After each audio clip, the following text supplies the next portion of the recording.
there's no doubt that 21st century man has come a long way from our hunter-gatherer origins. Good morning, it's Ryan here calling today to book the annual service on the boiler.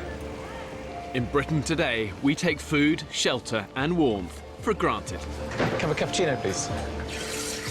And most of us consume rather than create. I want to find out what happens if you strip man of all the luxuries and the conveniences of modern living and then force them to fight for their very existence.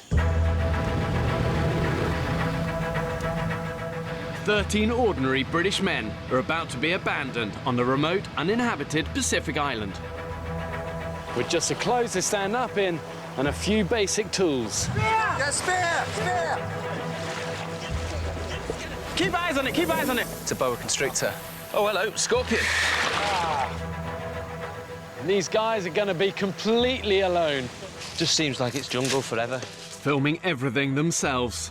Can I pass the camera up to you? As they struggle for fire. Me first. What is this string? Water. Salt. No! Food. Yeah, I think he's dead. I have no idea where the next meal's coming from. And shelter. Have British men lost the practical skills that were once passed down from father to son? Again! When pushed to the extreme, do they still have what it takes to survive? We're all losing weight, people are on the edge. I feel like I'm gonna collapse, man. Tonight we feast like kings. 13 people will not leave this island. One wrong move, and this place will take you down. If I can guarantee you anything, it will be life-changing for these people. Can't believe it. This is dangerous, Fletch. Coming in, brace.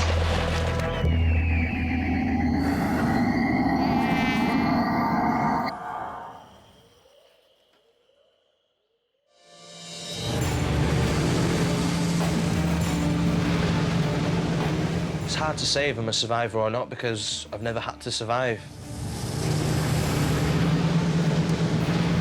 It's a bit of the unknown, isn't it? I certainly don't underestimate what we're facing. I've never done anything like this in my life, have I? I'm about to abandon these men on a remote Pacific island to see if they can survive for a month. They will be utterly alone. My mother does pretty much everything for me. So I think going to the island is going to give me the opportunity to prove to myself that I can actually live, I can survive. These are ordinary guys with no previous experience of living in the wild. Oh, mate. I think I have a massive point to prove. People might watch this and be like, oh, he's not going to survive, he's gay. So what? Watch, I'm the dark horse. I'm going to survive anything you throw at me.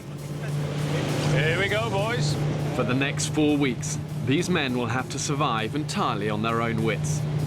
They have no food and only enough drinking water for the first day. OK, this is it. Yeah. We're heading in. Really, the idea behind this experiment is to find out whether modern man has lost that ability to look after themselves when they're stripped of everyday creature comfort. Without your smartphone, without your computer, can modern man still cut it? I still believe that that spirit is still there within us all, and it's not until we're kind of squeezed and put under pressure that we find that spirit, that resourcefulness, that courage again.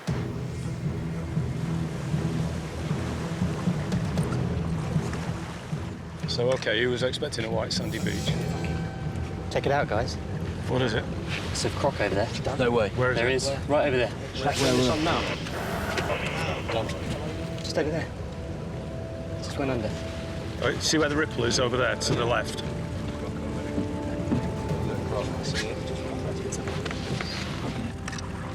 OK, guys, this is end of the road. From here on in, you're totally on your own. I'm not going to sugarcoat this. It's going to be a really hard experience. Let's see what British modern man is really made of. Cheers.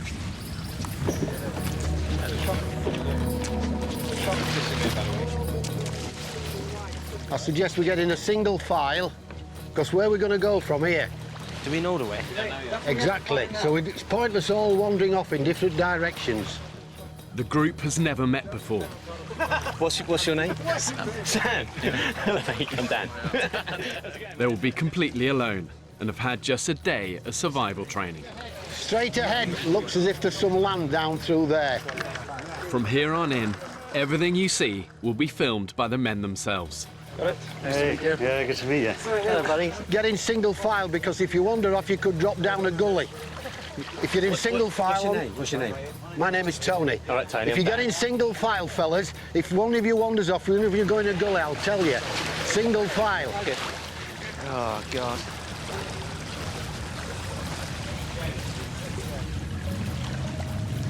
Wow, weird feeling suddenly just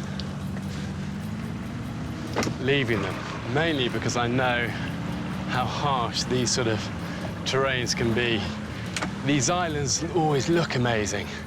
But you get up close and dirty and you realise, you know what? Stinking mangrove swamp, bloody hot, and full of one hell of a lot of nasties. It's time for me and the crew to leave. See you in 4 weeks. I won't be back until the end of the experiment. The men's home for the next month is a remote, uninhabited Pacific island that's 8 kilometers in circumference. I've ensured there's enough food and water here to keep them alive, but only if they have the ingenuity to find it, catch it, and kill it. The island has 5 beaches, but the interior is unforgiving. It's completely covered in thick jungle and mangrove swamp, which is exactly where I've dropped them off. Cheers. Do you want me to take your hand? Do it. Nice one. What's your name? Joe. Yeah? I'm Matt. Matt, nice to meet you, Matt. Good to see you. 3 of the men are trained as cameramen, but they will be living under exactly the same conditions as everyone else. In their bags are just camera kit and medical supplies. Stick it in the medical pack. Beyond that, the men have no food, 1 day's water supply, and only a handful of tools. We've got 3 machetes. We've got 2 knives, 1 smaller knife. So we've got 3 knives. 3 knives, 3 machetes. Yeah. That's it. Wow. Yeah, man. Fucking hell. Fuck me. It's been an unexpected start. I've been fantasising for quite a long time now about a beautiful golden white sandy beach and the boat crunching softly up on the sand. What's actually happened is that we've landed in the middle of an alien movie. Just have a look at the water. Look, see, I'm in. And it's coming up. This is coming in so quick.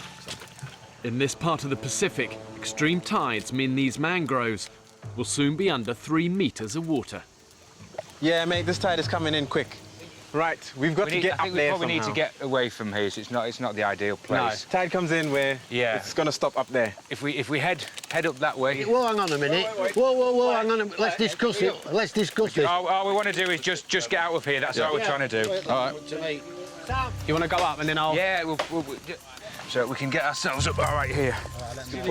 Watch your ankles, it's slippy. Come on, listen in, fellas. Oh, listen in. You'll soon go over and you'll finish up with a bloody sprained ankle within an hour.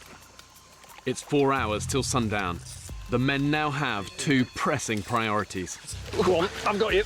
Get a foot on. Lovely.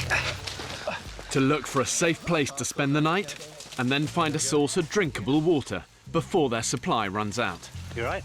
Yeah. Yeah? Can I pass the camera up to you? You coming up? You ready? Yeah, I just don't want to slip. You got it? Yeah, I got it. Well done. What do you do for a living, Dean? I'm a hairdresser.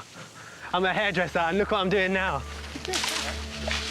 Am I allowed to say that first 30 minutes was just fucking awful? Where are you from originally? Well, I'm from London. I was born there, but I grew up in Ghana and Zimbabwe. What about you, Ryan? Where are you from? I'm from Stockport, near Manchester. Lived there all my life. Out of reach of the incoming tide, the men can catch their breath for the first time. What do you do? I train people how to use computers. I'm an IT guy. Oh, yeah. Wow. I would never have got that. Never guessed that. Hey? Sam, I'm a neurologist.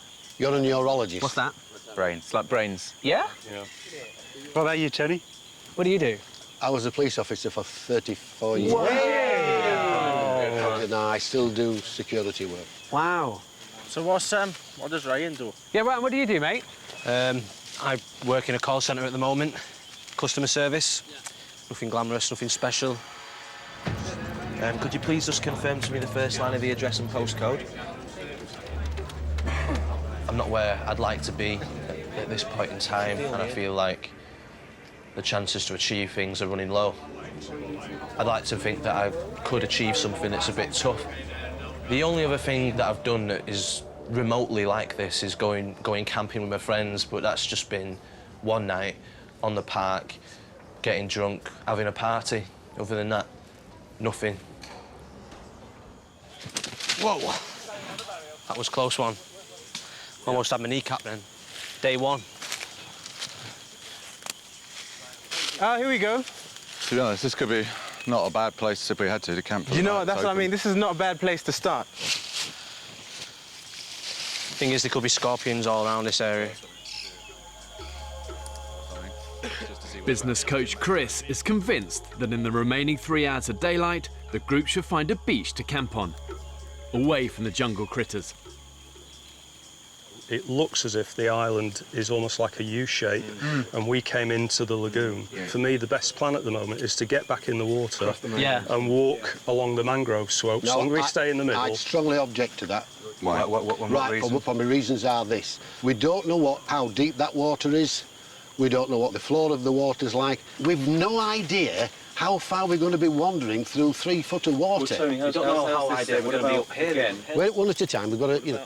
If we had to, at a push, we could easily make camp here. It'd be an all right place to stay if we had to. It's better than the mangrove swamp. There won't be any crocodiles up here. Yeah. We're away from mosquitoes a little bit. Whoa, guys! Oh, shit, look. It's a boa constrictor. Get close, get the shot. They're fucking quick and they're pretty vicious.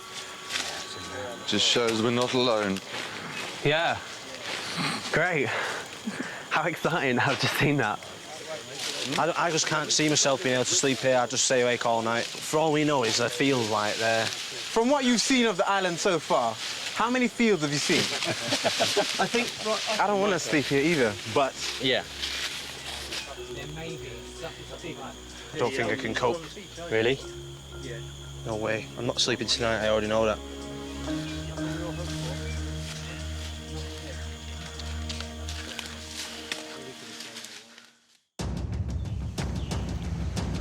From here on in, you're totally on your own.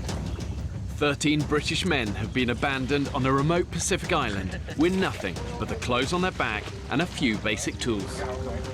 They now have less than a day's supply of water left. Oh, God. The men are utterly alone, filming everything themselves. Hey, yeah, good to meet you. I want to find out what happens when you take away all the comforts of 21st century life. Whoa. I think there's something primal and deep within us all that actually wants to know, can we still cut it? Sometimes it takes a little bit of squeezing, a little bit of pushing to find it in people. Guys, Camp 1. Yeah! Welcome to the jungle. The men have chosen a clearing in the jungle to sleep in. But with the remaining daylight, they must find a source of drinking water, as their supply will be gone by tomorrow. One option is to keep thrashing up through this way, but what we've got to consider there is that we could thrash for an hour, get to the top of a hill or something, and there's bugger all there, we haven't got any water, haven't found anything. So one plan would be some scouts go that way so the base stays here. Just be careful, the plants here are alive and they will get you. While one group, headed by retired policeman Tony, stay behind to prepare the camp for the night. Don't forget, this is your bed tonight. The cleaner, the better. See you later. Call centre worker Ryan and the others head off to scout for water. Ryan, left or right? Right or left? This way, that way? This way. Let's go then. The island is 1 square kilometre of mangrove swamps and thick jungle. The men have no idea where to head to find water, and currently it's 30 degrees with almost 70% humidity. I'm too hot and I want a drink. In this sort of heat, when you're working really hard, you can use up about 1 litre of water an hour. That's how unforgiving it is. And you take your eye off the ball for a second, dehydration will get you. And the #1 priority for them is finding water. Without it, they'll last probably about 3 days. Water! What have you found, Zaki? Stagnant water. There's more over there. We found water, boys.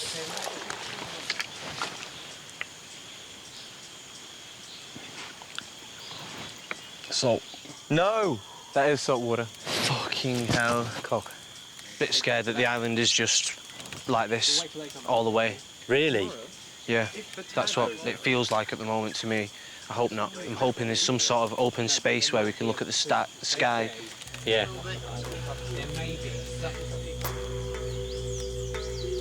Well, here we go again. Flipping heck. Hungry, thirsty.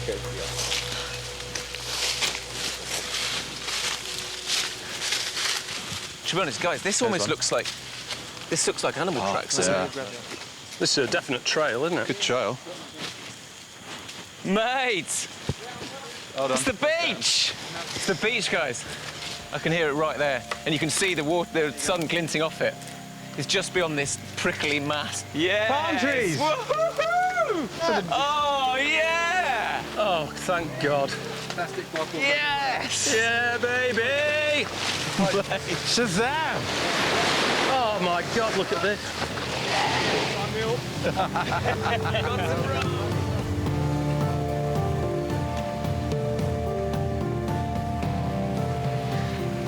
Pelicans. Wow, beautiful. It's so beautiful compared to that mangrove swamp. It's just perfect, isn't it? This is ridiculously wonderful. We can sleep tonight, knowing full well that we're going to come down here tomorrow for a dawn swim, and it's all going to be beautiful. Although I'm well tempted to just have a quick. Well, should we jump in? I am tempted. Let's have a go. Come on.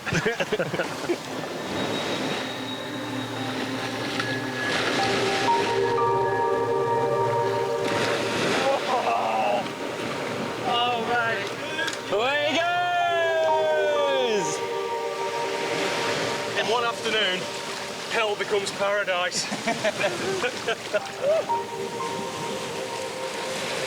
Suddenly from a dank, sweaty forest full of snakes and spiders and scorpions. It's amazing how happy simple things like just finding this is. Life may not be so bad here. Sam's been stung on the face by a jellyfish. Oh, shit. They'll take the pain away. Go there, piss in your hand, rub it on your face. And then wash your face. Can you see anything? There are no things. You can't pull them off anyway. I mean, try not to touch it.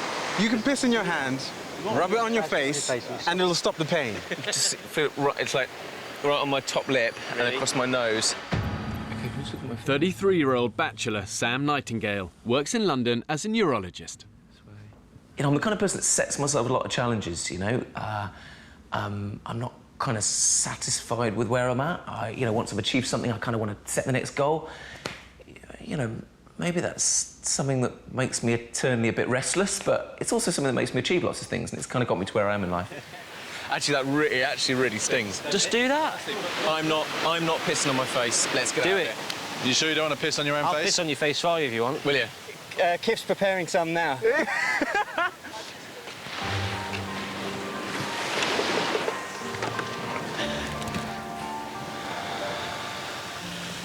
Right, you think we should start heading back to camp now before it gets dark?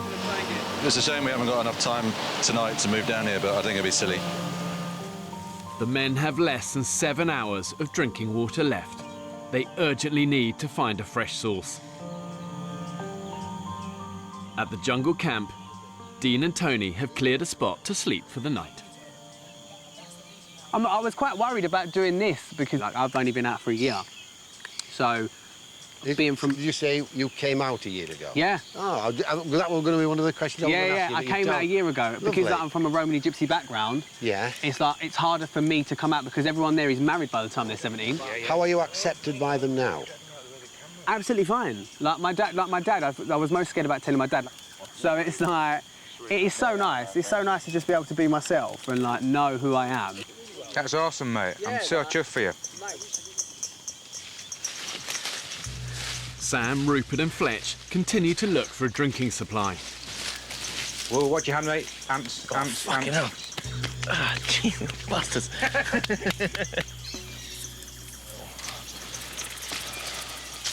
Oh, what we got here, guys? What's that, water? No! Yes! It's not the best colour. It isn't, but it'll boil up. We can filter it, mate. That's, Should we just make sure we see if it's fresh? Yeah. How deep's that? It's about a foot deep. Yeah. Oh, that's a lot of water. That's... Oh, yeah, that'd... keep us going for a week or two. Boys, that's a great find. So, rather than drinking it, I might just have a little bath in it. Wash my balls off. I mean, it's our only water supply at the moment. Yeah. We should probably look after it a little more. Yeah, we should have a balls out the drinking water rule. Yeah. Rule number 2. If they want to drink this water, they'll need to boil it first. And that means they'll need to light a fire. One of the problems with drinking stagnant water is that the animals also drink from it. They do more than that, though. They also shit in it. And where you get feces, you're also going to get waterborne parasites and all manner of different infections. So without fire, really for them, it's like a ticking clock, exposing them to dehydration. Oh, my boys are home. Did you find anything? Yeah, we did, mate. What'd you find? Some fresh water. You found fresh water? Yeah. Thank fuck for that. Yay, boys. Their supply of drinking water is dwindling fast. They need to get a fire lit, and quickly. Is that for the bow drill fire, Joe? Yeah, just a bit of string that we just found just as we came in near the swamp. It's just about long enough. 23-year-old sheep farmer Joe plans to create fire using a technique that dates back to the 4th century BC. He'll spin 2 pieces of wood against each other using a bow. But like all the men, he's only had a day's survival training. To you first. Okay. We'll do it ever so slowly. Ready? Oh, yeah, shitter. Fucking thing. See what? I'm starting to get my first hunger pangs. You're joking? I'm just very, very vaguely, just little knocking in the distance. Little hunger pang. Which is only going to get bigger. That's... Come on, spin. Fucking thing. Everyone else wet? Tom? Yeah, wet through. Yeah. I need to explain something to everybody. Go on. You have webbed feet. Hoofed feet. Worse. Worse. I'm just trying to think of a way to explain it. Explain myself. I've got a tattoo that it looks really bad. It was a mistake getting it. It doesn't mean what it looks like. Everybody knows what it looks like. You don't even have to say it out loud. It means peace, love and unity. I was just interested in that sort of subject, but basically... Swastika? Yeah. Oh, fuck it. But I'm so embarrassed of it now. I regret it. Come on, don't worry about it. You want to see it? Yeah, go on then. There it is. That's what it is. It was stupid, but, you know, I was young. It's just one of them things. Has anybody found any nuts anywhere? Not apart from you, mate. Oh, shit, it is this fucking string. Not even smoke yet. Looks like it might be a dark night tonight. At night, under the forest canopy, it's now completely dark. And the only way to film is using infrared lights.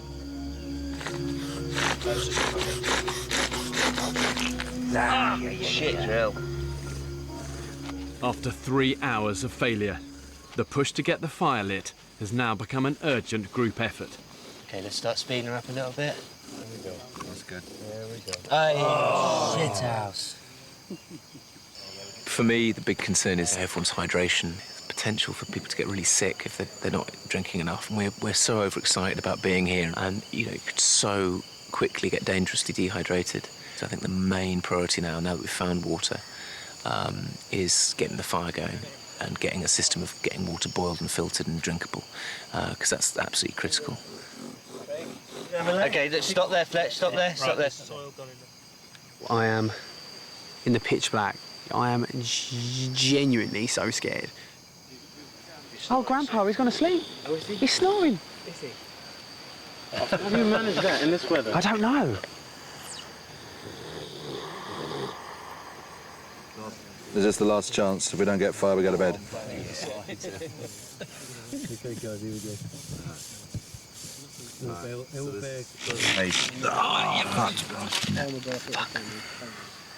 We have failed at making a fire. I really thought, I thought we'd be able to do it. And I don't know, I feel pissed off, feel really pissed off. Hopefully nothing's going to crawl on me in the night, but I'm going to try and not think about it, try and get some shut-eye. Have a day off, we are fucked, man. Absolutely shattered, to be honest, yeah. The men only have a few hours of water left. If they can't light a fire in the morning, their time on the island will be over. What is that on my leg? I am cacking myself. Oh, fucking hell.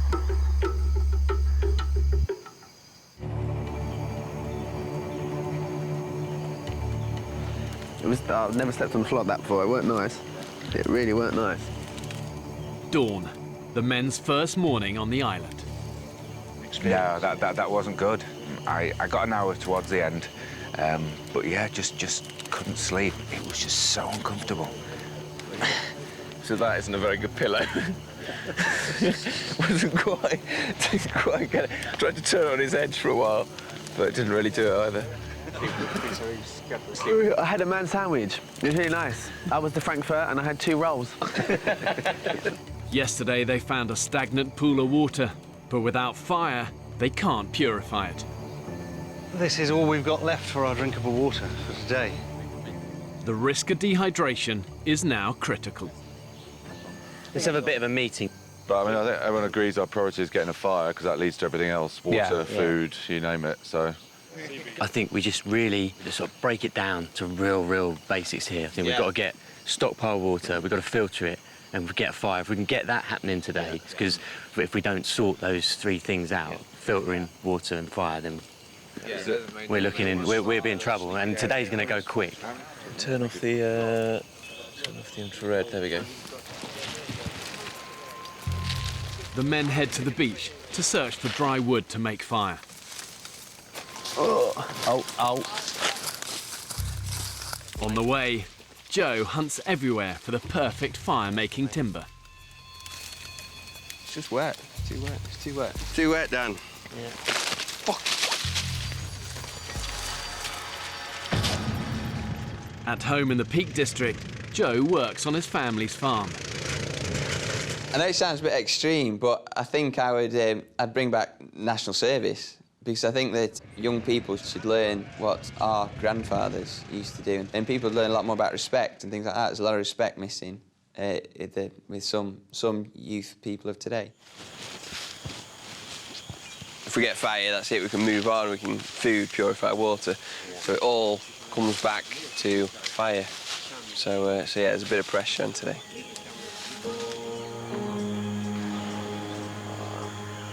This is going to be the first time some of the guys have seen the sky since we got here. Oh man, this is a dream. The world! Welcome to paradise. Oh my God! Whoa! This is mate, this is bollocks. Oh, look at this. It's just like loads of containers. This is just a council tip, basically. The amount of rubbish that is washed up on this beach is horrendous, really. But I suppose for us, it's a blessing. Mate, that's a find. That's perfect. How many to find a hammock? Yeah. One thing that staggers me with these desert islands, however remote they are, is just the amount of trash you get washed up on the beaches. But for these guys, they really need to embrace the fact that one man's trash is another man's treasure. The men are on the island with only the bare minimum. This debris, discarded by ships and washed up on the beach, could be a lifeline for their survival. Can I just take the opportunity to introduce you to the 14th member of us? He's our survivor. Give a big round of applause for Percy the pig. After a night in the sweaty jungle, The beach is an ideal place to cool off.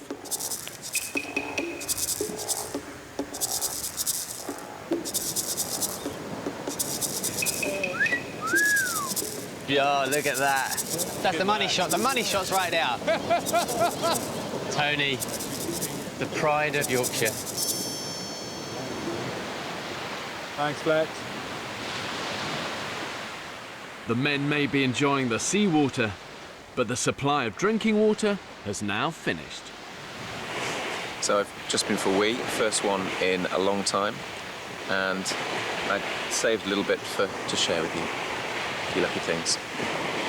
So, not a healthy looking colour, I'm sure you'll agree.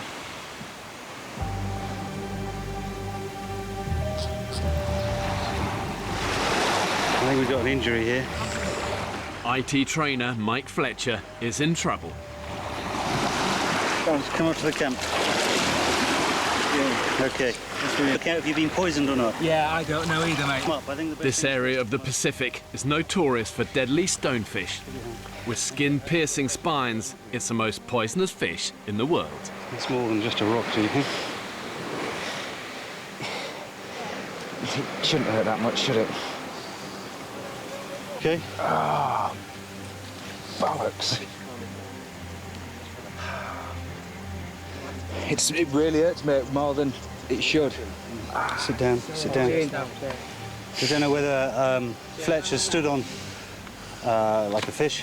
Oh, really? Or whether it's a graze on a rock. Leakage engineer Craig is also a part-time St John's ambulanceman. Can't see anything inside there. That's just fresh blood coming out of it. So I don't think you've... I think it's just a rock. With a puncture wound, you normally just get 1 point. Yeah. But this is quite spread across. Cool. I think you might live to tell the tale anyway. Oh, I'm guessing I'm not going to die. That's my prognosis. Yeah. It's very tricky. It lulls you into a false sense of security, this beach. I think when you're in the jungle and all the mangroves, you're sort of, you know you've got to crack on, but you hit the beach, and of course we're so used to hitting beaches and just relaxing. But actually, if we don't get fire today, people will start to ask the question, can we ever get it going, you know? Joe and Dan have found some driftwood, and the desperate quest for fire continues. Right, let's just start, and that's it. Start it like that. Fucking hell, this rock's good. Is it? Yeah. What, compared to last night? Yeah. Okay, Oh. let's see. Keep going, keep going. You getting tinder? Got some in there. Through friction, they need to heat the tip of the wood to create a smouldering ember. What's that? Hold it. Put it away slowly. No, there's no ember. No. Motherfucker. Fuck.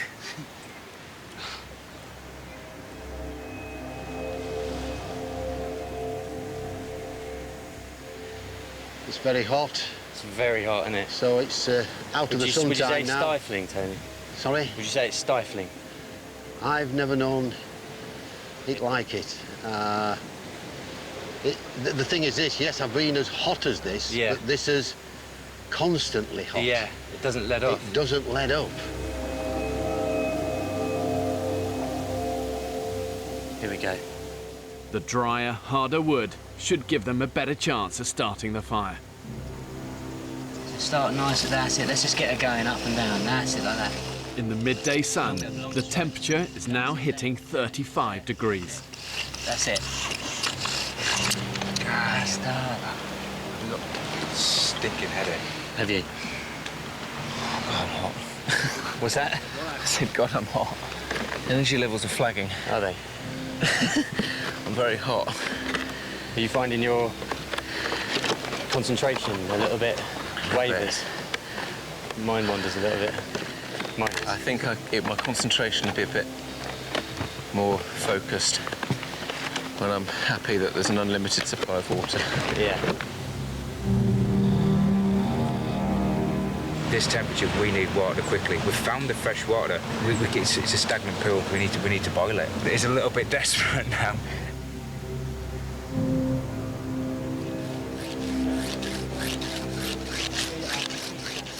They have been trying to get an ember for 8 hours. Nice and long. Oh, no. Just put away. Whoa. Right, we've got one. We're in. OK, just stay there, Joe. Just stay there, Joe. Stay there. Slates. OK, right. Now let's get some of this together. OK, guys. Okay, just drop her in sideways. Slowly, really gentle. Just get something, just get the knife and just slowly drop her on. There we go. Yep, she's on.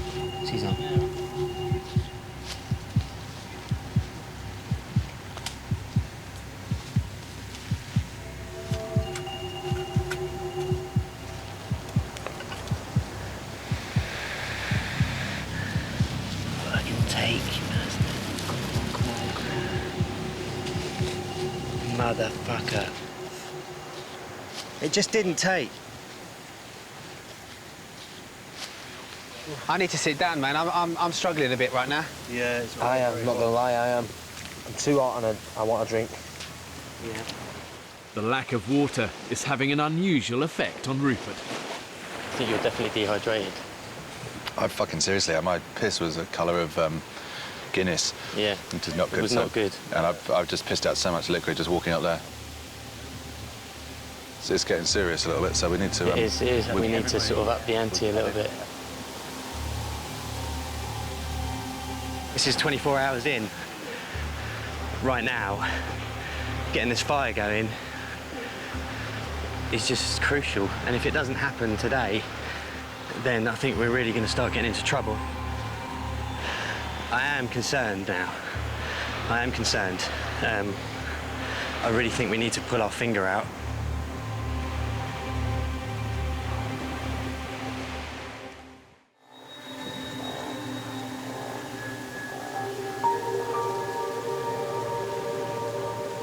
Finding the heat unbearable at the moment. It's the first proper midday we've been on the island where we experienced the heat without any water. Halfway through the men's second day on the island, and it's over 30 degrees in the shade.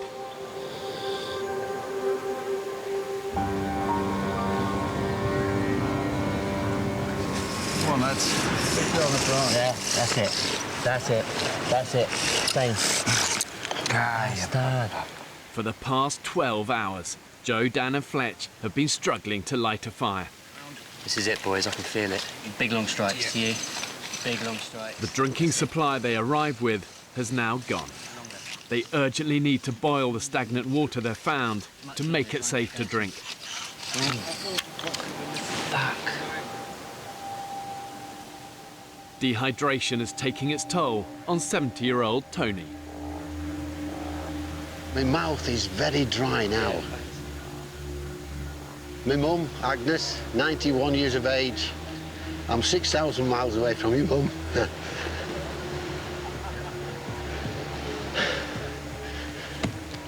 Doing well, mate. And I'm missing you. Yeah.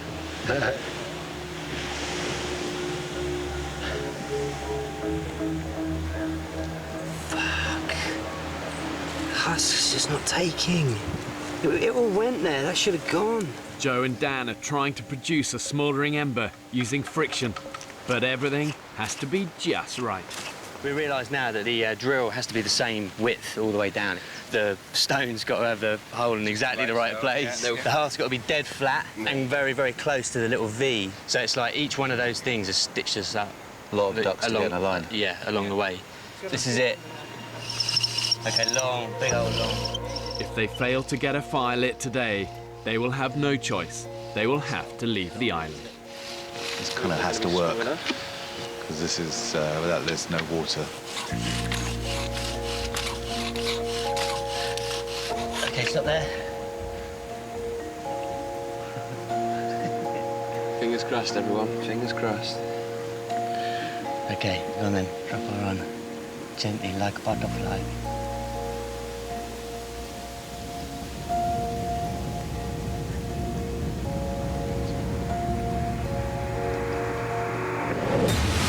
Oh my This is it.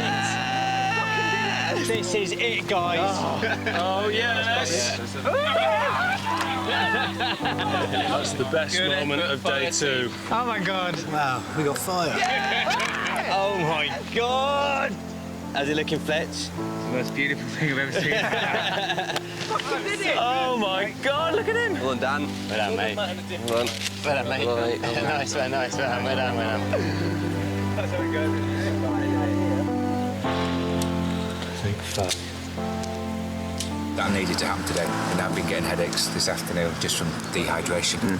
The team needed water. Well done, man. Well done, lads. Well done, boys.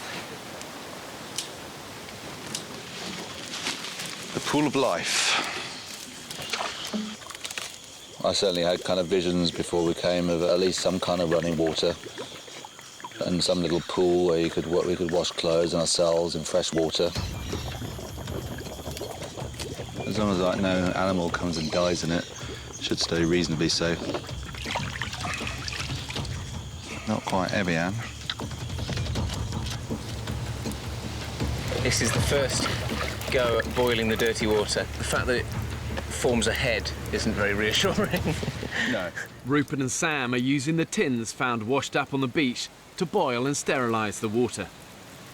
That's it. Done.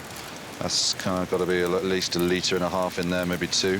Yeah, it's only like 39 tins we have to boil in one day. Seriously? 39 tins a day? It's a lot of tins every day.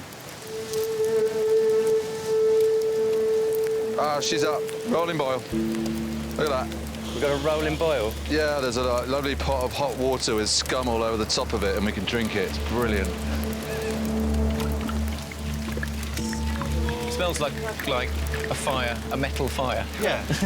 Go on then. There's probably a bit of rust in there, but... Mate, get it down. Do it, mate. You look the part with the charcoal on your face.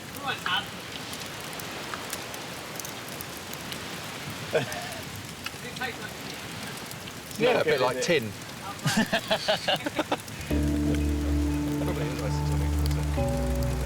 Oh, do you know what? Yeah, Fine. Yeah, fine. It does the job, right? Gentlemen, we have water. What do you reckon, Stevie? It's not bad. It's all right. It's not bad at all. It's kind of like the weakest cup of tea you've ever had in your life. Tony, brought you a brew. It's a desert island version of Yorkshire tea. Please enjoy. Smells good. Looks good. You're good health, gentlemen. Happy? It's bloody delicious.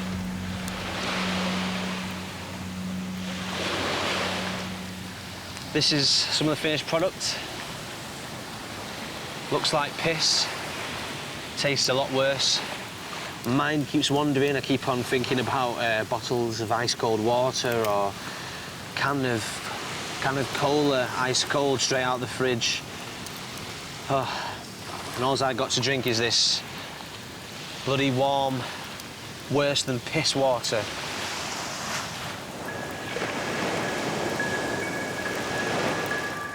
It may not taste great, but the men now have a reliable source of water. Their next problem is where their first meal comes from.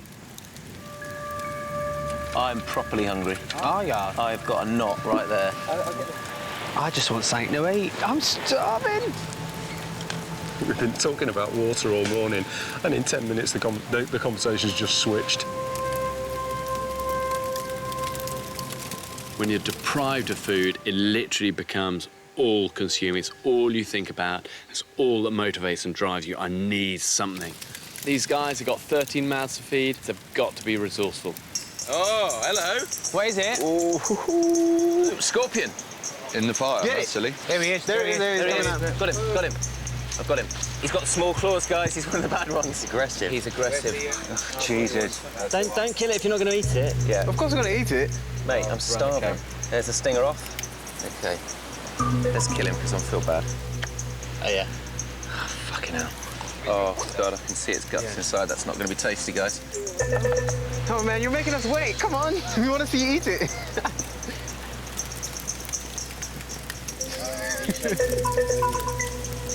Okay, guys. Come on. Good.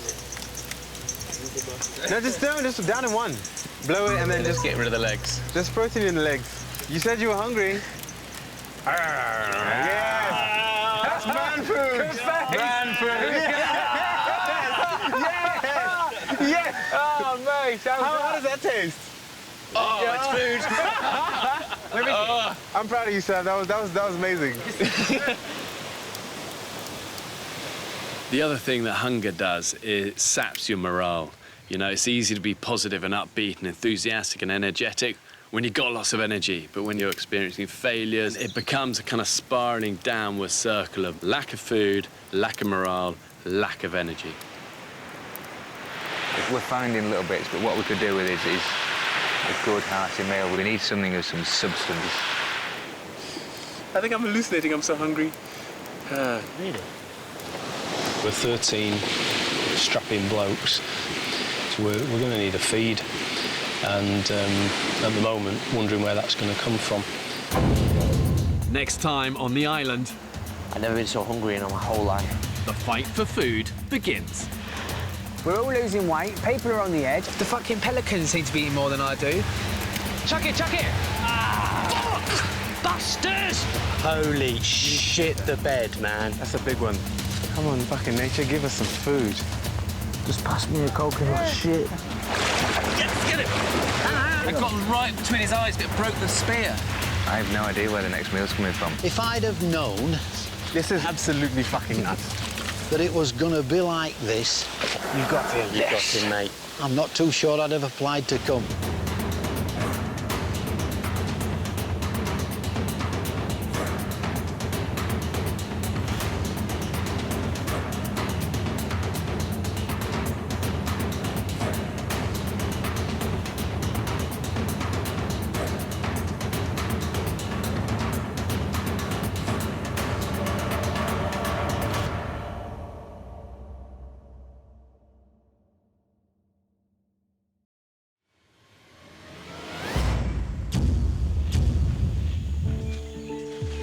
There's no doubt that 21st century man has come a long way from our hunter-gatherer origins. Good morning, it's Ryan here calling today to book the annual service on the boiler.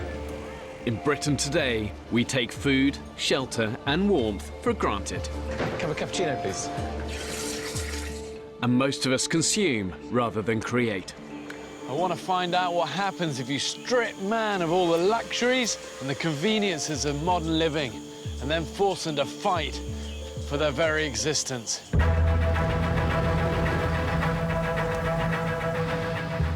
13 ordinary British men have been abandoned on a remote, uninhabited Pacific island. With just the clothes they stand up in and a few basic tools. Get spear! Keep eyes on it, keep eyes on it. Hey, And these guys are going to be completely alone, filming everything themselves. Can I pass the camera up to you? Just seems like it's jungle forever. When pushed to the extreme, does modern man have what it takes to survive? One wrong move, and this place will take you down. This isn't about talk, this is about action. Genuinely, it will take these guys to the edge. Can't believe it! This is dangerous. Coming in, brace!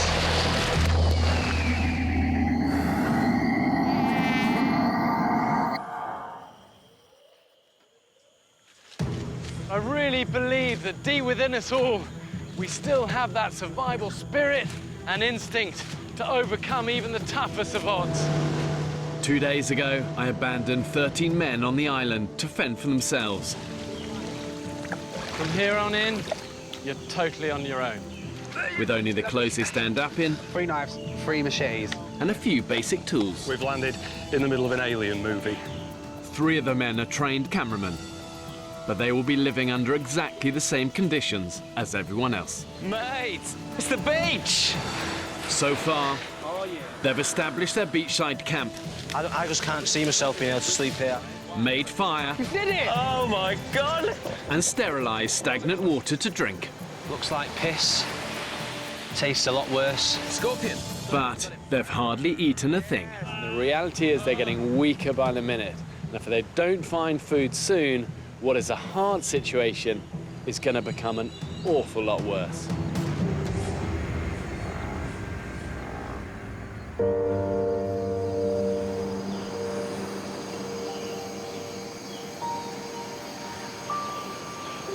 Good morning. This is Tony Fletcher. Here we are, it's a bit like a war zone. Bodies all over the place. Here we have Ryan stirring. Morning, Ryan. How was your sleep? What is sleep? Let me tell you about the comforts here. There is none whatsoever. Sleeping in the sand gets in every orifice.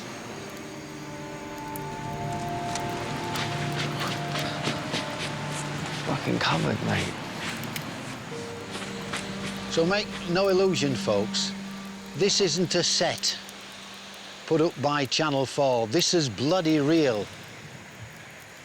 Do you know, the next time I gently complain to my PA about booking me into a 3-star hotel instead of a 4-star hotel, I just want somebody to punch me in the face. I'm properly hungry. Oh, yeah. I've got a knot right there. I get little pangs every now and again. I thought that's because I needed a dump, but it wasn't. A hunger pang because you need a poo. Since being abandoned here, the men have found almost nothing to eat. I want to eat something. Yeah. Oh, mate, a big fat fry-up would be epic, wouldn't it? It's day 3 and I'm starting to fantasise about food already. That's a bad sign, isn't it? It's not a good sign. The average man needs 2,500 calories a day. Energy levels are dropping. I would eat a scabby horse in between 2 piss-soaked mattresses at the moment. Right, that sounds quite nice. Yeah, have you got that image? Yeah. That's how hungry I am. The problem with extreme hunger is your metabolic rate then drops, and your performance drops, and your decision-making ability drops, and you need both of those things to hunt effectively. You've got to be able to move, you've got to be able to think smart, and it can easily become this downward cycle. The hungrier you get, the less effective at hunting you get. I think it's starting to kind of kick into people just quite how hard this is going to be. The hunger pains are starting. We got to keep going, get through these first few days and get what we need to kind of then make life comfortable. Otherwise, it's going to be like this the whole time. I've ensured the island has enough food and water to keep them alive, but only if they have the ingenuity to find it, catch it and kill it, which is no easy task. The island's interior is covered in dense jungle and mangrove swamp, which is full of poisonous plants and potentially deadly wildlife. We've got to start using our eyes and our ears and, you know, just figure out what this place has got to give us, because at the moment it feels like nothing. Yeah.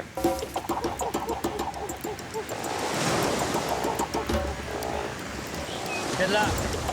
If the men can't find a safe source of food quickly, they won't have the energy to hunt and they won't survive. Oh, man. What are you trying to look for, Ryan? Limpets. Limpets for the guys. Be careful. Wish I'd brought my shoes. Oh, fuck! Where are we going, dude? Tell the people where we're going. We're gonna get very hungry very soon. Yeah. Which is why I'm trying to catch something now. I've got my bait here, the live hermit crab. Hey, let me zoom in on that. Let me come in. There we go. Is that for the fish? Yeah, that's for the fish. He knows what's coming. That's why he's trying to get out. None of these men have any previous experience of surviving in the wild. Really? They can be a bit slippy. With only 3 machetes, 3 knives, and whatever debris they can scavenge for the beach, they're having to improvise. Okay, so I've made this 4-pronged spear to give bigger area for spear fishing, hopefully. And I'm just blackening the tips in the fire to try to dry them out and harden them. We have found some string. We've tied it to a little bit of a stick that's got a bit of flex in it. Yeah. And then we've fabricated a hook from a Coke can. Yeah. Oh, well, that's a good hook. Thank you very much. It's time to kill Mr. Hermit Crab. Sorry, mate. This is pretty much a shot in the dark, but we'll see.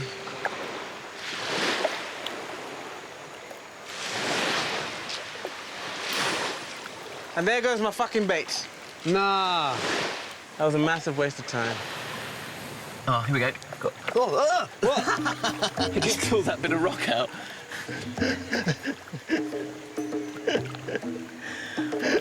Oh, what are they? Little snails. Nice.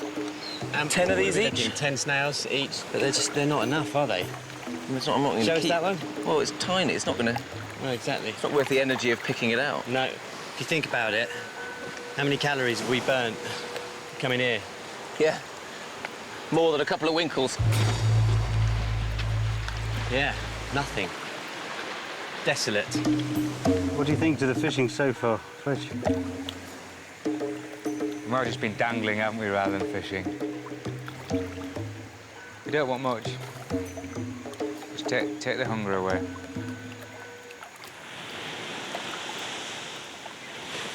It's absolutely beautiful here, but the beauty's taken away when you're trying to find food. And it's harder than I thought. The fucking pelicans seem to be eating more than I do. Leakage engineer Craig has been scouring the shoreline for food since dawn. Good find by Taffy.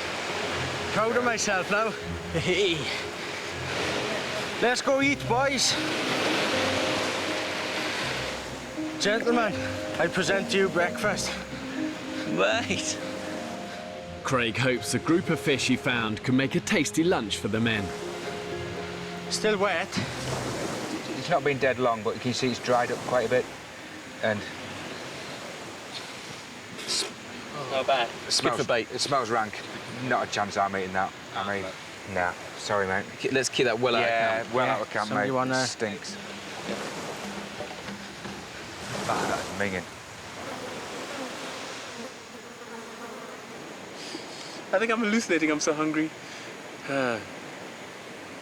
We've gone out and looked for things, and we haven't found any. But I haven't given up hope.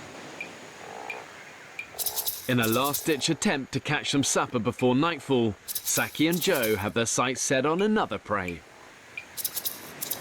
I think if he goes for them, they'll come over here, and then I can go for them. Okay. Yeah. I could deal with some pelican right now. Bollocks. Shit. Sit. Run, get a stick, quick. Get a spear! Get a spear! Spear! Saki spotted a stingray in the shallows. Keep eyes on it, keep eyes on it. Hang on. Keep eyes on it. If they catch it, it could feed all 13 men. But these fish can be deadly. Stingrays have these long tails, them with these pointed barbs on the stinger. This has got toxins in it. If you get one of these near your heart, it can kill you. And that other one has a really long... It's a long sting, isn't it? That's a long tail. Despite the danger, Saki, Sam and Mike are desperate enough to take it on. Oh, shit. Okay, eyes on, guys. Ah, he's there. He's right in front of you. Hold on. To your left. Punch it.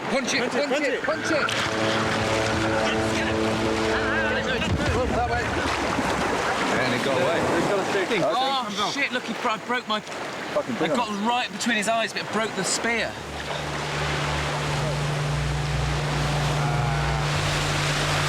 Bollocks.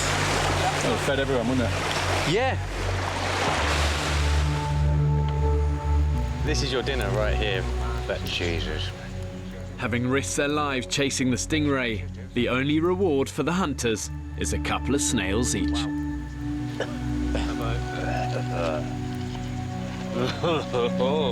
I'm hungry. Yeah, I'm very, very hungry. Feeling a bit weak. It's absolutely gutted. It's absolutely gutted.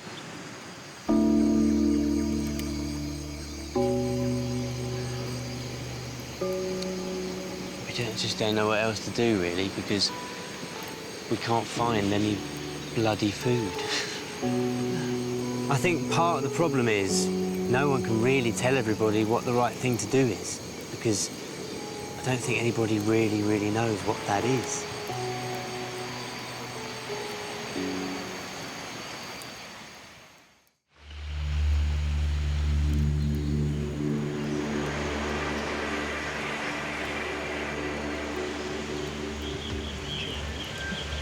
Look like you've lost more weight, Saki. Look like you've lost a little bit more weight, mate. Probably. After almost a week, the men have had precious little to eat, beyond a scorpion and a handful of snails. Yeah. I have no idea where the next meal's coming from. To the point where it hurts. It hurts. Stringing sentences together and just trying to find the energy to do things is near on impossible. I think, gosh, we've got another 25 days of this. All present and correct. Stand at ease, guys. Stand up. No sitting down. You pay more attention when you stood up.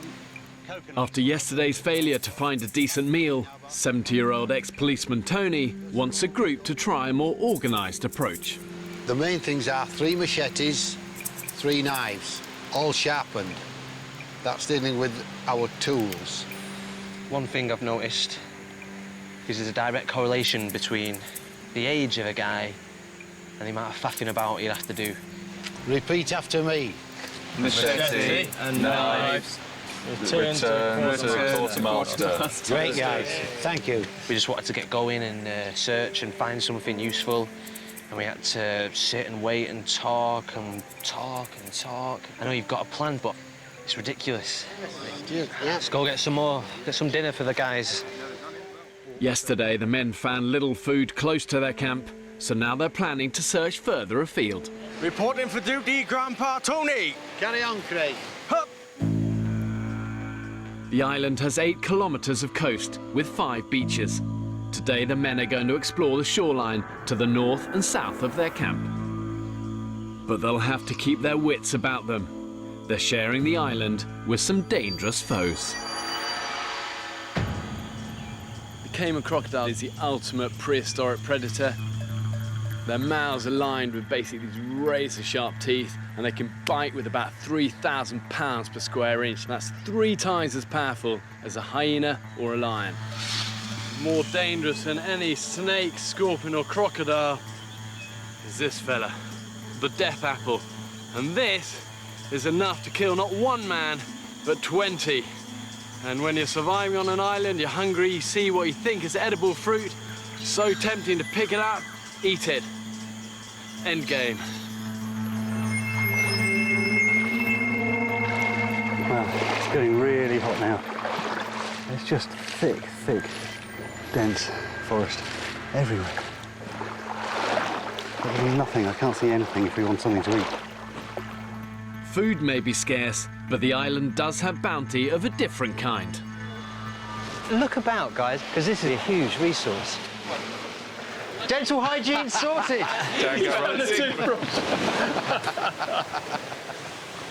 The beaches here are littered with waste that's been dumped in the sea and carried here on the tide. Plastic bottles everywhere. Oh, look at this. We found a fishing net. Oh, yeah. Brilliant. These old nets, washed up on the beach, could open up the oceans to the men as a source of food. Good find. As they say, give man a fish and he eats for a day. Give men a ton of fishing net and you can have a crack of fishing. Gentlemen! Hey! Further down the beach, there's more good news. 28-year-old Saki may have found the lifeline the men so desperately need. There's coconut. Can't hear anything. Full to the fucking brim. Found a way of getting coconuts down. I'm just finishing it off. It's worked a bit, but it's splitting. Look at that. What could possibly go wrong there? Some coconuts up there, but that's a bit of an ask to get up there. Yeah, mate, that is ingenious. Whoa! The coconut saw. Mark 1. Oh, hello, what's this? It's good for the dead fall. A bit of work. Rupert, you might need... Oh, yeah, sorry. Safety hat. Hang on. Look what it's just made! Whoa. 2. Well, should we have a celebratory coconut? I'd love one. Sweet and satisfying. So good. Coconut is incredible. There is definitely a reason that they call it the tree of life. It's like suckling from the teat again. I never did it. I can't remember that far back, mate, I'm afraid. You never done it? What, sucking on a nipple? No, tried human breast milk? No. No, I can honestly say no, never. Well, it's not nice. Apart from coconuts, there are really very few other fruits on the island that these guys recognise. And even though coconuts are a good source of energy and fluids, if it's all you have, after about 3 days, it's going to start to give you diarrhea, and then that's just going to dehydrate you further. There's only so many coconuts on this island. There's absolutely not enough for 3 a day for all of us who are at our state. Yeah. So we can't just go, oh, we'll drink Crack them coconuts. open, drink them and throw them. No, The coconuts have given the men a much-needed boost. But if they're going to survive here beyond a week, they're going to need protein-rich food and fast. I'm feeling the hunger pangs. Just to have, like, a form of meat in your belly is going to be immense. Not even meat, just real, like, proper food as opposed to little bite-sized mouthfuls of coconut. Matt, can you just put a drop of water in there for me, please? The men may not have enough food, but they do at least now have the means to brush their teeth. Dental business coach Chris has even improvised some toothpaste. What the F? I brushed my teeth with charcoal.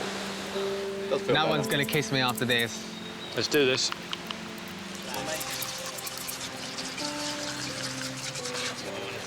Oh my God. Mate, it tastes like egg. I feel so much better already. Give us a smile, Dino. Oh, Big honey. win. Hello. Hello, honey, this is horrible. The men's goal for the afternoon is to put to use their newly found fishing nets, Can you see how I'm threading it through? supervised by keen fisherman Mike. And then what we're going to do is tie floats to here. I'm desperately want to catch your food. Yeah. Desperately. You know, I'm running on empty and it's hurting now. Yeah. So, but I think I've just a few big fish. Yeah. Oh, mate, Yeah, it'd be just awesome for everybody. Good luck. This 30-foot net is the best hope the men have had so far to catch themselves a vital protein-rich meal. Yeah, keep this one up. Drop the bottom one. That's it. Head sideways now. Yeah, you just keep that needs to be dragging on the bottom as much as possible.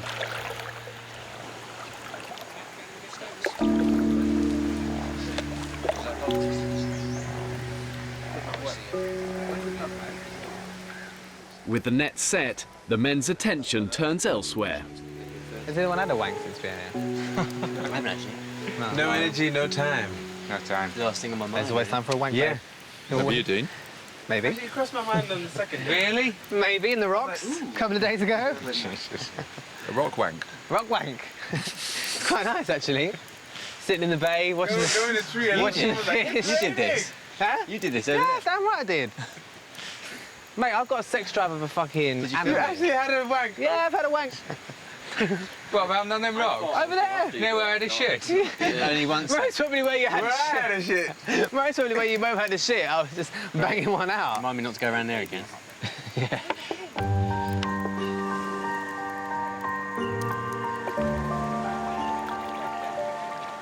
How are you doing, boys? It's now 2 hours since Mike and the men set the nets. Right, this is when it all gets tricky. Come together, come together. All the men's hopes for food today are pinned on a decent catch. Do you want another pair of hands? Just gentle for the time being. I certainly hope they've got 13 big fish as a minimum. One for each guy. Cock. Well, that was shit, wasn't it? Yeah. Really disappointing. No fish. I thought we really had something going. But the fishing net, well, gave us nothing at all. I'm good at talking about fishing, but never put a net out to sea in my life. Yet as the so-called fisherman, I feel responsible. After an empty haul, the men face yet another long night with empty stomachs. Lamb shank with mint sauce, bread and butter pudding to finish it up. Crumpets, I love crumpets. Yeah. Loads of butter on crumpets and they just melt and the butter... Treacle on crumpets. So good. Driving me mad. can't hack it. I want to eat something. Oh my God. I've never been so hungry in my whole life. Just something in my mind then. Just click. That's it. I'm starving. Fuck, I don't know what I'm gonna do. Oh, man. As soon as I get home, chocolate spread, peanut butter and toast, and crackers and soft cheese and Marmite cheese and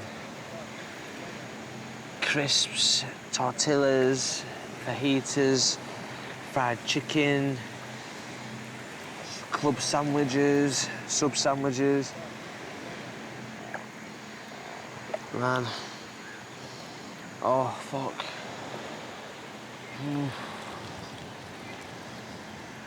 I can't wait to get off this fucking island, seriously. I can't fucking wait.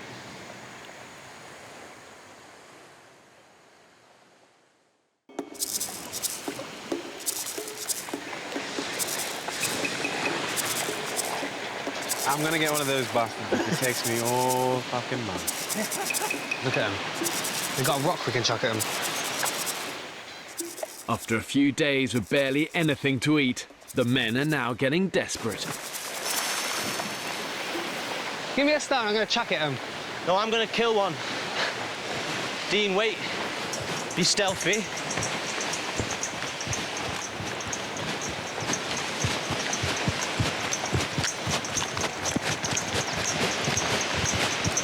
Chuck it, chuck it!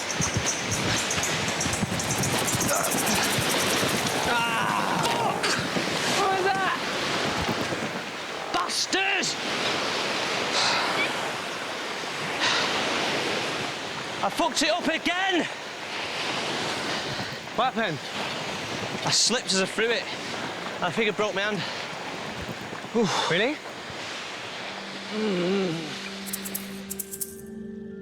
21-year-old Ryan lives in Stockport with his mum and sister. Going to the island will be the first time I've lived anywhere else other than Stockport. I'm excited to see a different type of life, and I think it could make a man of me. I did walk really far once with no shoes on, and that was very challenging. I'll be honest, I punched the sand. Oh, no. It was a lot harder than I was expecting. Oh, no. And do that, it looks like it's down here, doesn't it? Dr. Sam confirms Ryan's suspicions of a broken knuckle. So this is called a boxer's fracture. Don't punch the sand again. Yeah. It hurts there, I'm just so annoyed with myself, because... Were you annoyed with the sand as well? I was annoyed with myself. So you punched the sand? Yeah. No, I don't want to punch myself in a survival situation. No, dear. That's the last thing you want to do. After a broken hand and another missed meal, I just want food. The consequences of the men's failures are becoming more and more apparent. Some of the lads just seem to be wasting away in front of me. I don't know if other people are noticing it. And I'm not going to mention any names. Some of the lads that don't have much to lose, they're getting really thin.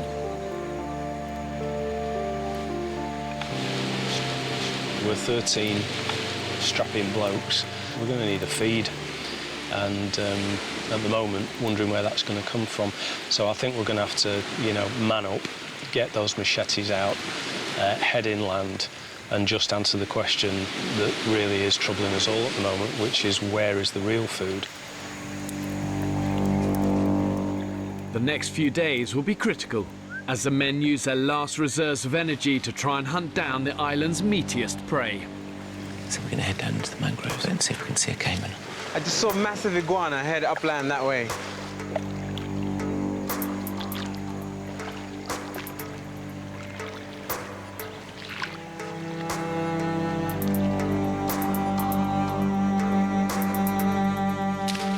Mate, I'm up for whatever it takes to find this food. Oh, I know.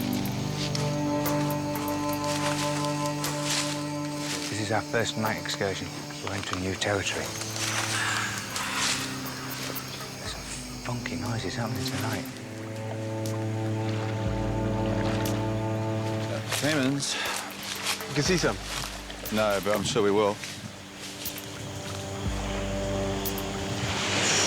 Oh. Where are they? These look like limes. There's more. Right, fingers crossed for a good old harvest of fish. Feeling just shite. Failure after failure. Blimey, you guys look knackered. No caiman? No. With nothing to show for days of energy-sapping hunting, the men are on the brink. Food is a lot scarcer than we had anticipated. That's going to slightly test our spirits, but then we always knew it wasn't going to be a holiday. You know, we're not asking for the moon on a stick, we're just asking for a fish each, or half a fish each. You know, that's all we need. It's been bloody tough for me. It's been really hard.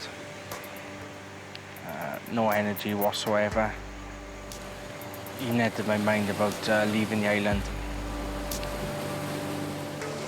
So far, every attempt the men have made to catch fish with their nets has ended in failure. You think our luck's changed? Today? Yeah. Time will tell, mate. I know in about 10 minutes, but desperately hope so, mate. This time, to improve their chances of a catch, they've left the nets out all night. Wow. Did he get away, lads? Oh, that's a big one. Yeah, we've got a net full, mate. You're joking. Pull him out, pull him out. Look at that. Oh, wow. Woo! Look at these bad boys. Whoa! Fish! Team Gill net. They are Shit. Beauty little catfish. Oh, nice. Look at that. Plenty on him. He'll go down well. Mate. Happy days. I'm going to have a full belly tonight on fish. That's cheered everybody up, hasn't it? Oh, yeah. Oh, that's beautiful fish. Absolutely beautiful fish. We're going to be eating fish for dinner tonight. Flipping great. So relieved. I'm so relieved. The mood of the camp is just lifted.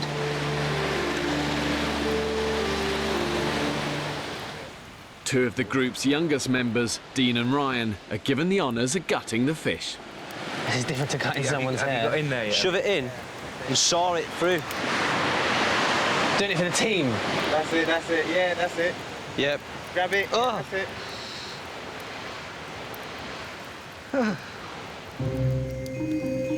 We've salted it. A little bit of lemon juice on it, nice salted lemon juice on there. We're going to wrap them up. As the men eagerly await their fish supper, thoughts turn to home. I'm craving titties, man. Miss them so much. I like little small titties. Short, sometimes elfin-like, and quite androgynous. Just tiny tits. I worry about you even more. Are you sure you're not in the closet? I like petite girls with big boobs. I like big bush. What? Oh, no. Great big 80s bush. Oh, retro. Not going down the legs, but shy of that, as big as possible. I think it's nice to know that you're having sex with a mammal, that's all. Like, it's not an adult mammal. Anyway, I should be careful what I'm saying, how I like hairy minges. After days of desperation and hunger, the men can finally eat. Ooh, hello. So this is the fish, parcelled up, expertly by Fletch. So if you just take them off That looks nice. That looks the part, mate. Oh. And it's a really weird texture, just that disappears into a kind of mush, doesn't it? Oh. Ugh. That's possibly the worst fish I've ever tasted in my life. It doesn't taste right for some reason. I think it's rotten. It's because we didn't drop the guts out quick enough. Oh, man. Left dead in the nets for too long, the fish have started to decompose, and their long-awaited supper is inedible. So disappointing. Gutted. Tastes like poo. It's a poo fish. I think you hit the nail on the head there. It does taste like food.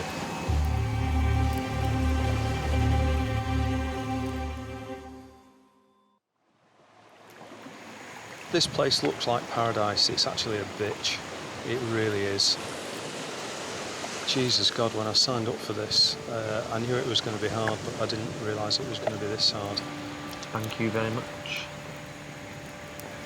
Thanks so much, Bal. There's a slow acceptance that we've got a long way to go yet, and it's all uphill. The reality of island life is biting.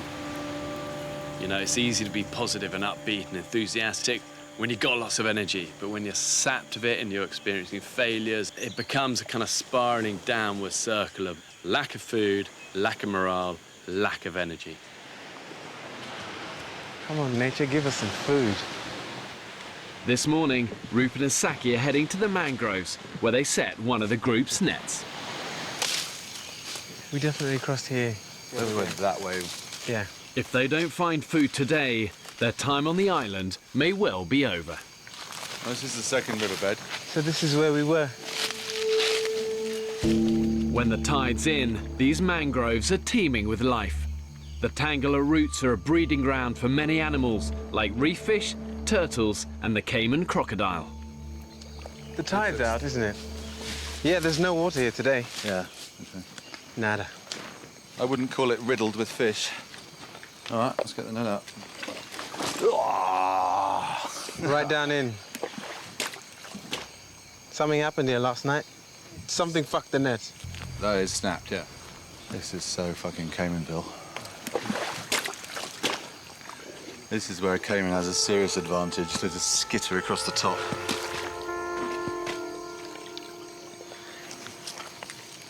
Lives to fight another day. Rupert and Saki must return to camp with nothing but a broken net. Let's go. This ground is so treacherous. Oh, this big Cayman right there. Holy shit. Holy shit the bed, man. He's watching us. Mate, he was right next to us. He was. Fucking hell. Sorry. This is what we're talking about. That's a big one. That's dinner for days, mate. Oh, I got this. No, get the string. We'll Yeah, make a noose. Make a noose. A few days ago, Saki and Rupert couldn't have imagined they'd be confronting one of nature's most fearsome predators. And I'm gonna take that motherfucker down. Armed with just a piece of string. Hello, mate. You're going in my belly tonight. We need to hurry because he's gonna start warming up. Yeah, no. Don't worry, I'm doing this one as quick as I can. Mate, he's growling. Yeah, he knows. You just get it on both of them and think slowly. If you can get it on when it's closed. That's it. Oh, no, get both closed. It's all right, you've got him. Got him. Well done. You got him. It's 5 feet almost. I hope the cord holds, because he's looking at me in a way that is not, let's be buddies. These Cayman crocodiles then grow to up to about 15 foot in length, but even small ones, they're just a bag of powerhouse and muscle. And what they do if they get hold of you, their instinct is immediately to roll. They call it a death roll. And if it's a small one, it will literally rip chunks of flesh out of you. And if it's a big one, take whole limbs off in that roll. All right, we've got it. Jesus Christ. Oh my God, he just ripped that, bro. See what that'll do to your leg. If that Came was up him for a second and he just smashed that twig to bits. This guy pulls like a bitch. Yeah. Oh, he's death rolling now. He's death rolling, yeah. Come on, get him out. Stay. Get him out. Okay. Keep him there, keep him there. Stop. Yeah. That's good. All right, let me try and get the bottom drawer. Before being abandoned, the men only had 1 day's survival training, which included a basic technique for animal trapping. That's it. Yeah, you see, now we can't roll. Yeah. Okay. Now drag him out into the open. Hold on, let me get a good grip. Let him roll, That's it. Well done. Let me get a grip. Drag him out into this open. Hang on, he's got his leg behind that tree. Perfect. Hang on. There we go. Into the shade, because then he can't... Yeah. Well done. All right. We've got him in the shade. Okay, You got him? cool. Do you want to take both? Yeah. He's going to watch you. Yeah, you've got him. Hang on. You've got him. You've got him, mate. You've got him. Hands over the eyes, over the jaw. Push it right on. That's That's it. it. Just hold it together. That's it. And then loop it. You got him. Ah, yes, mate. You got him. That's what you call teamwork. Well done. Well, we've got to get him home still. Ah, mate. Saki and Rupert will take the caiman crocodile back to camp, where they'll decide who will kill it. I mean, I hate killing things, I really do, but we need to eat, mate. we are hungry. So there's a kind of bittersweet. There's an incredible elation of having jumped on the back of a caiman, knocked it to the ground, and caught it, and the whole little hunt and all that stuff was just fucking exciting. But I also feel bad that we're gonna go and stick a knife in this guy's head and eat him, but it's the way of the world. I think he's lost the fight for now, but I know he's moving. Because we don't want to kill these things, but at the same time, we don't have anything. We have no food. We've got empty nets, as far as we know. And this will feed all of us. It takes you back to nature, being out here. You've got to eat, no matter what you think about. Slowly but surely, the inner savage is revealing itself. Guys, well done. Sorry, man. Because I was like... And this is the one time that I wish I had my phone with me to take a picture and be like, look at what we got! Yeah. Boom, look at that. Boomting. This is nuts. This is absolutely fucking nuts.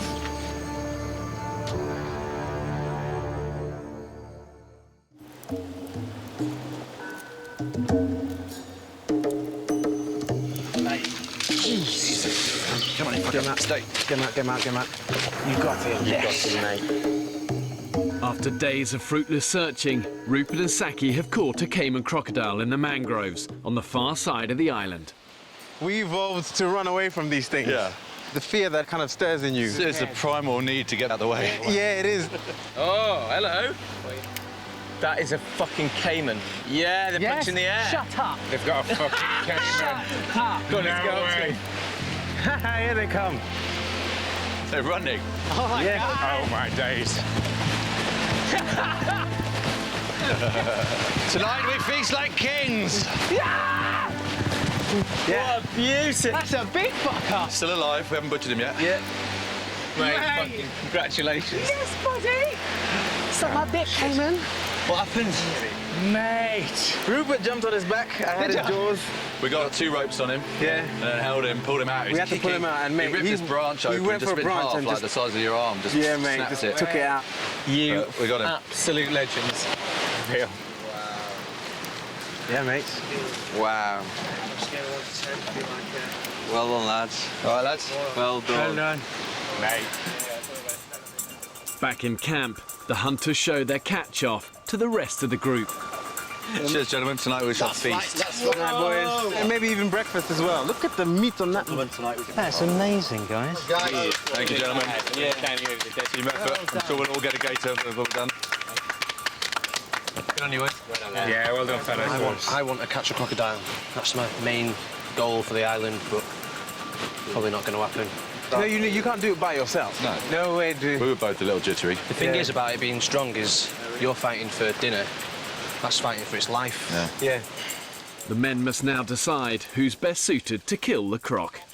Dan knows what to do, I think, with that sort of stuff. Oh, yeah, but Dan said Joe should do it. Should kill it? Yeah. He said Joe should do it because Joe's like the animal expert. I want to be here when that happens. A beer? I want to be here when that happens. I want a beer. They've nominated 23-year-old Joe, who's lived on a farm all his life. Have you butchered stuff before? Off the record. He wants to say yes. It does, That hurts. Yeah, he does. I've done a little bit in the past. Yeah, that's really hard. Joe, how do you feel about killing this animal? I'm nervous, to be honest. Yeah. Very worried. Mate, you don't have to do it if you don't want him. Oh, well. Yeah. Say, if you don't want to, I'll do it, mate. If you have any issues, pal. So there's a spot. Just there. See the back of the skull? Yeah. So you got to get in there and just on the hilt and just jam it in straight into the brain. Put all your weight on him, because he will kick. Ready? Yeah. That's it. That's it, you got him. You got him. Yeah, I think he's dead. He's dead, mate. He's dead. Stop. Yeah, he's gone. Yeah, he's gone, see? Quick and painless. Good job. Well done, pal. It'll twitch for approximately 2 hours. Right. After it's dead. That's just muscle tissue. Yeah, That's me and you. We all will. How are you with that, Ryan? You right? Was done very, very humane, yeah.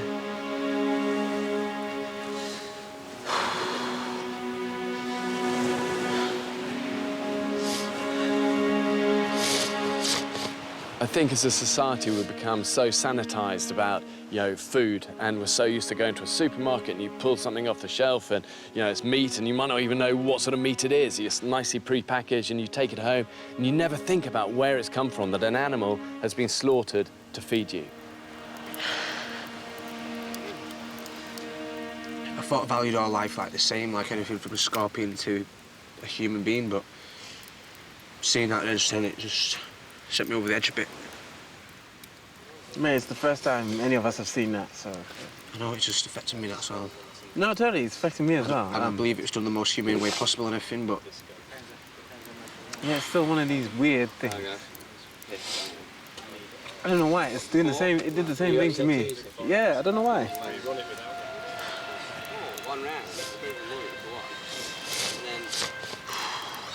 I even caught the damn thing, so I don't know why. I don't know. I feel sorry for the little bastard, you know what I mean? Yeah.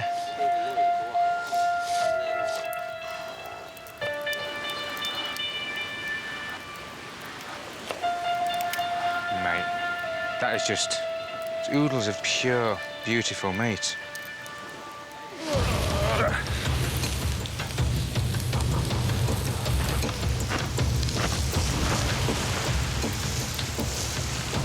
Jesus, look at that. Oh, this is just pure meat, mate. He's done us proud, that came in.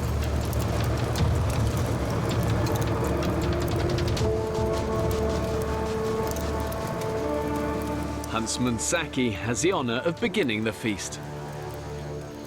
About to have the first taste of the caiman. It smells like heaven. Wow, look at that. Golden brown and white underneath. Oh, man. Is it good? You have no idea. What's it like? What's it like? It's fucking beautiful. Oh, baby. Man, this is amazing. Take that. This thing. Oh, it's so meaty. Oh, man. Mate, it tastes like a kebab. Good kebab or bad kebab? Like a good kebab, like, good. like a chicken shish. My body's just saying thank you, thank you. Yeah. I think everyone's been flaking a bit today, but that is just in time, really. Tonight, for the first time, we're a tribe. Not a bunch of guys who've been chucked on an island. We're actually a tribe today. Everybody's done the bit. Everybody's had, oh my God, everybody's had a corner. Everybody's had a job to do, and everybody's got on with the job. And tonight, we're a tribe. My belly's so full. It doesn't take long for the men to feel the impact of their first meat meal. Can I borrow someone's head torch, please? You going for poop in the sea? I'm not doing it in the sea, no. I'm gonna go and dig a hole. You better go down far away from camp, because somebody shat near the camp there and I can smell it. Yeah, that's Where? Somewhere, so whoever shits in the wood has been shitting too near the camp. Well, it wasn't me. Mate, I've shat in the sea. I've had a shit on top of a Scottish mountain before. I had a shit overlooking the Grand Canyon. I had a shit in a car park. Next on the island, tempers flare. What the fuck are they doing? What did you just fucking do a wanker sign towards me? Fuck you. If they don't start looking after each other, they haven't got a cat's chance of making it to the end of this month. We failed on the soft approach. And what are you proposing as a hard approach? To make the lad feel like a twat? We can't help him. So I suppose we've just got to say our sweet goodbyes. Ryan? Ryan!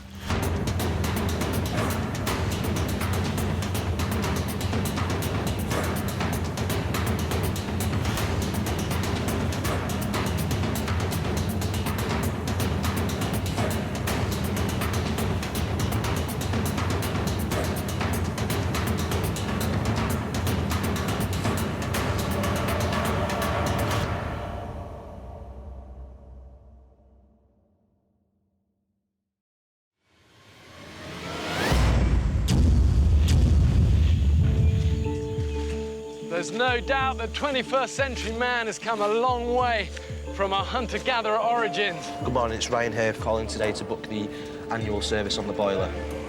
In Britain today, we take food, shelter and warmth for granted. And most of us consume rather than create. I want to find out what happens if you strip man of all the luxuries and the conveniences of modern living and then force him to fight for their very existence. 13 British men have been abandoned on a remote Pacific desert island. With just the clothes to stand up in and a few basic tools. Get a spear! Whoa, whoa! Is that right? And these guys are going to be completely alone, filming everything themselves. OK, got him. We've landed in the middle of an alien movie. When pushed to the extreme, do they still have what it takes to survive? It will become Lord of the Flies. Did you just do a wanker sign towards me? I think we'll start sticking some of the weaker ones on a raft and send them off to another island. This isn't about talk, this is about action. If you think you can do it, prove it. Can't believe it! This is dangerous. Coming in, brace!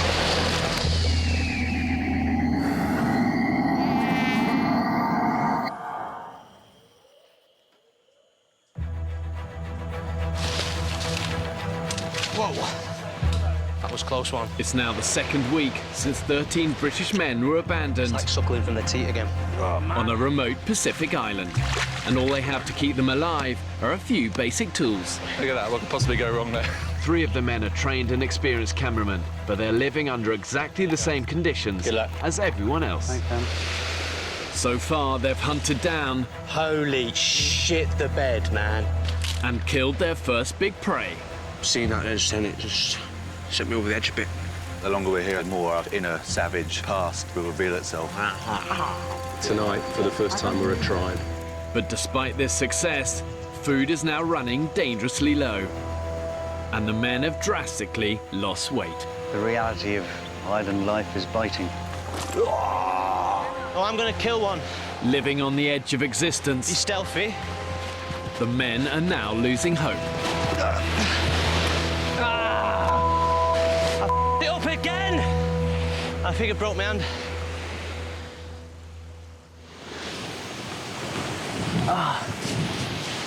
Oh, it smells a bit down here. Hello. Am I sitting in fish guts or something? There's not a very good smell here, but it. So day 8, and shit has gone down. Tempers are about to flare. I can see arguments about to kick off, honey. It's gonna happen. It's gonna happen. In the men's exposed camp, bitter winds from the Pacific have dropped the temperature by nearly 20 degrees. Ryan, get your feet off the bar. Ryan, get your feet off the bar, or I should pull them off. Get off, Tony, get off. Right. No, just don't. Listen to me. You'll fall asleep, your feet are in the fire. Where are you going? Don't speak to me. Ryan's feet had gone over the safety bar. It's his personal safety that's important. Ryan? Retired policeman Tony from Yorkshire has taken on the role of fire safety warden. Ryan? To be honest, I don't care how he speaks to me. I don't want to be woken up at all. I have trouble sleeping. The only way my feet were going to set on fire in the position that we're in is if they was going to spontaneously combust. I'll just sit near the fire, wide awake, 3 feet away, arms and legs crossed. Right, I'll sit and watch you. Go on. You don't need to sit and watch me. No, well, OK, I won't watch you then. You go get down. Shouting in the bloody ear hole in the middle of the night. We're not actually in Korea, and there is no enemy. You disturbed everybody when you did it. Well, in the manner that you did it. Sometimes just taking a slightly different point of view with certain people might be worth doing. It's a consideration, isn't it? I'm sorry for disturbing you, Fletch, but which was the priority? Ryan's feet or a few guys sleeping? Sleep never killed anybody. Fire doesn't burn feet here. Could have been the end of Ryan as part of the team.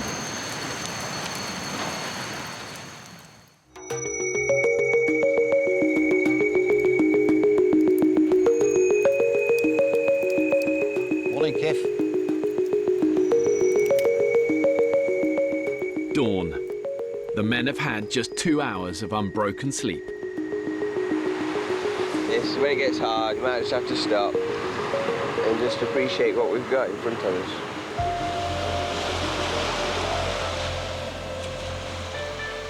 Well, I think one of the intriguing things about this experiment is that the wild is unpredictable, and what's interesting is see what's going to happen when you're tired and you're hungry and you're thirsty and you're missing home.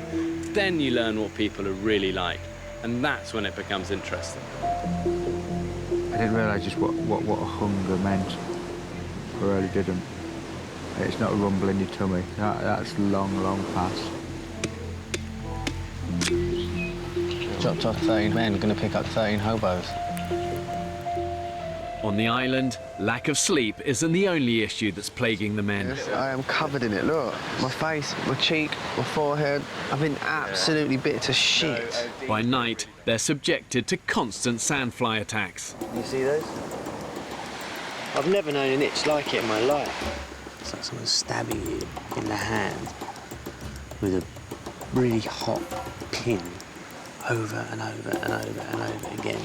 Look at the state of me. If they think this is fake, they can fuck off. Ryan's invented a unique way to beat the critters.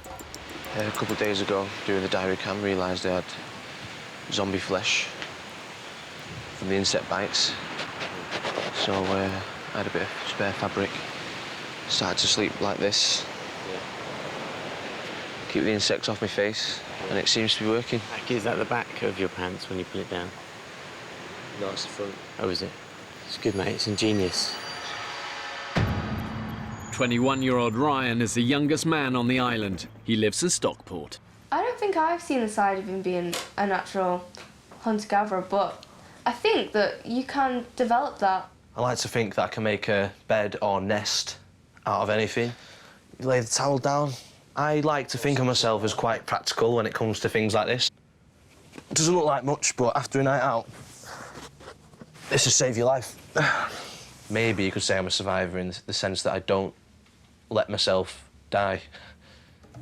So far, Ryan struggled with the severe conditions, but he's trying his hardest to fit in with the group. Oh, this is great morning. Do you know? Oh, you've lost your tits, bro. Ryan's really struggling, but he makes me laugh way more than anybody else here. You can buy unicorn meat off Amazon. It's basically just Spam with glitter in it. Don't get it. Yeah. However, living in such hostile conditions can take its toll. What's going on, man? You feeling rough or what? I just feel minging. I'm not gonna lie, I'm not feeling too great. This is still hurting me. That's making me feel like an absolute prick. To make matters worse, I just had a dream about Natalie, my beautiful girlfriend. And a huge part of me wants to go home. A huge part of me. Despite one solid meal of Cayman crocodile, the men are all suffering, eating on average a dangerously low 300 calories a day. Who needs Domino's pizza when you've got snail broth? And starvation is fast creeping up on them. So one of our big issues right now is we're not catching any fish in these nets. I think we need to move them. So you've got to track them, you've got to trace them. It's the same as anything. And if we just sit here waiting for it, we're stupid. If we don't have food, we don't have energy, eventually we all sort of roll up and die. So we need to have food. The men's camp is established on a beach at the southern tip of the island. I've ensured this island has enough water animals and vegetation on it to keep the men alive, but only if they have the ingenuity to find it, catch it and kill it. Day 12, and there was no fish in the net again. The men have made fishing nets from the washed-up debris found on the beach, but so far they've caught almost nothing. I'm not the best swimmer, that's why I don't help out with the gill nets. I can swim, but I can't save my life swim. If I was in a life and death situation, I'd die. What is it? Oh, no. All we're catching in those nets is poo fish. Poo fish. And when I say poo fish, a poo fish is a fish that tastes like poo. Literally tastes like poo. Yet again, the men have left the nets in the warm Pacific water too long, and the fish have died and begun decomposing. So this is the poo fish. It's inedible, considering we would eat almost anything right now. And we're not eating poo fish, so it tells you quite how much it tastes like poo. It's such a shame, it smells like the right kind of thing. It's just revolting.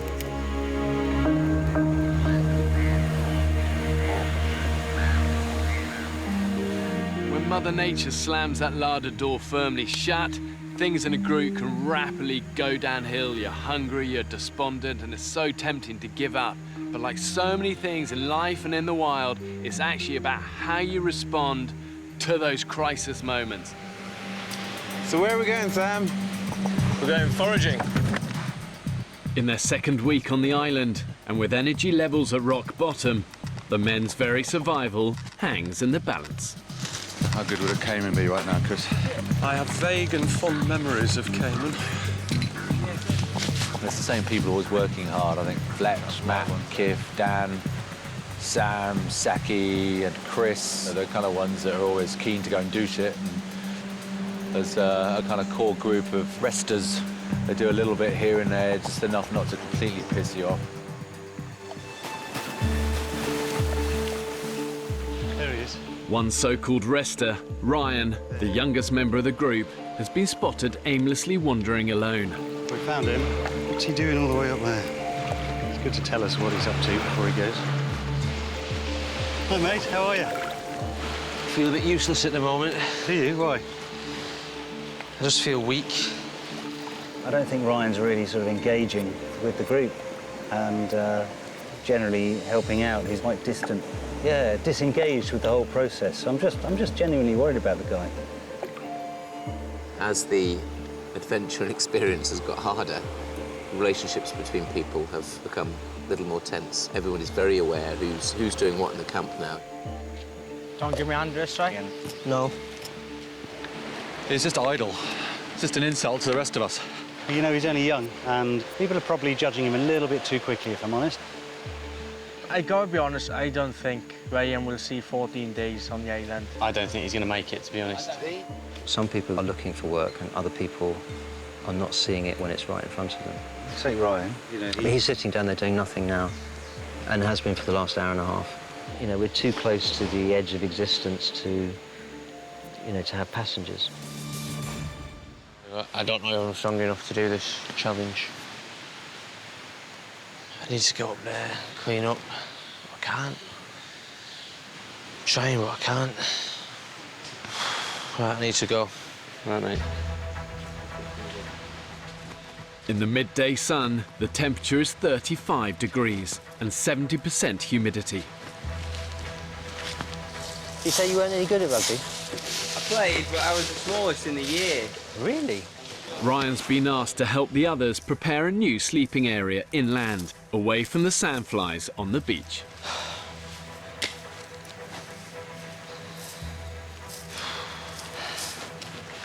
There's just no point just moving 2 or 3 leaves back. Either do something or don't bother doing anything. That kid's head is up his arse. What's the matter, kid? You look like you're going to kill somebody. Could have just gave me the broom and said, might be easier with this. What's the matter, mate? Well, honestly, Yeah, go on. Ryan, he's been sat in his arse all morning. And other people were knocking their pipes out. Yeah. And we were clearing up the top camp. And then he comes back and he's got a stick and he's just moving that leaf to there, that leaf to there, that leaf to there. And I've been... Sorry, I'm dehydrated. I'm just a bit grumpy. But it's just... Who are you on? Have a guess. Ryan, do you see everyone working here? You know, you've been walking around in a dream this morning and not doing any work. And we are fucking working hard. I was trying to help. Feel like I'm gonna fucking collapse, man. I'm trying my fucking hardest. Really am. Yeah, but you... Well, OK, I don't need you. Oh, sorry, I'm really sorry, buddy. Oh, don't But be we're like that. carrying Don't you. be like that. I know you are. It's driving me fucking bonkers.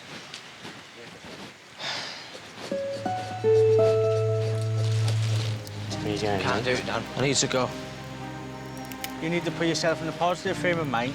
You can't. Impossible, do it. it's too late. You're not useless. I am. I clearly fucking am. And don't worry about anyone else. Worry about yourself. I can't stand the idea of one person thinking like that about me. Ryan's starting to grate with a few people, including myself, and pretty much everything he does here is a pointless exercise. Ryan's really quite distant and a bit disengaged with the whole process. So I'm just genuinely worried about the guy. –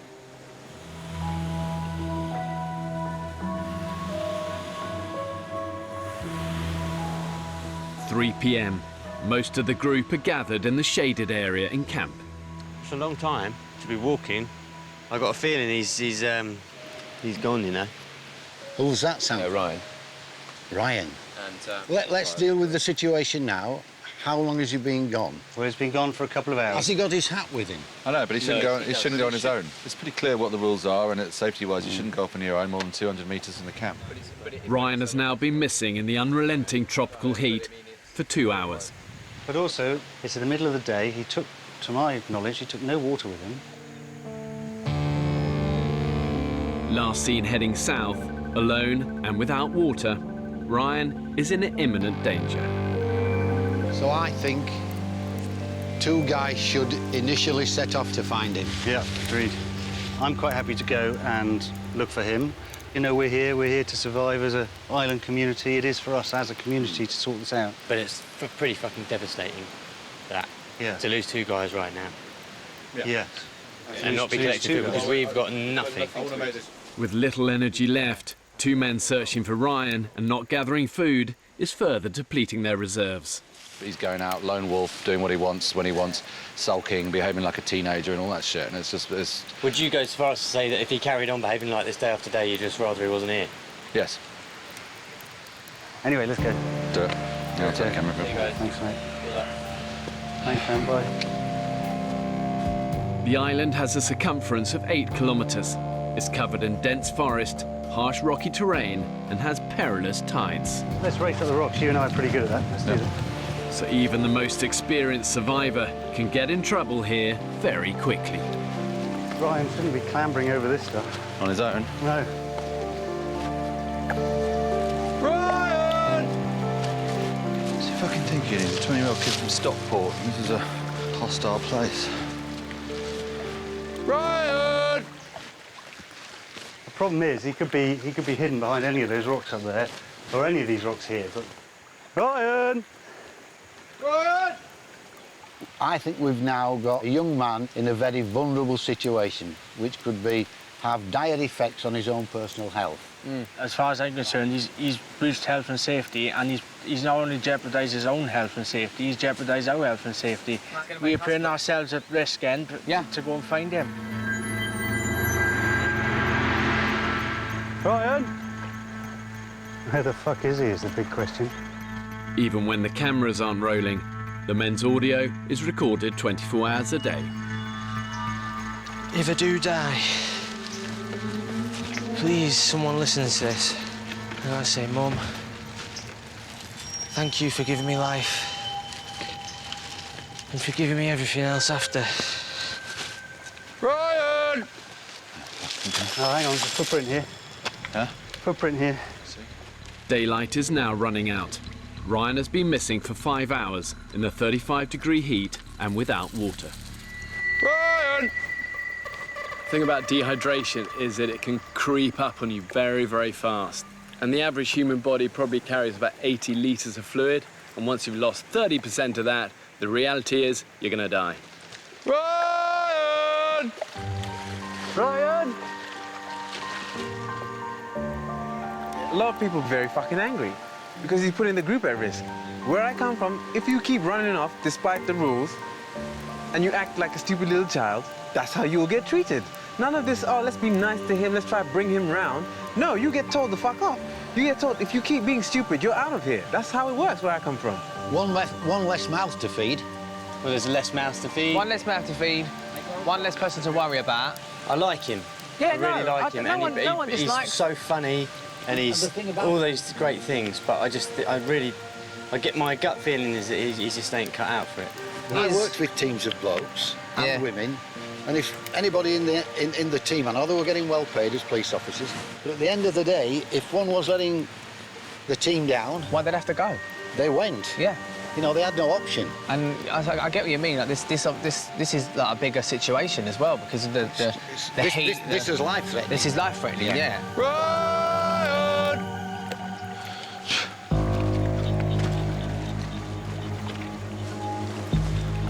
tide's coming in really fast. We're going to have to start scrambling through the forest to get back if we don't find him soon. With only 60 minutes till sundown and the tide coming in, Matt and Rupert have a choice. Ryan! Call off the search and leave Ryan at the mercy of the elements, Ryan! or return through the jungle in the dark. It's just thick, dense forest everywhere. I have to SOS this fucker. I've given up on everything in my life. I'm not giving up on this. Ryan! Ryan!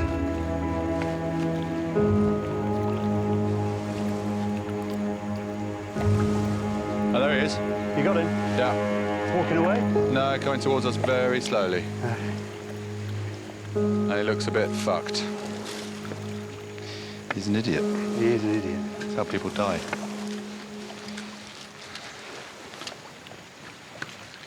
Where have you been, mate? Just been walking down the coast. Yeah, hang on, stop a second. Stop. Have you had anything to drink? No. You've had nothing to drink? I don't want anything. You do need something to drink. I'll just get back. Mate, we're all going to get back, but you need something to drink. You'll collapse on the way. Let's sit down for a second, Ryan, okay? let's sit down over here, please. Dark soon. Yeah, I know. Ryan, you haven't drunk for at least 4 or 5 hours. And you've been in the midday sun. Sit down and let's get some water in you.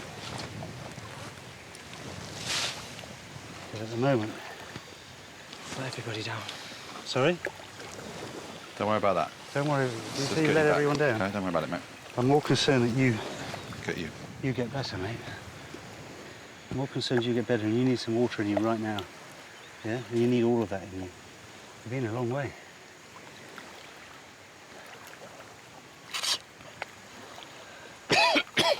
Take it easy, just sip it. Get it down slowly. Get the lot down. You need to have drunk about 2 to 3 litres a day. And I don't think you've drunk even 1 litre a day, have you? No. Find anything good? Fuck off. Coat hanger, always handy. For Grandpa. For Grandpa.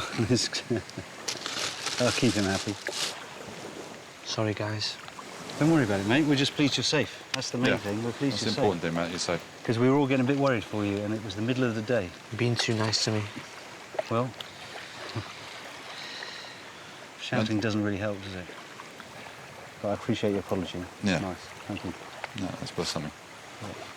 Let's get you back to camp. Let's Get do you it, man. hydrated, get a coconut in you, and Let's you'll do perk it. up. I'd love to say we've got a feast prepared, but we've got fuck all. Oh no, there'll be a big heart I'll of palm. carry that. I'll carry that. No, I'll carry it. Ryan, I want you to concentrate on I'll carry walking. it. You need to You're staggering around and stuff, you all okay? right? So you get one hand on your stick. I've had water now. Yeah, but you... Yeah, I know, but it'll take a while for it to work. You just get going. I'd be surprised if we make it round. Yes, we are being a little bit too nice to him. But still. Get him back and at least we found him and he's safe, which is the important thing. Did you see any before? No. I did genuinely feel like I was going to die at one point. Yeah, I'm not surprised, mate. A big log landed on my foot. I moved it eventually. How long were you under the log? I don't know, about 5 minutes. You know, we're not looking after him. No. He's not one of our children. He's a grown man. He's here on an equal basis as a man he is. with the rest of us. Obviously, a soft approach hasn't worked. We failed on the soft approach. And what are you proposing as a hard approach? What's your definition of a hard approach? To make the lad feel like a twat? You know, mate, you're part of the team. You're part of the team, so we do worry about you. Yeah? We're all going to get through this together, yeah? So... I'm not giving up. Ah, there's no question of giving up. They'll have to carry me off, dead or alive. I'm not walking off the That's island. the spirit. I've got one idea that we tell Ryan, in no uncertain terms, the position he's in, and he stays in camp with me under my watchful eye. And if he decides to wander off, then I appear to have 2 options. let him wander off and somehow notify the guys to go stop him, or I physically try to stop him, which could constitute an assault. I'll tell you something, mate, they'll all be pleased to see you. Did he get some food? What? Did he get some food? Did he? Yeah. No. What's he carrying? Bag of shite. Tony, Ryan's got a present for you, mate. It's lovely to see you, mate. It's really lovely to see you. I'm almost in tears. To bloody well see you. Stop it. No, I'm not stopping it. We just want you back, mate. Come here. Come here. The men have spent the day concentrating on finding Ryan, which means the only food in camp are leftover snails. Find any oysters, Joe? Oysters? Didn't find any oysters. Fine. At any point did you consider us guys? You didn't tell us where you were going, you'd been gone hours and it was coming in dark. Don't really know how to answer that. Sorry? Don't really know how to answer that. Well, either you did give a shit or you didn't. I don't think it's fair to say that I don't give a shit. I'm struggling to understand how you can be gone for so long and just not come in and say, oh, sorry, lads.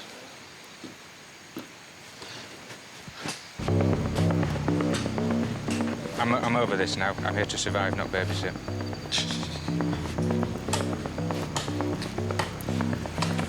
Now, I'm a very honest person, and this diary cam is a very honest thing.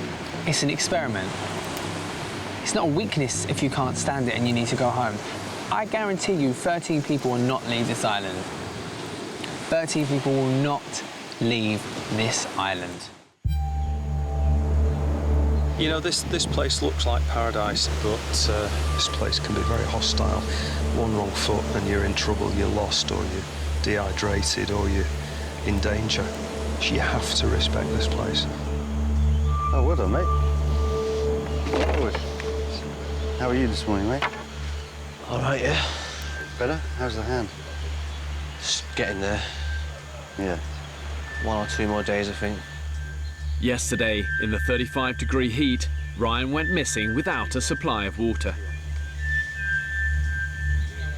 Forced to take action, Rupert and Matt found him nearly 5 hours later, lost and severely dehydrated. Some people are giving me the cold shoulder today.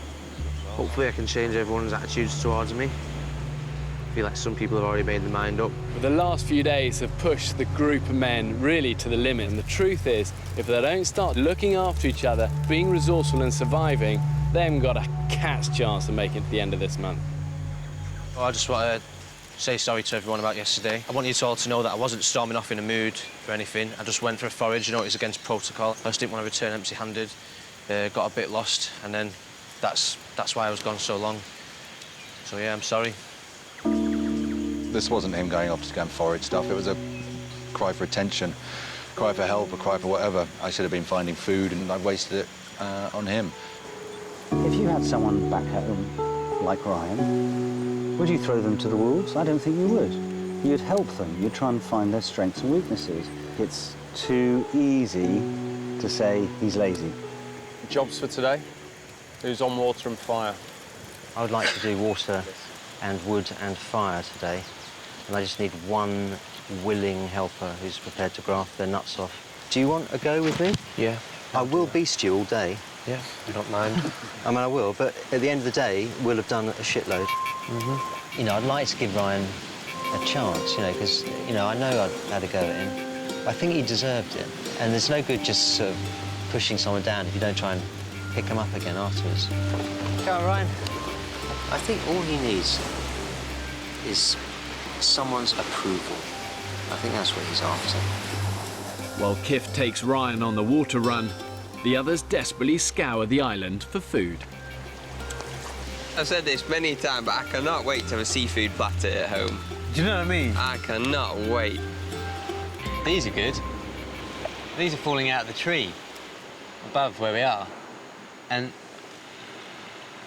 they're not the best thing you're ever going to eat. When you bite into them, kind of a cross between mud and an old strawberry. Right now, it's doing it for me. Just gives you that little bit of something, you know? I think that one's rotten. That one's actually rotten.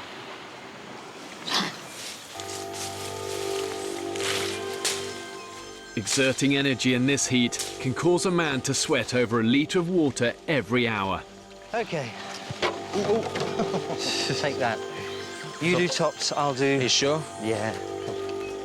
Collecting clean water could mean the difference between life and death for the men. Watched Ray Mears all my life. I've read the book, Robinson Crusoe. I've just always been sort of a fantasy to come to Desert Island and do this.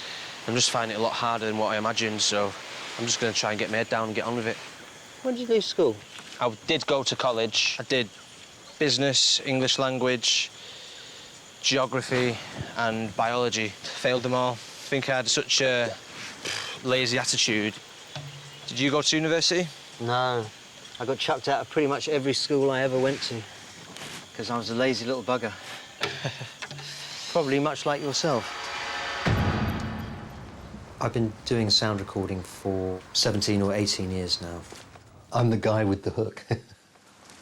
I think because my jobs enable me to travel and see all types of people doing all types of things, the one thing I've learned, with kindness, things can be OK. And I think on the island, that is what's going to do it. Here we go. Chuff, chuff. Ryan seems to be pulling his finger out. Kif was on him, babying him. But if the babying works, then the babying is what we have to do. Breathe in, and then just watch. The fact that Ryan can't swim means he can't help with tasks like pulling in the fish nets, and this isolates him from the group. That slowly.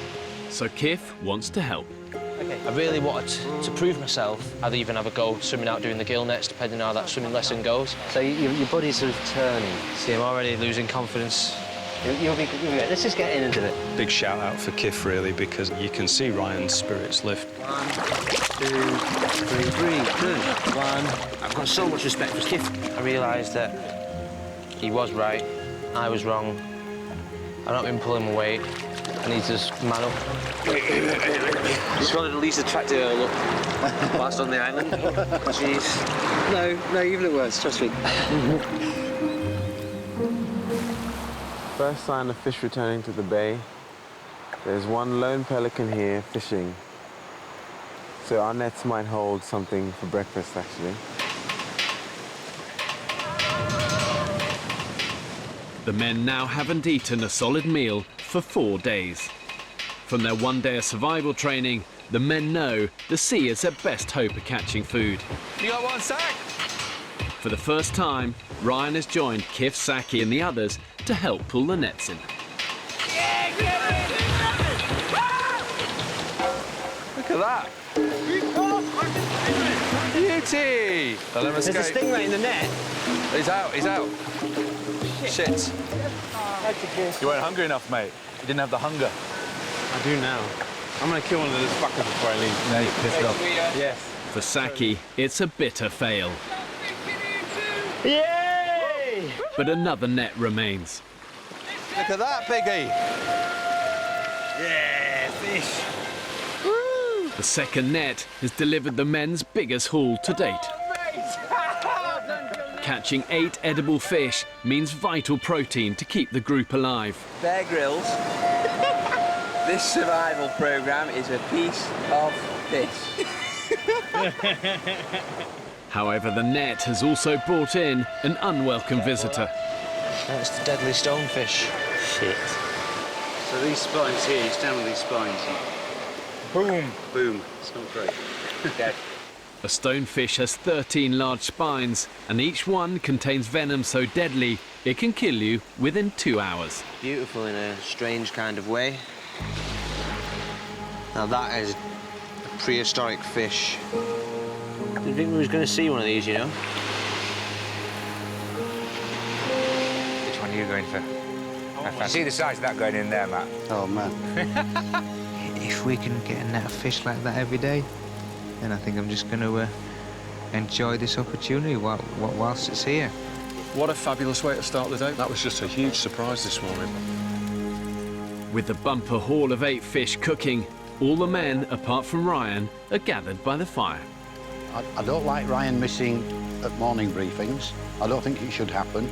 He should do his diary cam at another time. He should be here. It's important. I said Celebratory. No, it's not. It's not Celebratory, Fletch. He's vulnerable. No, it's not. Away from camp, Ryan is attempting to dispose of the stonefish. That fish is twitching quite a lot, and I'm starting to feel really bad. So I'm going to bash its head in. Just to be sure, because I don't want it to suffer.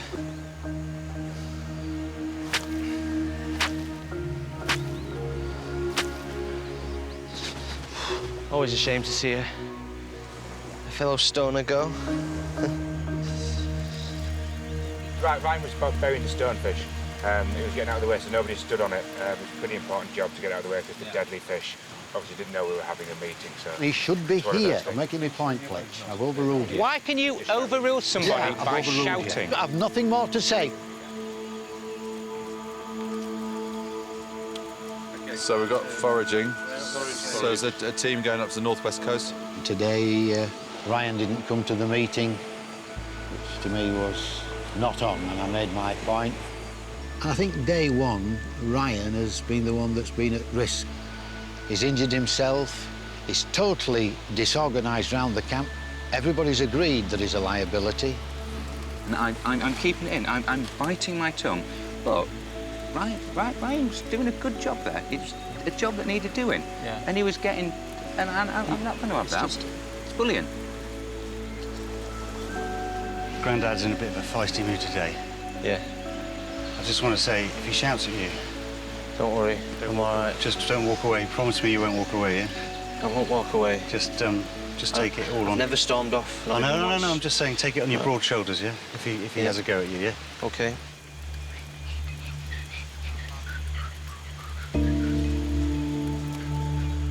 Midday in camp. The men can finally feast on their first meal of fish. Thank you so much, mate.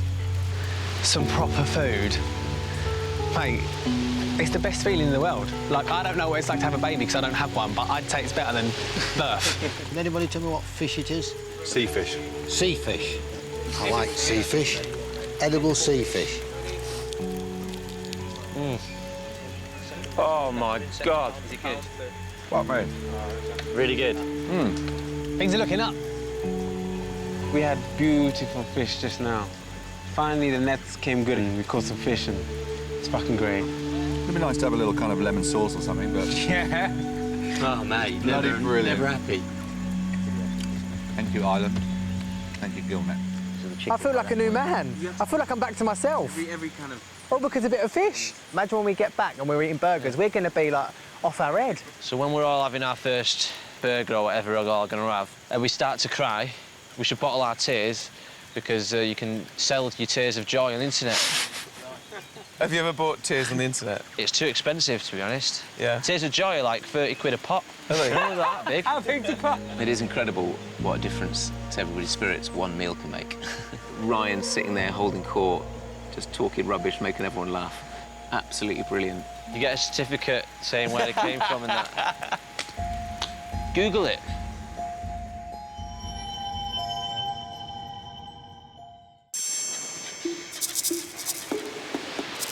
Wow. Oh, it's incredible. That is beautiful. Looks like they're all flying home for something. Full from last night's meal, a different concern is now the talk of the camp. The trouble is, in a hot environment like desert or here, you sweat so much, your body tries to hold on to any water it can, so it's very easy to get constipated. Joe, how many days since you've been? 8.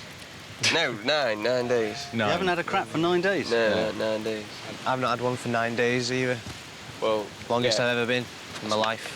But a new Ryan record. Always thought you were full of shit.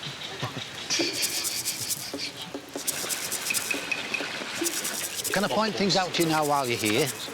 In the sleeping area, Quartermaster Tony is on the warpath. Your hat is there. Your belt is there. I know where the hat is. I know where the belt is. Everything's all over. No, it's not. OK. It's always bollocks every 5 minutes. Whereas? Tony all the time digging at people. It's pissing me off. There's no need for it. There's no fucking need for it. I don't know what his problem is. Tony, mate, lay off him, because he has turned a corner. He hasn't turned the full corner. OK, but we're getting there, and if you and things like that will send him back. Yeah, I've laid off now for a few days, but we are carrying him. Tony slightly has it in for Ryan, because I think he sees him as a bit of a hippy-dippy sort of soul who needs to go to boot camp, but this is not boot camp Ireland. This is about surviving. Truth is, this is so much harder than what I ever thought it was going to be. I'm just going to do everything in my power now to make sure that nobody feels like I'm not pulling my weight. For these guys who last the course, there will be an enduring sense of self-respect and pride. And it's easy to talk a good story, but ultimately, this isn't about talk, this is about action. So where are we going, Ryan? Going to Echo Beach, getting some snails. Determined to prove himself, Ryan heads out to forage for food. But this time, he's asked Saki to come with him. Is that an injured one I see? One of them might be. The men are only ever one failed catch away from extreme hunger. Hey, Saki! Hang on! Ryan has spotted something that might sustain the group a lot more than snails. He's injured, the poor guy. Some sort of seabird, I don't know. It's got beautiful green eyes. I want to end this thing's misery ASAP, because it's not even giving me a fight. For animal lover Ryan, killing the cormorant humanely and quickly is of the utmost importance. It's a sad situation, but it's the kindest thing to do. So if we're gonna kill for our food, this is probably the way that least makes me feel guilty. Right, I'm gonna do it. Right, hang on.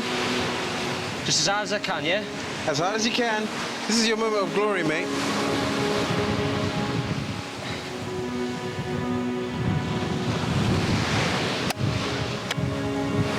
Mate, that's dead. I think that's a job well done, Ryan. He's gone from being a lazy no-hoper, really, to, you know, pulling his finger out and fully immersing himself in the activities of the group. And that's commendable on so many levels. What you got, Ryan? Nature provided us with a little extra. You kill it? Yeah. Oh, brilliant. Nice one. Yeah. Well done. Well done. It's a beautiful creature as well. Bend it the way it's not meant to go.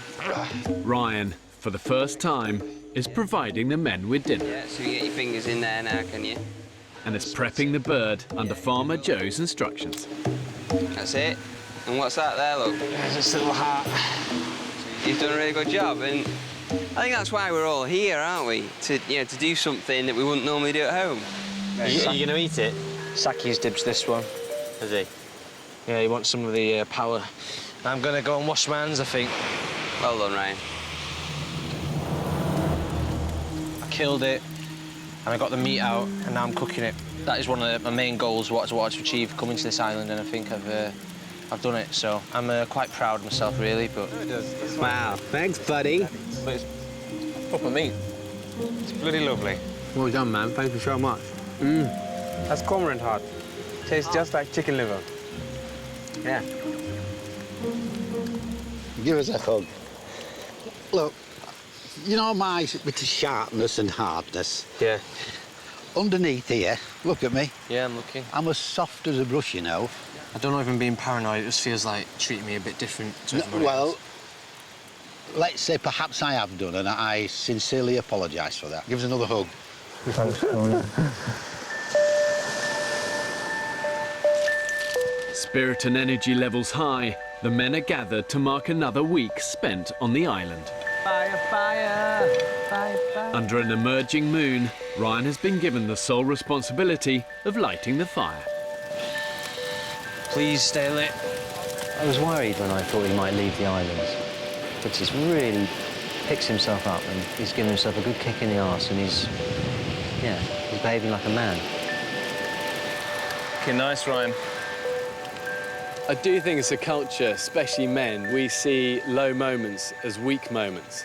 And I think what happens when you're vulnerable with each other, you create strong bonds. And where there's strong bonds, there's strength in a team. Easy at home, isn't it? Yeah. You don't get that. You got to work for your shit here. I've already found out something about myself, is that I'm a prick. I'm a total prick. Definitely see this as a turning point, not just on the island, but in my life. It's not exactly the island of the super vixens. I'm in a dream world. What are you talking about? My libido's not gone anywhere. First 2 nights I had a boner. What about you, Ryan? How's your libido? Like, I had morning glory the first night, and after that, nothing. Getting a bit worried now. They're like poking a marshmallow into a money box when you get home, mate. Like every couple of days I'm on the rock. I'm just going to look for some, I'm out there on Wang Rock. Didn't find nothing. Go look for some snails. Go look for some snails.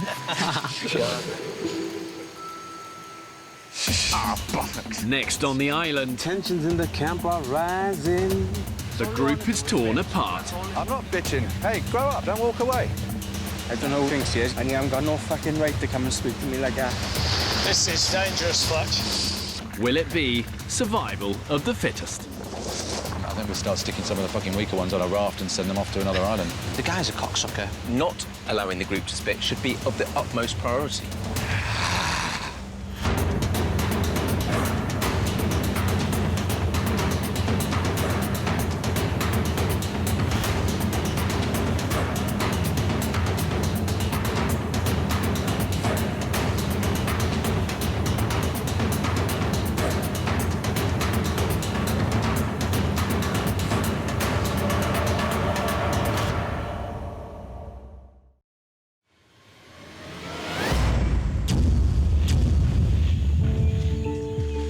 There's no doubt that 21st century man has come a long way from our hunter-gatherer origins. Good morning, it's Ryan here, calling today to book the annual service on the boiler.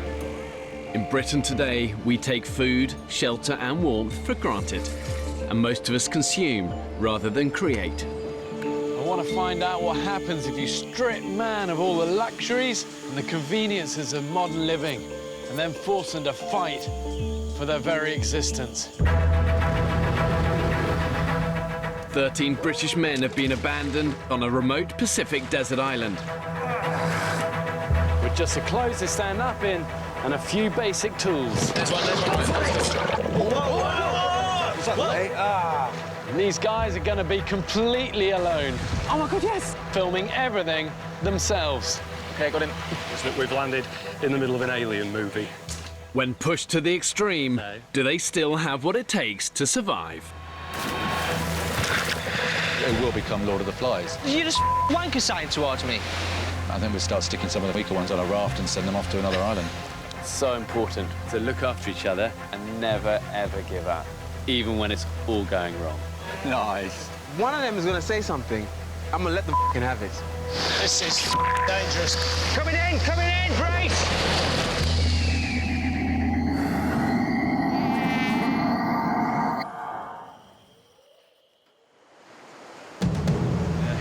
Mate, this is bollocks. 2 weeks ago, 13 British men were cast away on this remote Pacific island. Come on, nature, give us some food.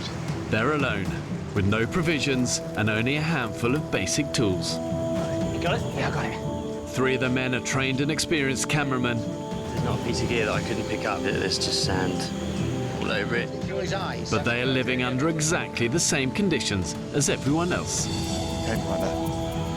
So far, they've had one big hunting success. Thank you, gentlemen. Good on you, Ed. But now, they're living through famine. I would eat a scabby horse in between 2 piss-soaked mattresses. And frustrations Stairs! I think it broke me hand. have reached boiling point. Why can you overrule somebody by shouting? I have nothing more to say. The island has almost claimed its first victim. Ryan! Ryan! He's an idiot. How people die. 13 people will not leave this island. Let's just see how shit goes down now. I feel like I'm living in like Epping Forest. Epping Forest? Yeah. Do you get tarantulas in Epping Forest? No, but you get big Scorpions? spiders. No. No? Bell constructors? No. Just a load of doggers. There's doggers. A lot of doggers. The men have now been scraping by on starvation rations for 2 weeks. We've decided to call this island Surely Island because, well, you know, we keep saying, surely there must be more fish. Surely there must be pigs. Surely there must be other things we can eat other than snails. Energy levels are at rock bottom. Today's been a struggle, just a physically hard struggle to do the simplest things. We've got one fish that came out of the gill net on our beach this morning. I've got 3 portions left for team malnutrition. It's Tony, Dino. So the disappointment of not having enough carbs and food in general is kind of contributing to the mood in the camp. I'm so hungry now. I'm so hungry. I want crisps galore. I want that cookie dough. I want pizza. I want hot dogs, sausage, bacon, eggs. I don't even like eggs. That's because you just talk about food all day. You're torturing yourself. Just pass me a coconut shit. For me, survival is feast or famine. I think that's quickly becoming apparent. There's no steadiness to our food. Here you go, mate. Come on. Come on, just take. That's it. We've got no means of preserving the food that we catch. So when we get it, we have to eat it, and when we haven't got it, we're in a famine situation. How's that lovely coconut bone? It's not hitting the spot. This is one of the most serious cases of hunger I've ever seen. It's extreme. I don't think it's going to end. I remember as part of our combat survival training in the military, one of the things I learned is actually just how hard work it is, the business of surviving.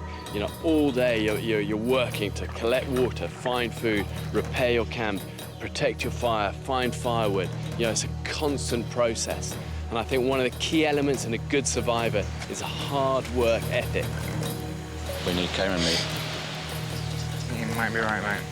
Because the fish ain't coming. They've all buggered off. Rupert is determined to keep scouring the island for his toughest prey. 2 weeks ago, I killed a caiman, and it fed all of us for, I think, 3 meals, so it's definitely a food source worth chasing. We're ready to rock and roll. I'm on this one. Bucket man. Let's do it. I know there's people that are desperate to wrestle a caiman. I don't see the need of it, really. I think we can sustain ourselves on snails and things. This is so Caymanville. Just now straightforward, find it, catch it, kill it, eat it. For Rupert, Mike and Chris, hunting in the mangrove swamps is using a huge amount of precious energy. I feel as if I'm climbing a mountain. It's just becoming more and more difficult. Short of breath, weak, legs feel as if they're not functioning. But we need some food. We need some decent food. We've seen hide nor hair since that first one. Mind you, if we did find one, we'd be too knackered to catch him. Yeah. Well, stop whinging, carry on. Got this filled in no time. Yeah, it's easy when there's 3 of you. It's got to be about over 100 in there already. Nice and easy meal. Really easy, they're just everywhere. Saki, Ryan and Joe gather snails, the grim staple of the men's diet. It tastes better every day. It's a shame they're only 1 calorie each. There's certain people who have an eye for foraging. You've got certain people who are better at physically catching things. Everybody who's here is able-bodied, but some just work harder than others.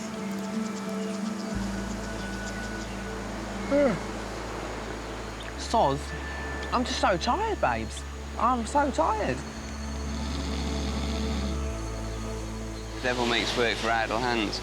You keep busy all day, you keep your nose clean, but, you know, if you don't keep busy, then it's going to bite you in the backside. Just in the last 2, 3, 4 days, all I've seen of Craig is Craig lying around, and I think that's wrong. It's bloody hard. It's hard. You want to do so much, yet you haven't got the energy in order to do it. He's not pulling his weight, and at the moment he's on a free ticket. You know, he's getting a free lunch every day.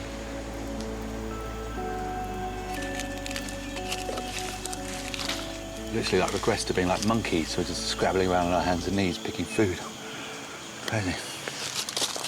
After searching for hours, they've failed to find a caiman crocodile, but they have discovered a few wild figs. Oh, stood up. Ow. Oh, fainting. Fainting. I assume it's dehydration. We'll get to those beaches, I think, and then round before tide changes and hits us. The men decide to return to camp, but they've been out so long, their way back through the mangrove has been cut off by the rising tide. Ahem to take an alternative route across the rocky coastline. In the afternoon, heat is at its zenith. Where are the figs? Good question. Where are the figs? This is a sign of how fucked up our brains have become, and pick a whole bucket load on our hands and knees like monkeys, and then wander off, leaving the bucket there. Duh. That's just a quick shufty back, innit? Yeah. Go, go, go. Totally Chris's fault, though. I mean, he was carrying the buckets. Yeah. 60-year-old Chris returns for the figs, but it's a dangerous gamble. With the tide rising at a metre an hour, the route back to camp is rapidly becoming more difficult. Extreme hunger affects not only obviously your physical strength, but also your decision-making ability. Mate. And if there's doubt, don't take the risk. You'll only get it wrong once. Good to go, mate? I am finally good to go. Got the figs back, heading back to camp now. It's about an hour's walk. Not sure whether we're too late for this. Now approaching high tide, the beach has disappeared. Oh, mate. You all right? Yeah. I'll be all right. Rocks are lethal. This whiskey.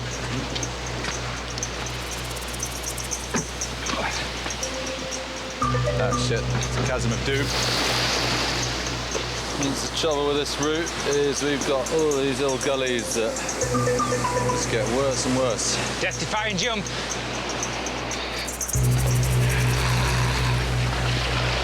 She's going to test you, isn't it, mate?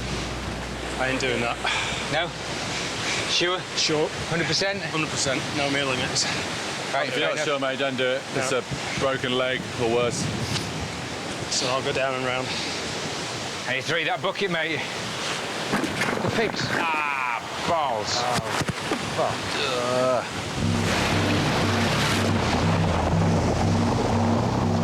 Unwilling to risk the jump, Chris has no choice but to take his chances in the sea. Come on, mate. And Mike follows. Very tough, mate.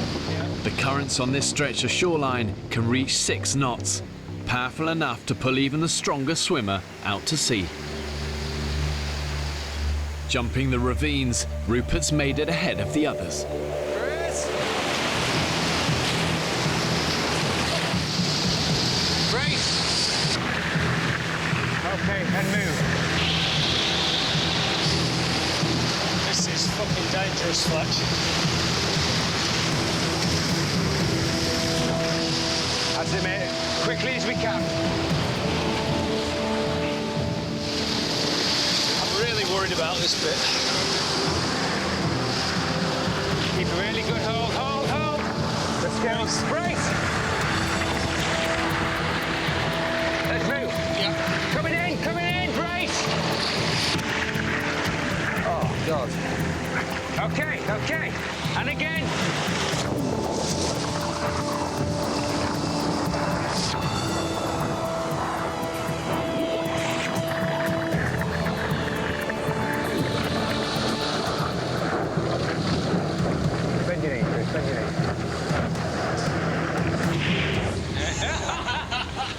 Couple of happy chaps, having gone through hell. That was pretty close to the edge, wasn't it? Well done, Chris.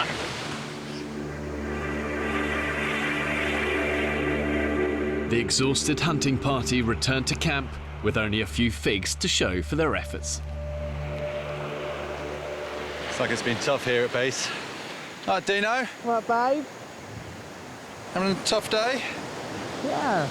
Having a fiancé day. How are you? We're good. What did you get? Figs. Ooh. Yeah. Two There you figs.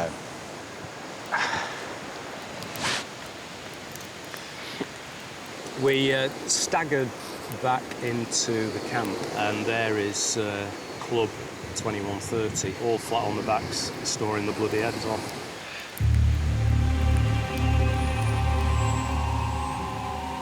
A lot of people just sitting around doing fuck all, really. They're quite happy to sit back and let people work around them and provide for them and decide where their mum or something. I don't really want to get involved in a massive argument, but it's coming to a little bit of a head, I think, slowly but surely. You can see little cracks starting to appear and people are like, boom, boom, like little comments here and there are coming out and you're like, oh, judgy. Bitten my tongue long enough. There's certain people that day after day do absolutely nothing and then come like little leeches with their bowls and don't even have the bloody decency to say thank you. And you just think, wow, your moles are as low as a snake's belly.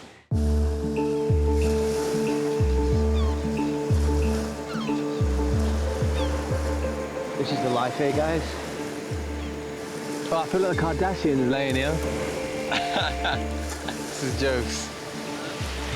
I got a couple of sardines baking for dinner. It's mid-morning. The 4 youngest members of the group are sunbathing. One of the team there, and I won't say who, just said, I can't wait to get home to play on my PlayStation. That is how different we are. I cannot comprehend why you would look down there and go, God, I wish I was in my mum's house. Yeah. You know, in my bedroom, playing on a PlayStation. But it's fucking moronic, isn't it?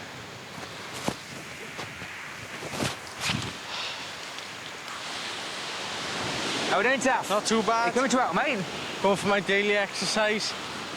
Do you want to tow this net out for us instead of walking?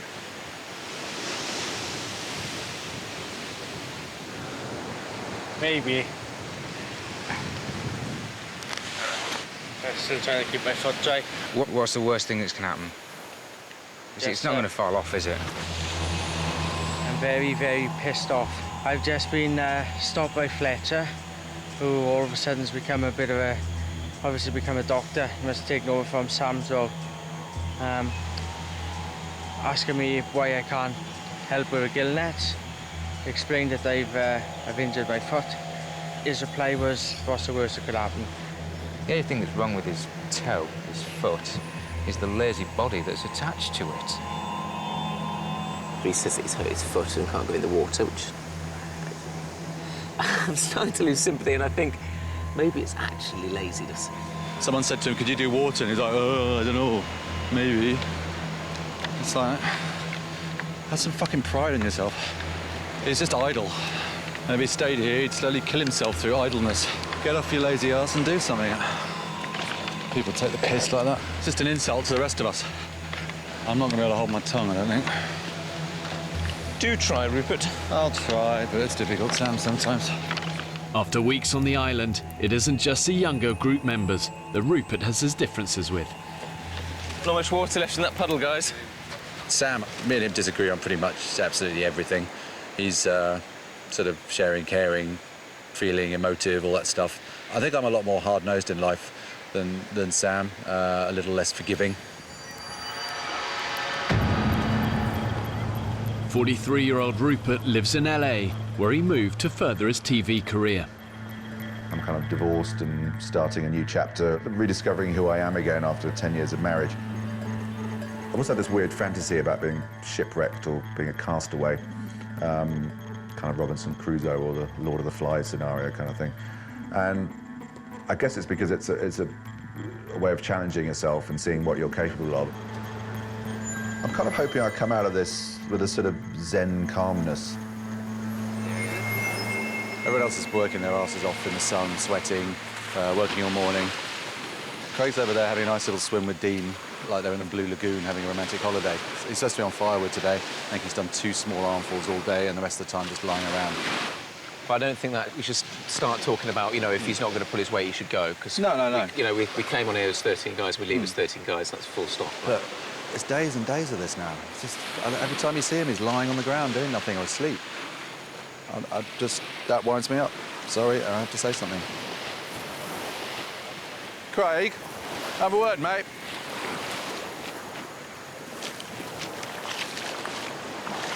You don't notice everybody else is kind of working and sweating and all that. What have you done today? I've just been down there and on firewood. I've just been down there for the beach. I know, I saw you walking there and come back, but you didn't come back with anything. Yeah, well, I'm trying to find firewood. There's a lot of firewood, mate. A walk down the beach and coming back with empty arms isn't really doing it, is it? Sticks. Did you get some? I couldn't find any. You can't find little sticks. Mate, come on, why are you here? Why are you here? I don't know, I asked my question now. I know. I asked myself that quite a lot ago, so I know. I'm fucked off with it. I know, well, don't walk away. I want to talk to you. All we're asking is that you kind of make an effort to help with the group, and that's kind of just, I'm not seeing it. I know you've had injuries and stuff like that, it's fair enough, but you're walking around now, and I just want to be able to see... So all you want to do is bitch, and that's all... I'm not bitching. Hey, grow up, don't walk away. Why are you here? Same reason you were here. I doubt it, because I seem to be doing a very different time on this island than you are, so... I don't want a camera in my face. I haven't got time for fucking arse. I don't know who the fuck he thinks he is. He's exactly the same as me on the island. I don't care what job he does. He's exactly the same as me on the island. And he hasn't got no fucking right to come and speak to me like that. And I walked away from him because my temper rises very quickly, let me tell you. Yeah. And it means, oh, that's how we'll deal with it. Yeah? That's a man way to do it. Fuck off.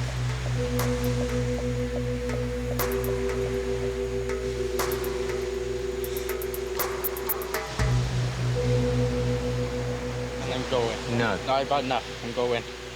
I'm going. Listen, don't be rash. Tomorrow I'm off to my wonderful land of Wales. Craig, don't do that, mate. Craig, mate, listen, buddy, we'd be devastated if that happened. Sorry, I'm not apologetic for it, but I'm not. The clash between Rupert and Craig has affected the group. It's very easy to criticise other people, very easy, you know? And, I could easily criticise some of the guys that like to lie on the beach and sunbathe. And I could easily criticise the people that have a massive go at people, which is completely out of turn. I think both those things probably actually don't sit that well with me. But I just don't think that we should be sniping at each other and picking up on those things. It's because it's only happening because we're hungry, we're knackered, we're spending 24 hours a day in each other's company. And I can just feel the group falling apart. Because that's my biggest fear here, is that you know, at this point, when we've done so much, it starts to break up. And that would just be a disaster for me. Get this shit. The group has barely eaten anything in days. I've ensured this island has enough water, animals and vegetation on it to keep the men alive, but only if they have the ingenuity to find it, catch it and kill it.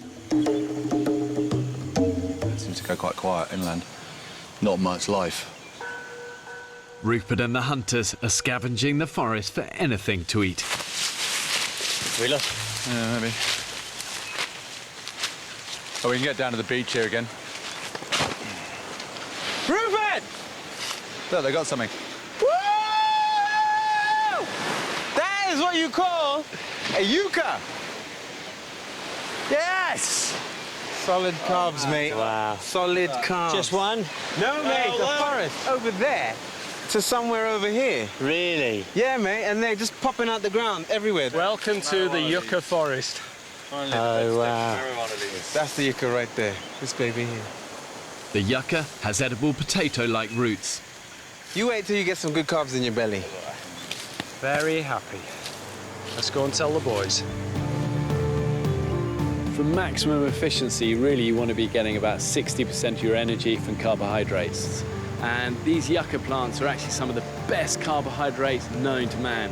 The men's bodies will turn them into energy far more quickly than the protein that they've been eating.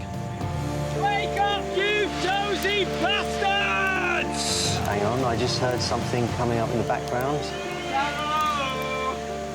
But this sounds good. We got something for you. Anyone for carbohydrate? Wow. Oh, my God. Welcome to your first yucca meal. Tonight, we eat like royalty. Oh my God! Oh, you beauty. If I don't get a drink of water, I am going to pass out. Run, get a stick, quick. Get a spear! Shit. Go. Tangled in the fishing nets is another welcome discovery. Zaki, what is it? Let's just bring a whole lot in. Stingray! It's a big one. It's a big one. Watch out for that stinger. He's done.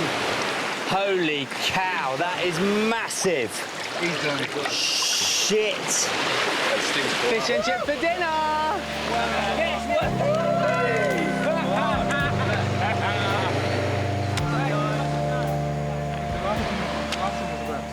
We're going to eat. The stingray is big enough to feed all 13 men. Wow, it totally lifted spirits just when they needed lifting. I think everyone was getting into survival slump, I guess. I think surviving in this environment is feast and famine. You know, the waves of feast and famine, yeah? Yeah. And today we're having a feast.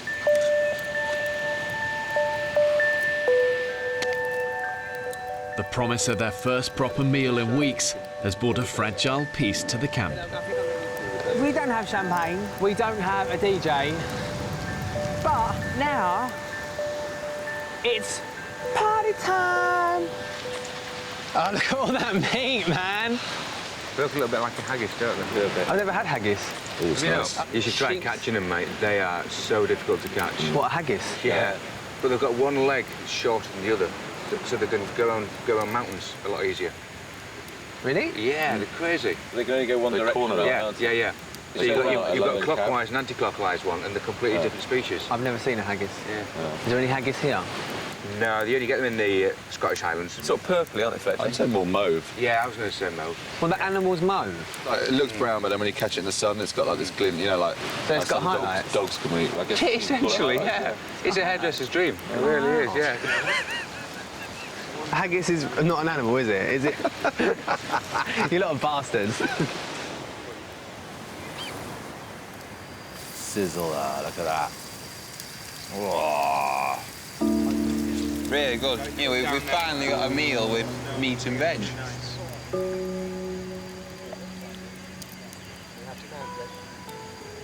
Sounds good. It's literally what dreams are made of. After being deprived for weeks, the men are now experiencing a serious carb high. I'm in a happy place. Sam sees an opportunity for some team bonding. I'd like to do some kind of fun stuff as a group, like playing a game of rounders on the beach. I'd like to just hack away up there and build a little chill-out area where we can sit back and watch the sun go down. I'd like to make a big bit of beach art that has actually no practical purpose at all. I really would love to see a leatherback turtle. I'd love that. We just had a meeting about where we're at, and I think there's kind of obviously two very different sides to the camp now. They want to build sculptures, they want to play rounders, and I know where my priorities lie. We're still at the basic hunter-gatherer stage, and we're living paycheck to paycheck. We haven't got tomorrow's food. It's out there in that sea, hopefully stuck in the nets. If it isn't, we're fucked. So, as far as I'm really concerned, the rest are in club fucking cuckoo land.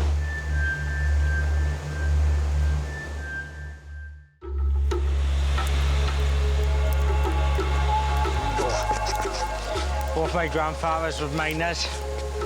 Obviously, they passed their digging skills on to me. Gotta love the Welsh. They do try. The morning after their first meal of carb-rich yucca, energy levels are high. Energy-wise, I feel like a new man out here. Yeah, woke up this morning with a real spring in my step and a real purpose. Everything. Everything changed this morning. We've got food coming in, we've got yucca, which is there. Loads of it, it's going to keep us going. It's a massive, massive breakthrough. Up to now, the group's all-consuming focus has been about food. But humans require much more than just food and water to survive. At what point do you try and move on from this hand-to-mouth existence and start trying to improve the quality of their lives? We've just found this amazing bit of driftwood. It's the sort of branches of a tree, so we can just hang our coconuts. All our cups. I think it's a great idea. It looked quite good, wasn't it? I'm using the day to feather our nest. Just trying to make a few camp improvements, trying to get this place looking good. Sam. Let's go to Sam. Sam is the campest man on this island. And given that Dino's on the island, that takes some doing. Yeah, he's the gayest straight bloke I know. Oh, I think that's rather nice, that. Well done, Sam. It's all shaping up, isn't it? What do you think to the new pieces of furniture? Nice. Rupert turns his nose up at all sorts of things that I've done. You know, hat stand and coconut tree. All these things for me are part of creating an environment that we want to live in, that we're happy to live in. But for him, they're an unnecessary part of survival. Despite the big yucca find, Rupert continues to search for food at every opportunity. Ropes, bring machete. What do you got? What do you got? What do you think? Well, it's not pizza. Oysters, no. Oysters, mate. Yeah. I'm sweating. I didn't come here to play house. It's all very well making the camp look pretty and building little things to put mugs on and all that kind of stuff, which is great and it looks nice, but our priority should be finding food because I don't think we're out of the woods yet. Fuck me! Huge! And it's like, I don't know, everyone's just kind of sort of crossing their fingers and hoping, and that's not really a way to survive. That's gambling with your lives a bit. I mean, Sam's building a swing. Whee! No one's cooking, none of the other shit that needs doing around. It's just like, come on.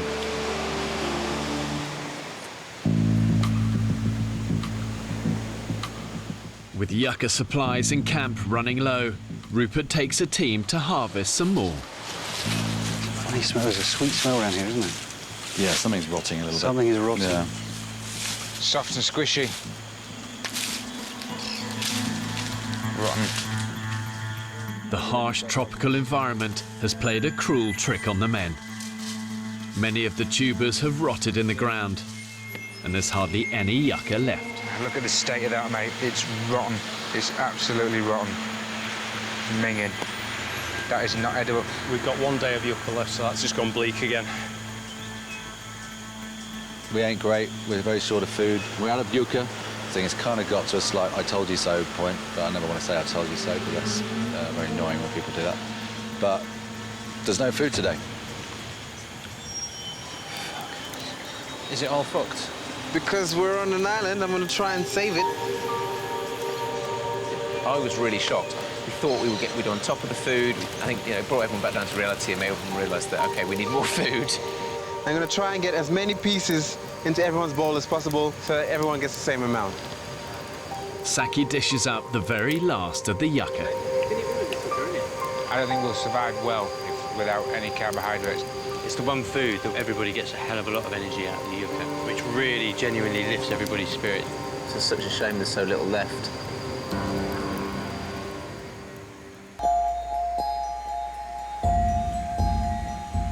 It's pretty obvious to me that we're running out of food.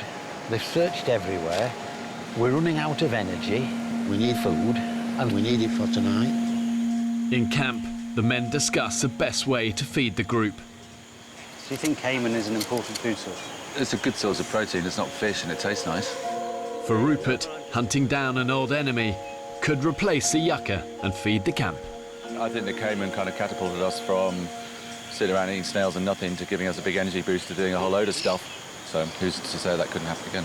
It is not necessary for the survival of our community to kill caiman.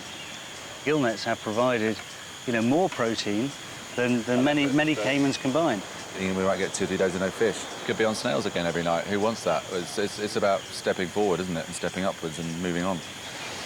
Trying to find one of these prehistoric toothed beasts that could rip off your arm and maybe catch one and return a hero. It's become a little bit of an obsession. What do you reckon, Kip? I think you're full of shit. We should be hunting those pink elephants. They're the ones that are bugging me. Reality is they're still very much kind of living hand to mouth, and there's no guaranteed food source that they can always rely on. But my view is the real enemy is actually the disunity in the camp.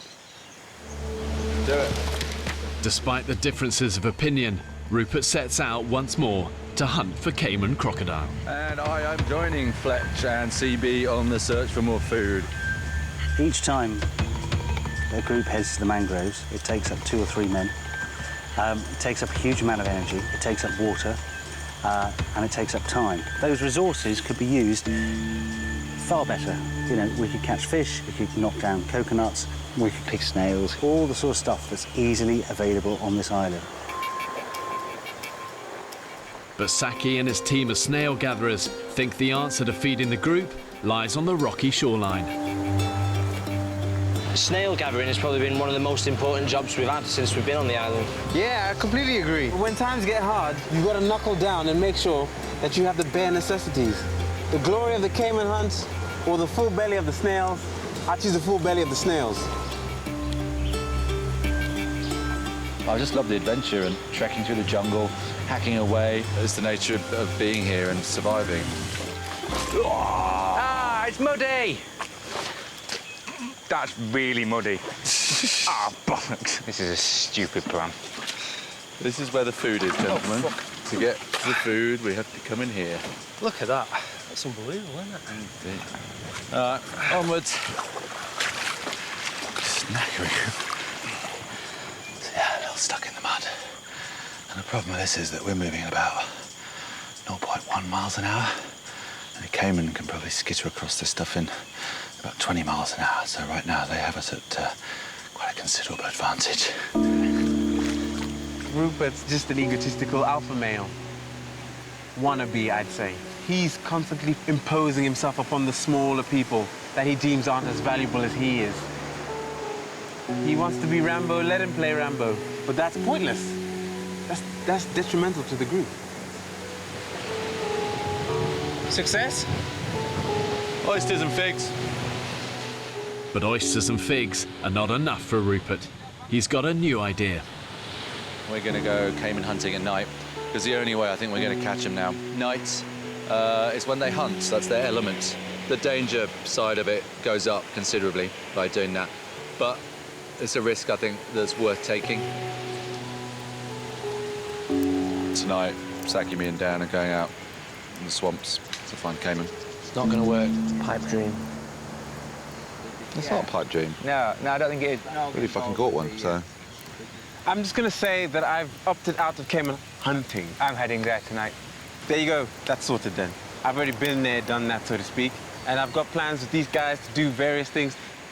Saki suddenly announced I'm no longer anything to do with the so-called caiman hunting, which, I don't know, struck me as kind of somewhat arrogant. He didn't seem to have the balls to talk to me personally and say he wasn't going to do it and come and do it. I don't know why he doesn't want to do it. He hasn't said. He hasn't spoken to me since, to be honest, and I haven't spoken to him. Look out below. Bringing in all the foods on a day-to-day basis. That's far more important than a caiman that you can't even see.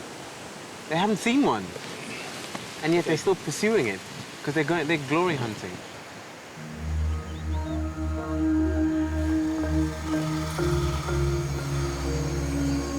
I just hope I don't come across as too kind of crazed loner. But long term, I think they probably agree with me when they're starving, so I think I'd like to feel I'm still right.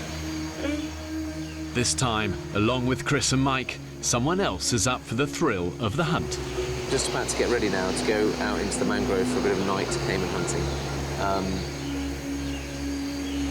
Some of the guys were going, and I just thought it sounded too exciting to pass out. Right then. Let's go. See you later. See you later, Zach. Luck, boys. See you later, man. I am excited by the prospect of nighttime caiman hunting, like any red-blooded male. But it seems like a bit of an insane expedition, really. Oh, shit. In the tidal mangrove swamps at night, the caiman crocodiles themselves will be hunting their prey. My concern is that they don't stand a chance in the water because we can't wrestle it in wasting water. It's just crazy.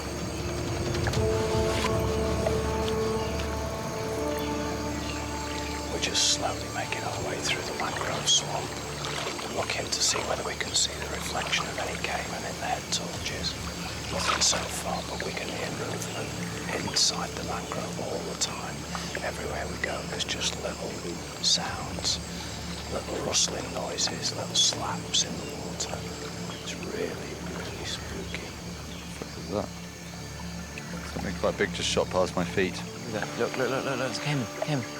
There, see him?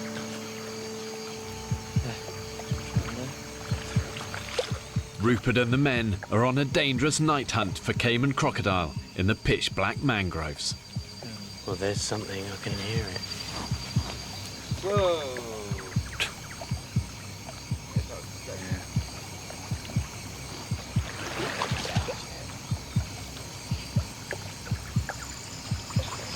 There's a lot of funny noises.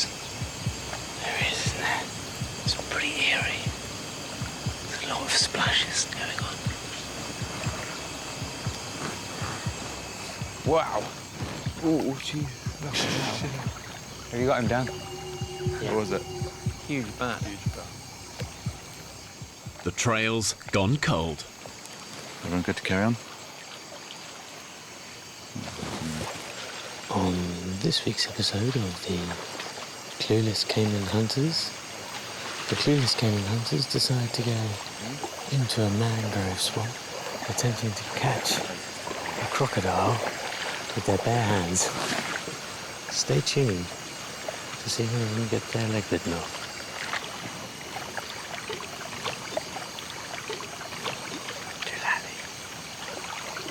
Obsessed.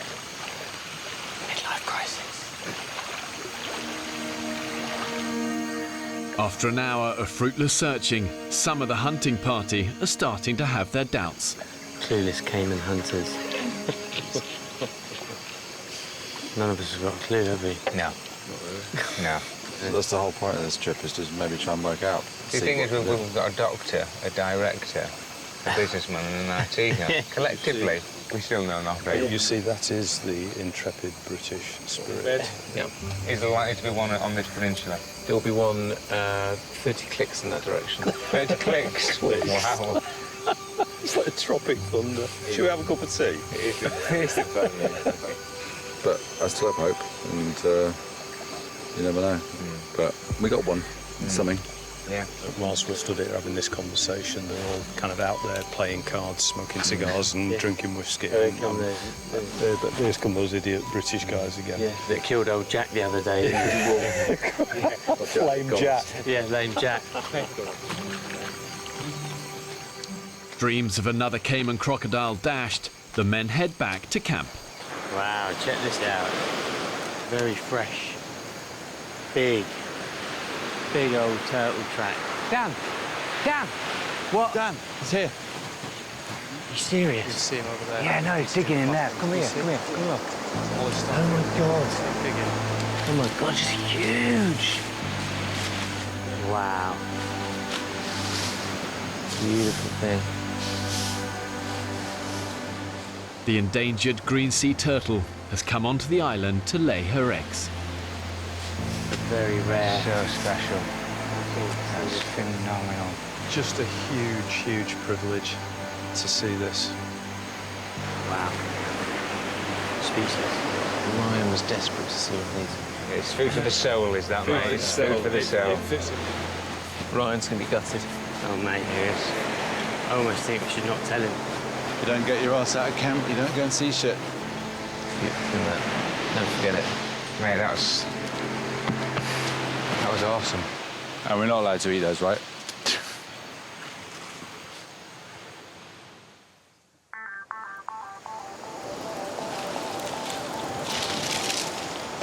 After the failed night hunt, most of the group are now convinced that pursuing crocodile is a waste of time and energy. It's nice to have an audience when you work. And for all the naysayers who think, oh, it's pointless and all that, if you don't try, you don't succeed. And they obviously trying very hard just to sit around the camp and do nothing. And they're succeeding at that. They're doing very well at that, in fact. What are the chances of a lovely cup of tea? News of last night's turtle sighting has spread. Mate, I tell you what, it was a big turtle. beautiful thing. Mate, I couldn't give a shit. I'll Google it. I'll happily Google silverback turtle. Like, I would rather sleep. I've not slept in 3 days to be woken up about a turtle, man.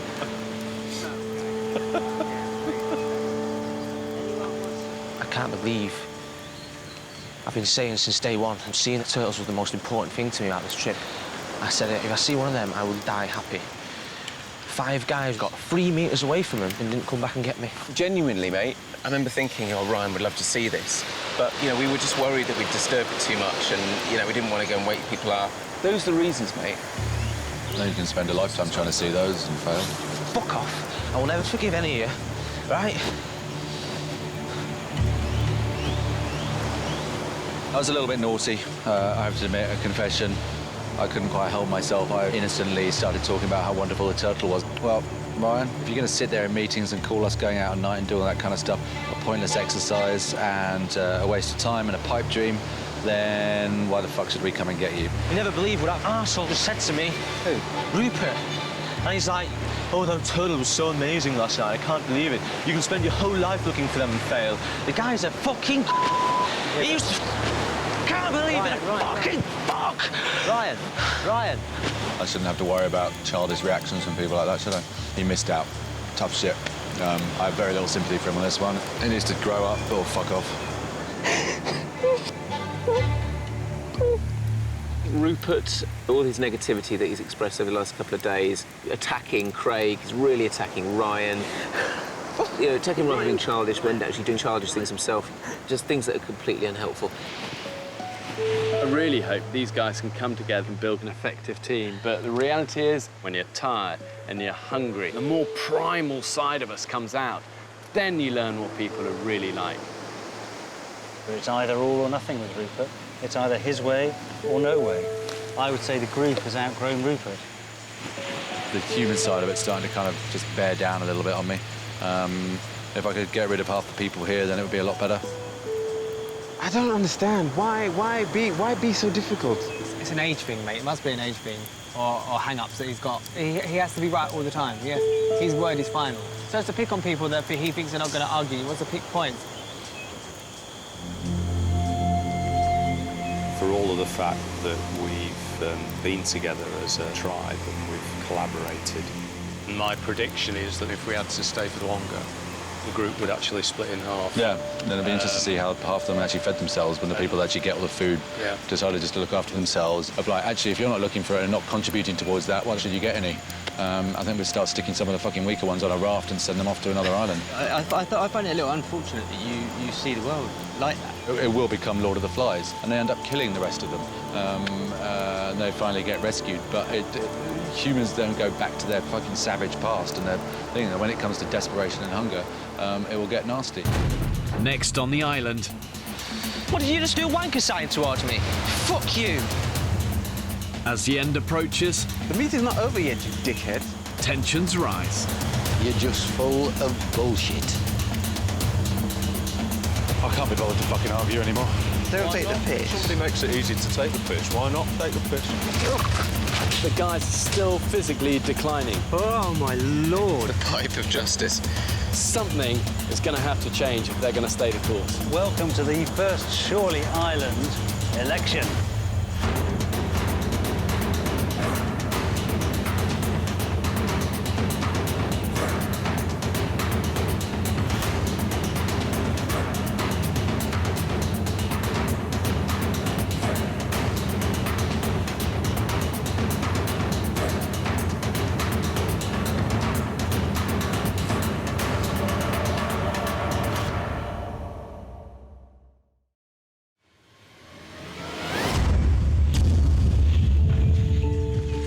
There's no doubt that 21st century man has come a long way from our hunter-gatherer origins. Good morning, it's Ryan here to book the annual service on the boiler. In Britain today, we take food, shelter and warmth for granted. And most of us consume rather than create. I want to find out what happens if you strip man of all the luxuries and the conveniences of modern living and then force them to fight for their very existence. 13 British men have been abandoned on a remote Pacific desert island. With just the clothes to stand up in and a few basic tools. There's one. Whoa, whoa! It's bloody. Hey, These guys are completely alone, filming everything themselves. Okay, got him. This isn't about talk, this is about action. If you think you can do it, prove it. One wrong move, and this place will take you down. When pushed to the extreme, do they still have what it takes to survive? Can't believe it! Right. This is dangerous. Coming in, brace!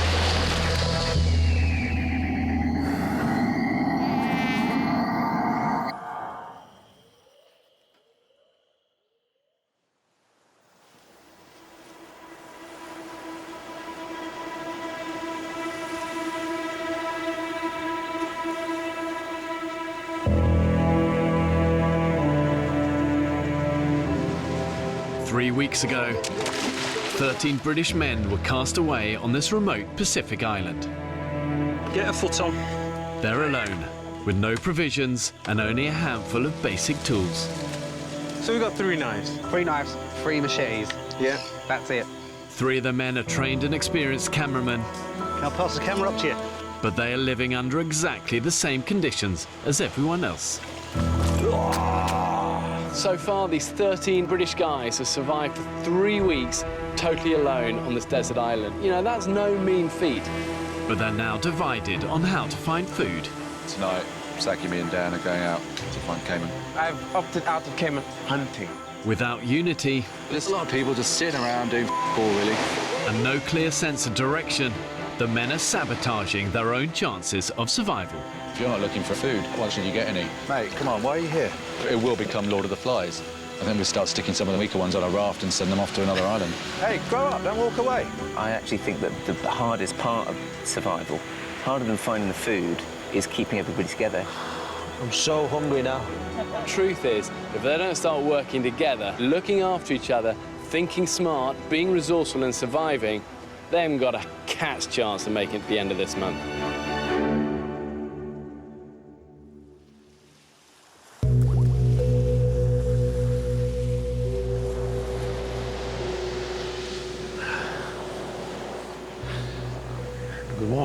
Good morning. It's Saturday, the 22nd of February. Just another clear sky, sun just rising. We're running out of food. We're running out of energy. We're running out of drive. One of the guys even suggested, I mean, this horrified me, that we're thriving. It really needed dipping his head in the Pacific, and I would have done it a few years ago. I've ensured this island has enough water, animals and vegetation on it to keep the men alive, but only if they have the ingenuity to find it, catch it and kill it. What's the catch, mate? Nothing, mate. Nothing? No.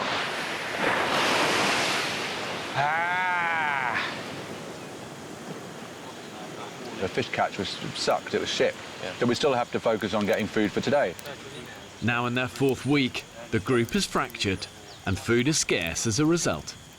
Oysters are almost out. Fish is, comes in, comes out, feast or famine. We've got no carbohydrate left on the island that we know of. OK, so are we really doing more slogs round the island? Or die. It's quite interesting what's happened in the last few days because the group is beginning to split, essentially. It's incredible. We're just not eating enough. We're just not eating enough. Whatever shape, form or fashion it takes, we need someone to focus our group of 13 men. Now the dwindling supplies of food are seeing the men's bodies begin to shut down. I'm not even kidding. My experience of the toilet this morning was like trying to squeeze a watermelon through a straw, which is becoming a little bit more of a common occurrence and one that I'm not particularly enjoying. It's the diet we're eating, it's the lack of fibre, lack of fruit, it's the dehydration which just sucks moisture out of everything in your body, and some people are really, really suffering. When I go to the toilet, water comes out first, and then what I can only describe as dried up hay that is way too big to actually the size of my bum hole. What you've got is a very severe constipation. Impacted stool with overflow diarrhoea. It's the dehydration, which is just sucking moisture out of everything that it can inside the body. You've had the same. Well, Sam had to use a stick to pry his out like a shoehorn. Well, thanks for sharing the stick piece of information. It's true. What do we do about it? We don't have any laxatives. We've tried the natural laxatives. We haven't got that many figs. We're running out. We've tried having several coconuts a day. So the only thing that I can think of left is the pipe of justice. Using a water bottle and pipe they found washed up on the beach, Dr. Sam has fashioned an enema kit. So I'll just lay on the floor, I'll stick the pipe up the bum, and then Sam just squeezes the liquid in, I suppose.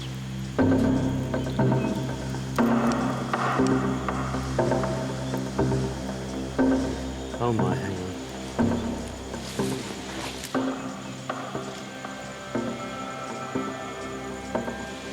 Jeez, that is not easy to get up. I'll hold it. You ready? Yeah. That feels weird. Yeah. All right, now I'm just going to gently push in, OK? Oh, my Lord. Whoa. Flipping heck, that is really weird. Put it on tight so it doesn't all come out. Ah. Oh, my good Lord. I try and hold it up there for a bit. Okay. Some of it will be absorbed, some of it will hopefully just soften that stool up and then go and get it out.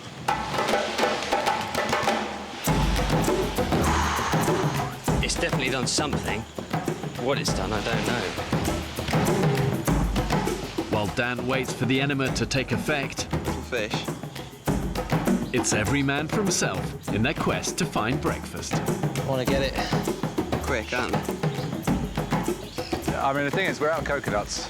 We've reached pretty much all the low-reaching ones that we can get with sticks and bashing. So what I'm going to do is just work my way up. This goes around you, so you can kind of lean back on the tree, that kind of thing. I'm having to use my strong sphincter control to hold that water up my bum. Extreme hunger affects not only obviously your physical strength, but also your decision-making ability. Go on, Rain. And it can become this vicious downward spiral where you get weaker, you get less strength, you make less good decisions. I've got to go, mate. And therefore your hunting abilities plummet. Oh, my goodness. Worked amazingly. Yeah. Yeah.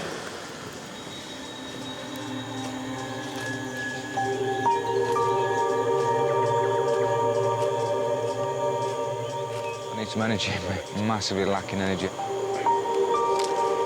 My muscles and my legs, my arms just feel dead.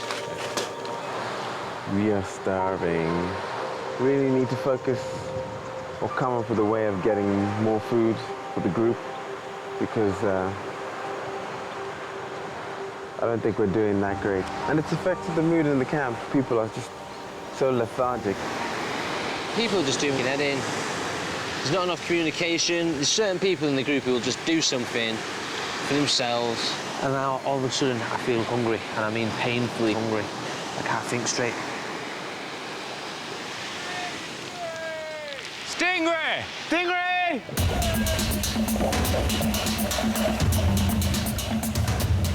I'm just going to do 1, 2, 3, and I'm going to bring him out, OK? Yeah, go on. OK, yeah, OK, all right, OK, I've got it. OK, I've got it. With the group hungry and fragmented, a fresh catch is a lifeline for the men. Animal lover Ryan has spotted the killing on his camera. They just caught a stingray. They didn't kill it straight away like they should have done. We get fish in our gill net. Bang on. Amazing. What could go wrong? What the fuck is he doing? The quickest way to kill a stingray is to drive a sharp knife between its eyes. Are there any other knives in the camp? You just can't find any knives anywhere. What are you doing? Will somebody please put it out of its misery? OK, we'll grab a knife. Come on, stab it in its head, man. OK, wait, look, he's just come to get a rock and a knife. Calm down. Calm down. fuck's sake. Hey, stop. Ryan, you need to grab a hold of yourself.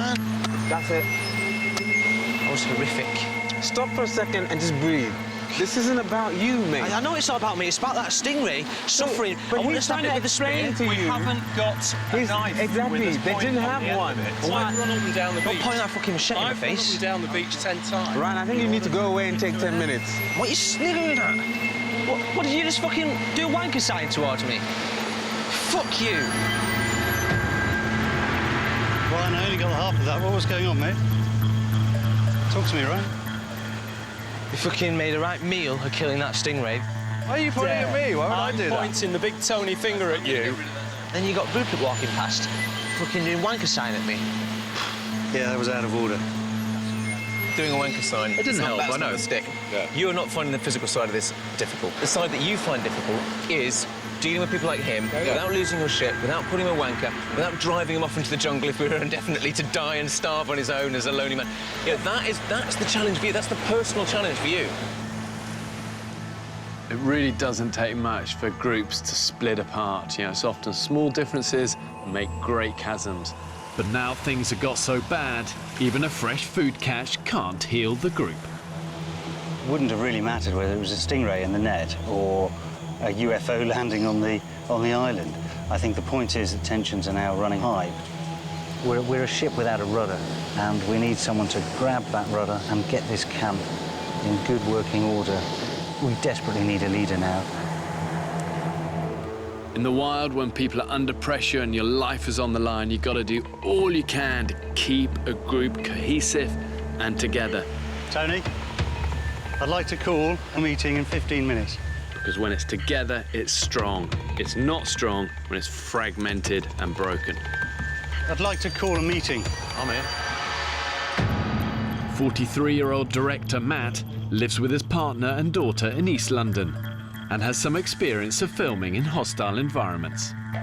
But if there's conflict every day and it's Lord of the Flies, essentially, there's a risk of not working together as a cohesive team. That's the nightmare situation. What I'd like to think is that we're all pretty sensible and we all get on with it and we all thrive in the environment and really make something good happen. There's just something on my mind I wanted to sort of share with you. I think it's no secret that there are fracture lines appearing within our group. That's no secret. We could think about electing a leader, someone who can, bring unity to all of us. I think we're too late into this to suddenly come up with a whole new structure which is going to Well, I disagree, Rupert. I Yeah. sort of believe in seizing the moment, and I think this is the moment to I think seize it's it. way too late. Mate, I think this is the time to seize the moment. And, if we're going to let this moment pass, then I think we're all doing ourselves a disservice. If a leader is elected, it will be a leader's job to make sure that everyone is doing the things they've undertaken to do. I fully understand why you're saying it, because I agree that we are kind of drifting. I mean, I agree we need to go out and do stuff, but that's down to your personal responsibility and commitment to this project on every single person. I think a leader's a really bad idea. It's not like we all have to be like all hail to the leader and be scared of him or anything like that. But that's a not team what we've leader. been, but that's No, not what let we've me been told finish. to do, Can I though. finish, please, Yeah. Rich?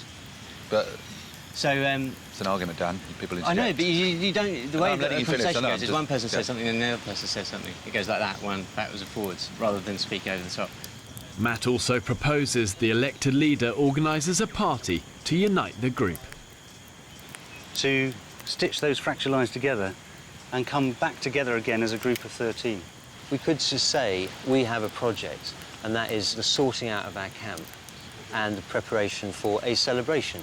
So would it be a better comment to say we're electing a project manager rather than a leader?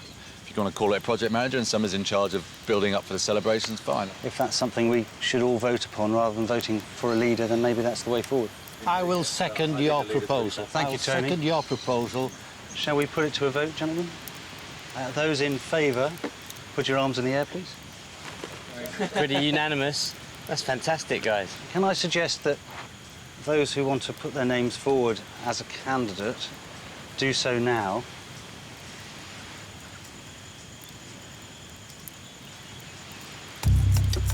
Chris, thanks, CB.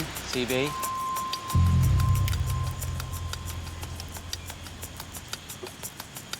Sam. Put my hat in the ring.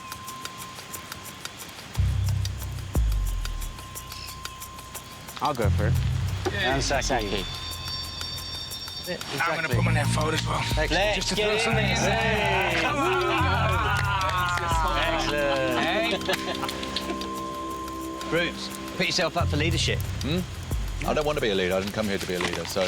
Sounds like it. No, I don't think that we need one. I think we just need a bit more sense of personal responsibility for everybody to get us through to the end now. So, just had a very interesting meeting about appointing a... Well, originally it started as a leader, but I think Rupert's very uncomfortable with that term. But essentially it is a leader, but we've called it a project manager. How did you think the meeting went? Rupert was very opposed to being there being a leader, having assumed that role himself for most of the last 3 weeks. Across the island, 4 of the men are preparing for their first election. Let's go through the candidates. So we've got Zaki, Doc Sam, Fletch and Chris Burrows. Let me deal with Chris Burrows. I'm not too sure about his team leadership skills. CB definitely has the skills. He has a vision and he's very humane. And I won't be voting for him. Zaki, I've observed Zaki, and I think Zaki will be a good project leader, manager. We're playing with words between leader and manager. Who are you voting for? Who are you voting for? I'm gonna wait until I hear their manifestos.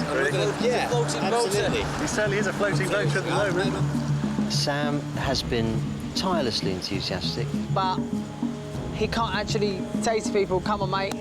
It's about motivation. It's not about telling people what to do. It's about motivating them to do it. We then come to Mike Fletcher. I think Fletcher would be brilliant at it because he's decisive, he's hardworking, he's practical. Mike Fletcher and I don't get on. Mike Fletcher, you're not a leader, you're just full of bullshit.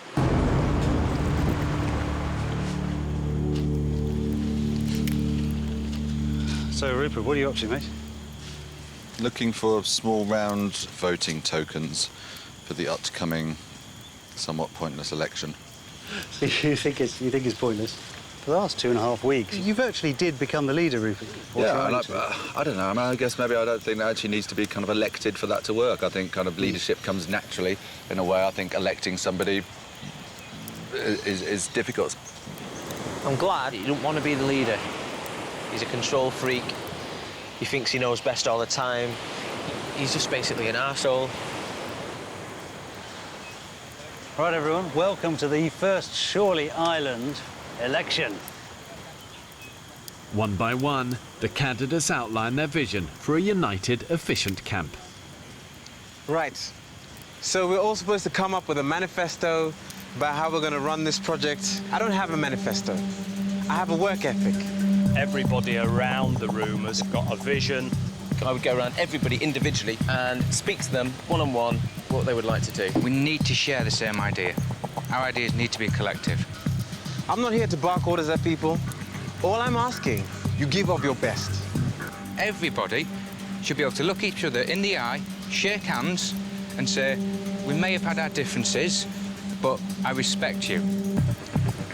The only thing I would do would be to facilitate the smoother running and efficiency of this camp so that over there, by that bonfire, we have 13 torches, we light that fire, we sing at the top of our voices, and we leave with our hands held motherfucking high. That was powerful, man. All 4 men have made their pleas, but there's a last-minute candidate. Right. Let's go for it, Ryan. Yep. The people who stepped forward, I honestly looked and I thought, you know what, I can do a better job than they can. So I've stepped up. Hi, everyone. I know people might think it's a bit of a joke candidate, but I really do think this is my time to shine. Basically, I don't really like to be organised, but the thing is, when I want to be, I can be very hyper-organised. And I'd like the chance to prove to you all that I'm not a complete tosser and that I could do it and I could make a good job. Okay. Very good. That's great, man. Well done. Thank you. each candidate has his own token. So, for example, Saki has almonds, Ryan has snails, Sam has shells, Fletch has inedible nuts, and CB has a nice, delicate piece of palm leaf.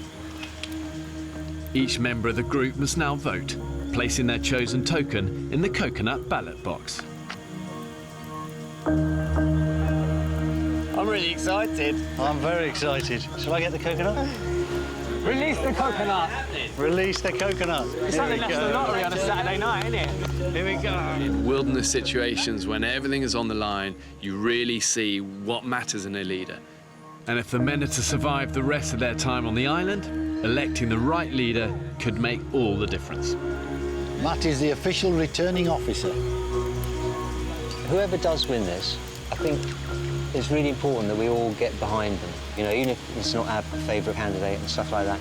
Well said, Cliff. Well said. And the winner is...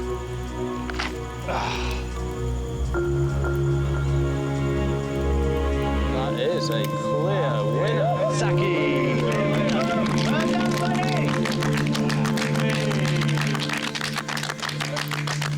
I hope that I make you all proud at the end of this fucking journey. And we can all say that we came, we saw, and we conquered. Well said. Well said, mate. Thank you. Saki absolutely cleaned up. He got 7 votes. The rest of us got 6 to share between us. So I'm really, really pleased. And I think he bridges that gap between the two groups that are splintering off a little bit. He's pally with the younger lot, but he's also got the respect of the older contingent. So I think it'd be really good to bring everyone together. A leader serves, essentially. It's not there to kind of sit on the throne, it's there to serve people. And I remember always being told that nobody cares how much you know until they know how much you care. And for a leader, that is critical, that people know you care for them. It looked at times as if our group wasn't even going to agree on having a leader. But let's make no mistake, we do have a leader. We don't have a project manager. We have a leader for the 13 men on Shorley Island, and his name is Saki.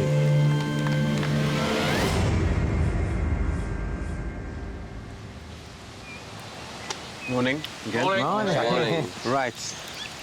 To business, I suppose. It's Saki's first day as leader. We need to gather the food. To improve their chances of survival, he's delegating tasks to the men so they can find food more efficiently. I'd like to stay on oysters. How many people would you need with you to do that? Just one other person. Who wants to do oysters with Rupert? Yeah. I'm happy to do oysters. I think we were all in agreement, speaking to everybody last night, that the first 2 courses of action should be to get the water and the firewood sorted. Can I suggest we get the nets in first? Just if there's fish sitting there. It won't take long. We just pull them in, get them out. It's like 20 minutes, but... It won't take long for the firewood either. I say we go with the firewood. Who just would like to fish help? on a line, that's all. Yeah, I understand that. Yeah. No. But if we take 20 minutes to do the firewood, it's not really going to compromise the fish.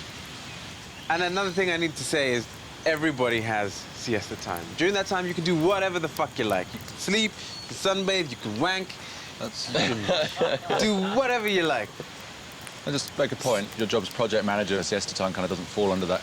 Yeah, but this is just reassurance, mate. Yeah, no. Good. I'm just reassuring Yeah, people because everybody was, hang on, everybody was worried about this what before. your role is, yeah. Everyone was worried about the leader saying, no, you have to do this at any time and blah, blah, blah. What I'm saying is, all I'm saying is that siesta time is still your time.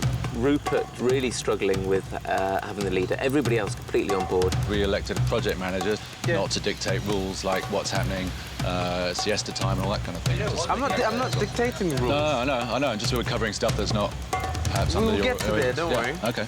By the way, Rupert, these aren't my ideas. No, I know, but that was the election. Yeah, but about. let me finish. That's all.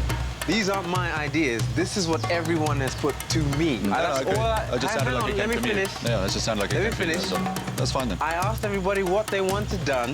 I'm just doing exactly what I said in my manifesto. Trying to facilitate the will of the group. And everybody asked me about siestas, so I'm just saying, do whatever you like with it. That's all I'm saying. Yeah, you're saying. Right, so we're done now, boys. We're done. Good job, Saki. Well done, Saki. Well done, mate. He's a douche.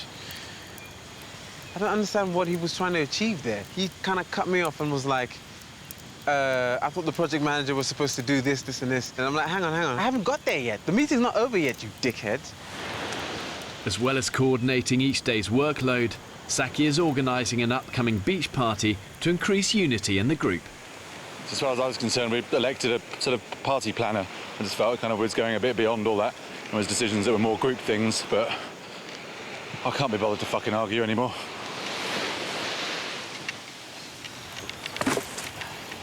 We very clearly elected somebody as a project manager for the party, which is basically organising a party, party planning, and getting a bit of food to go. We had a very clear discussion on that we weren't voting for a leader, but that would still remain within the group. So if we start giving Saki that position of doing that, then we're saying he's leader, and that's what we didn't do. So I'm very clear on it, and I'm very adamant. I think you're the only person that believes that he should really literally stick to that one focus of party planning and not start to actually coordinate the other things. I have an issue on, it's a very simple point, that there is a leader. Before we had Saki in place, you did feel that morning meetings were important. In fact, you were adamant that we had them. I agree. And in fact, you tended to lead them. You know, you said you enjoyed that role, you took that role on. We had a chat right at the beginning. And so you were effectively a self-appointed leader. It's just now that we have a democratically elected leader, you're very resistant to it.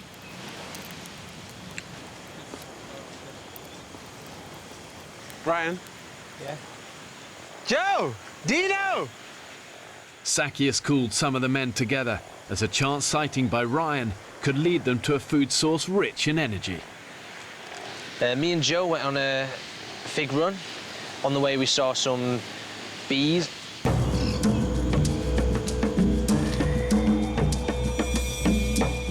The men are heading to the spot where Ryan saw some bees, close to where they first set up camp almost a month ago, in the hope of discovering honey.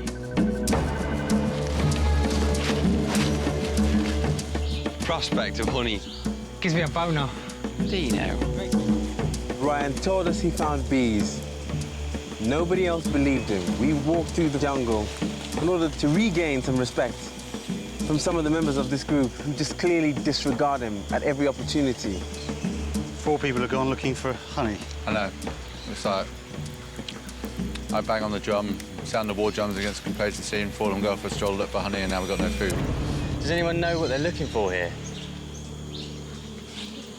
I thought I heard buzzing. But... I can hear buzzing. I can hear like a deep drone, actually.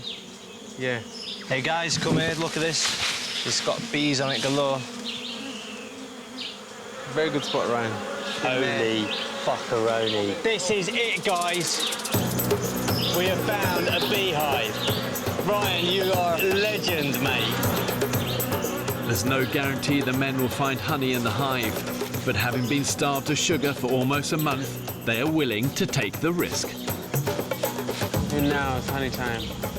For 3 hours to get it and come back. And hopefully get ourselves some honey. And maybe finally Ryan and Rupert can put their demons to bed. And Rupert can take him seriously.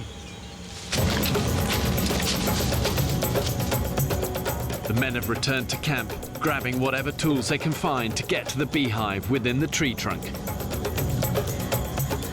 I've got the hot embers of our fire, which is going to smoke out the bees. I've got everyone's clothes. Several species of bees inhabit this island, and if the men encounter the Africanized bee, its sting can kill.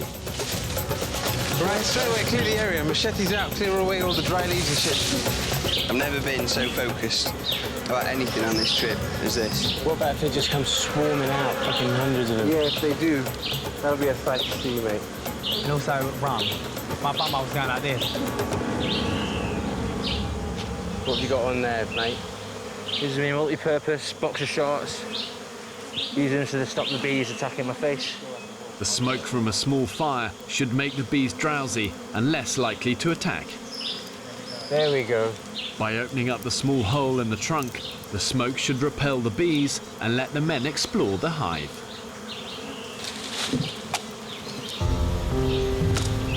This is it, lads.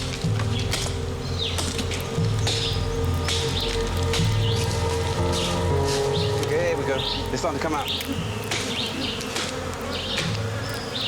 Yeah. Oh, fuck.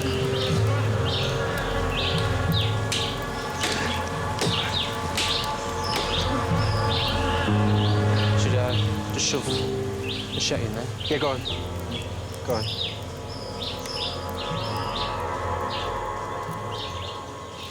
The fuck is that? That's fucking... Taste it! Taste that shit! I do the whole thing. Oh my god, that is the sweetest thing. That's honeycomb, motherfucker! That's honeycomb! Oh my god. Look! Mate, that is the best honey I've ever tasted in my life. Mate, give me a shot. Mate, it's so sweet! Take. Oh my god. Oh my god. Contain it, Look at that! That's honey! Ryan, you fucking genius. This is... That's the sweetest thing you've ever tasted. I was like, no, it can't be, and I was like, it is! I think as a society, our palates have become so conditioned just to sugar, salt, and fat. And for these guys, stripped of that, it's almost like instant detox. Look at us now, sweating like bitches, but we got energy to get that honey! You won't be able to know what it's like unless you've been 23 days with barely any food. You won't be able to experience, but when you taste something sweet, it's almost like you can feel the sugar going from your tongue into your stomach and just straight into your brain, almost like doing a line of whiz or something. And it tastes unbelievable. Oh, wow. Seriously? That's the toffee stuff, that. That's the toffee. How you feeling? I think we should walk back, and then Ryan should drop a bombshell. We got fucking honey. Right, how are you going to put this out? Woo! You get my penis there? No. Hi, guys, what you got? Ryan, what have we got? I got us a sexy-ass little treat for tonight. Some honey! Nice! Honey! Brilliant! We took it down. And it's fucking nice. It's the nicest honey in the world. That is awesome. Who found that? Ryan. No way. How did you get it out? Did you light a fire? We had embers in the tin. Oh, brilliant. Nice one. Genius. Clever boys. It's Oh, well done. amazing. What a fantastic end to an incredible day. It's going to be a fucking good meal tonight, it is. 3 courses, if we please. I hope that this pushes towards a bit of a resolution. I mean, I've got my my reservations about Rupert, but I would rather we all were just getting along. And I hope that maybe he has a little bit more respect for Ryan, really, for getting out there and doing that. Don't worry. You legend. Right, mate. Well done, mate. Well done, mate. Really well done, mate. Thanks, Fletch. Foraging. We got a load of oysters, limpets, and yeah, some more coconuts.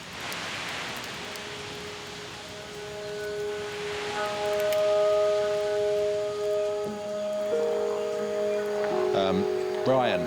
Yeah, well, there's been lots of different Ryans on this trip, hasn't there? He's actually grafting really hard the last few days, which he wasn't at the beginning.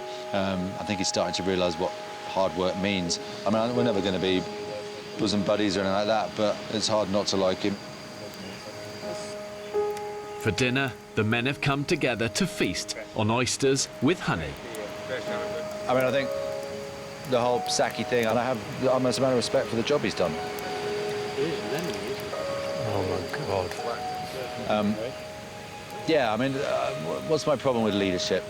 I've always had a problem with people telling me what to do, I guess, is one of them. I don't like it. I'm not very good at it. Oh, wow. I rebelled a lot in my teenage years. I couldn't deal with authority, and even to this day, I'm still not very good when people tell me what to do.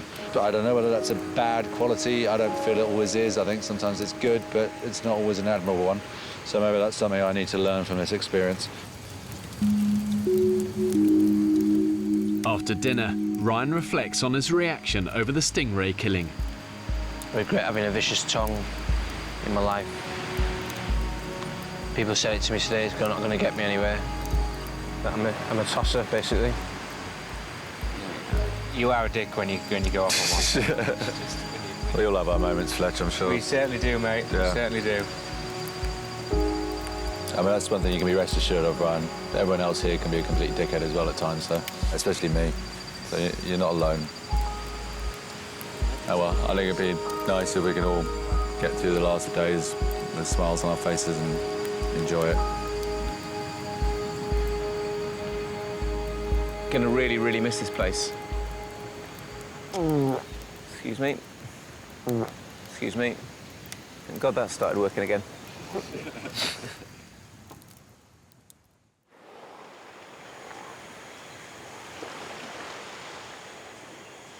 Hey, morning. There's a real newfound energy amongst everyone here at the camp. A great sense of optimism, a great sense of purpose. Everyone seems to be pulling in the right direction. I am amazed. I haven't seen so much energy around this camp for about a week. I couldn't have asked for a better morning. I think Saki's done a fantastic job, and everyone is behind him. So we're just going round to see CB. He's building the raft so we can get some crab pots out.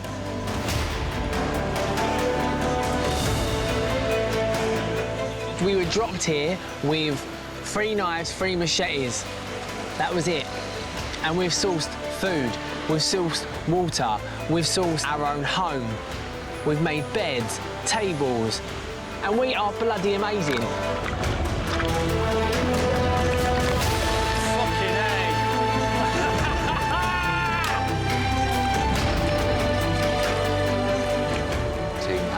Through adversity, come out the other side, united, together, and gone, you asked us to survive and thrive. We've done more than that. We have absolutely nailed this. It's the men's last night on the island, after an entire month away from civilization. Tomorrow, they'll be going home. All right, boys. Fire's ready. Food needs cooking. Let the party begin!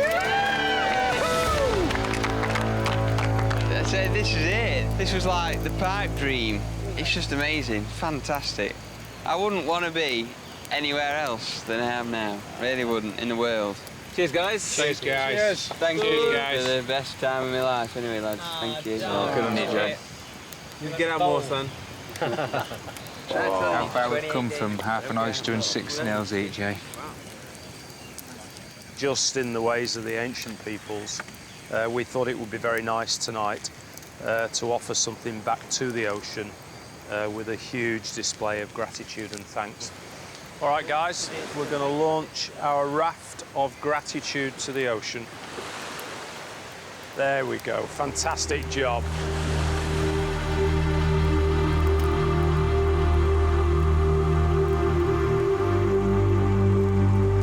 Just weird, the dust settling on the whole experience and coming to the end, and really excited about leaving, but gonna really, really miss this place. Last day on Shirley Island and I've been hit with an extreme sense of depression. And it's mad because I'll be fucked if I can't wait to speak to my girlfriend. But it's hit me that we are leaving and it's making me sad. I've got to turn my emails back on tomorrow, and I don't want to do that. And there's a big alarm bell going like that, big flashy light. Then why don't you want to do that? What is wrong with life back home that makes you fear that side of it so much? And that's kind of what this island helps you understand. But on the same time,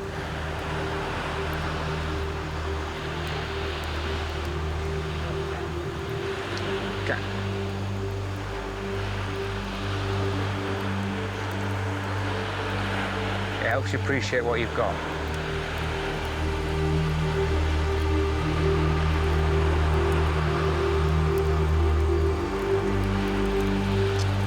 The best thing I'm looking forward to is seeing my mum and dad. That's it. Yeah.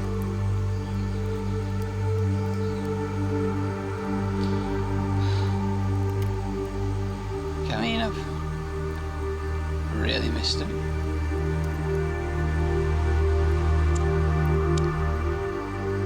I'm sure we'll all agree this has been an amazing fucking journey.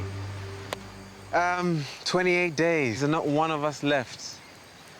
We all came here at the same time. We all went through the same things. We argued, we fell in love, we fought, we made up. And on that note, I have a little poem that I was using pretty much as a prayer for all the times that got really hard, when it was really hard to pull through. And it goes a little something like this. Out of the night that covers me, black as the pit from pole to pole, I thank whatever gods may be for my unconquerable soul. In the fell clutch of circumstance, I have not cried nor winced aloud. Under the bludgeonings of chance, my head is bloody but unbowed. Beyond this place of wrath and tears looms but the horror of the shade. Yet the menace of the years finds and shall find me, us, unafraid. It matters not how straight the gate, how charged with punishments the scroll. I am the master of my fate. I am the captain of my soul. I've said to them over and over again a few days before they started on the island, just remember the pain won't last forever. But the end goal has now arrived, and we're going to take them home. Well, I can see their fire. There he is, boys. Oh, my Come on.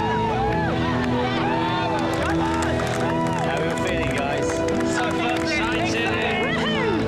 fucking excited, man. This is it. We've done it. All we've worked for has come down to this moment.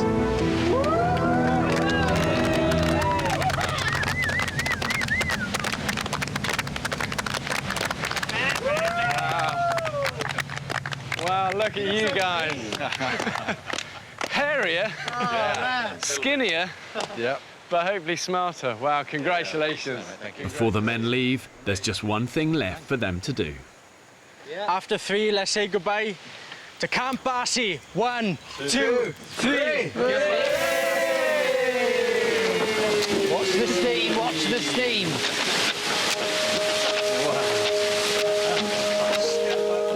I think we live in such a fast and materialistic culture, and I think what these guys have proved, actually, when you're stripped of all of that, they're made of something decent. And they've only proved that one way, and that's through hardship. It's going to be a wonderful thing now to leave with them and then reintroduce them to life. And let's hope they focus on the good side of things and leave behind the bad stuff. Some people may think, well done, Tony, or they may think, silly old bugger. See you later, Shirley. Oh, Shirley. We're all different. 20s, 30s, 40s and 50s, but there's still life at 70. The greatest thing about this experience, I think, was this amazing opportunity to really think in depth about who you are, your life. So I'm kind of looking at a new future, and so it's been great having that time to really think about where I'm going, what I'm going to do. I've always seen myself as lazy. Here, you can't really be lazy. Mine now is focused and sharp. I've got a sense of ambition that I've never felt before, which is going to change my life, a happier one for me.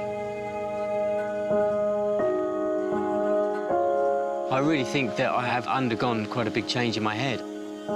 I think having had everything just taken away and stripped to the absolute bare bones of nothing, I feel like I'm going to appreciate just everything so much more. I really do. I've still got a bucket list at my age, and I realise, really, that I've got to bloody get on with it and not spend the next 10 years just keeping up with emails. I came on a boy, almost didn't know where I wanted to go in life, just plodding along, just thinking, yeah, I got a job, whatever. And now I feel as if I'm leaving like a man.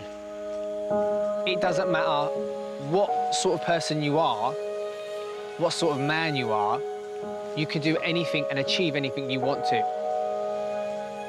Fucking hell. We did it. We came, we saw, we conquered. We did it.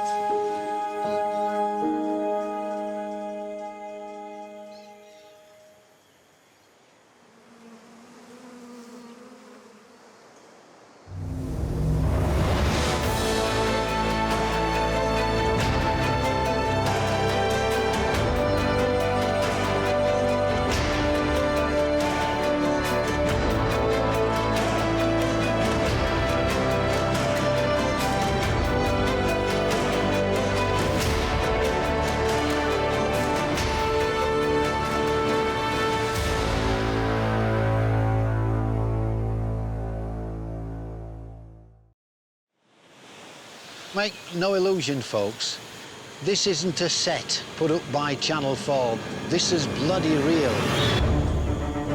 4 weeks ago, I set out to prove 13 men could survive being abandoned on a remote Pacific island. The pelicans seem to be eating more than I do. This, for me, is a simple experiment to study what makes a man a man. Left alone on the island. Okay. And there you are. They filmed everything themselves. I wanted this to be totally new, totally original, and never done before. 28 days after dropping them off, I returned to the island to find out how my groundbreaking experiment actually worked. That's what we've been drinking. Tastes like you've all been washing your socks. And see for myself some of the techniques the men used to survive. When you're pushed to extremes, you realise you can go a lot further than you thought. The men reveal how the experiment affected them. The more things I get rid of in my life, the bigger the smile gets. I think it's powerful to see a group where people are so different, but they're actually bound together by shared experience. And you'll see what happened when they got back to civilization. My God, I'm so happy. I just want to see him. Oh, I missed you. By Christ, I have.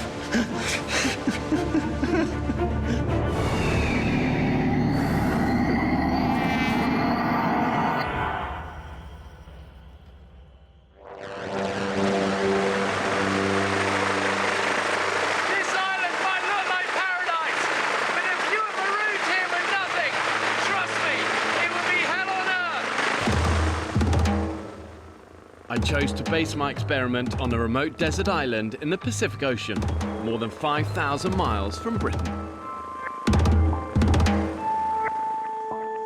I think there's something appealing about doing this on an island for a couple of reasons. First of all, there's nowhere to run. You're stuck on this limited space, and that forces issues. The other reason is that I think people often think of desert islands as nice places. The reality is they're deserted for a reason.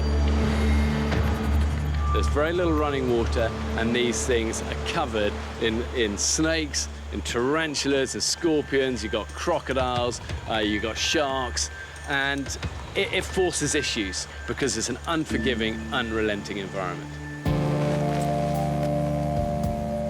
But despite the dangers, the men survived. Well, I can see their fire.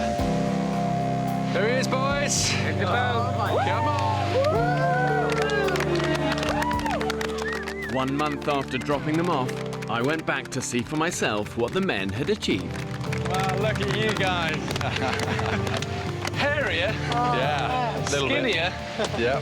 But hopefully smarter. Wow, congratulations. Yeah, mate, thank you. Congratulations. Will you show me your camp?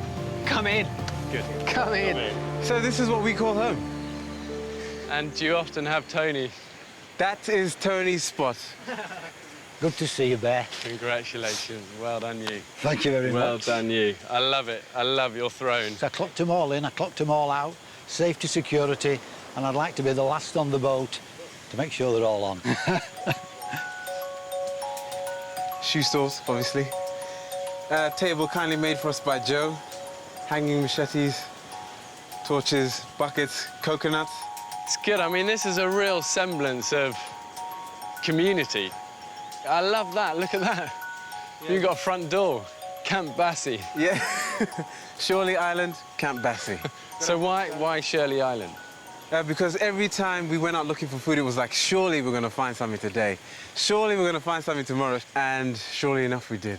Shirley Island. Genius. In any survival situation, one of the first things you have to do is find shelter. In my opinion, the spot the men chose to set up their camp was pretty good. It was close to the sea, which is a great source of food, and not too far from their water source. But for me, if they'd moved just 10 meters further into the trees, they'd have had better protection from the elements. Custom-made windbreak. And when was the wind bad? At night? Nighttime. It got quite cold, so we built the windbreak to try and ease our suffering. Dean and Ryan, show us where we used to sleep. So some people sleep around here, and then others, like me, Saki, sleep here and get attacked by crabs and frogs every night, which wasn't fun. But it's home. If you choose the right place to sleep, you can avoid a whole host of issues. Oh, shit, look at your face. Is it bad? Oh, yeah, it looks pretty bad. From the very beginning of their time on the island, the men were ravaged by insects at night. Anything that's bit me is an arsehole. And if you're covered in itchy, painful bites, you're not going to get the rest that you need. What mate, how you doing? Working out what you can do to get a decent night's sleep isn't just a luxury, it's actually about survival. The little things in survival become the big things, and a good night's sleep is right at the top of that list. Wow, look at that, it really goes on. After a few miserable nights, some of the guys realised their mistake. This is the executive lounge. And 4 of them did move further into the jungle. It's Matt and I were the first to kind of build a couple of these A-frame beds. This is my one here. They're really comfy. Yeah, they're great. They're Try it cool. out if you want. It takes me, so it should manage you. Oh, wow, yeah.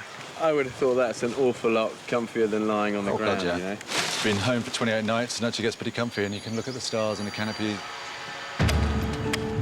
The A-frame beds some of the men built were the perfect way to raise them off the cold, damp floor and out of reach of the critters. Dean's finally found a use for his hairdressing skills. He's weaving all the leaves that are sticking through underneath back in beautifully. That is an ant's nest. I've made my bed with an ant's nest. Foolish, wasn't it? The men made mattresses using vines, which they covered with woven palm leaves.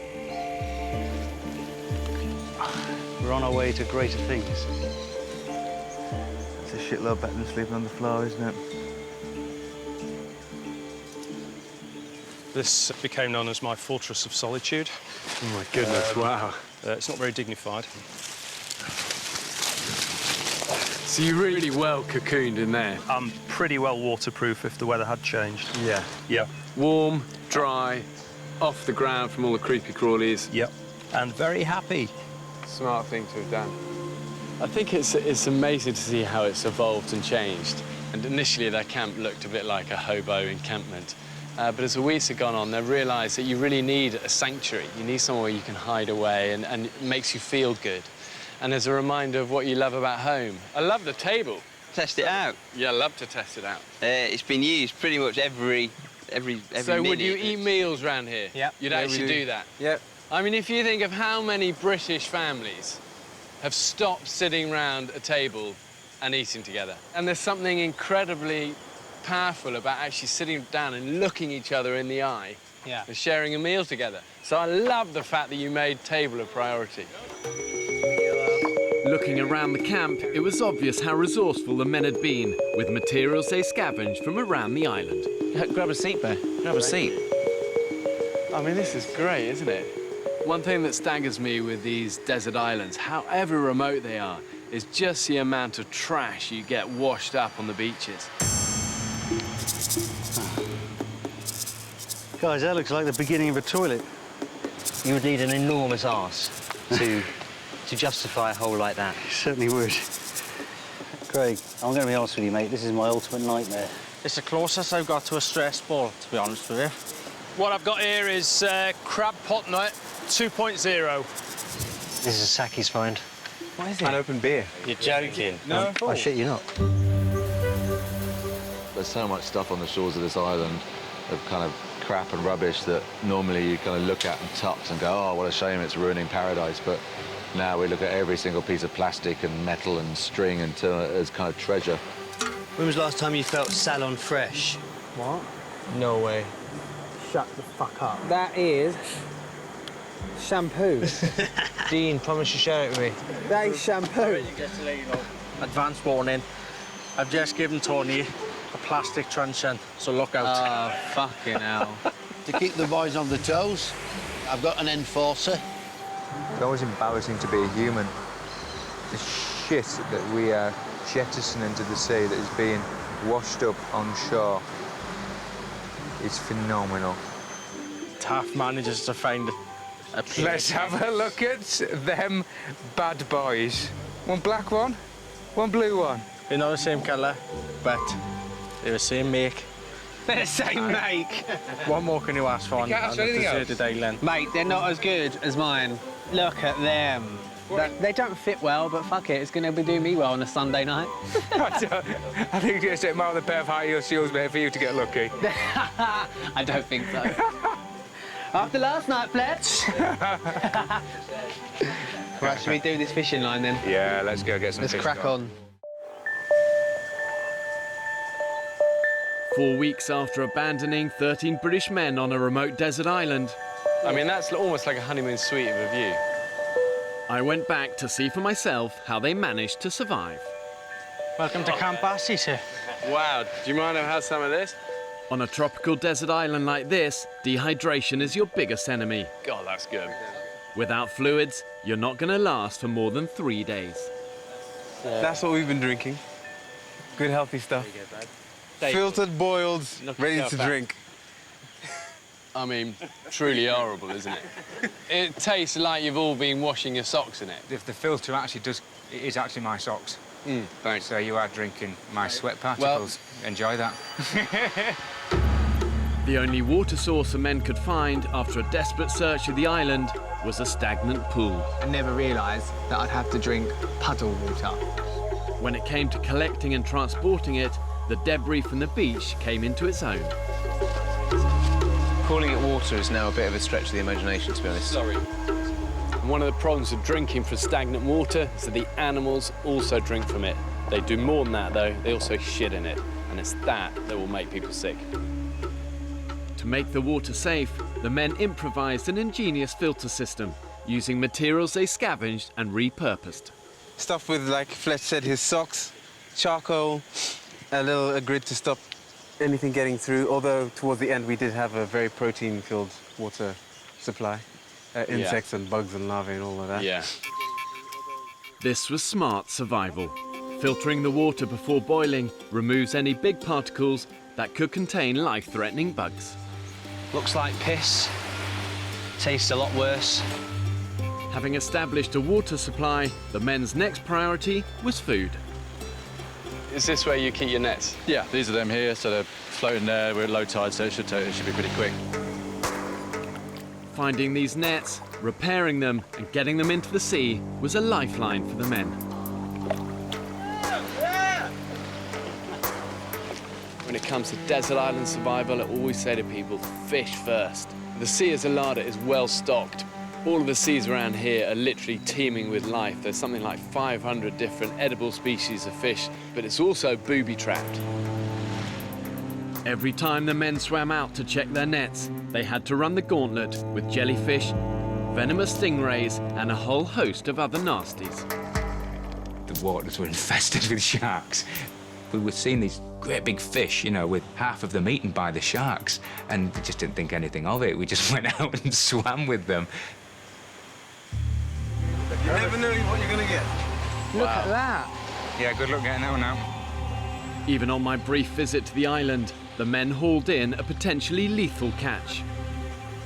Stonefish are actually one of the most deadly fish in the sea. Well camouflaged, easy to stand on if you're not aware. Even if it doesn't kill you, people have been known to literally beg to have their feet amputated. The pain has been so intense. The island looked beautiful, but every time you went anywhere, it tried to kill you. And you're suddenly thinking, Jesus, this ain't a postcard. It's horrible. Before taking the guys into this extreme environment to start the experiment, If I leave him be, he will just quietly crawl around me. I gave them just one day's basic survival training. If they're big enough and you're small enough and one of these gets hold of you, it's gonna squeeze you. God, I can feel that already on my hand. Crush every bone in your body. So the truth is, none of these guys are experts. None of them are survival kind of gurus. You know, they're regular people, and that's what we wanted. We didn't want the experts. We wanted normal people who've got to kind of improvise and think smart and be resourceful. Do you actually ever wipe your bum with leaves? I love wiping my bum with leaves. Personally, if it was me, I'd get up in the morning, raise my arms aloft, wander into the sea, do my business, wipe my backside, salute as it floats out into the Grand Pacific. You know, clean, done, hygienic.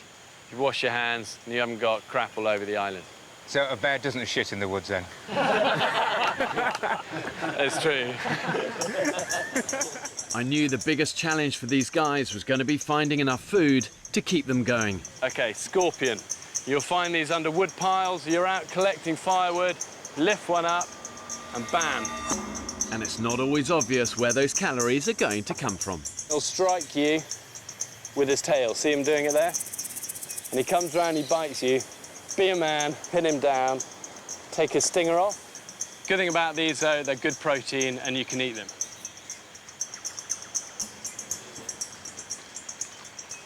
Tastes like shit. You're better off stewing them and roast them over the fire. But raw, they're horrible. Oh, scorpion. Here he is. There he is. Coming out. Got him. I've got him. He's aggressive. He's aggressive. From experience, I know it's amazing what you'll eat when you're pushed to the edge. God, I can see its guts inside. That's not going to be tasty, guys. Oh, man, you're making us wait. Come on. We want to see you eat it. I hear that in the future, when things get a bit more dystopian, we're going to have to eat insects rather than mammals. So I'm looking forward to it. Yes. That's man food. Man food. Yeah. Oh, mate. How does that taste? Oh, it's food. One of the key skills in the wild is knowing what you can eat and what you can't eat. And if there's doubt, don't take the risk. You'll only get it wrong once. More dangerous than any snake, scorpion or crocodile is this fella. Innocent looking little apple, actually called the death apple. And this is enough to kill not one man, but 20.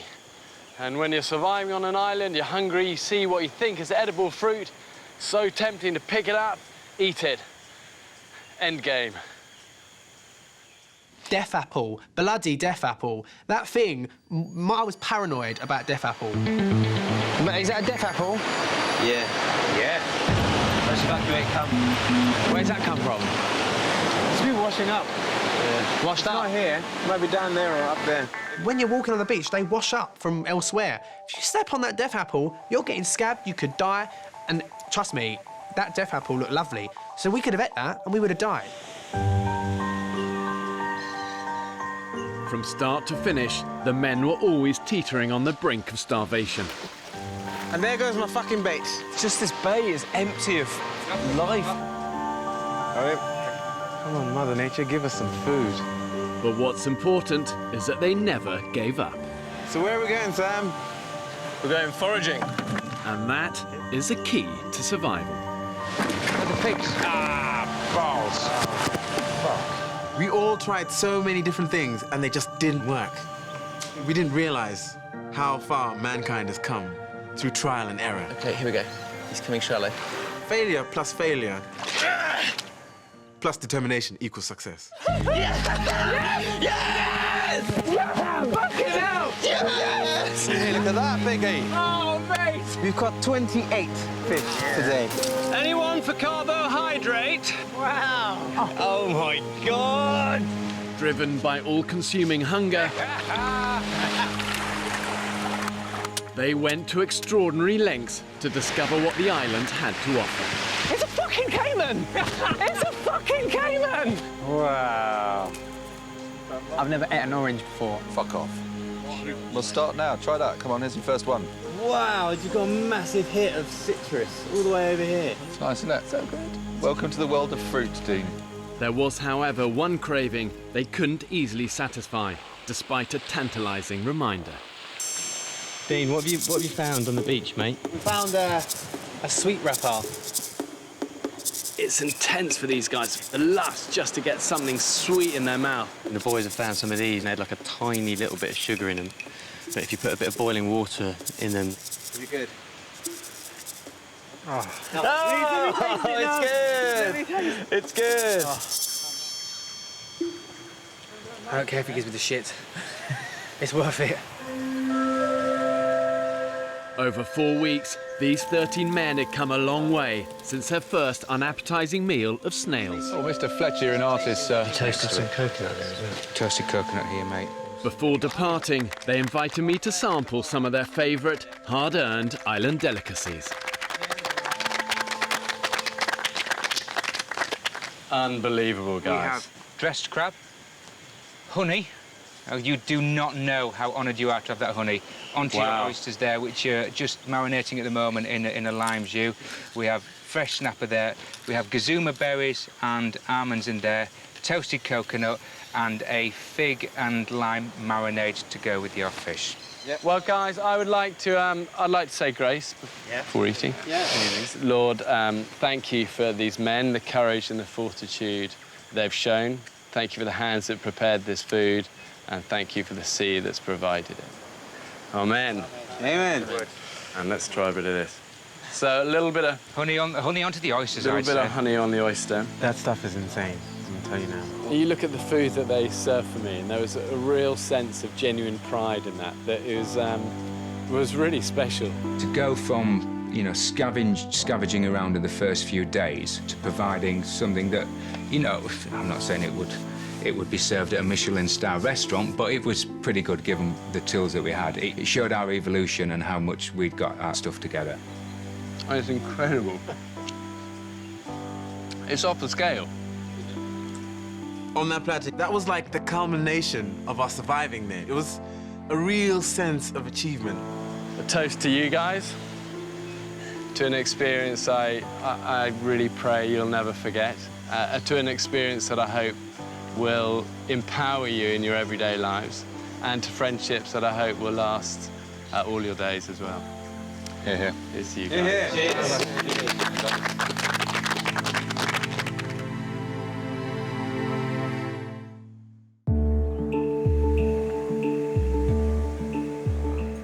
Four weeks ago, I abandoned 13 British men on a remote desert island.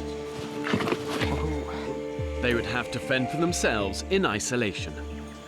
For me, it was really important that we didn't have camera crew coming in every day and filming it all, and it kind of just would have felt set up. I wanted this to be totally new, totally original, and never done before.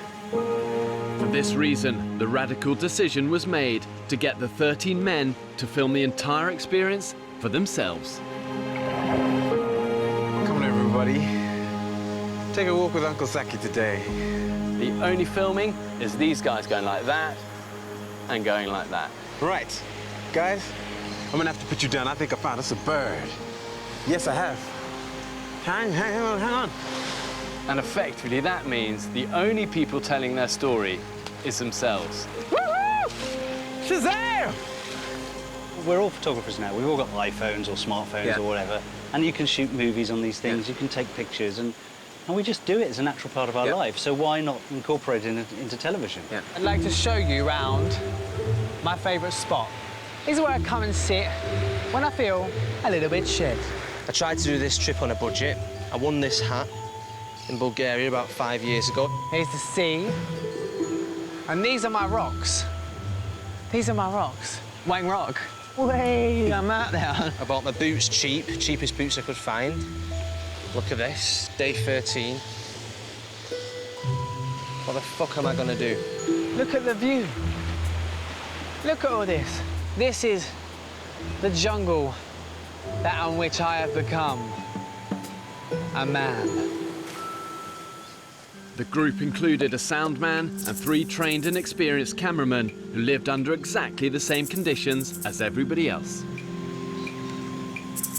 It's a bit like myself, Matt and Rupert and Kif were on a plane and it's crashed on a desert island. It just happens we had our gear with us.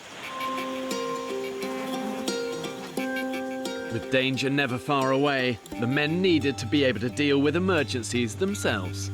The hospital, where people went for treatment. Okay, so were you in charge? You were the assigned medic? Yeah, between myself and Sam, we dealt with a few injuries. The men were provided with basic medical supplies. Craig was a trained first aider. I think I've done more first aid on the island than I do when I'm back home. And Sam, a qualified doctor.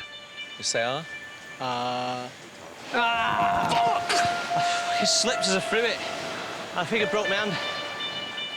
Without them, some men may have been forced to leave the island. I'll be honest, I punched the sand. Oh, no. I enjoyed being the doctor on the island. It gave me a bit of a sense of purpose. So I've made this bamboo into hopefully roughly the shape of a splint. I was called upon to do things I wouldn't normally do in my day-to-day life as a neurologist. I can still do some things. Yeah. Yeah. But the truth is that ultimately survival is about so much more than just physical preservation. As human beings, we're pretty complex creatures. You know, we need much more than just food and water. I think that's our base level, but above that, then we crave things like friendship and connection and community. The single hardest thing about that 28 days on that island, the lack of contact with your loved ones from the outside world. I'm 6,000 miles away from you, home. And I'm missing you. The men had to get by with just one photo from home. My 2 grandkids, you're still with me, Tommy and Annabelle? You'll be with me all the time. My beautiful girlfriend. And a huge part of me wants to go home. I think the hardest thing was definitely missing my girlfriend and our little girl that we have together. That was heart-wrenching at times. It's just a whole no contact whatsoever. Every now and then, yeah. I keep thinking I'll just snip off and use the phone and call home. Very, very suffocating feeling. It was important that the group reached out to each other to keep isolation at bay. What glues people together? Humour, kindness, and that shared adversity you're going through together. Yeah, I do. Just come over a bit emotional, mate, to be honest. Yeah? Yeah. You know what you need, don't you? Big Fletch hug. Yeah? You've got a temporary family at the moment, mate. Yeah, I know. Yeah? I know. You've never met these people before in your life, but yet you become instantly close just like that. As soon as you're chucked on the island, you're best friends because you've got no choice. I just feel like I've been so up and down. You know what you need then, don't you? As well as a Fletch hug. What's that? You man the fuck up, don't you? No, I do. Babe, I'm gay, I'm allowed to cry. Hey. But there were inevitable tensions and moments when it looked like the group might fall apart. Mate, come on, why are you here? Why are you here? I don't know, I asked my question now. I know. I myself back quite a lot ago, so I know. I'm fucked off. The wild exposes people wide open, and sometimes there's a lot of fallout and mess first. So all you want to do is bitch, and that's all. I'm not bitching. Hey, grow up, don't walk away. When people are under pressure and your life is on the line, you've got to do all you can to keep a group cohesive and together, because when it's together, it's strong. It's not strong when it's fragmented and broken. So what's going through your mind, Craig? Oh, I'm off. I've had enough. Don't quit, mate. You'll regret it for the rest of your life if you do. Just keep plodding, just digging deep. Yeah? You need to find that fire in your belly, mate. In the end, all 13 men managed to stick it out together. Let the party begin! And on their last night, were able to celebrate their differences. The award for the best tantrum. Oh, this one's close. This one's close one. Oh, it's tight. It's tight. It's a tight one. Is Craig. So the category for the most improved person, and this goes to Ryan. Yay! Five, Ryan. I'm gonna take this award and apply it for the rest of my life. Well done, mate. Well done, Ryan. I think it's powerful to see a group where people are so different, but they're actually bound together by shared experience. I think what you guys have been through is essentially an accelerated crash course in life. And I'd love to find out what each of you is going to take away from the island, but also what you're going to leave on the island. You realise how little you can survive on here and how little you actually need, and it's great to, I think, hopefully I'm going to be able to go home and just like pull that back and just be slightly less kind of wasteful with everything I do. I'm going to leave behind, hopefully forever, that sense of taking things for granted in the world that we live in. I don't feel as though I had a massive ego before, but if I did have any, I think I'll leave a bit more of it here.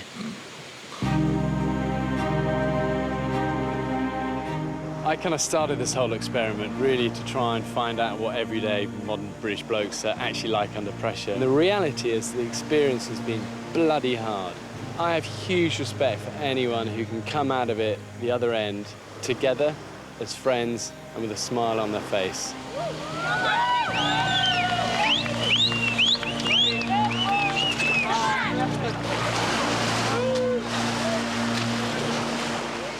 Mate, amazing! I just want to eat some food! And after any mission, there's nothing quite like the rewards. I've been thinking about that bar for days now, mate, and that is what I am going to do now. When we first got back to civilization, we were given rules about what we should and shouldn't eat. So we were told to stay away from carbs, beer, and all these things. And the first thing we managed to get our hands on. 1, 2, 3. Beer. And drink. Holy God. I know. Man, do I like beer now. It was quite an achievement. I think we were all proud to have done it. And that cold beer, Hug it out, hug it out. that showed we had somehow. After weeks of being cut off from home, first contact can be overwhelming. Hiya, Mum. Hi, it's Joe. It's hard to explain what we'd just done in a phone call. Well, where do you begin? We just got off, Mum. We've just landed. Baby? Are you there? 4 weeks worth of no contact, 4 weeks worth of missing, all just came out. Dad? I've done it. We finished. I'm back from the island, love. I just want to speak to you. I lost 2 stone. 2 stone? Yeah. I just want to see you, Mum. Yeah. I'm good.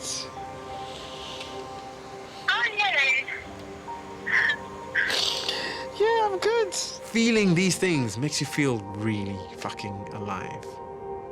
There's no doubt, I think, when you go through hard times, there's pain first. But this is about what people find at the end of it. Yes! Energy is coming back!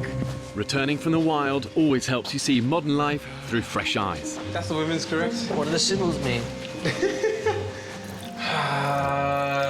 Freedom. It's fucking incredible. Simplest things like taking a loo in a toilet as opposed to running to find a tree that's far enough away from camp. Oh my God. Problem solved.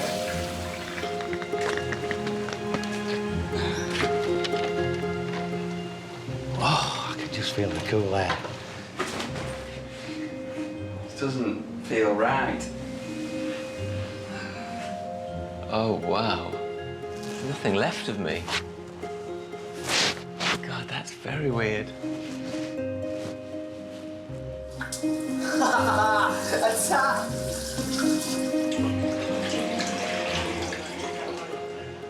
Nobody had to fetch it. I'll filter it. I'll boil it. Oh, man.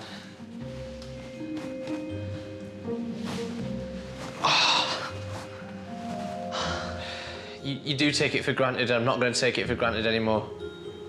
And the magic is you can't buy those things. It comes at a cost, and the cost is that 1,000 barrels of sweat and toil. And I've been there many times. The hardship is always worth it. And no food ever tastes as good as that first meal. Oh my God! Pick up a drink. Calm down, mate. Oh my God. Chicken! This is sugar. Look at that. This is sugar.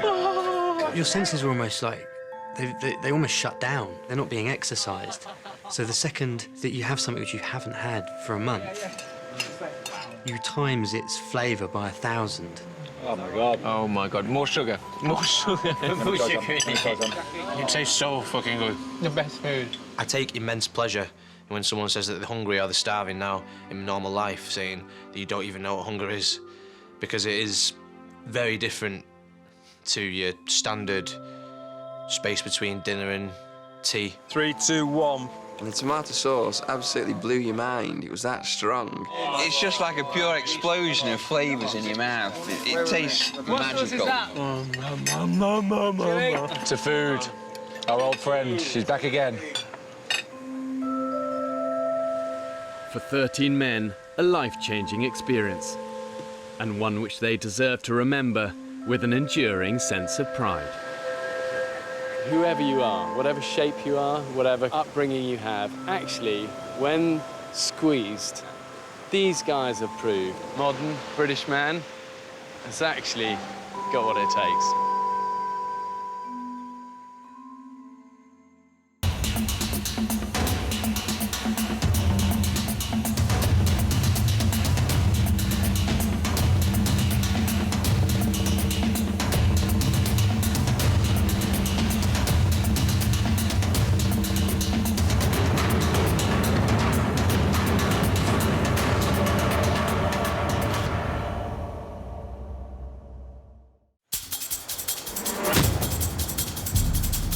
Two uninhabited Pacific islands,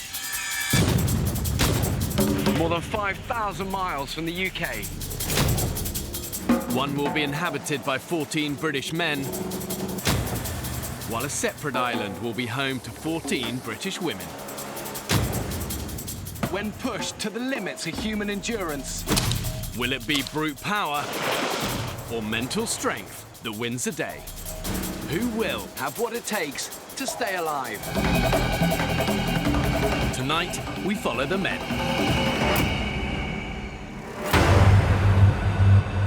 In Britain today, we've never been further from our hunter-gatherer origins. Doors are opening. But I want to know, when stripped of everything, has modern man still got that instinct to survive? To find out, I'm marooning 14 ordinary men on a desert island. This is crazy. This is absolutely crazy. This could be the worst decision we've ever made. This time, it'll be harder than ever. They'll have to endure 6 weeks in the height of the harsh tropical storm season. Bring it on, Mother Nature, I say. If this is the worst you can do. They will be utterly alone, filming everything themselves. We have two choices. One, we go down the 40-foot ravine. Holy shit! Or we keep going through this arsehole of a jungle. They'll have to find their own water and hunt for their own food. We've just caught a prehistoric animal. You lazy bunch of bone-idle bastards! Have these modern-day men got what it takes to survive?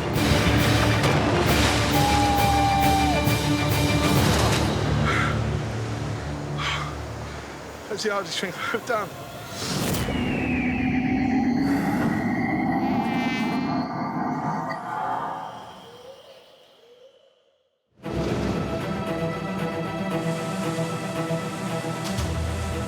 I personally don't think men are as strong now as they were, I wouldn't even say 50 years ago, even 5 years ago, because we have it too easy. The interesting question to ask, actually, is if we lost everything, what would happen to us? Yeah, it'd be nice to think I've come off the island feeling a little bit more macho, a little bit more alpha male, a little bit more popular with the ladies. I'm about to abandon these men on a remote Pacific island to see if they can survive. They will be utterly alone. My eldest lad's 19, he's at university. He only needs me for money and a lift. And the youngest one's too cool to hang around with Dad. My dream is for them guys to go, that's my dad, that. That's fantastic. My dad did that. I don't think I've done anything that's put myself at risk, really. But I'm scared when you're sticking a graphic designer on an island with no other skills whatsoever. Anything could happen. These 14 ordinary men do not know each other, and they have no experience of living in the wild. At the moment, I don't enjoy day-to-day life. I've got a stressful job, I've got a newborn baby at home. I want to go out on the island to get away from the day-to-day bullshit. think everyone in life does take certain things for granted. Electricity when you turn on the light, having a warm shower, having breakfast. When it's not there and you wake up in the morning and go, where's the next meal coming from? It's a man test, isn't it? OK, guys, we're getting closer. You are very remote here. The next stop that way is New Zealand. What I want to find out is, has all of this cushioning that civilization has experienced over the last 50 years made us totally lose touch with that survival instinct that I believe is deep within us all? OK, guys, I need you to be my eyes for any rocks. There are loads of rocks here. It takes an extreme situation to find out what people are really made of. What you're about to embark on, it will be the toughest thing you will ever do. You can do this, all right? You can do it. The men's home for the next 6 weeks is an uninhabited island in a remote Pacific archipelago. The 11 kilometers of coastline is dominated by treacherous cliffs and rocky headlands. Vicious swells and powerful ocean currents means there's no easy way onto the island. I'm going to try and get you guys as close as I can, all right? But you will end up swimming. If any of you guys are weak swimmers, it is a good time to say. I've never swum this distance before, not even in a swimming pool, but I will get there. I will get there. Age won't stop me doing this. It's not often in one's life someone actually challenges your morals, challenges you physically, and this does. That's why I want to do it. Who can't swim confidently? Confident with unconfident, yeah? Let's go. The men must make the 75-metre swim to the island fully clothed. Help each other, help those who are weaker. Let's go, let's go. Strong undercurrents mean the men need to get to shore as quickly as possible. Get in! Doing good. Go, mate. Keep going. Keep going. Okay, go. Get out of the water. Go, go, go.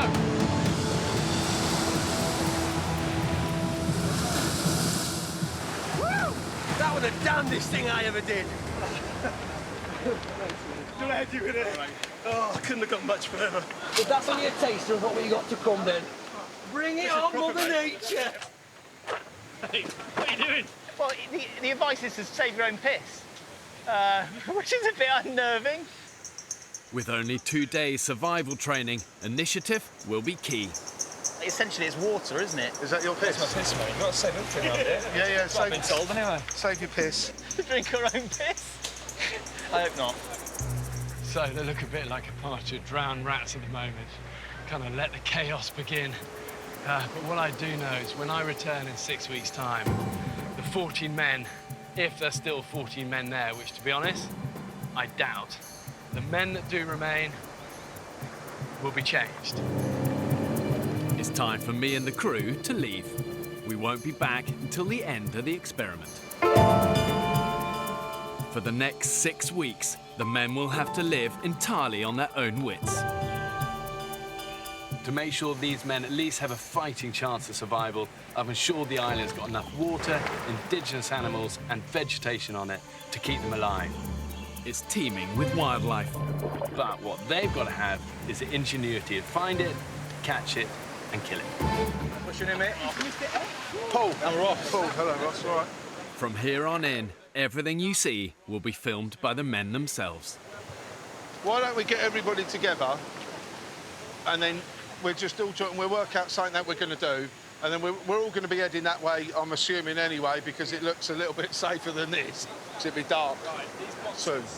Come on, lads, let's make use of some of this energy while we've got it. All of the men will film, but 4 of the group are trained and experienced camera operators. I'm Ross. Sam. How you doing, buddy? Who'll be living under exactly the same conditions as everyone else. Oh, I'm like a fucking mule horse, aren't I? The brains of a donkey. Obviously, because we are having to film everything ourselves, we've got to cart all of, like, the camera gear, batteries and everything with us. Let's get on with it. Fuck's sake, this is survival, not Good Morning Britain. As well as the camera equipment, they'll have a medical kit, 2 jerry cans containing a day's supply of water, basic fishing equipment and a handful of tools. Guys, how many knives do we have? Let's count them in. 3 knives, 3 machetes. Fine. 3 knives, that's easy. Let's all gather round in one group, guys. I'm Barney, and I'm a paramedic from Leicester. Oh, Andy. I'm Andy Bennett, builder from Milton Keynes. We've got a fucking builder, everybody! Yay! Let's hope he's not a cowboy. My name's Piers, I am a doctor. Did you say I'm Kyle, and I'm a website consultant. Woo! My name's Paul. I invented the dice. I'm a construction contracts manager. It's 4 p.m. With only 2 hours of daylight remaining, the men's priority has to be finding a safe place to shelter for the night. If they can't, they'll have to sleep rough on the jungle floor, alongside potentially deadly scorpions, snakes and caiman crocodiles. We're assuming that the north side of the island would be nice, beachy, sandy, flat seas. Paul thinks the group's best option is a beach. Let's go. And he's convinced they have time to cross the island to find one before dark. Who else was imagining sunny beaches when they thought about coming out here? These trees here are very sharp. Oh! There you go. I believe it will now be referred to as the porcupine tree. Vicious. The interior of the island is 3 square kilometres of mangrove swamp and unbroken jungle. And I know from experience that moving through dense island undergrowth is slow, exhausting work. It will do all you can to stop you in your tracks. And often the harder you push, the harder it pushes back. Whoa, stop! There's a snake down here. It's a boa, isn't it? Take its head off if it's a decent size, mate. Get stuck in. Is anyone going to help me? I'm trying to carry a bag and a machete and kill a snake. He's looking pretty aggressive. He's coiling, isn't he? I need a long stick just to put on its head. Mind your... No, don't do that, for fuck's sake. Listen, should we just throw this case on it? No. Part of me thinks, should we just leave it? Didn't even flinch, did it? Yeah, let's keep going. And if we don't get out of this shrub, we're going to be sleeping here tonight. It ain't safe and it's not cool. With just an hour to go until nightfall, the men have covered barely 400 metres. Paul! Yes? You gonna come and get a drink? The darker it's getting, the more it's getting a little bit worrying. Tap on it when you're done. Somehow I've fallen into chief navigator mode, but I'm on it. My days are very stressful. It really doesn't fucking matter. I don't give a fuck. A lot of the time I think that most people are fucking idiots. Just get that loaded out, get that loaded out. You can't build the internal walls anyway. Being called a bastard is just a friendly greeting in the building industry. Get in there and get it done. This experience might change me, hopefully for the better. It might make me be a little bit more tolerant of other people. Come on, fuckers. This is going to take us fucking hours. Yeah, it's about to get darker and darker as well. Yeah, I know, so that's why we've just got to just get through it. We need to start to think, do we want to be hacking through this stuff when it's pitch black? Or at the next time we see a clearing, are we going to think about settling down for the night? I personally want to just plough on and make it. I mean, it's going to get darker in here quicker than it is on the beach. I say we plough on. This is crazy. This is absolutely crazy. I don't know what to say right now. 2 or 3 doors are opening. I never had the money to go travelling. I've never done anything that's been a bit sort of edgy, that's been a bit dangerous, I guess. I don't think I'm as confident as I say I am, and I think a lot of what I do can be a front. The sort of persona of alpha male to me is everything my stepdad was. I saw enough of him growing up to realise who not to be. I guess it's time to find out who I really am. Keep coming, we're only 100 metres away! I keep saying it's like the beach is 100 metres away. Sort of getting a little bit pissed off because we've been walking for about fucking miles and it's not here. Tempers are fraying. At the back, 51-year-old builder Andy is struggling to keep up. At the moment, it's like every man for himself. Fuck's sake. First, cut. We've not even made any ground, and we are all fucked. Joe, Gets more oxygen. stop Randy and help you. He's carrying a really awkward. He's carrying a really awkward box on his own. I know it's a ball ache, kid, but you're carrying one of the fucking easiest things in the world, as heavy as it is. I know it's heavy. I'm not fucked, pal. No, I'm not. But it's the easy. You want to carry this bag? It's fucked. I'll swap you now, mate, if you want. At the front, Paul pushes on, despite the group's growing dissent. We got lights in those cameras, Sam. Bit of infrared. How you doing, mate? Some people ain't playing ball. In what way? What do you mean? Cracking on with fuck all, you know. We could all do that, like a hero with a machete. Come on, for fuck's sake. I know we all want to get on, but you've got to think of everybody else now. We're a team. You can't just be selfish, you know. What was a bit of light, look. This is amazing. I found the sea.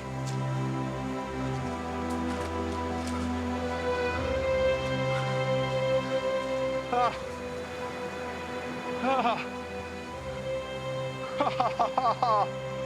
Oh. Yeah, to go beach! Come on! We're boy! Come on! Booyah! Beach! Pina coladas.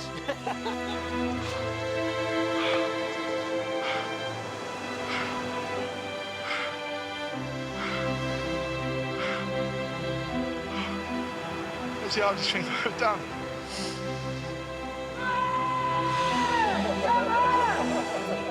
Fuck! See, I never thought I'd be so happy to see the beach in my entire life. Well done, mate. Well done.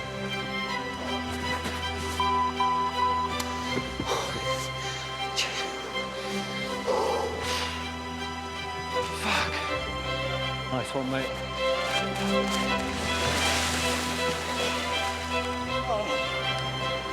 Never doubted myself.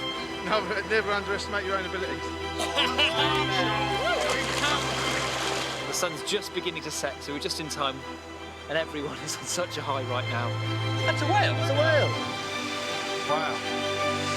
Wow, wow, wow, wow, wow. I'm stood here watching the sunset, and there's whales swimming past us. Pretty cool. Don't get that often, do you?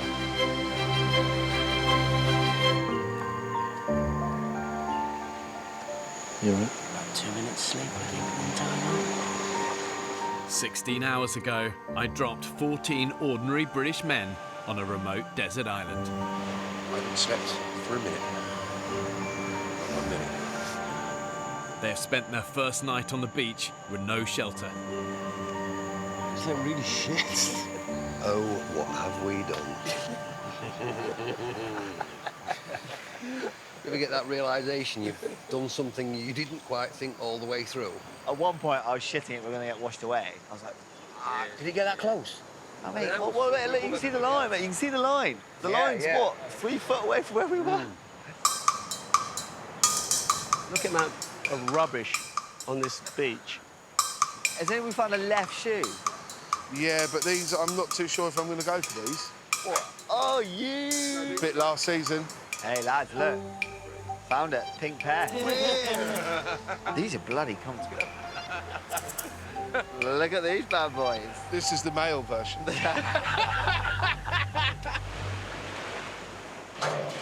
The men came onto the island with just a day's supply of drinking water. Mouthfuls. But after yesterday's arduous trek in 34-degree heat, it's all but gone. Tropical storm season, really, there shouldn't be any shortage of water on the island. And obviously rain itself is drinkable without purification. But once it hits the ground, it becomes contaminated.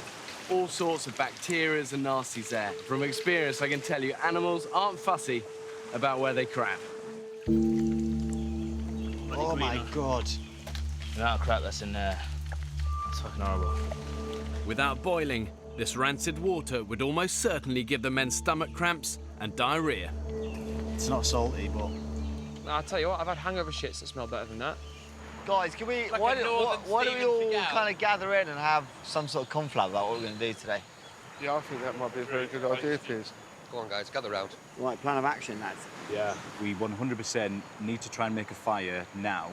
If we don't make a fire, and something to boil new water, we are going to be in bad shape by tomorrow morning. Food is becoming a priority very quickly for a lot of people. We're going to have to get something substantial to eat fairly soon. Right, meet the adjourn. Shall we dance, sir? Is that matey? Let's go. The men decide to split up.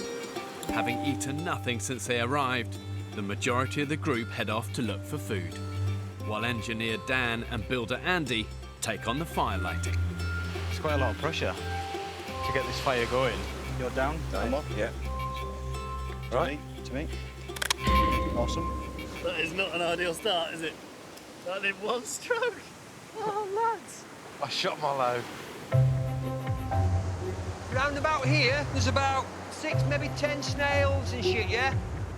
Along the coast, 47-year-old Vic has decided to put Joe, the group's youngest member, to work. We should definitely have put some fucking shoes on. That might have been a wise idea, fella. Oh! Just anything. Limpets, crabs, give 'em a crack. Snails, you spot them, fella, and I'll club them. Do these snails bite? I feel sure something with legs is going to come out there, innit? And nip me. Don't put your finger where you won't put your dick, because it might get bit.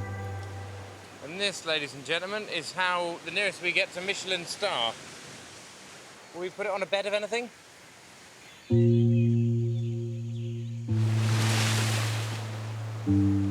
One. A morning's hard graft provides nothing more than a handful of limpets.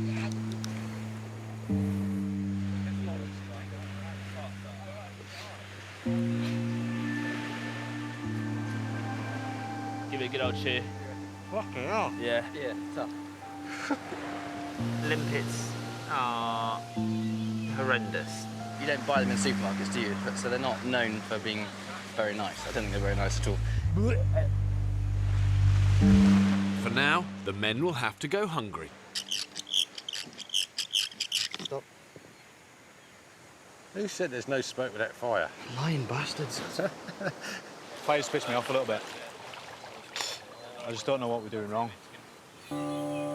Lighting a fire has become an urgent priority.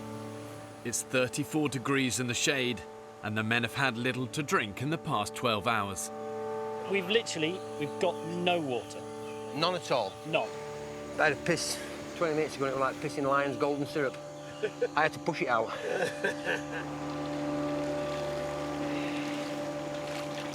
That is not viscous and clear. No, it's definitely not. The men are starting to show the telltale signs of serious dehydration. Thirsty. Really bloody thirsty.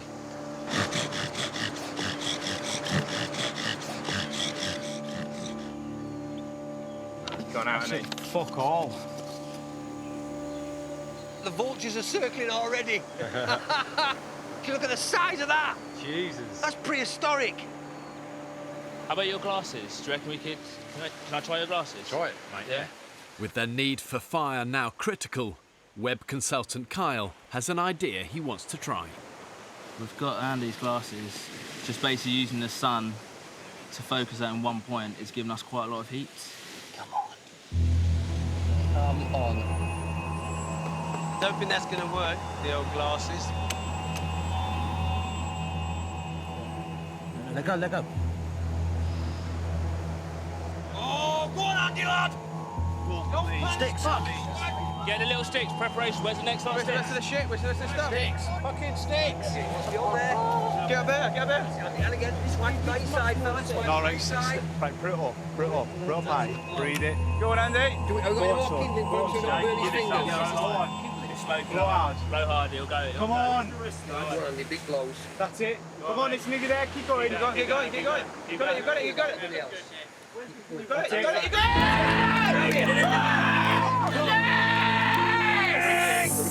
Twigs. Keep going! The little twigs. Yeah. Twigs. Behind you! Behind you! Bingo. Well done, you two. It was Kyle that started it. Good. Of course it was. He showed me the way and I followed through. I see, we've done well. We got there. Absolutely brilliant and well done. What a dark horse, excuse the pun. We all take it back about the IT guy. Fucking yes! Well done, Kyle. After 8 hours of trying, the men finally have a fire on which to boil the stagnant water. I'm going to drink and drink and drink until my piss runs clear. And your verdict is? I mean, it's almost not normal water. There's a bit of sort of pond in there. That is top notch. It doesn't taste like piss, does it? It's like motorway tea. As long as the fire stays lit, the men will have a source of safe drinking water. Chuffed with that. Chuffed with that. What an achievement, eh? But keeping it alight during tropical storm season will be a huge challenge. Shit, look at that rain. So look, like right there, tropical paradise.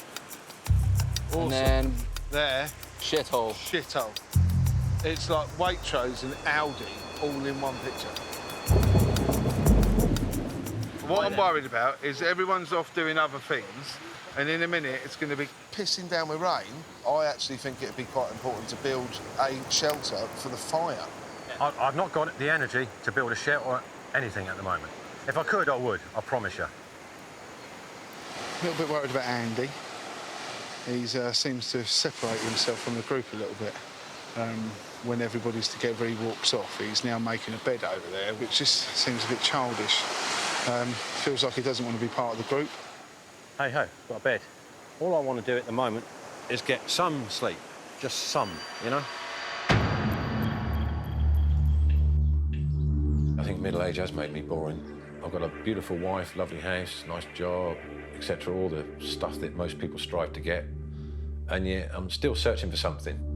Perhaps all men get like that, I don't know. Perhaps I'm at a midlife crisis. I don't like myself as much as I used to, put it that way. I think I need a new adventure to put that right.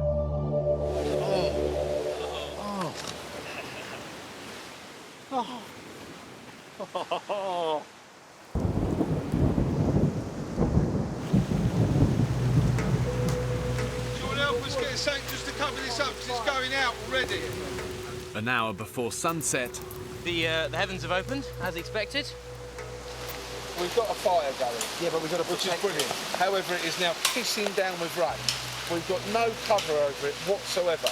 We've got nowhere to sleep whatsoever. So I would say our priority is shelter. Honestly, in the politest way possible, we need to cover up this fucking fire because it's going to go out. without the fire, the men will have no means of purifying water to drink. Who was doing the leaves? Is anybody getting the leaves to cover this? That is going out in about half an hour. Ah, clusterfuck, or foobar, I don't know what the correct military term is. So now we've got 1 million people trying to do 1 million things. Hopefully we'll have 1 million answers. So I was just fucking mad.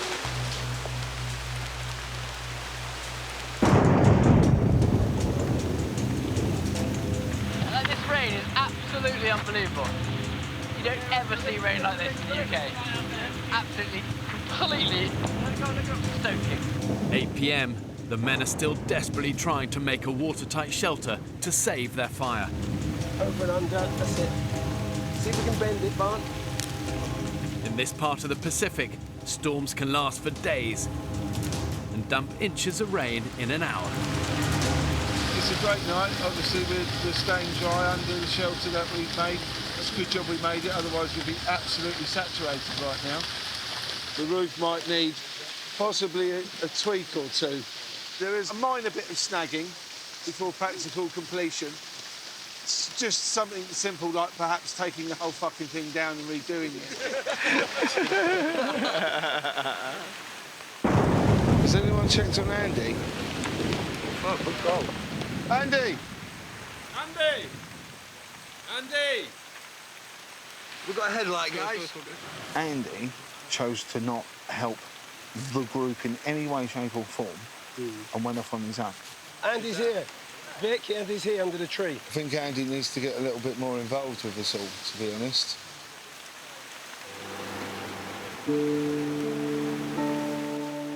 It absolutely pissed down last night. Everyone was awake and everyone was just so wet through. I was sat there and I was just thinking, what am I doing here? I feel kind of pissed. Yeah. It's weird. I feel like I've had a couple of pints. Can't move my legs. I've sat up, I just can't move. The bed paralysed you? Yeah. That's great. Completely numb from cock down. 6 a.m. Last night, a violent tropical storm battered the island. After a desperate struggle, the group managed to save their fire with a small temporary shelter. But the men themselves had no protection from the elements. Video diary. I don't know what day it is. I don't know if it's day 2, day 3. Still no sleep after getting on the island. I think I've had about, honestly, swear to God, an hour's sleep. I can't do it. I've got to think about myself now, you know? Yeah. I've been out all fucking night. I'm a mess because of it. Sleep really is critical to survival because it affects our physical and our mental health. When you get enough of it, it helps your body to recover, to heal, you process thoughts, process memories, but when you don't get enough of it, that's when you become careless, it affects your decision-making abilities, and it can even lead to depression. Go, fella. What's up? No, I'm struggling a bit, I think, at the moment. With? The mentality of it all. You know what I mean? I think you got to get yourself in, like, in the zone, as it were. And I'm struggling to find the zone at the moment. I'm really worried about Joe. He's just kind of wandering around, sitting down, head in his hands. Kind of looks like he's feeling sorry for himself, really. And he's obviously missing home. What's her name? Charlotte. Maximum 3. You miss her, mate, don't you? So we made it in 2. Yeah. Best thing that happened to me, huh? How long have you been together? 5 years. For the first time ever since I met her that I've gone 24 hours without speaking to her, so... In fact, you might. Come on, dude, hug it out. You'll be fine, mate. You'll be absolutely fine. I promise you. You'll be fine, honestly.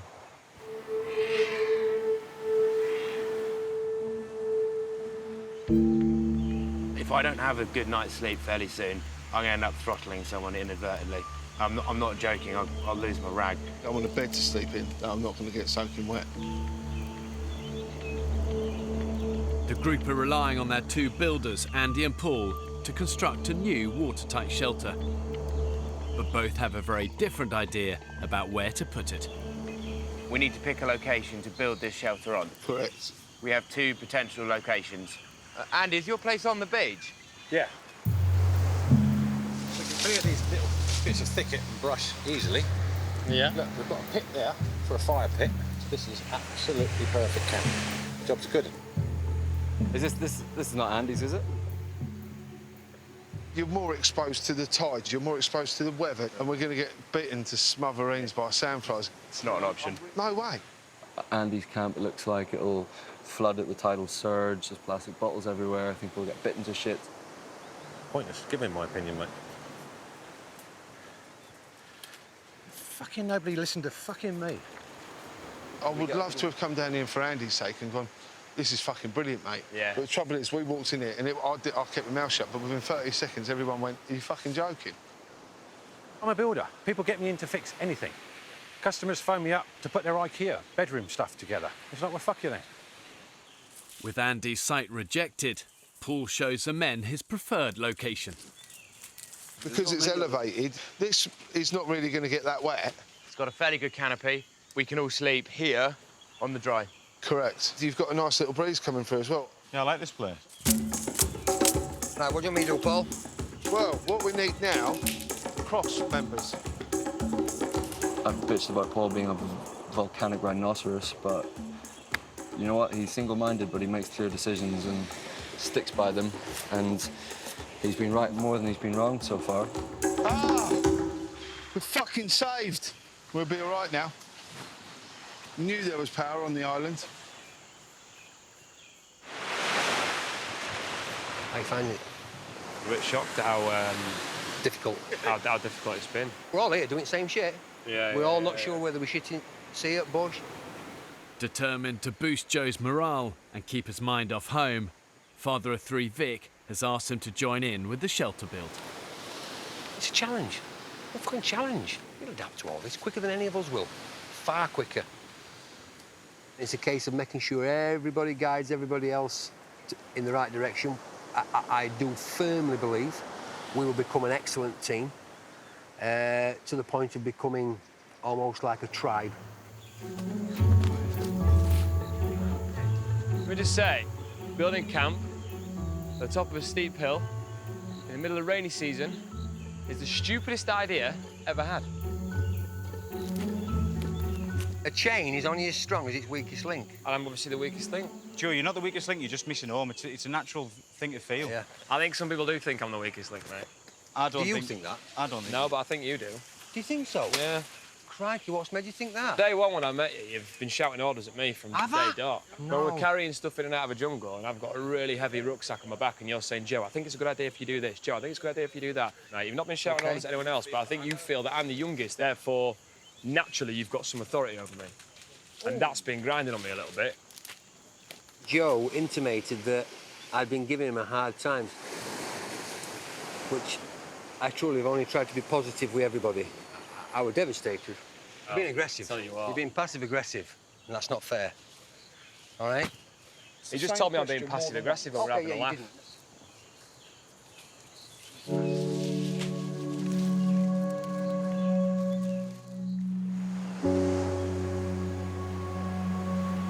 However bad your situation is, you can't wallow in negativity. You know, survival is about dogged determination, learning from your failures, and never giving up. And Churchill once said a great quote. He said, if you're going through hell, keep going. My balls are doing the backstroke in a bucket of sand. I'm hungry, I'm tired. And all that's going through my head is, I don't self-harm at home, so why the hell am I self-harming out here? 6 a.m. I've never been in an environment where last night you hear a thunderstorm and it's now daylight and it's still thundering and it's still raining. Overnight, torrential rain has once again battered the island. The men have managed to protect the fire, but their spirits are low. It is a bit mind-boggling that you can have this much rain for so long, it just keeps coming. Yesterday, the men started work on a new shelter. But only half built, it was no match for the elements. I massively underestimated this place. Massively.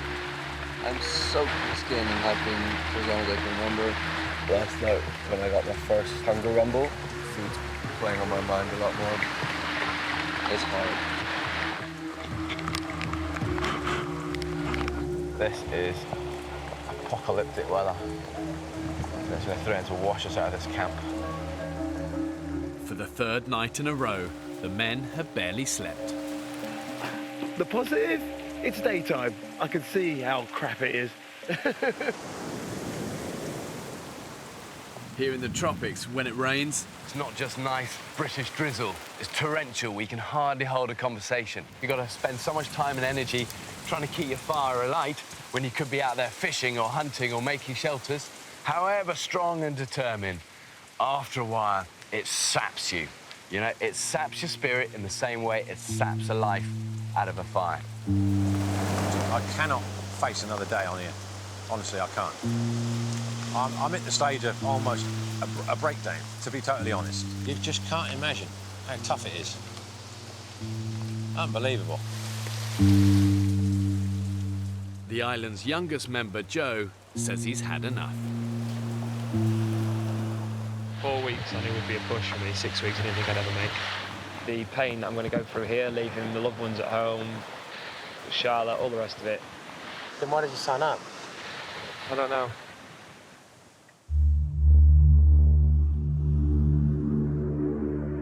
– 10 a.m.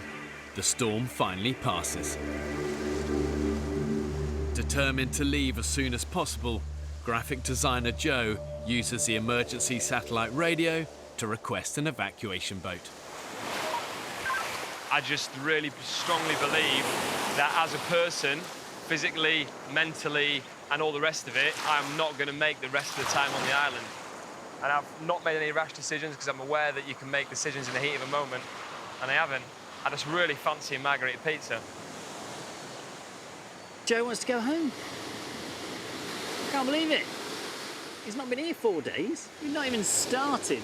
He wants to go home. Joe has agreed to stay on the island for another 24 hours before making a final decision about whether he wants to leave.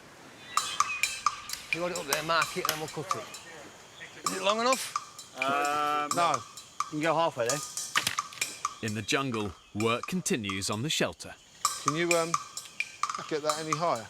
The group have persuaded Andy to help out, hoping the prospect of a dry night will encourage him to stay. Yeah, one there. Yeah. And then one down here. Right, so not there then? Eh?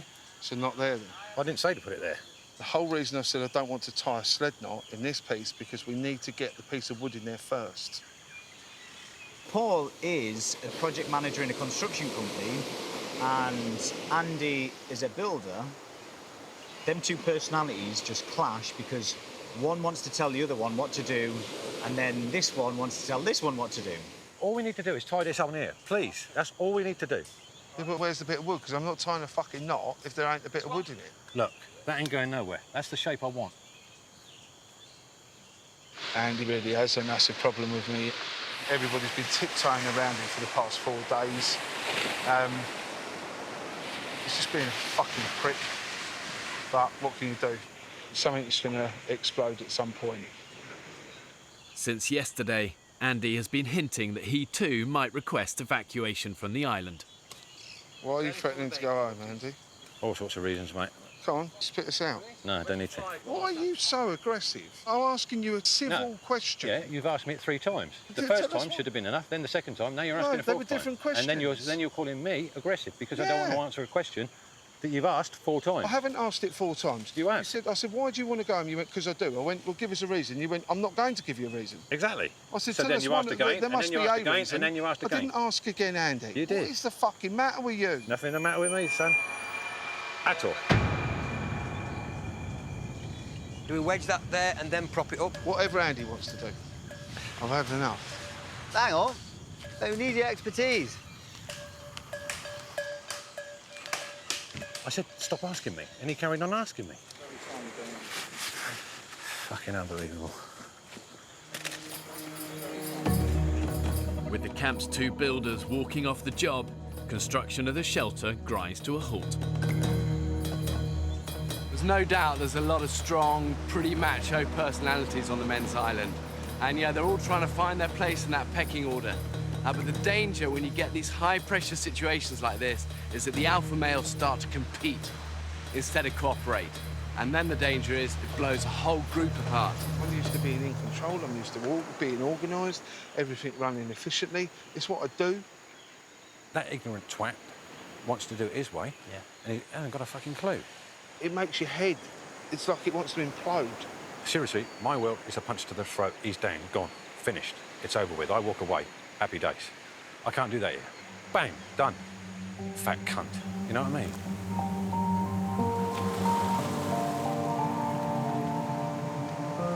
There's a lot of bad blood in camp at the minute, largely between Paul and Andy. We've got enough on our plate in this island without alpha male dick swinging. I think everyone just needs to man the fuck up, really. I just feel like everything I do, mate, he's just there, ready to fucking knock it down, you know, or criticise. It's like, fuck off, you know? And if he goes, I'll stay. He's my main problem.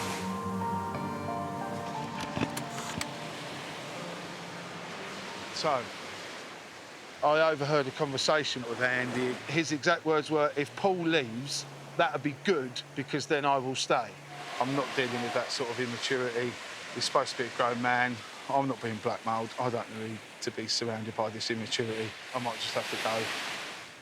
Are you thinking about fucking off? Can't be fucking bothered. Mate, you can't go, mate. You literally can't go. Do you think that you would regret it later on? You will regret it. I think I won't. Just suck it up, mate. Lift up your skirt. Wash the sand out of your vagina, mate. In a disastrous turn of events, 3 men, including the island's 2 builders, are now threatening to walk. Andy, Paul, and Joe all want to leave this island. I'm amazed that they've come this far and want to give up so early.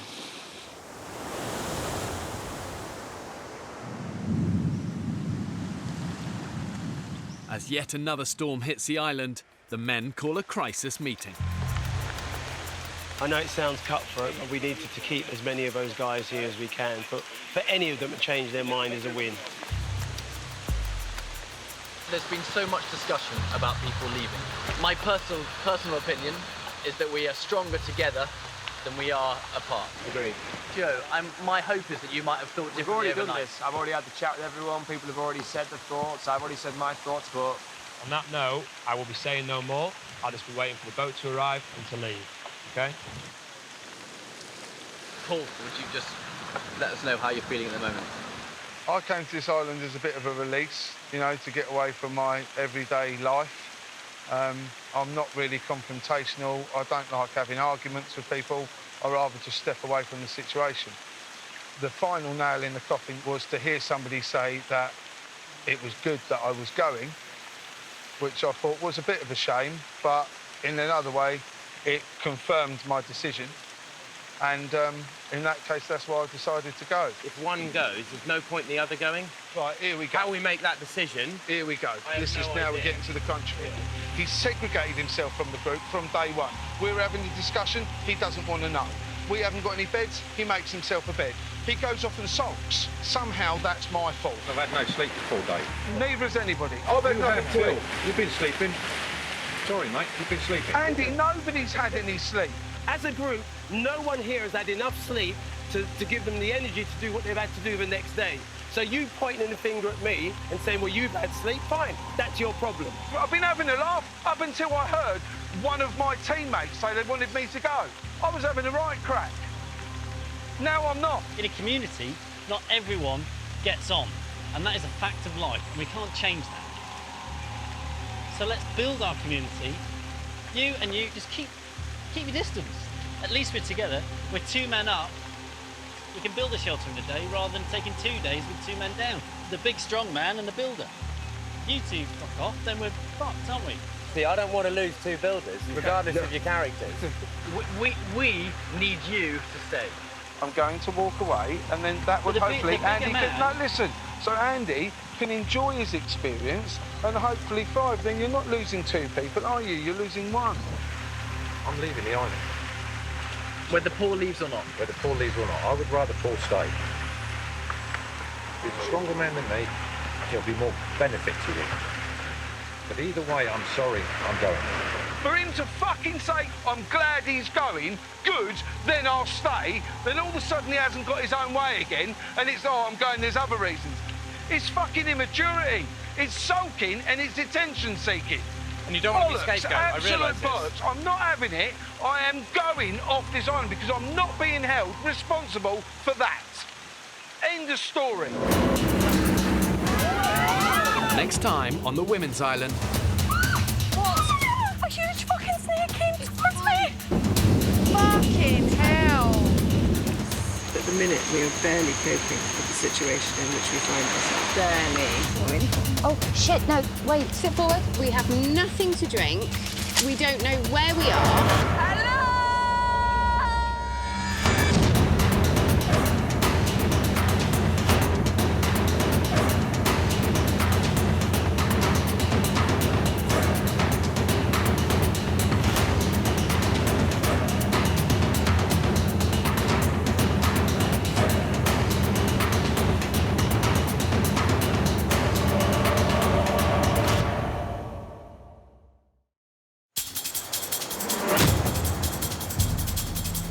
Uninhabited Pacific islands. More than 5,000 miles from the UK. One will be inhabited by 14 British men, while a separate island will be home to 14 British women. For 6 weeks, they'll be utterly alone. Holy shit! With only the clothes they stand up in and a handful of basic tools. Filming everything themselves.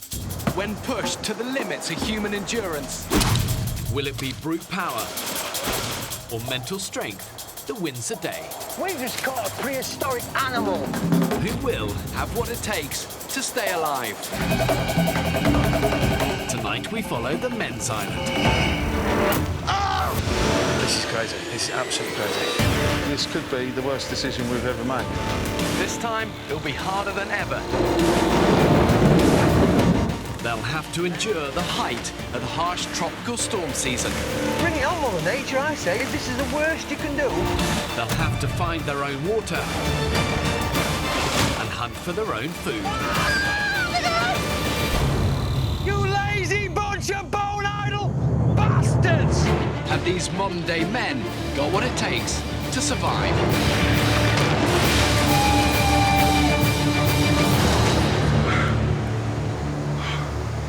That's the hardest thing I've done.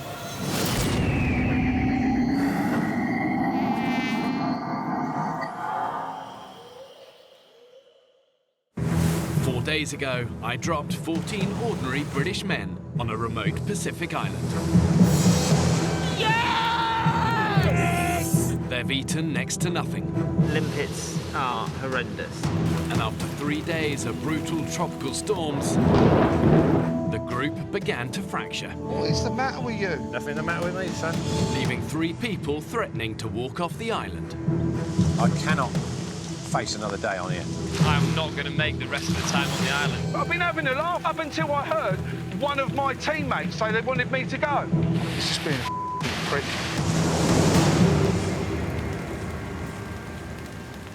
You don't want to be scapegoat. Absolute bollocks. I'm not having it. I am going off this island because I'm not being held responsible for that. 22-year-old graphic designer Joe, builder Andy, and now construction manager Paul are all threatening to leave the island.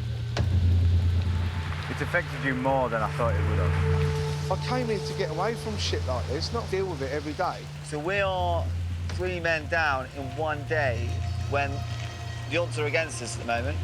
And without a full complement of people, we're going to really struggle. You just made this survival thing probably twice as hard. Okay, slightly less tactfully, guys. We've stood here and talked for an hour. If it really is going to be 11 of us today, us 11 have got a lot of work to do to get through the rest of the day. So if you guys are not prepared to commit to the rest of the group, boom, go. Sweet. I've made my decision, I've had enough. I want to go now. Basically, we've realised that a candlelit dinner with a glass of wine is a bit better than being here. Look, we knew it was never going to be easy. But it's not the survival bit that's got to me, it's just all bullshit. I think that's genuinely shitty. Like, I think that's walking away and leaving the rest of us and letting the rest of us down in a big way. Not only is it a selfish thing to do, I think it's the most selfish possible time you could go when, like, all hands are needed. With Paul having made a definitive decision to go, the group are hoping that other builder Andy will now change his mind about leaving. Don't leave because of someone else. If he's going anyway, stay and get amongst it. How can I possibly stay, man, when a guy is leaving because of me? If you had left, he would have still gone. Andy, you So stay, that means- you can accomplish 6 things at a time instead of 5.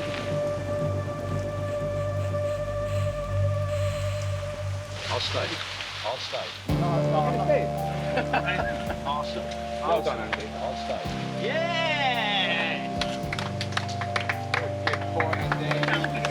Good boy, Andy. That's really, I'm really pleased about that. It's less worry. And it's a heartache to see the others go, but you know what? We're stronger. We're stronger with 12 and 11. As the weather breaks, Paul uses the emergency satellite phone to request his evacuation, along with Joe.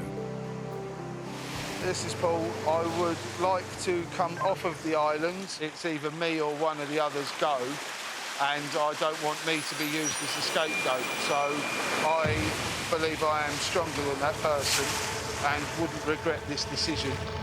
It's going to make everything so much harder. We've not been here for 5 minutes, really. And we're losing 2 members of the team. I'm an happy man. I want to be a happy man with a tub of Pringles and a Mars bar. You can only encourage them so much before you end up spending a third of your day encouraging somebody not to leave, when that could be better spent time getting the things we need. Water, fire, shelter, food. Having lost valuable time, the priority for the 12 remaining men is to finish a shelter before another storm hits. We are running on empty, but we are being stubborn and persistent. Fortunately, Andy decided to change his mind about leaving. At this point, there's still so much to do. We need all hands on deck, so losing 3 people would have been a massive blow. Right, Piers, I'm off. You off, mate? Well done, mate. See you again, eh? Yeah, see you being blighty. When looking you go. I turn round and shake your hand, mate, but we're No, it's fine. Yeah, we're sort of structurally integral at the moment. See you later. I don't want to spoil fun, gents, but is there any possibility you could step out of the area while we just start running these struts across? Continue your conversation just sort of 10 feet over there.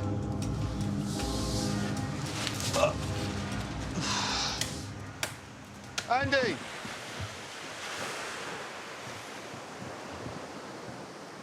He didn't even acknowledge me. Did he not? No, didn't even turn around and say, Dicky bird. Unbelievable. Spineless wonders. Fucking hell, lads, what were you thinking? What were you possibly thinking? Just before we came out here, I bought a brand new Golf. Mate, it's white. It's beautiful. £500 wheels. Lovely view, though, isn't it? After just 5 days on the island, 14 men are down to 12. It was a bit emotional saying goodbye to everyone. Yeah, of course it was. But, I mean, in a short time we've been here, we've made quite a strong bond. But... Oh, yeah, of course we have. Now the dead weight's fucked off, let's get on with it. Ain't got the time to it, we've got to build a fucking house for tonight. When people leave a survival group, the positive thing is that what it does, it galvanises those who remain, making them even more determined that they can survive. The new group may be less in number, but it will be greater in strength. No, genuinely, I can't believe that after 5 days we're down to 12 people. It is a shock, isn't it? Come on. It's a massive shock. I mean, do you think you'll stick it? Yeah. The whole yeah. thing? Yeah, I ain't got no doubts about that, yeah. We've been talking about for the last kind of 2 days, really, that it would be a great shame if anybody left. But I now think we need to look at it positively. And as harsh as it is, perhaps we've streamlined, actually, and more determined. I think those who've stayed, you know, have showed a certain determination. We've got no personality clashes now in the camp. Everybody gets along, everybody really likes each other. We're going to have some really good bonds out of this. Not only the achievement of doing it, which we will, and a new friendship is going to develop between us all. Teamwork makes the dream work, Vic. Yes, it does, sir. Stop staring at my sexy bottom, though. It's upsetting me. I could feel your eyes penetrating my underpants. Morale in camp has lifted, but events of the past few days have taken their toll. Oh, I'm absolutely connected. The men have barely eaten since they arrived on the island some 5 days ago. I do feel like we're staring down the barrel a little bit. We're going to have to pull something out of the bag or go very, very hungry, it seems to me. Are we not wise to have a real good recce of the island? There's going to be wildlife somewhere around that rocky bit. Yeah. There's got to be. We need to really go through the interior of this island to find out what's living where. We could come across, like, you drive in the country and you see all of a sudden a field full of rabbits because they love a certain area. Yeah. It might be exactly the same with the agoutis, exactly the same with the lizards. I think it's a really, really good shot, mate. Yeah.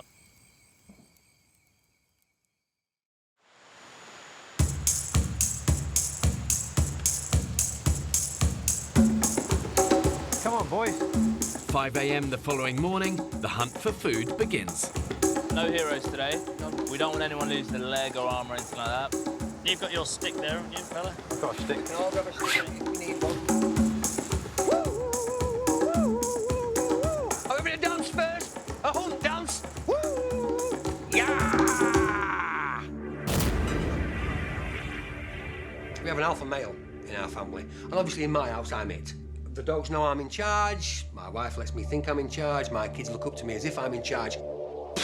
Alpha male, you know what I mean? I'm Johnny Weissmuller, I'm Tarzan, I'm all them things. I'm looking forward to being able to know that I can, come the zombie apocalypse or whatever world issue will befall us, that if push comes to shove, I could still provide for my family.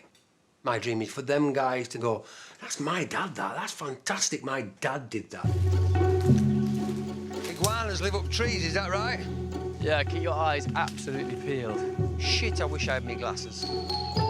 To ensure that these guys have a fighting chance of surviving, I've made sure there's enough water, indigenous animals and vegetation on this island to keep them alive. but they've got to have the ingenuity and the skills to find it, hunt it, and kill it. Oh, look. Rays, fuck, they're shallow, aren't they? We need a weapon. We need a spear. Okay, try that. Come on, boys, let's get one of these. They're going deeper. Stingray's one, survivor's nil. Anything that's heart is beating in its chest, I will eat it. Yeah.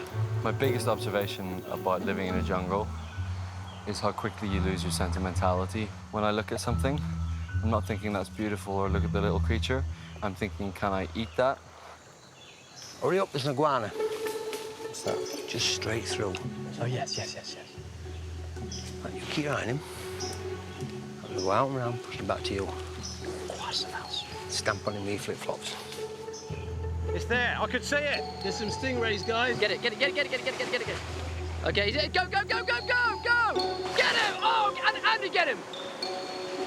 Oh, get him behind it. Oh, cut him off. Get him! Get it! Oh.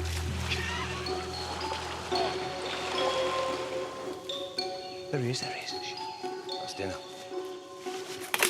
Son of a bitch. He's gone. A deaf man could hear us coming. We are top predator. We've got to stay that way. If we're going to survive, if not, we'll all be going home shortly. The men's first day's hunting has produced nothing. We are winging it. And if it weren't for being such a stubborn person and so positive, I think I'd have been on my way a long time ago. Just starving and dehydrating slowly is not a nice way to go. The monsoon is coming. Here it comes. Here it comes. Back down the hatches. In the middle of the night, the men are woken by the most vicious tropical storm yet. Fucking pissing down. It's amazing, from nowhere you get that really big wind. Yeah. Whoa! Where's the pan to protect the fire? Fuck! You know. Shit. Wow, it's coming in. After yesterday's exhausting and fruitless search for food, the men must now spend precious energy saving their fire. This is where we dig deep, boys. This is where we dig deep. But for some, it's becoming too much. Just really, really tired, like unbelievably tired. Got a lack of dry wood is the problem, really. Lack of dry wood. So tonight's going to be a bit difficult now. Barney, these things are eating testers, my man. I know. It's what we do in adversity what makes us men. See that? Wow! Come on, Mother Nature, do your word!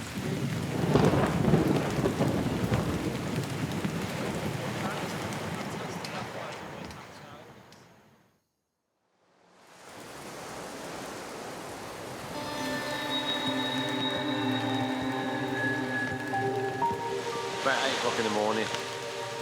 Hammer it down, which it has been since about 4 o'clock this morning. And when I say hammer it down, I mean hammer it down. It's relentless. But anyway, my body's starting to take a toll now.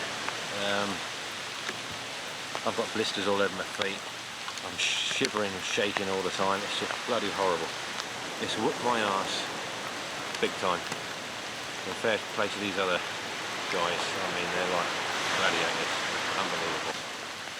And in comparison, I'm a pussy. He's an older guy, and he is starting to come apart at the seams. No food, no sleep, wet, cold, beaten up. It takes its toll.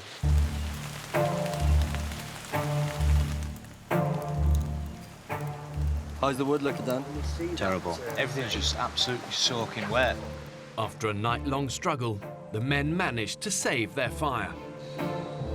But now they're exhausted. And it's a perpetuating cycle, isn't it? The more you lack in energy, the less you can do. Having barely eaten in the last week, Belly's rumbling.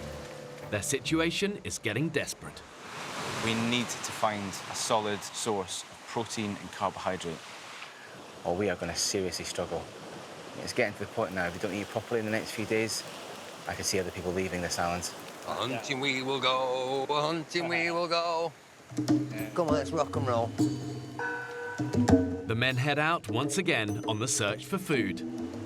But today, 51-year-old builder Andy is too tired to join them. You all right, mate? You okay? Not really, no. You look exhausted. I'm not sleeping at all. Maybe 20 minutes. And even when I am lying there, my brain's still whizzing away, you know? It's starting to drive me fucking nuts. And I just hope you all. Oh, mate, what? I'm worried about Andy. Yet again, he woke up this morning to say that he's not had a decent night's kitten. What can you do, you know? Come on, fella. It's all right. How about this? Let's me and you build a bed with some comfy bedding and a roof. Let's make that, and you've got a decent bed. Right, come on, me and you. Let's go.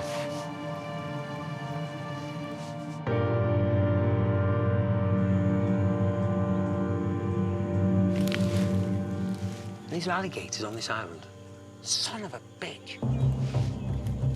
Led by cleaning facilities manager Vic, the hunting party have pushed deep into the island's interior. What have you seen, Vic? Alas, nothing. But finding food in the jungle is no easy task. Wow. It's just full of ants and eggs. Snake! Where? And danger lurks around every corner. Somewhere here is a brown snake. Smell like shit off a stick. This is good bait. Shit. Scorpion there. Whoa. I do not want to get stung. Yeah, he's gone. Shame. Bastard. I could taste him from here. There's a lot of things that can kill you on this island. Snakes, spiders, crocodiles. The longer I'm here without a proper meal, the more I realize that if something's going to fuck us up, it's probably going to be a lapse in concentration. Oh, you fucker! There's bats everywhere. Straight out of that tree there. That's where the bats live. Ooh. Can we eat bats? Or is that what give you HIV and Ebola and all sorts of don't they bother? carry AIDS? Forget it. We're not eating bats. This island looks very peaceful. You could even say heavenly. But if you look just in a little bit more depth, this place is an accident waiting to happen. So why are you doing this then, fella? I think because my life has been like one adventure, you know, moving from Tenerife, Lanzarote, America, all that kind of stuff. But then last 17 years, I've been stagnant, doing nothing. So I think this was a way of sort of saying, right, off we go again. And that it is, my friend. Yeah, it certainly is, Jesus. If only I'd have known. You regretting it? I am at this moment, mate, if I'm totally honest, yeah. And my biggest regret, if I do go, would be letting you lot down. I'm trying. I'm really trying. Seems like Andy's already given up. I'm desperate not to lose another person, you know? Can't go from 14 down to 11. I'm dropping like flies. We've not even started yet. Is that not a cable track? You might be right. After a fruitless morning in the jungle, some of the men have set their sights on a far more ambitious prize. We're off caiman hunting. It's like down there. You see those trees? That's where it comes out. Yeah. 28-year-old website consultant Kyle has spotted a crocodile at the end of the beach. 4 of us are going to go that side, 4 of us this side. Keep your eyes behind you. Which the men are hoping to ambush. He's going to see when it comes out.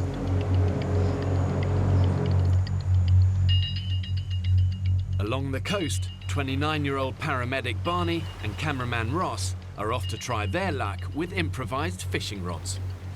I'm going to be incredibly positive. We're going to get at least a couple of fish. Yeah. At least a minimum of a couple of fish. Good. I've delivered 3 babies in the course of my 7 years in the ambulance service, and that's a pretty special feeling. But it's not as glamorous as everyone makes out. You soon realise it's largely dealing with drunk people in gutters vomit-ridden kind of students. I love Famous Five, Swallows and Amazons. Something about probably going on your own adventure. It takes you back to your childhood, doesn't it? Climbing trees, building dens. It'd be nice to think I've come off the island feeling a little bit more macho, a little bit more popular with the ladies. There's a lot of fish down there. Come on, positive thoughts are going through the rod. Oh, I got a big one! Woo! Fuck! Ugh. Me down. The men have been attempting to stake out a caiman for almost 2 hours. But so far, they haven't seen a thing. What do you think? I think some of our hunting team is always ready in action, ready to go. Like a coiled spring. Fantastic we get caiman, but you also need to get water, fire, and food. I am starving. Go on then, mate. Plus, everyone's just getting eaten to shit by these sunflies. Well, let's return to camp. Start to finish, absolute joke. Everybody just went up there, asked about it. We had no plan when we got there, no nothing. We were like Keystone Cops. So that's going to be great. Right, I'm going to gamble this. Oh! Hey? There you go. I'm a bit bouncing it. Yeah. Mate, don't get any fucking better. Yeah. Ain't got to worry about creepy crawlies. Okay, how about this? If a decent night's kit tonight, we'll stay. I will do that, I promise. Okay, are we happy? I'm happy, mate. Yeah, you're a wonderful man. Top man. I'm going to hold you to it, you know? I know you will. Hey, come on, bring in the love.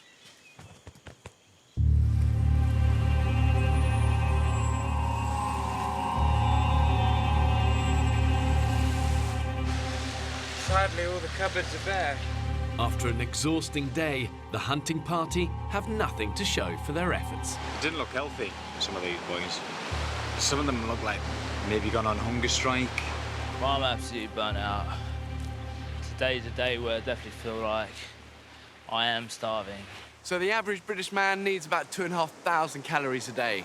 But the reality of a survival situation, you know, you're working hard, you're hunting, you're building shelters, chopping wood, you can easily burn in excess of 4,000 calories. The mass of that is simple.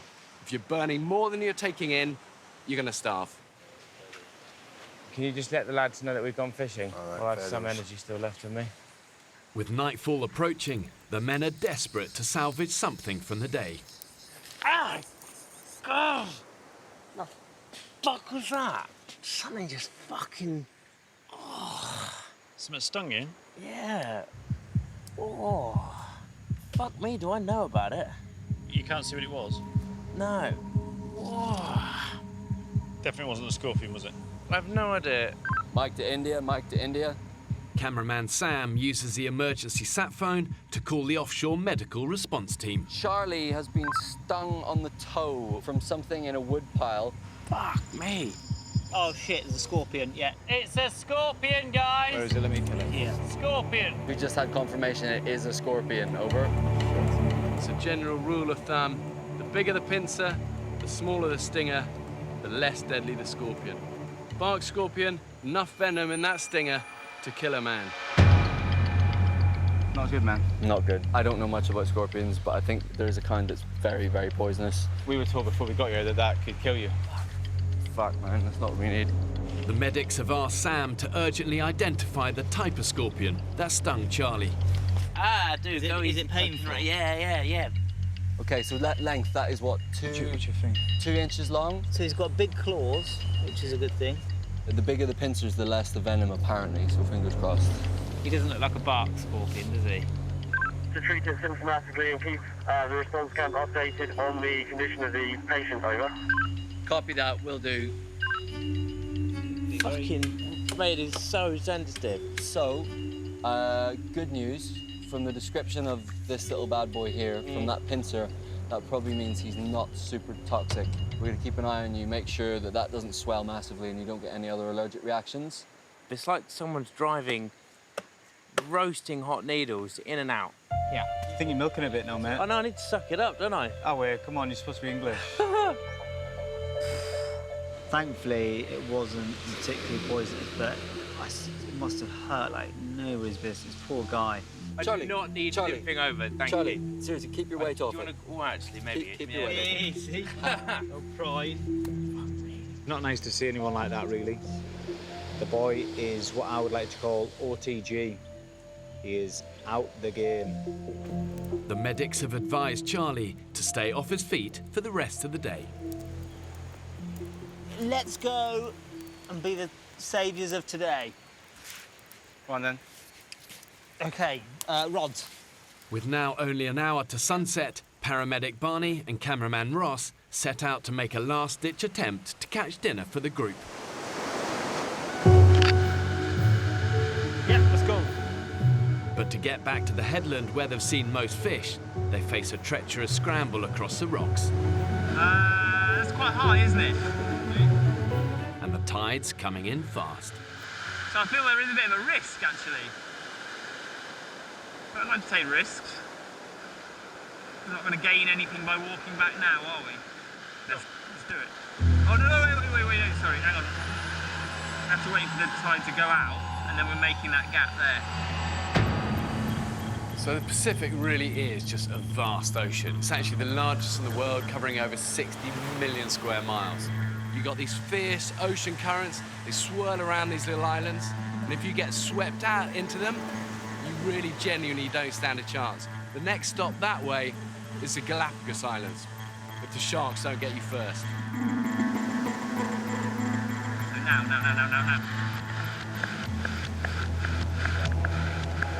Oh, I don't know if this is a good idea, mate, or not. Whoa!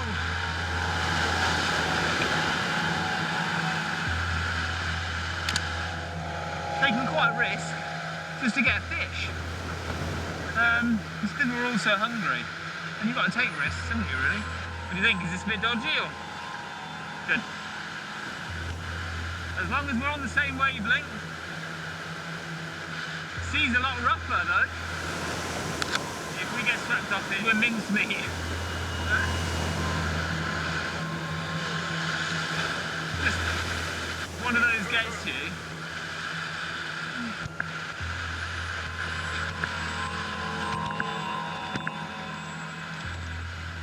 You okay, Ross? Barney and Ross finally reach the point where they want to fish, but it's now going dark. You ever think you could do something like that? God, no. Not in a million years, do you? Cool, wasn't it? Ah, it's so exciting. It's that proper survival, isn't it? It's not armchair survival. Oh, mine's now. Ross? Quick, mate, quick as you like. Fucking lost the camera. Are you okay? Let's get up out of here, mate. Fuck!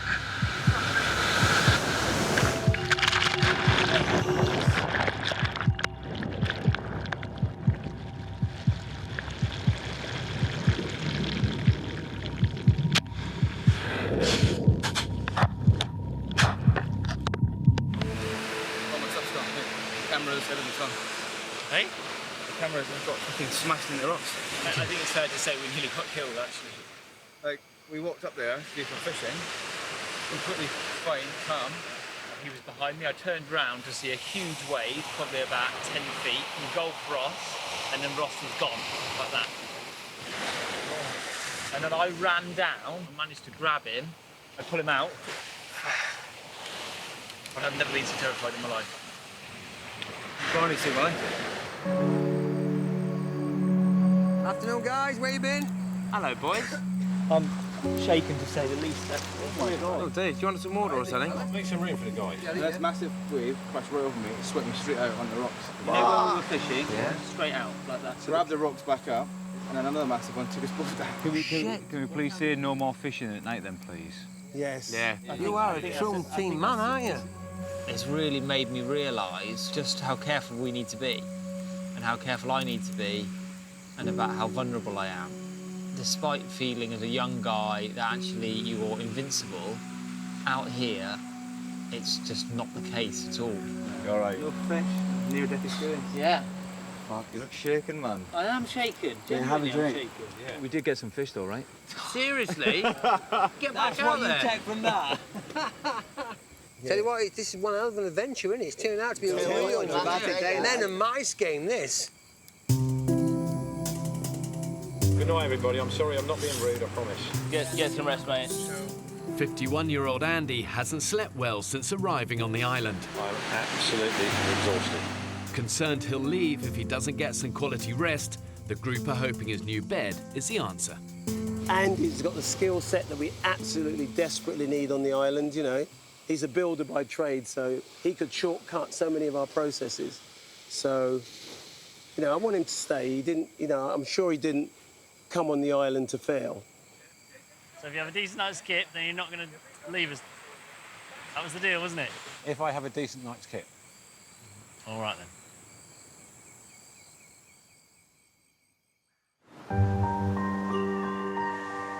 5 a.m. All of the men are sound asleep, except for one. I'm feeling dreadful. I've got an ear infection, I'm shaking. I know I'm shutting down, you know what I mean? So, I'm not happy. I'm not happy going anywhere. Andy woke up this morning. First thing he said to me, he said, oh, I'm off. For crying out loud. Paul and Joe have just gone. In fact, Paul's just gone because of you, Andy. If you thought you were going to go, why didn't you? I just found out that we're losing Andy and our final builder. It's almost panic stations. You suggesting we're leaving? Are you fucking bollocks? Right, I'm walking away. I'll log you tied to a tree before you fucking go. Andy's threatening to leave is all very well, but I lose patience. Part of me just wishes if he's going to go, he should just fuck off, really.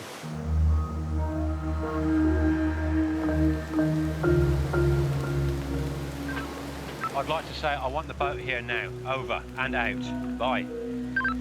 Just a day after deciding he would stay, Andy uses the emergency satellite phone to request an evacuation.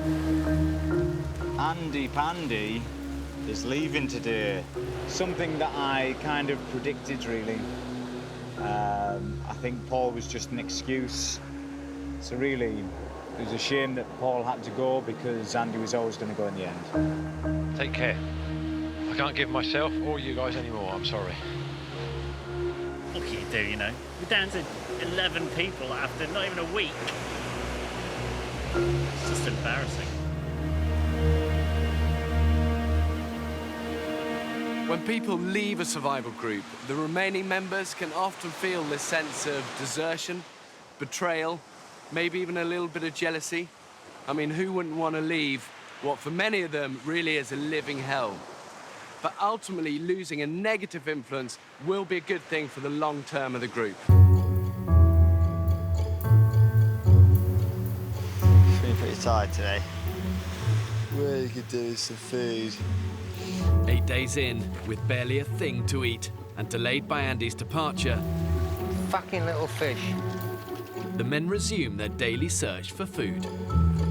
I don't know why people choose to do this in their free time. Fish? Yeah. I don't do a lot of it. Father-in-law lives it. Absolutely fucking lives it. He's a dick. Every day is a winding road. While the others hunt, 29-year-old Barney has volunteered for fire duty. I'm happy actually just wandering back at base. The group are worried that his near-death experience yesterday has knocked his confidence. He literally got swept off the rocks. He's got bumps and scrapes, and if it wasn't for Barney saving Ross's life, things would have been really serious. I think it's just a reminder of what this place is like. It just feels like everything around us is genuinely trying to kill us. He's such a nice guy, so easy to relate to. But I just felt a little bit sorry for him today, so I'm going to keep my eye on Barney.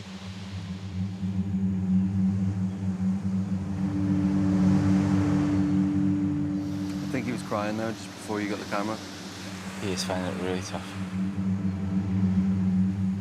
He is seriously lethargic, looks seriously homesick. He needs to get himself back on his feet. Having already lost 3 men, cameraman Ross is worried the group could soon be in danger of losing another. and persuades Barney to join him on a fishing trip in an attempt to lift his spirits. I thought you looked really low and that you weren't enjoying yourself and just looked like you wanted to get out of here. I was a bit worried that you might go fuck it and leave. You know? I think everyone's having their low days too, right? After any sort of frightening near-death experience, it's very normal to become withdrawn and a little bit introverted, and people tend to then do everything they can to avoid having to face that same fear. But trying to survive on a desert island, the men don't have that luxury. They need to conquer their fear, otherwise it will conquer them. I'm finding it difficult now, actually. I feel like I've had enough of being here.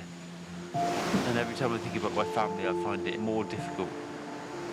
And I realise that this week is the week that I'm meant to be at Centre Parks.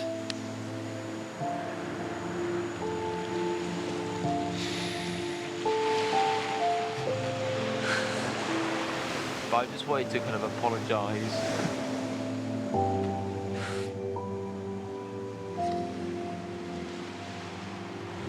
There's a little blue fish down here. So have you got a spear? Yeah. How big's the fish?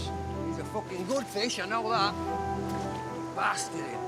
In their first week on the island, the men have barely eaten. That spear's not worth donkey poo. Fucking rubbish. All of their attempts to find a decent meal have ended in failure. No luck today, but that's why it's called fishing and not catching. Today's lunch for 11 famished men is slim pickings from the jungle floor. Guys, Taste it. this is exciting. Scorpion. It's got a few ants on it at the moment because we killed it about half an hour ago. Oh. But who's up for an elite? Yes, please. Fuck it, I'll eat it. Heaven in your mouth. Burn the ants off. Da, da, da. Where's the How game? come you're giving it to him then? Why can't I have any? Oh, because you're too northern. I'm too northern. I'm feeling victimised because I'm the northern one. That's it, you can all kiss my ass. You're a brave man, Dan. What's it like? It's pretty gross. Is it? It's like eating crispy poo. Is it? Yeah. I'm glad it was you then. In a survival situation, every mouthful counts. Tell you what, better than limpets. Is it? But one scorpion between 11 grown men is nowhere near enough to save them from starvation. It's hard to concentrate and noticing that energy is so low. I'm so bloody burnt out. Man, this place wears you down. Really does. Just tried standing up and then started got the standard head rushes and then really I was just sort of rocking backwards and forwards. I don't know, only for a few seconds, but enough to put me on my arse. It's getting to the point now, if we don't eat properly in the next few days, we're going to drop like flies. Despite their rapid physical decline, the men have no choice but to keep on hunting. It's quite a daunting thing, really, isn't it? The idea that we might come across Heyman today. 37-year-old Sam has persuaded Barney to join him in a bid to keep him busy after his accident. I can't convey how tough this whole thing has been, actually. Far, far tougher than I thought. I'm really, really struggling to stay focused and to keep up with the rest of the team. There's a berry on this tree here, look. Doesn't look edible, does it? Shit the dog! Shit the dog! What? Look at that! A big, big lizard under here. It's iguana. I can see it's a big one. Yes, keep going. Yes, there you go, good. Okay, you see him there? I'm gonna flick him out. Okay, here he comes, here he comes, here he comes. Here he comes, here he comes. Okay, watch that tail. Okay, you got him, you got him. You got his tail? Pull him, pull him, pull him, pull him, pull him, pull him. Pull him, pull him, pull him. You absolute star! Star! Gosh. Hang on. Let's talk about this, because actually we could use our meat alive, could we not? Oh my gosh. Well done, mate. Well done. Oi! Woo!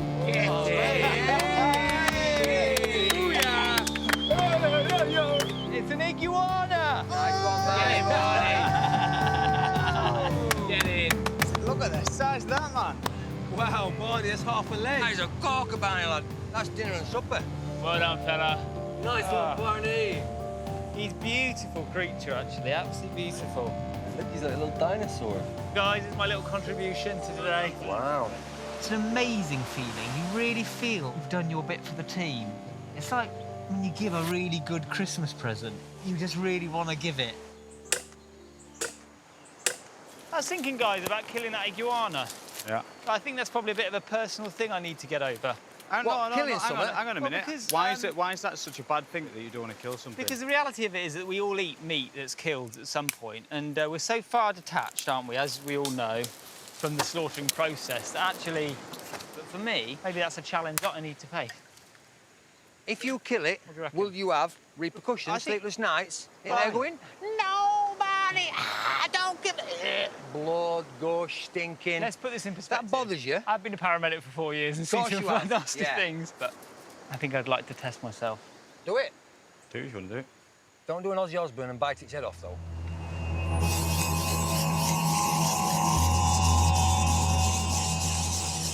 Barney, how are you feeling? It suddenly feels much more real when you're having to sit here like the executioner, you know.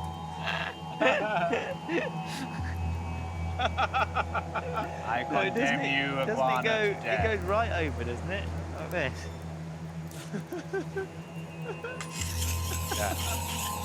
Let's do it. I'll go and get him. Go and get Bring him down here, yeah? Oof. So you got him. Got him. Yeah. Right, Barney. Yeah, so if you're able to hold his head down, actually. Spot on. Food you're about to provide.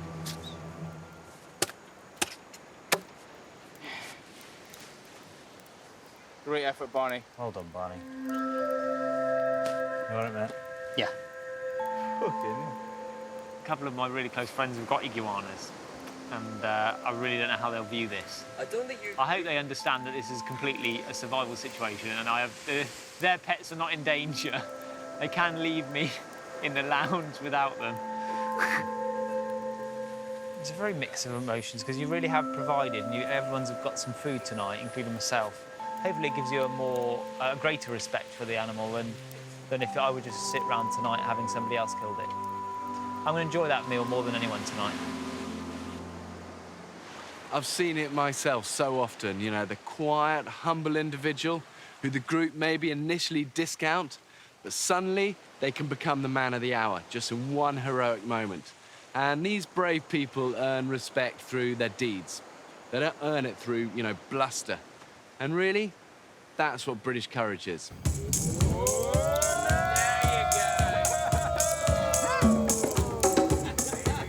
After a week on the island, the men can finally sit down to a decent meal.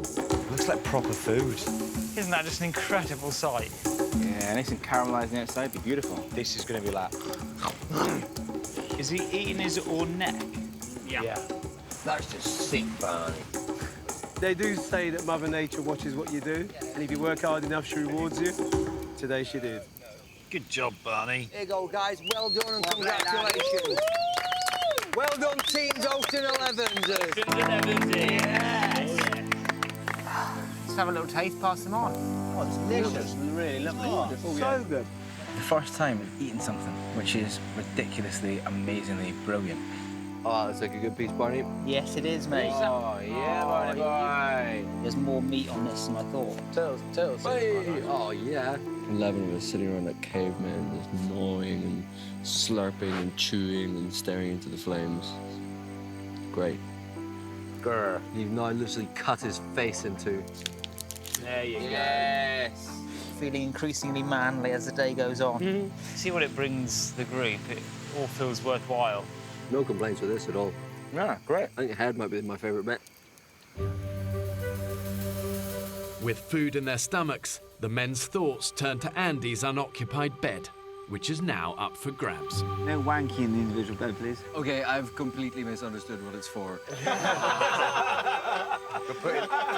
Has anyone not one out here? Dude, after the third night, Every morning. I woke up prouder than a honeymooner, though. Seriously, you could want like a single man A-frame. Come see me in the morning. Buzzing tonight. Buzzing. It felt like a bunch of 11 mates sat around the campfire on a wee holiday, eating great food. Fantastic 14 is now the excellent 11. I'm under no illusions that shit times will come, but in the meantime, I'm going to embrace the good, and the good is right now. Next time on the Women's Island. Radio in now. Medic now. Oh my God. What's just happened? She's collapsed. Oh, don't you dare! The group are still separated. Everyone needs off here. It's not a programme, it's ridiculous. We can't navigate, I can't walk, and I'm just fucked. I'm an old fox.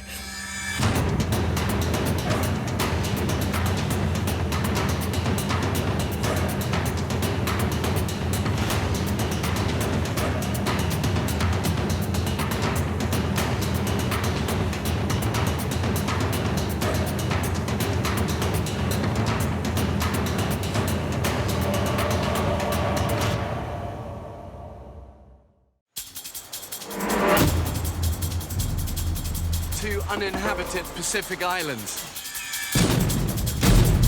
More than 5,000 miles from the UK. One will be inhabited by 14 British men, while a separate island will be home to 14 British women. For 6 weeks, they'll be utterly alone, with only the clothes they stand up in and a handful of basic tools, filming everything themselves. When pushed to the limits of human endurance. Will it be brute power? Bitch it, big fella! Ooh, snap it!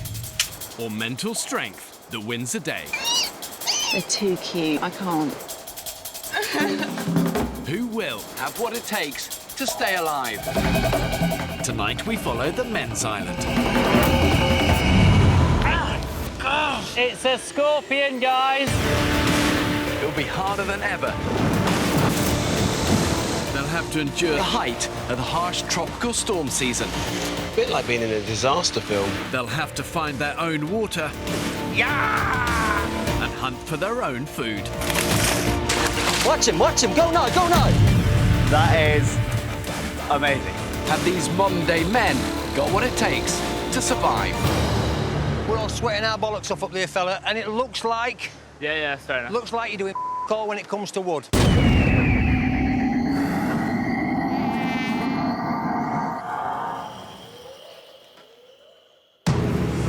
2 weeks ago, 14 British men were cast away on this remote Pacific island. Woo! That was the damnedest thing I ever did. But now 3 of the men have quit. Now the dead weight's off, let's get on with it. And the island has taken its toll on the 11 that remain. I've never been so terrified in my life. You've only see why. Having barely found anything substantial to eat, they're now on the brink of starvation. We ain't conquered jack shit. Nothing.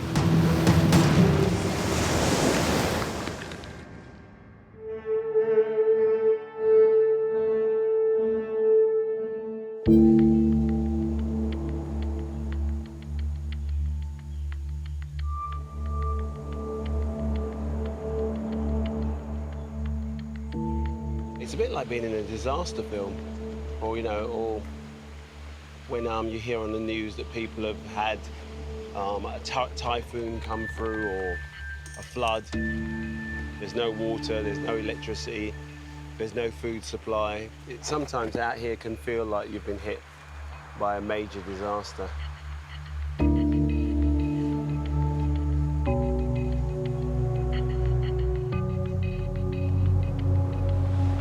Oh, look, another day in paradise. It's been 15 days since the men arrived on the island. And so far, they have survived on a meagre diet of a few hundred calories a day. So thin now, like ribs, all sorts of like bones appearing that I haven't seen since I was a bloody teenager. Oh, hang on. Oh, hang on. Lie down, mate, if you... Oh. It's the nearest I've got to fainting, or what I assume is fainting, having never fainted before, but my vision just went, like, pulsated, in and out, in and out, in and out, in and out. And then before I knew it, I was on my arse. Sort of semi-collapsed.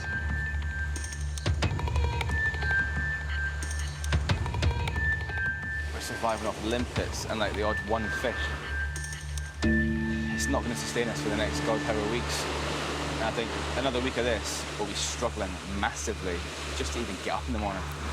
We need to find a solid source of food, or, you know, we could be facing meltdown. We're out of food. The bottom line is we don't have any food other than limpets. We're getting weaker and weaker. I certainly feel like I'm getting weaker and weaker. So my priority is how I feel about it personally is food. I think the majority of our resources should be to getting us good fish today. Let's go. We are going to find lunch.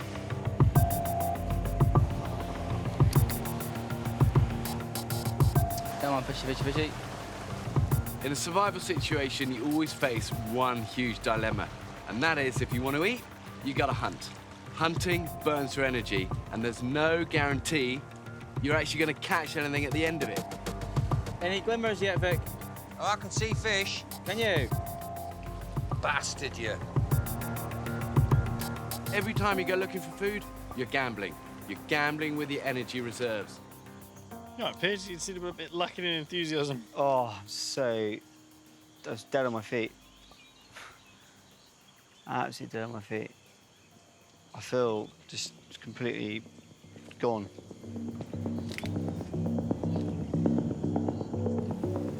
You just keep nibbling it straight off end. The luck of the gods is not with us today. Everyone's getting tired. Everyone's hungry. Everyone's sick of bacon bit limpets. We need some decent food, and we need it quick. So we don't get it soon, it's going to start dropping like flies.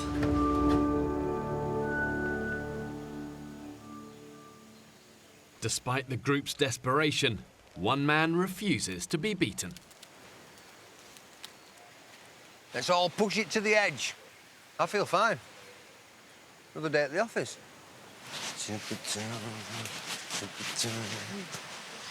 I feel really good, yeah. Vic wants to change tactics and take the hunt to an unexplored part of the island.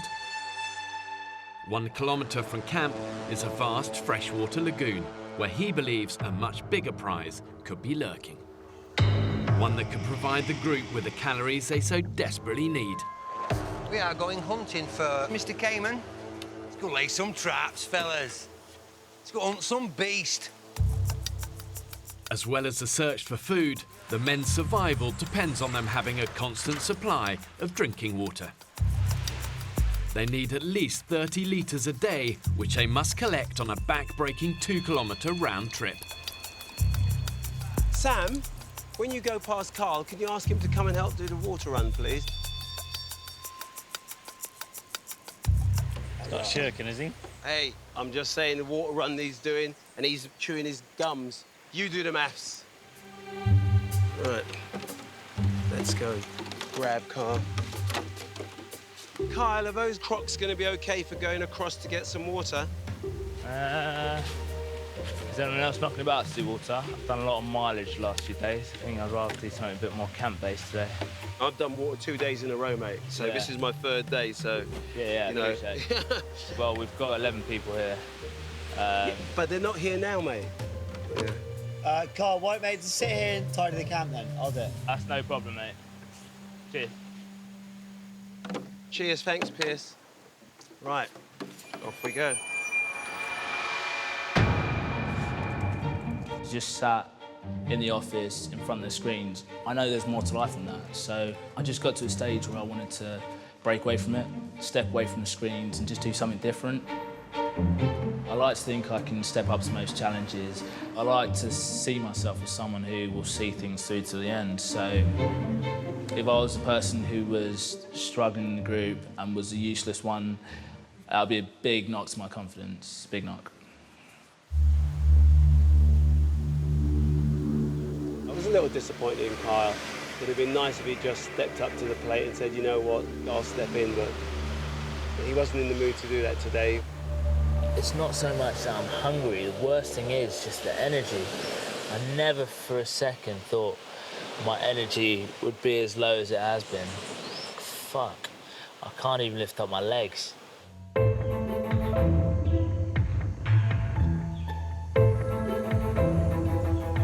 Now keep an eye out for Mr. Fucking Gator. If you see Cayman, I'll scream. Yes. How big do they say they get? Fuck's not gonna eat these. 6 foot the caiman and 6 meters the alligator. Oh, these are alligators? Yeah. Fuck it.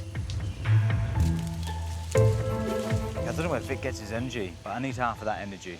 Because Vic has got energy all the way through the day. If I could take anything away from this island, I would like to be a little bit more like Vic Fellows. See, like that? That is actual shit. What the fuck is this, Jurassic Park? That's not shit. That's shit. That's not shit, fella. That's What is it? That's mud out of there. Do you know what it is? I'm sure there's a T-Rex here. Oh, fuck, that's great. What do you do? If you see something snapping at your feet, what are you going to do? You're going to just machete it? Worst case scenario, if we can't pin him, what have you, I'm fighting for my life. It's having it, isn't it? Yeah. As best as a facilities manager can do.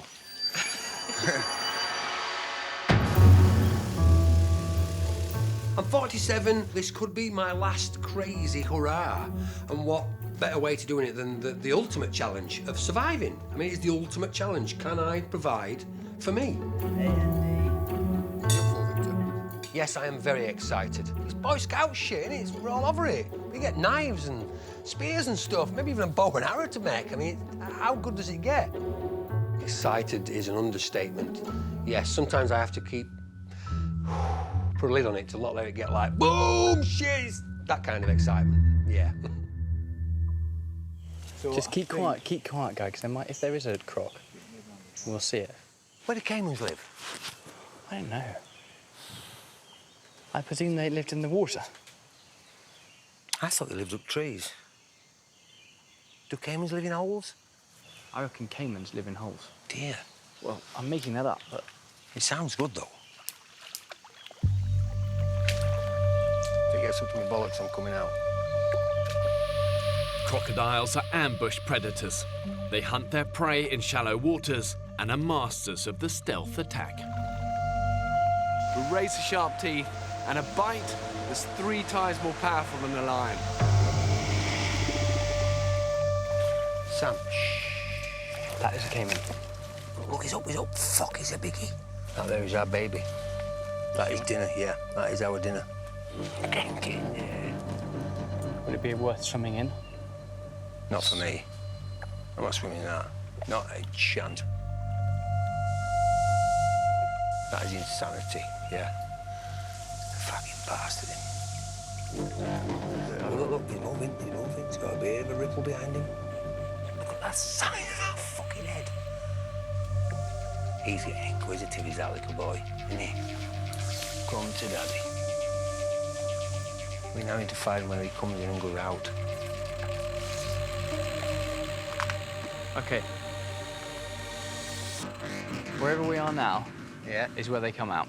Yep, dead right. That is where crocs come out of the water. Yep, that is perfect, isn't it? I'm gonna make a snare there, right towards the water. You ever caught anything in a snare before? Have I ever made a snare before? No. Oh, he's there, he's back. Where? Yeah, straight away. Straight away, see him? He fucker's got closer as well, hasn't he? That shifty little bastard's got closer, hasn't he? He's not scared of us. You'll have to keep an eye on him while I'm setting the trap. That's why I keep looking past you. He keeps dropping and doesn't he? The bugger him. The men have had just 2 days survival training, where they learnt how to set basic traps. But the reality of catching a crocodile that can measure up to 13 feet is a different matter entirely. This is proper Boy Scout shit, this, isn't it? Who's going to test it? I'll test it. Yeah? Oh, dinner is served. Eh? That's not bad, is it? That's all right, that, fellas. Oh. That's the one. Let's go. Let's bust a move. Back to base, yeah? Back to base. Late afternoon. 58-year-old Phil is returning from the water run with the help from Dr. Pierce. Watch your step. Yeah. It's a good thing we didn't carry with a jerry can up and down these rocks.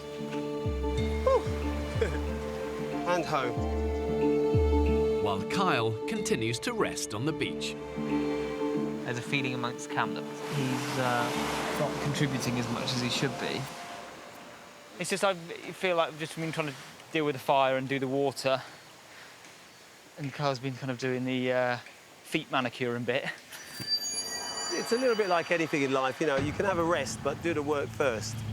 It's been almost 2 weeks since Kyle ensured the group's survival by starting a fire with his glasses. Now, when Kyle first got in here, he cracked the fire. It was absolutely brilliant. Since then, man's not got a day's graft in him. Not a freaking day's graft in him. I get the distinct impression, Vic, that you're getting a bit miffed. I'm just getting miffed for anybody that springs into my mind that's not sweating as hard as me. Pull your thumb out your ass, you lazy bastard.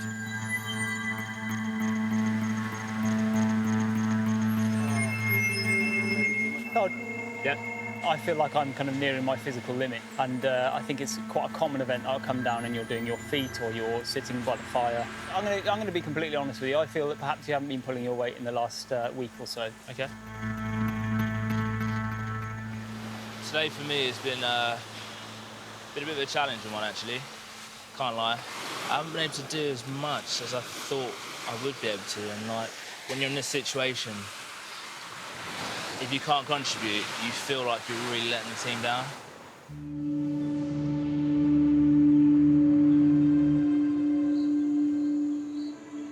Despite the men's best efforts, it's yet another day with empty stomachs. Bloody hell.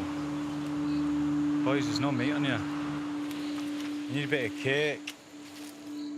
Hey, look, you can see Pierce's heart beating through his rib. Look. Fucking hell. Being hungry really does affect your mental and your physical state. Every step is hard when you're hungry. There would be a stage where soon our bodies give up on us.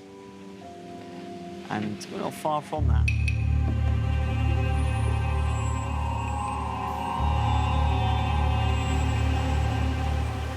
You feeling well? Exhausted. After over 2 weeks of near starvation, the men's situation is becoming critical. We're going Tiger Lily.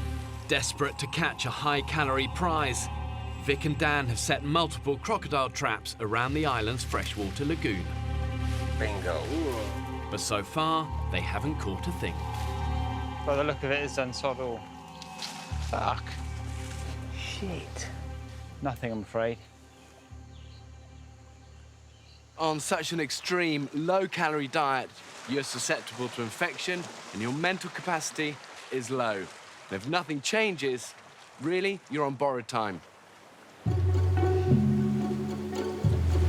Over 2 weeks with barely any food going in, the men's morning routines are anything but regular. I feel like it's got to that moment where I'm probably going to need to go for a shit soon. When it comes to options, we've got land or sea. I think I'm going to opt to the sea. Where are you going to go?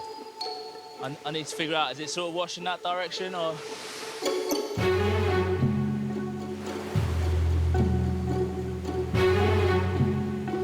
He's going for it. Carl's taking a dump in the sea. Good man. Yeah, the most beautiful spot in the world to take a dump in. Have you joined the poo crew? So I'm one for back at home, maybe a 4 to 5 shit a day, man. A day? A day?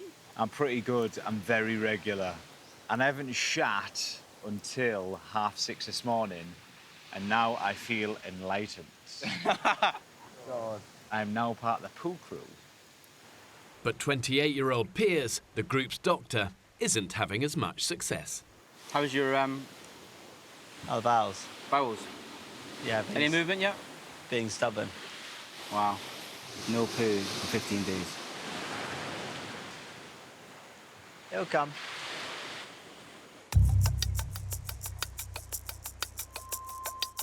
Ready? Oh, and 1, 2, 3. With no food to eat, the men still have to expend their energy on vital tasks, like keeping their fire going to boil and purify the water that they collect. Hello, hello. If you want to get a nice picture of Carl grooming himself, you're quite welcome to do that while we're all getting wood. Where's that? Just round the corner doing his toes after he's just had a swim.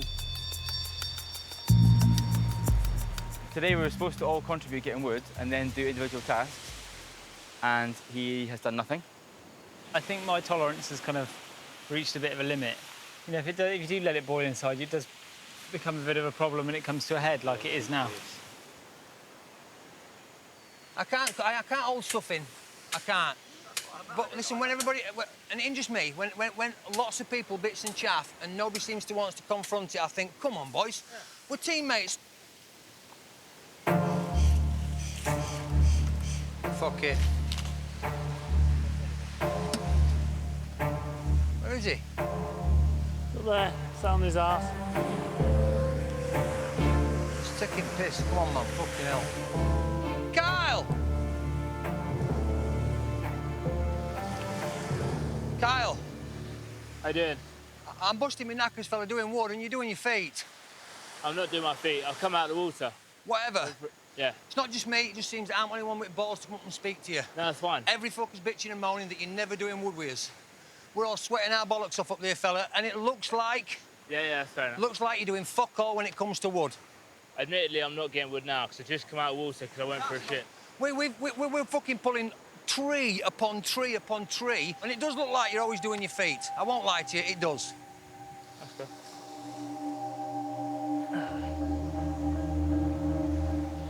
It was almost like a bit of a cheap shot from Vic. He's clearly got stuff which has been bubbling under the surface. I felt like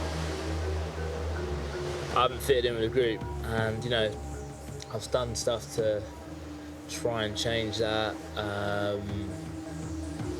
But sometimes it's just the group dynamics aren't for everyone. People are starting to fray around the edges. Some of them are fraying, some of them are coming away at the seams. We seriously need to find a sustainable source of food. As the men continue to physically decline, the group is becoming fractured. And if members of the group are perceived not to be pulling their weight, they can easily become alienated.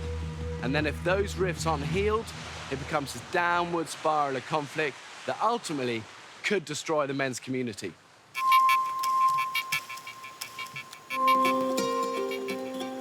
Oh, hello.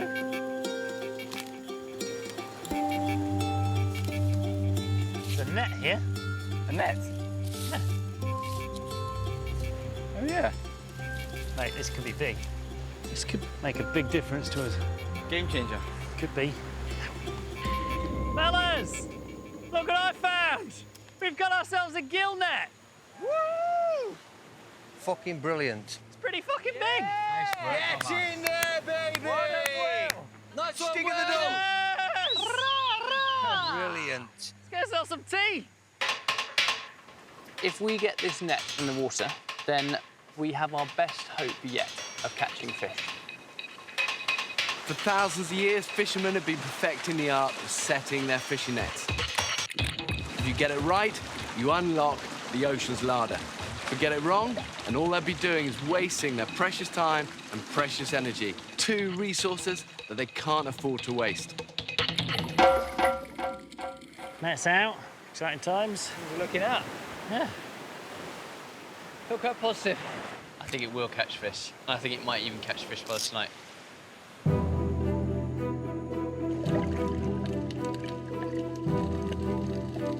Exhausted after a morning's hard work, the men allow themselves some downtime. So boys, here's one. You can request Bear to bring you one item for the journey back. Thermos full of English breakfast tea. I am going to get a bottle of Octomore whiskey. A whole bottle of whiskey? A whole bottle of Octomore whiskey for my journey back. Bam. If I could, chicken pie my wife makes, and she always puts your name in it as well. Nice. Or a big love heart and all Puff that sort pastry of lid. thing. Yes, dead right. He's got to see. You see if it doesn't work out with you and your missus. Can you give it I a number? I honestly think there's something wrong with her upstairs, because she really is a nice woman. How did you find such a nice woman? I have no idea. What have you done? You must have a size Not of a a dick clue. of a donkey. Not a clue, but God bless her. How did you meet your wife, if you don't mind me asking? I went around and knocked on the door. Did you? I fucking did, yeah, dead right, I did, yeah. What did you say? Hello, I saw you at work today. You turned up to meet your mate. Yeah, I did, yeah. I wondered if I could take you out. Let me think about it. I thought, oh, damn it, she went, yeah, OK, then. That It's was so it. romantic that you live on the set of Billy Elliot meets Postman Pat. Absolutely brilliant it was. So, yeah, well done, me. Well done, you, man. Well done, you. Spotted Piers trotting along the beach, looking vaguely happy with himself. So I think Piers might be off to try and have No way. poo number one. I mean, how many days has he been without a poo? Be 17. Dr. Piers is now the only member of the group who has not yet joined the poo crew. Any luck, mate? No luck today, mate. He'll come. Here he comes. Don't do it. Dr. Piers, have we succeeded? Is it? Is it? No. Oh no. No. Mission failure. Oh no, NASA, we have a problem. Close. Be patient, lads. Be patient. Go in your medical kit, get a rubber glove, because I'm going in. Have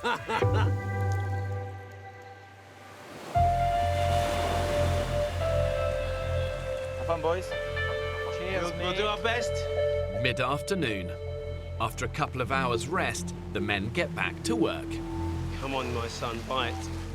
2 weeks ago, they were dropped on the island with 8 fishing hooks. But now they're down to just 2. Shit. Could you unsnag my line? I've caught it on the rock. Oh, shit. No, we've lost another rod there, guys. Shit, we've lost a hook. Further down the beach, oil engineer Dan and Dr. Piers swim out to check the net. What do we think, William? Think there's going to be anything on there? You're saying it. There's lots of rocks. Anything, Barney? No, sadly not. We're hoping for the nets. So I've got to see this moment.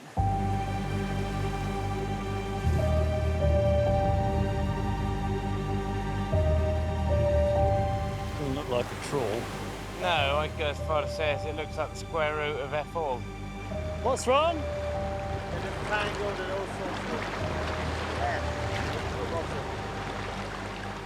It looks like we'll be going hungry for dinner. The nets are empty, is that right?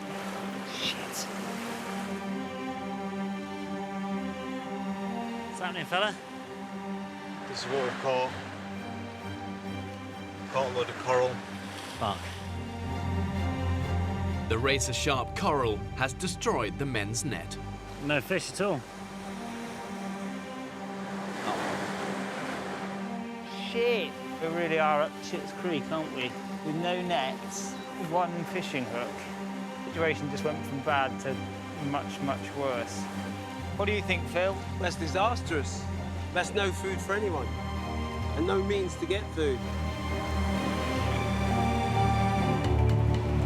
Shit, we've got one hook left. We're fucked. So we've got one hook to fish for a month. It's pretty depressing, yeah. More than one. No joy with nets. Fuck, are we going to be depleted or what? Disaster. We're down to our last fishing hook. So the onset of starvation looks upon us.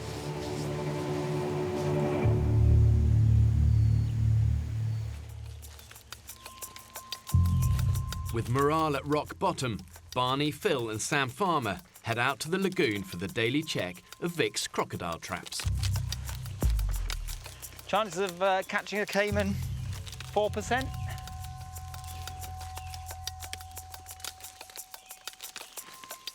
The caiman's definitely been here. How do you know that? Because the trap is destroyed. Gosh, look at that. It's almost certainly been triggered by a caiman. The bait's gone, the trigger's occurred, and it looks like there's been a bit of a struggle, and the rope is firmly in the water. Well, that is incredibly encouraging in one sense. Very. Is there any chance that the caiman could still be on the end? There is a chance. OK. Fuck, he is. Is he? Shit. I think he's under here, isn't he? Is that his way. back? No way. Is this his back here? Come here. We need to be a bit careful about this. I can see scales on the back of that rope. I can see there are crocodile or caiman-like scales just underneath the water.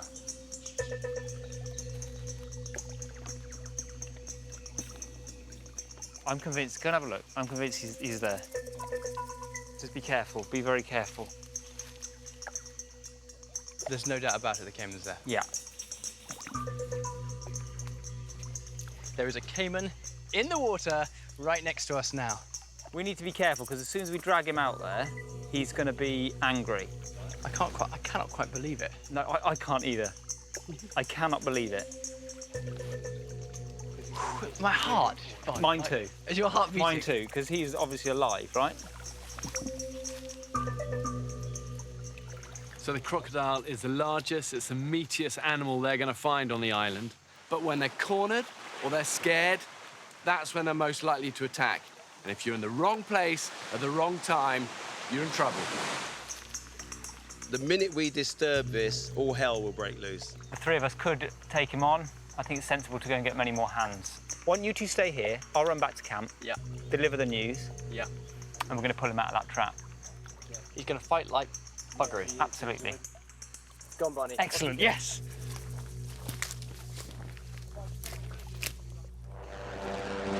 Crocodiles can remain submerged for hours before surfacing. And as the lagoon is their ideal habitat, it's certain to be populated by more than just one. There's definitely an alligator moving this way. It's a little bit weird looking at one that could get you right here. And another one that's heading towards you. It's almost like where the bait. Barney's looking excited. What's up, Barney? OK, come in, gather in. OK, so we're...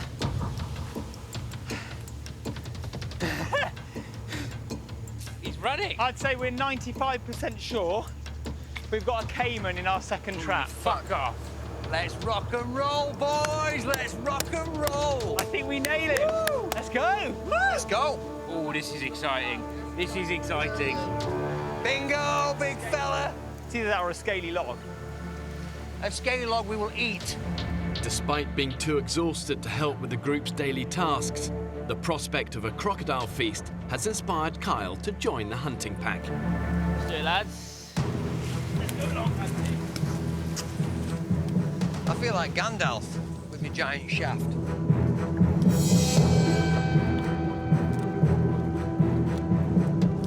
How you feeling, Barney? It's very difficult because I'm so excited and this is all what we want, but when it comes to actually pulling the animal out and having to kill it, I don't know how I feel at all. But at the moment, absolutely buzzing. Yeah, definitely feel like a tribe on a hunt. Yeah, it does, doesn't it? Everyone's come out prepared. Oh, this is the most excitement I've felt since I've bloody been here. How are you feeling, Vic? I'm feeling excited, but we've got a job to do. We dispatch it in a humane manner as we can. But woo! That's how I'm feeling. When you're hunting crocs, you've got to make sure that you don't become the prey, because these prehistoric beasts are fast. Once they get hold of you, they grab you, drag you into the water, and then they strike, bam, lightning speed and incredible power. What's weird is I can see it and it's got its eye open. Looking at you. This thing is going to go absolutely mental. Berserk, yeah. Absolutely mental when it comes out. Such a blessing. It's a dangerous animal, but we need the food. We need the food. This way, guys. Barney. I've got the cavalry. Bring on the cavalry. Where is it? It literally is just where you can see that blue rope by the log. The blue rope is wrapped around the caiman. Oh! He's big, boys. He's big. Okay, he's moving. We need to get a loop over that mouth. I think one of these branches has him pinned. He's making bubbles. I think he's going to do something.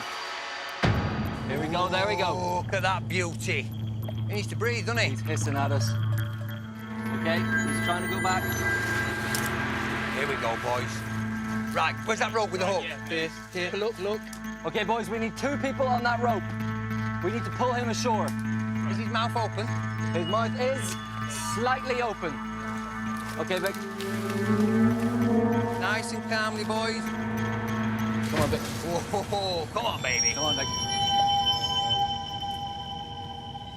Right, nobody move because his mouth's open.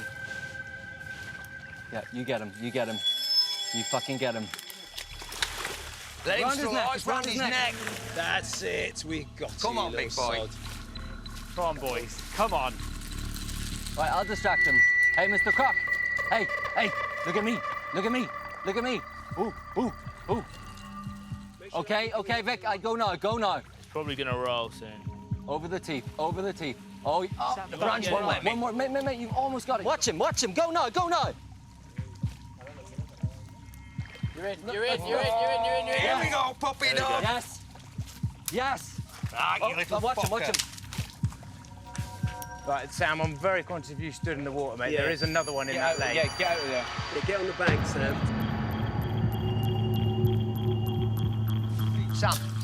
Sam, watch his tail.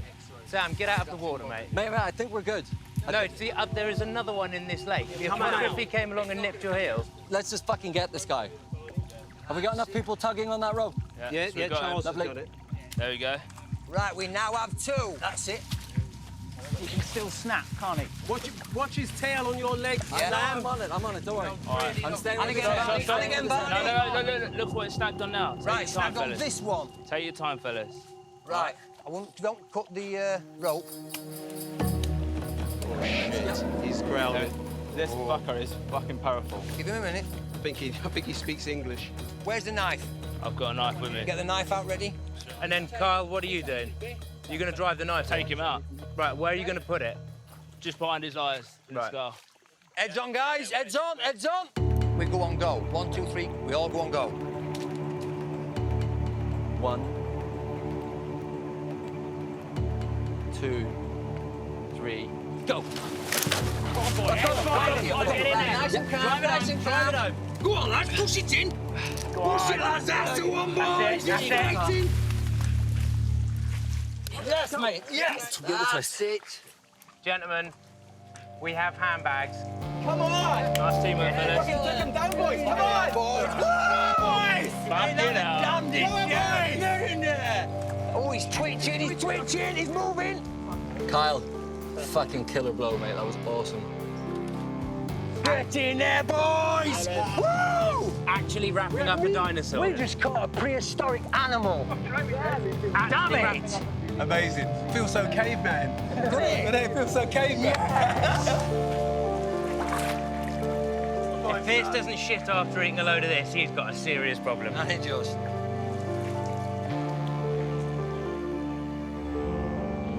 How many people in the world can say wrestled a crocodile and killed him? We are an elite group of blokes. After 17 days without anything substantial to eat, the men have finally hit the jackpot and dispatched one of nature's most fearsome predators. Seeing this, it does make you have respect for crocodiles. This is a big one, really big one, so I just wanted to get it done in a clean way without making a mess of it. To pull it off and grab a crocodile like this is amazing. Should we rock and roll then, boys? Yeah. 1, 2, 3, up! Kyle, Yeah. what would you be doing in your normal life right now? Back home, it'd be a bit more mundane than this. I definitely wouldn't have a croc on my shoulders. Seriously, look how much meat there is on that bad boy. Fucking awesome. Yeah. Not only have the men proved that they're top of the island's food chain, but after surviving on roughly 400 or 500 calories a day, suddenly they've landed themselves a feast of just epic proportions. Just think of that fucking delicious dinner we're gonna have later, boys. News of the big catch soon spreads around the island. Come on, fellas! Oh my God! Holy shit! Oh my God! No fucking way. You are absolutely shitting me. That is absolutely enormous. That's amazing, isn't it? That is amazing. Woo! Yes, Well done, lads. that's good. Fucking hell. And roll, roll. Get in there, boys.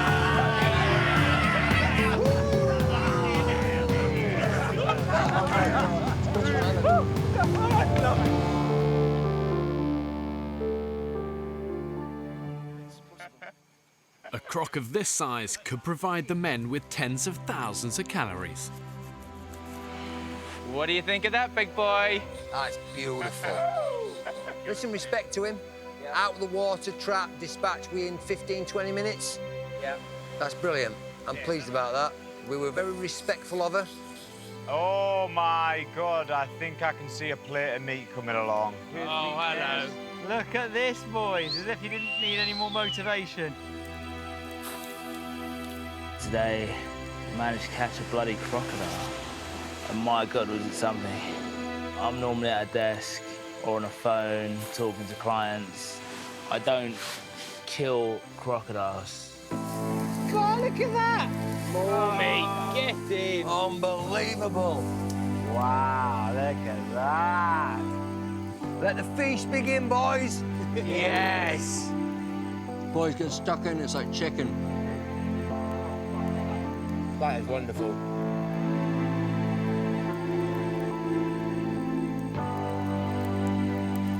Just had my first taste of crocodile. To me, it just tasted absolutely divine. It's nice to have a mouth full of meat, isn't it? Not just a nibble. We all get more than we can possibly eat.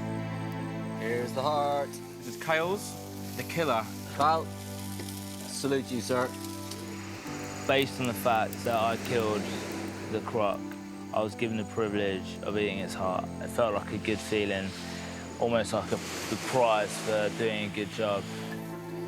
Go on, Kyle. Do you feel like you're inheriting its strength? Like a boss. Yeah. Oh, fuck, that was nice. God, that was nice. Oh, that second piece I took was beautiful. Oh, God, I feel like I should have to Sunday dinner at home. Absolutely lovely. What a lovely, lovely feeling that is. I feel sorry for Piers because he needs to open his bowels, otherwise it's going to be painful. Oh, he's going to open them after this. So I was absolutely dead on my feet earlier. Completely and utterly gone. And suddenly the morale boost the team needed that so badly to kick the spirits up. I think this counts as, just for today, if nothing else, more than surviving.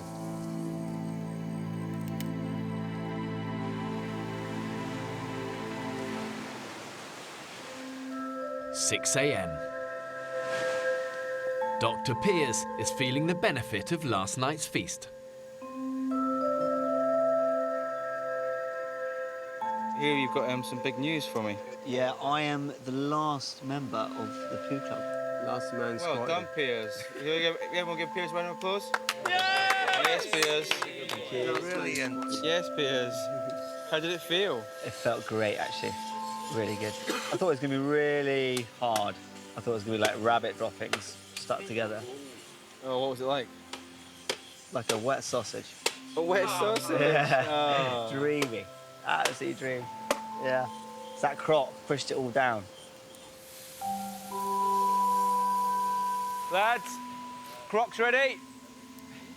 With plenty of crocodile meat still left over, cameraman Ross serves up breakfast. Char grilled to smoky perfection. Oh, that's good, isn't it? I think it's better. I think it's better than yesterday.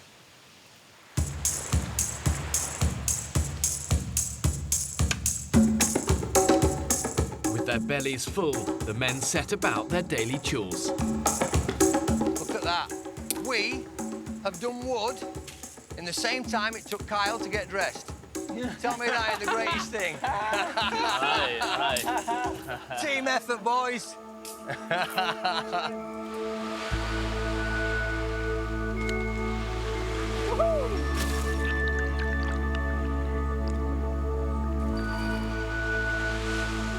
I feel like I can just lie on this beach right now and think about nothing and do nothing and not feel guilty for the first time pretty much since we got here. Does this feel personal collection? This is early for me. I thought so, mate. I thought that A bit slower. I thought that. A bit slower. That's it. That's it. Bring it. What? Lovely. Enjoy the idyllic tropical sunshine. I think life isn't too bad after all.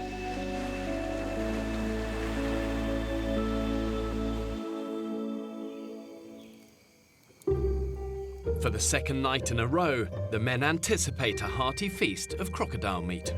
Does everyone fancy the last of the croc? I would love a bit. As well as giving the group vital calories, the sudden intake of rich food appears to have solved another of the men's problems. Dan, how are your ablutions this afternoon? Oh, Danny had a trump and a follow through, didn't he? He shit himself this afternoon while he was making his bed. Dribbling down my legs. Just a little bit. A little bit of boo came I out. had to squeeze my socks out. Who's that bad? Oh, God. Well, you fucking asked, didn't you? Crocodile broth this evening. It's going to be superb. Come on, boys, dig in, please. Pass it round. How is it, Vic? Oh, it's strong.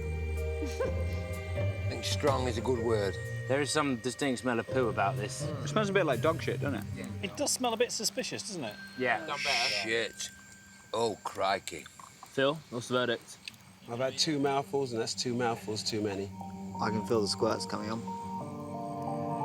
The 30-degree tropical heat has spoiled the remains of the crocodile, leaving the men once again with nothing to eat.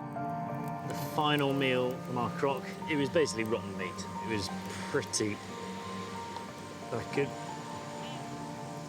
don't want to think about it too much. It was pretty much the worst thing I've ever had in my life.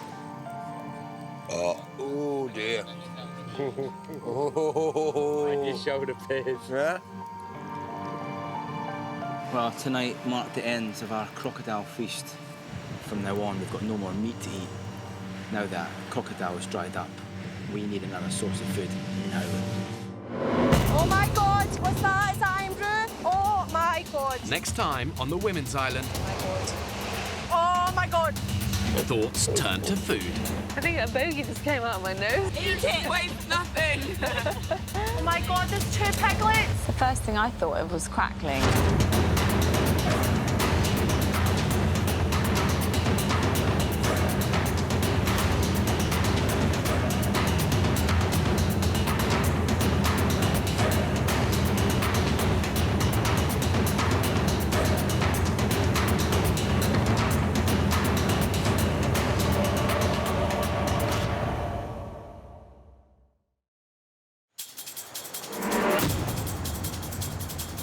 Two uninhabited Pacific islands. More than 5,000 miles from the UK. One will be inhabited by 14 British men, while a separate island will be home to 14 British women. For 6 weeks, they will be utterly alone, with only the clothes they stand up in and a handful of basic tools. Filming everything themselves. When pushed to the limits of human endurance. Will it be brute power? Woo, that's what a bit of graft does for you, boys. Or mental strength that wins the day? What's that? Is that Andrew? Oh my God. Oh my God. Who will have what it takes to stay alive? Tonight, we follow the men's island. You all right? I think the current's got them. Start paddling now! Paddle, paddle! Like, actually could have died. Survival will be harder than ever. They'll have to endure the height of the harsh tropical storm season. Everyone's wet, everyone's cold, everyone's miserable, everyone's tired. They'll have to find their own water and hunt for their own food. What the effing hell is that? Have these modern-day men got what it takes to survive? Your 3.5-hour making soup could be done in 25 minutes. You tell any chef that cooking for 11 people is physically easy and he'll stab you in the eye.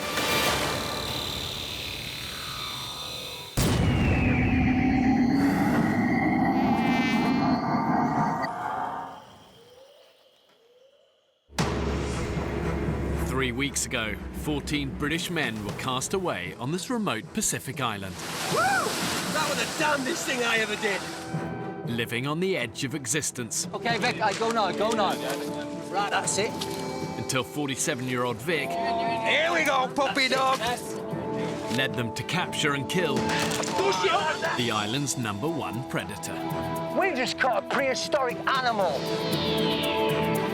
But despite their best efforts, they've not been able to repeat the success. Trap empty. The onset of starvation looks upon us. And feast has turned to famine. Hey, look, you can see Pierce's heart beating through his chest. Boys, there's no meat on you. I think we're going to run some really hard times in the next couple of weeks, and we'll see. It'll test everybody's mettle, mine as much as anybody else.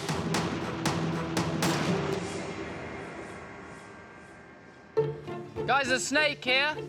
Keep track of it, we're coming. Okay, Bonnie.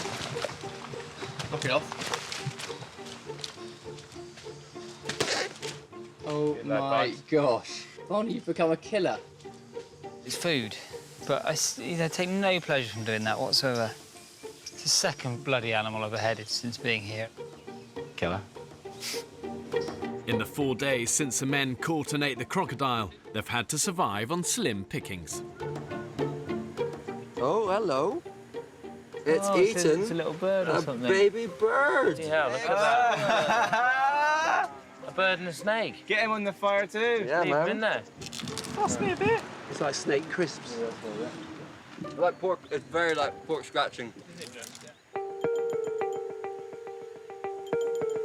Oh, man, get up. Apart from the odd opportunistic kill, the only man who's been able to provide anything like a regular supply of food for the group is 47-year-old Vic.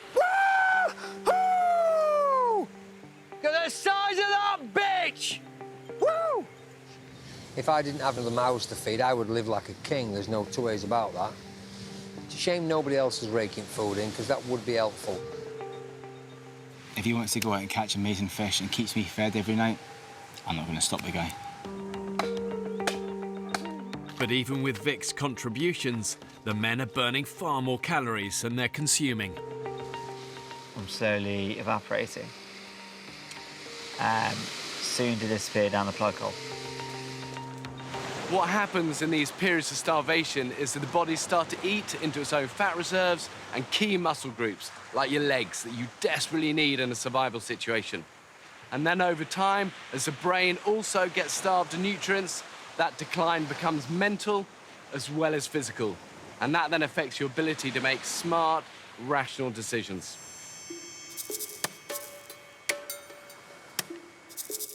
Yeah, that's new, that's fresh. This is dry as a bone, this stuff. We got it. Done it. Every day, the men face a round of essential back-breaking chores, I feel pretty tired. which leave them little time or energy for hunting. With no food to sustain them, the group's cook, Sam Brown, is doing his best to rustle up an edible lunch from leftover fish bits, crocodile bones and limpets. Put the stew on, we're boiling the bones down, we're going to save the big bones so we can make a stock. And I'm trying to feed 11 people in the next hour or 2 hours. A lot of the cooking has fallen on my shoulders. I'd rather do it and do it well than watch someone else f*** it up and go hungry or have to pick fish scales out of my food. Oh, f***'s sake, guys. What? Filled with limpet guts. We've got 11 bowls, 3 of which have been used as spittoons. That's overnight rotting limpet guts. That's disgusting, and that's going to give us diarrhea, vomiting. That's going to get you off the island really fast. Right, somebody needs to be on washing up detail. Well, wash all them? Yeah. They don't wash themselves, boys. I think what you just said, they're a little bit unfair there, Sam. I'll talk to them when we get back. No, why didn't you do it? Do what? Why don't you take them down and wash them? Because I'm watching the fire, and I'm cooking the soup. That's not a massive hard task, though, is it? It's not. Well, if that soup pot falls over, we're all starved. We're all fucked. It's not a physically hard task, though, is it? That's all I'm getting at. It's not a physically hard task. Some of us are really working really hard. We're all sweating our balls off. We are. Okay, mate, cook a pot of soup and we'll talk.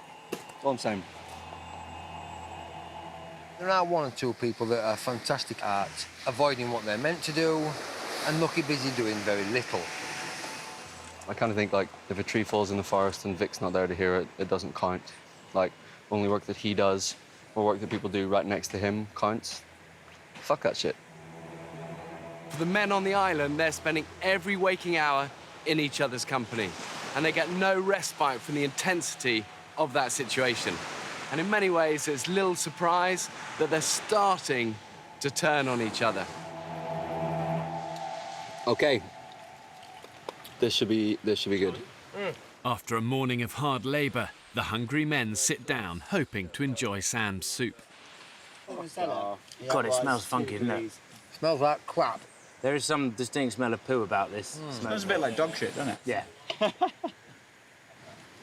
I just couldn't swallow it. I literally couldn't swallow it. Ugh, almost made me puke.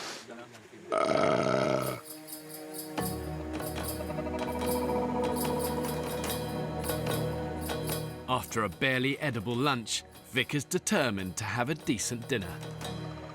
I might fish. What choice do I have? I don't want to eat limpets again. They're crap. I'll eat them, but they're crap. Flagging after their morning chores, the rest of the men decide to stay behind in camp. Everything's an effort. That's how I feel right now. Knackered, boys. Absolutely knackered. Completely and utterly knackered.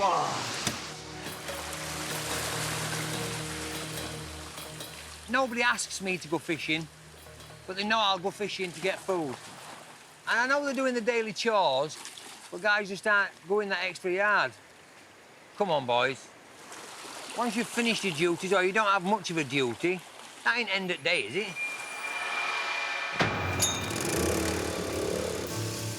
I am prejudiced against everybody that isn't me. Because if you all did it my way, it'd be a much better place. I provide for my family. I'm a good father. I'm a good husband, I hope. I hope I'm an excellent lover. I don't know how I'm going to cope without speaking to my wife and kids for that length of time. I've no idea. Really don't know. No idea. Gives me goosebumps. Not sure. Dude, you are an absolute fish-tickling bastard, aren't you? Late afternoon. You want a hand with them? After 4 hours of fishing, Vic has single-handedly provided dinner for the rest of the men. That is so hard. I'm fucked. Nobody been and got any coconut, no? No.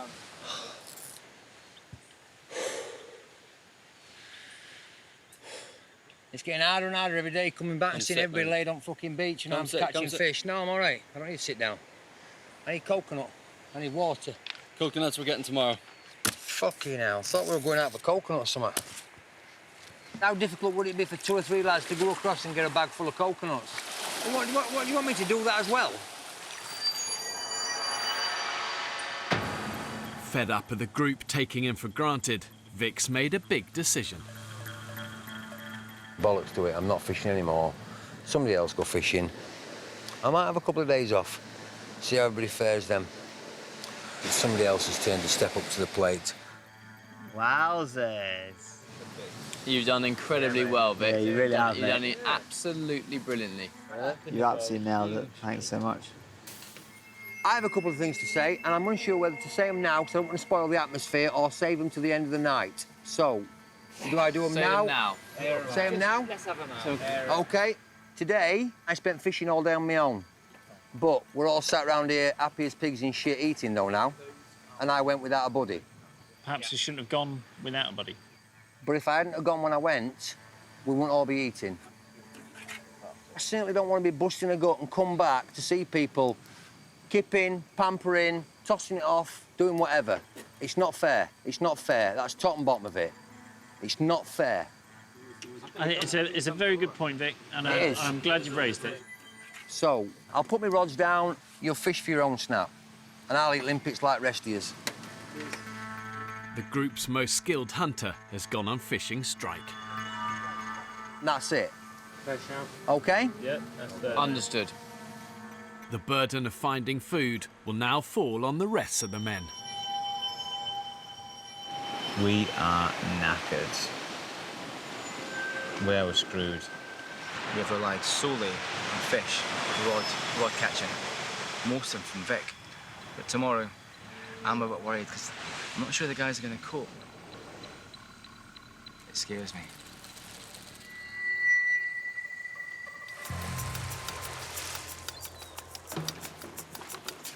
I think everyone's feeling a little bit sluggish today, aren't they? Yeah, I know what you mean. 7 a.m. Dan and Sam Brown are on the early morning water run. How are you feeling after your little debate yesterday? Oh, with Vic? Yeah. Pretty good? I think Vic was just maybe trying to pick a bit of a fight yesterday. Yeah, he likes to push buttons. I think he likes to niggle. He likes a little... Yeah. You know, he has a sort of like, oh, I'm nice as pie, da-da-da. Fuck off, he is. Where's my hat? Last night, 47-year-old Vic, the group's most successful hunter, announced that he was going on fishing strike. I'm absolutely knackered. Are you? Yeah, I am, yeah. This trudging out, catching fish and trudging back day after day after day after day after day. It's not fair. How many fishing lines have you hooked up before, Phil? None. The burden of finding a fish supper now lies with the other men. There is absolutely no food in this camp. There's no reserve. There's no larder that we have here at the moment. So if we don't catch anything today, we don't eat. Right, so where are the points to go fishing? Although refusing to fish himself, Vic doesn't want to go hungry, so he offers the men some advice. Get your hook and put it through the limpet at the top, OK? Then turn the limpet and come back through the soft gel. Feel, boom. But yeah? Hidden on, I would say just hidden and right on the edge. Yeah. Because they nibble on the edge and they want them to just nibble it and get caught. You undermine me every time when I start telling about stuff and it's rude. Oh, sorry. Please don't do it. Sorry. OK? I thought I was adding to you. No. So, if you put 2 limpets on... He was very quick to swipe at me. And I think maybe Vic has lost perspective a little bit. He thinks that he's the kingpin and that he is providing more than anyone else and doing more than everyone else. I don't know if he feels he needs to contribute, so if we all think he's contributed, or... I don't know, but it's rude. Shouldn't do it.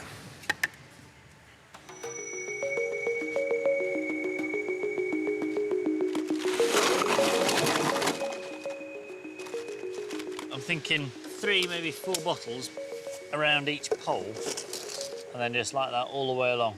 We are going to adapt and overcome. 36-year-old Will has come up with an ambitious plan to fish the deeper waters surrounding the island.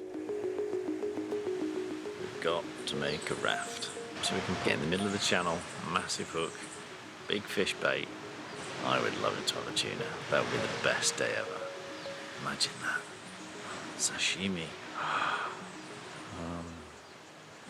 We don't have any oil drums or anything. What we've got on this island is shed loads of empty plastic bottles. Fingers crossed she'll float. Right. Let's get cracking. While he waits for the men to find him food, Vic takes the opportunity to make a bed for himself. So unlike the others, he'll be protected from critters on the jungle floor. Look at that natural twine. What an absolute biscuit. Yeah, I'm happy with this so far. I don't have a double bed, I'm afraid, so I can't interest my wife in sleeping with me this evening. So I'm just going to single it up. Having isolated himself from the other men, Vic's thoughts are increasingly turning to family. I had a very unnerving dream last night about home, which was very horrible, woke me up. in not such a pleasant mood. I'm missing home desperately. Keep thinking more and more about my wife and kids every day. I could do with a kiss and a cuddle off my missus. Squeeze the life out of her, bless her.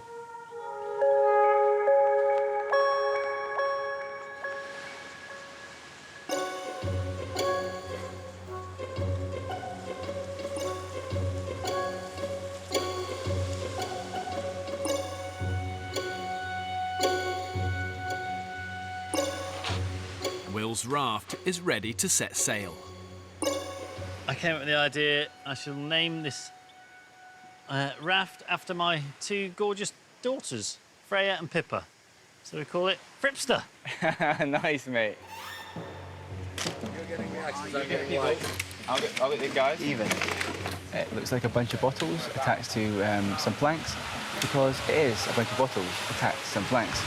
But our livelihood and our dependency on food relies on it. So go on, Fripster. Fingers crossed for the inaugural launch. Get some fish. I named this boat Fripster the First. Long may she catch us fish from the deep. Right, on we get. Are you ready? Away! You are sailing the Fripster Road! All right, lads. See you in 2 weeks. Bye! She floats! She floats! I think one of the real unsung heroes in the survivor's arsenal is resourcefulness. Being able to look at an everyday object and think of clever, ingenious ways of using it to help you. The risks are big, but the spoils could be even bigger if that raft succeeds. Bigger strokes, mate. Reach. After a huge joint effort from all the men, apart from Vic, the raft appears to be a success. Most of the group are now out trying to catch supper.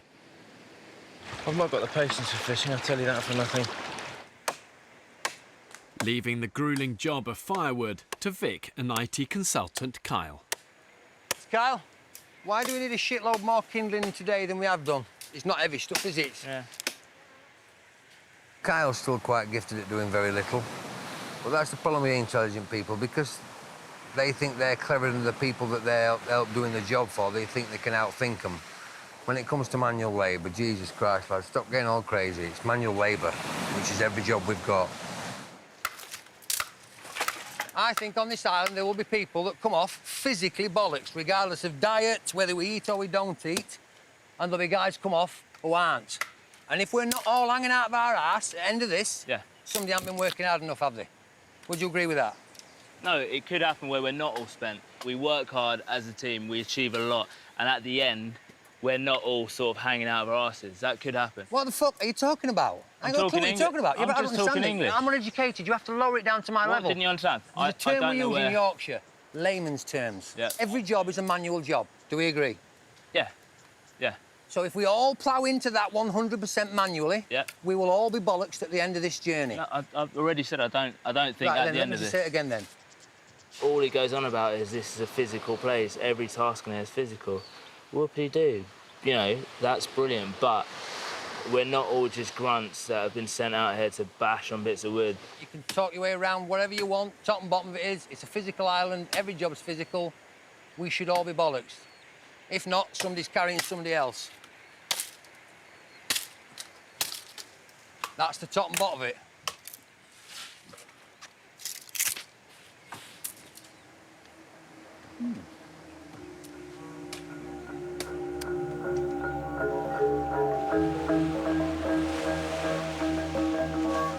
Mid-afternoon. Still reeling from yesterday's argument with Vic, Sam Brown is trying to catch some dinner. Vic keeps making little remarks to me that just make me seethe. So what was getting his goat this morning? Oh, mate, a whole load of things. If we can catch some fish, hopefully Vic will be in a slightly better mood. After 3 hours on the water, Barney and Sam haven't had a single bite. So what are you thinking with this rod?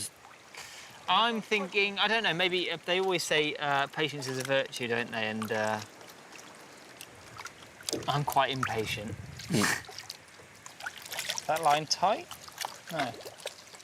No, no bite. Oh, fuck it, let's go in.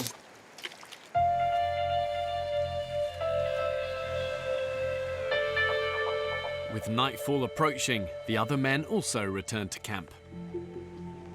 Vic is waiting to see how many fish they have caught in his absence. No joy, fella? No, had a nice day fishing, as you'd say, Vic. Not catching. No dog should learn new tricks. Should listen when I tell him. Does he not listen? No. 4 hours fishing and 1 poxy trigger. I fucking hate fishing. It's exhausting just standing there in the sun for X amount of hours. Charlie caught a fish. Well, that ain't feeding nobody, is it? I ain't feeding jack shit. It's just limpets again. The men's attempts to provide dinner without Vic's help have been a miserable failure. Desperation corner over here. Pressure is on me to feed everybody. It's almost as though I am expected to grab a rod and go out and catch fish so everybody else can eat. And that ain't good. I don't like that. See you in the morning, ladies. With no food in camp, Vic opts for an early night in his new bed. You on the beach, sir? Oh, dear.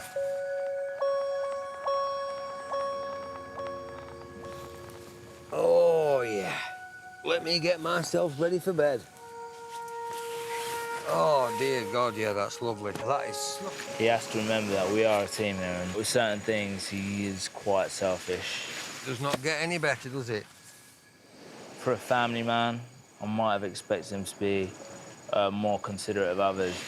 Oh. Oh, boys, you don't know what you're missing.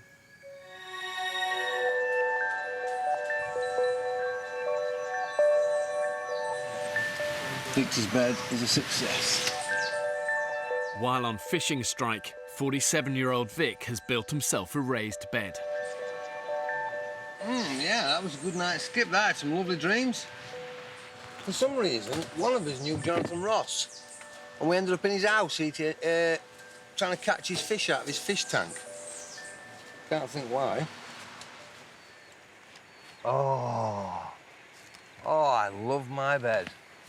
Protected from the jungle critters, Vic has had his best sleep yet.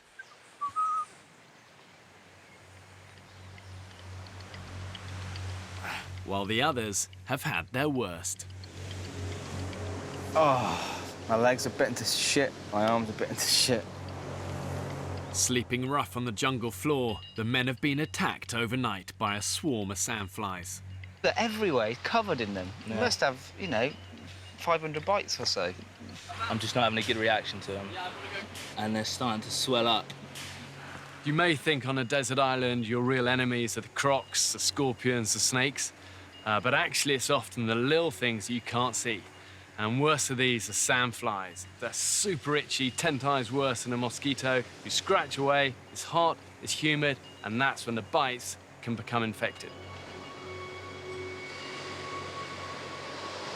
They have had a massive go.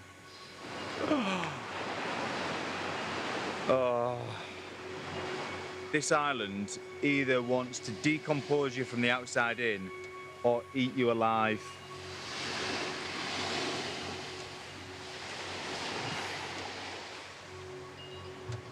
Good job I'm not going on a date anytime soon. Reeling from last night's infestation, the men call an emergency meeting. I've got to put my hands up and say my insect bites are so bad I can barely walk. I can't even walk, I can't even go in the sun. So I'm happy to chop wood and stuff in here, but if I go in the sun, my legs just flare up and I can't even move them. Yeah. Tomorrow it might be down, but today is absolutely excruciating. It's like someone's puffing fire into my calves when I move them. My worry with these bites, because they just seem to be like escalating a notch, I worry that what with all the rain, some other kind of bug might have hatched. They might be starting to feast on us. Today, priorities.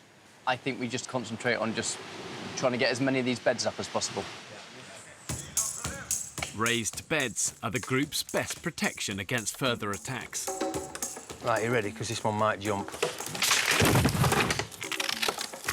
Having built his own yesterday, Vic temporarily ends his work to rule to lend a helping hand. I think all of us, as a full team of 11, get stuck into beds. Everybody's bed. Go on, give it some. Go on, hit it! I might be quite pushy with it, so we really get stuck into it. Stamp on it, fella. All 11 stone here. Bingo! Woo, that's what a bit of graft does for you, boys. Right, Mein Führer, what do you think? Perfect.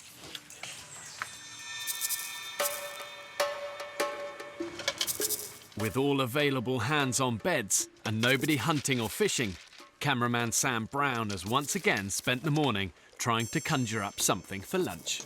I feel a little bit like this child catcher this morning. We're going to boil them all to death and then eat them as soup. Shush, my pretties. It's nearly over. I think the only job I haven't done so far on this tour is the difficult task of cooking. Cooking. Right, Sam, there's guys up there busting the knackers. I don't know how many blisters. I'm going to help the lads with wood. That's all. I've just been up to help the lads with wood, No and problem. there's no more for me to carry down, Let's Vic. chop some down, then. If he keeps going like that, you know, I'll react, you know. I know I will. It's good for us to vent. Fucking hell. Shit! It's good to get it off your chest now and again, Barney. You lazy bunch of bone-idle bastards! Makes us all feel much better. They're chopping wood. They're not busting a gut. I can't help them chop more because I don't have a fucking machete. We only got 3 in camp. A leaderless group fighting to stay alive is always going to face conflict.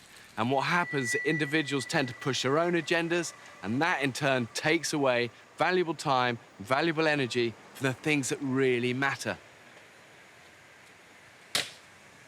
How's the soup looking, Sam? Really good, mate. Really, really good.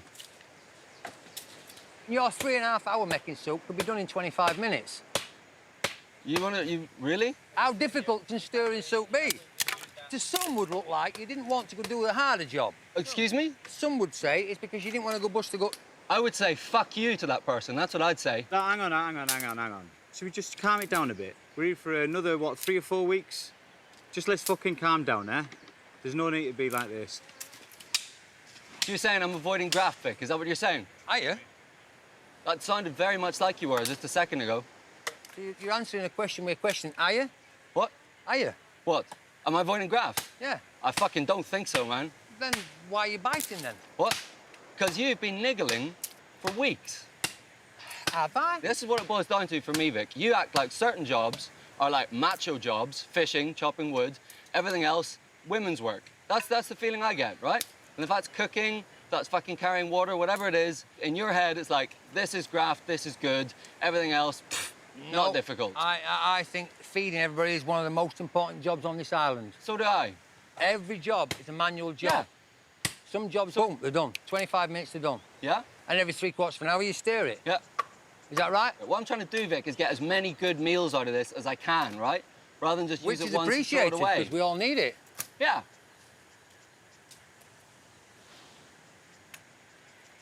So maybe just keep your comments to yourself if you don't know about it, huh? I thought we were allowed to air his comments. Yeah, well, it's great, but if you want to fucking, like, if you want to piss me off, you're going about it the right way.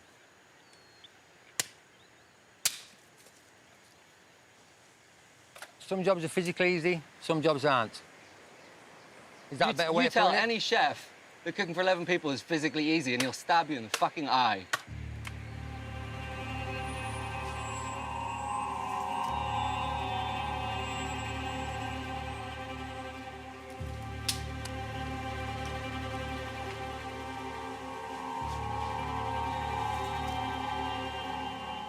You look absolutely furious. If a mate said that to me, I fucking hit them, you know? If someone at work said that, we'd have trouble, you know? Fucking, but I don't know. I take... There's no good way to take that, right? I take that as like a stab at my integrity. Fucking man. I look forward to sitting down to some 25-minute soup at some stage.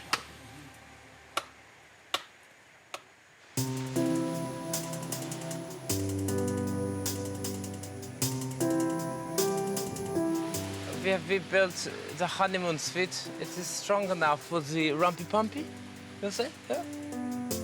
4 p.m. After a day of hard graft, the beds are finished. Welcome to the chateau. Let's open the curtain. And that there is the most uncomfortable beds anyone will ever sleep on. Ah, this is where the magic happens. It's not too bad, actually. I will say one thing. What? Right above your head, a lot of daylight. That, Pierce, is my skylight. The men will now have better protection from the jungle critters. But the day of hard physical labour has left them hungry and shattered. I am running on empty. I feel like I'm lugging my body about. I can't even stand up straight. I'm starting to sway, starting to slur my words a bit. Since Vic went on fishing strike, the men have survived on Sam's leftover soup and slithers of coconut. And Vic isn't impressed. If I eat any more of this shit, I'm gonna puke. It's horrible. Coconut. Yay! Makes you shit through an iron needle. Mother Nature, you can be a cruel, cruel mistress. Do you know that? She's not gonna beat me. She certainly ain't gonna beat me.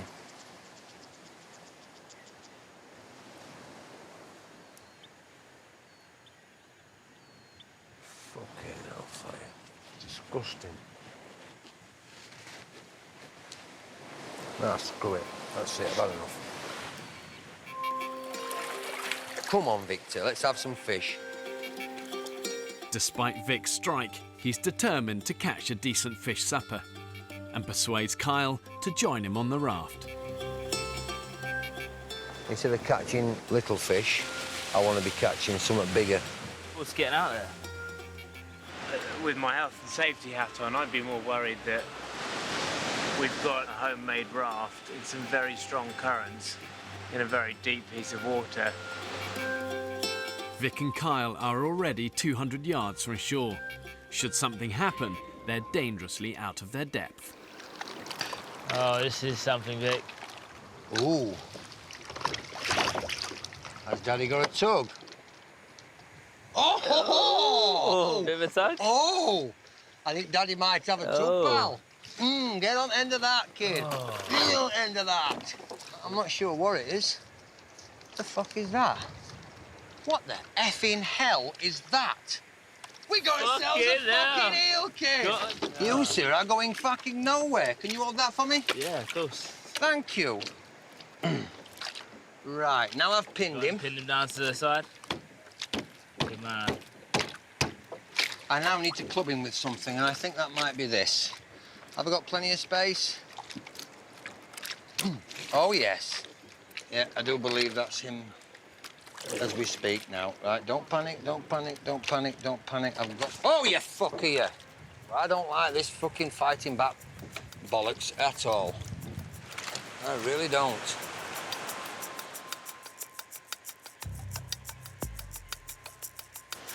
They're 200, 300, 400 yards out now and still going. One of the most precious resources that the men actually have is their own energy. When you're living hand to mouth, struggling for every mouthful of food, the temptation is to go to greater and greater lengths to get that precious energy. Well, that's it. I can now tie you up safely. But here's the danger. The more malnourished the men get, the more their judgment gets impaired.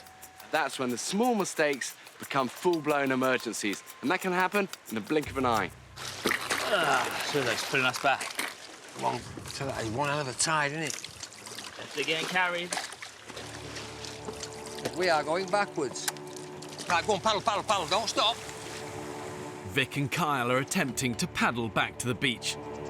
I don't like liquids, mate. No, neither do I. Start paddling now! But they've been caught by a powerful undercurrent. Paddle. Paddle, guys! You all right? I think the current's got them. Come on, let's go. Fucking hell.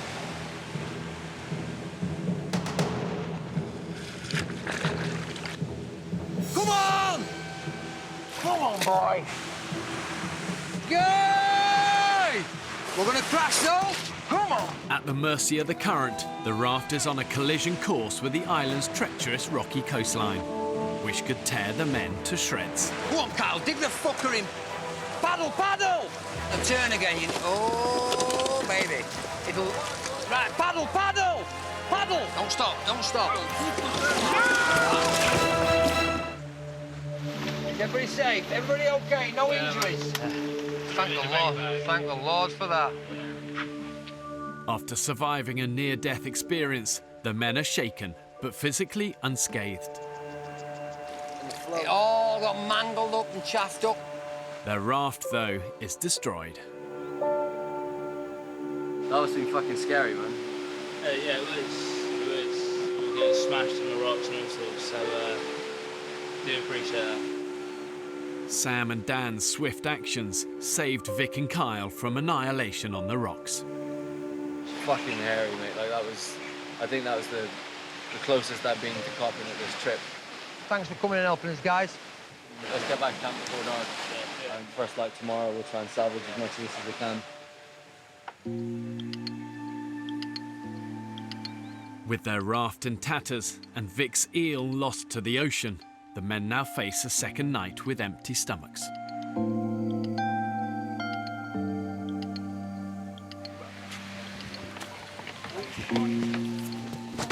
Where the hell's the rest of the raft? Oh shit, is that the raft? Fripster is no longer, boys. Vic's putting a brave face on it, but he's really shook up. He could have just been knocked unconscious, brains splattered out on a rock. He could have died. Like, actually, he could have died. Vic's near-death experience isn't the only thing on his mind. It's been a little bit quite difficult today, truth known, for me. It's coming up to the 5th, which is the date of my first date with my missus. And I'm missing her immensely. So tomorrow I may spend lots and lots of time contemplating my missus and all that sort of thing.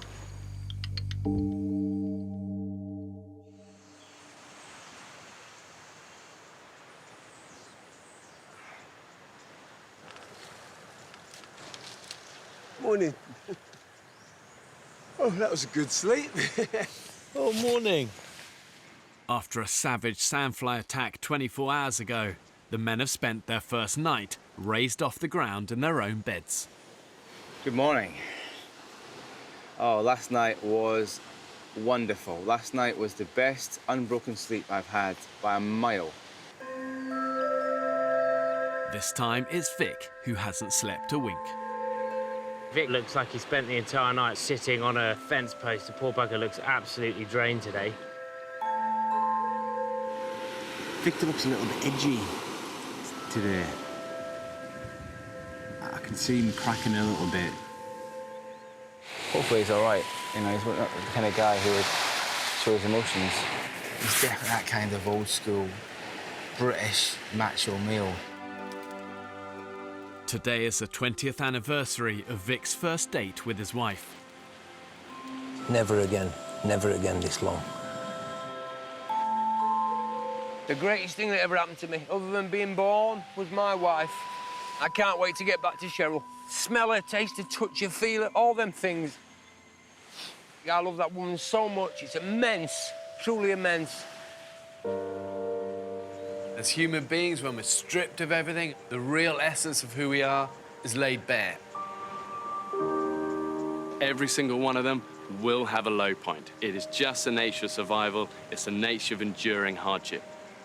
If you can take a long, hard look at yourself when you're at your lowest ebb, and in that moment you can accept what you see, in my eye, that's what makes you a true survivor. Devastated. Absolutely devastated. This is literally what we were getting smashed against yesterday. It's so dangerous. Yeah. Oh, I feel so dreadful at the moment. It's unbelievable. this beautiful, dangerous paradise. It can be a killer. You take your eye off the ball and she's going to bite you in the arse. The raft crash will stay with me till the day I die. These guys saved my life.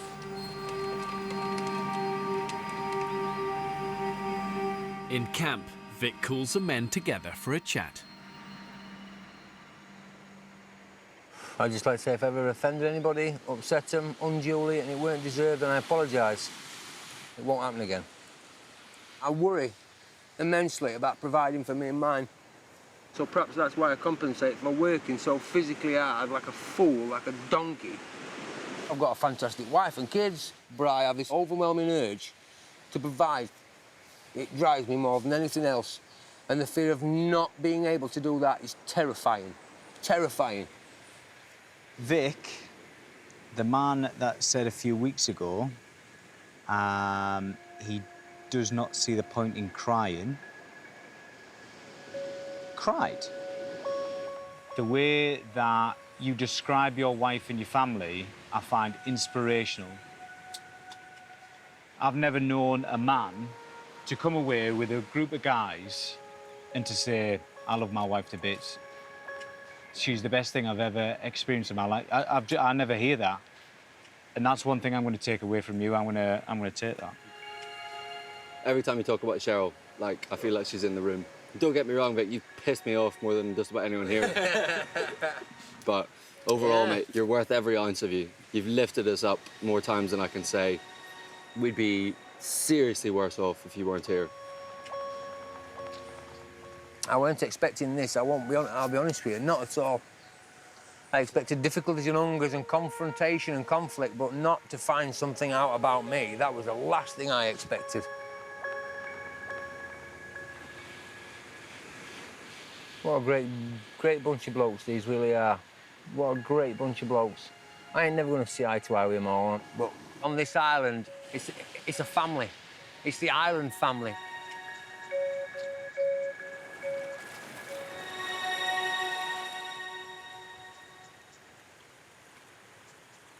Vic calls an end to his fishing strike and heads out on his own to catch dinner for the group. So nice and steady, nice and fucking steady. Hold your ground. We're good, we're good, we're good. It's been 3 days since the men had anything substantial to eat, and they are obsessing about food. Basically, I saw this documentary about some women that were still breastfeeding kids at the age of, was it 3, 4? I always think that the longer you're on the breast, the better. What, 8, 9? Yeah, I think if you're taking off the breast too early, it becomes short. Stunts your growth.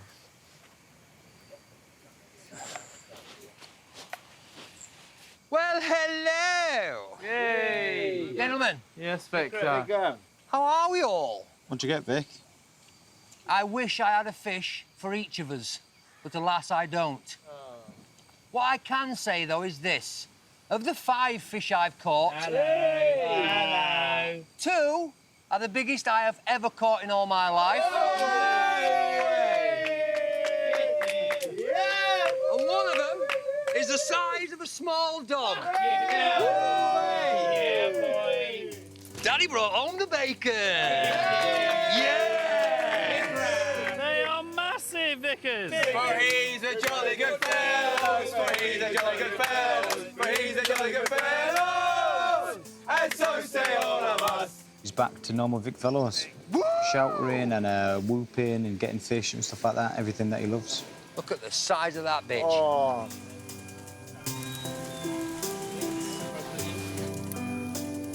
Fripster will sail again. Fripster 2 will sail again. I can't get the Titanic theme tune in my head. That was like Titanic. So if I was Kate Winslet, who was Leonardo?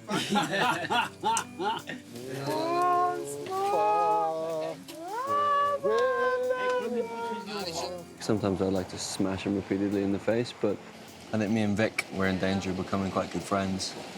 Huge respect for the guy.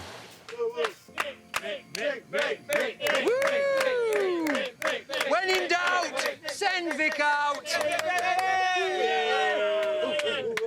Next time on the Women's Island, You are not leaving this island. I don't care if I have to carry you on my fucking back. The one thing we need for George is food. Get the knife! Get the knife! Come here, come here, come here! I think it's about time that we get out there and get a bit brutal. There. Go.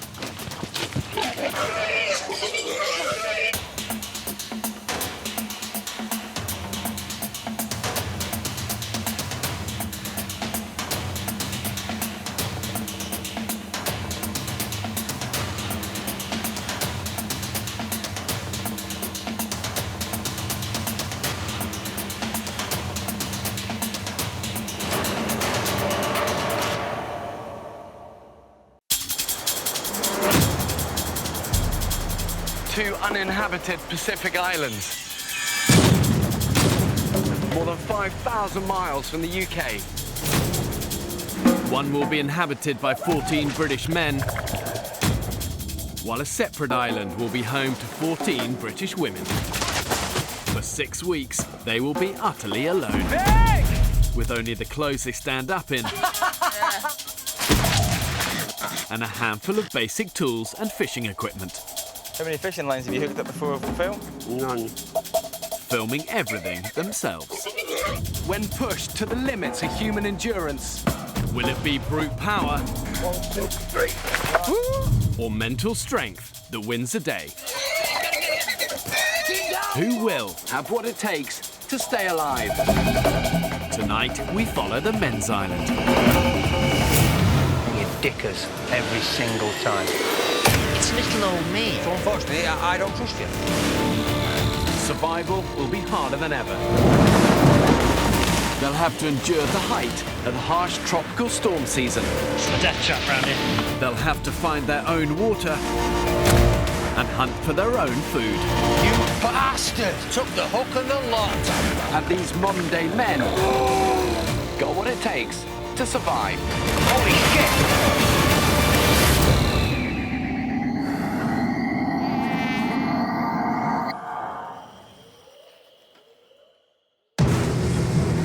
4 weeks ago, 14 British men were cast away on this remote Pacific island.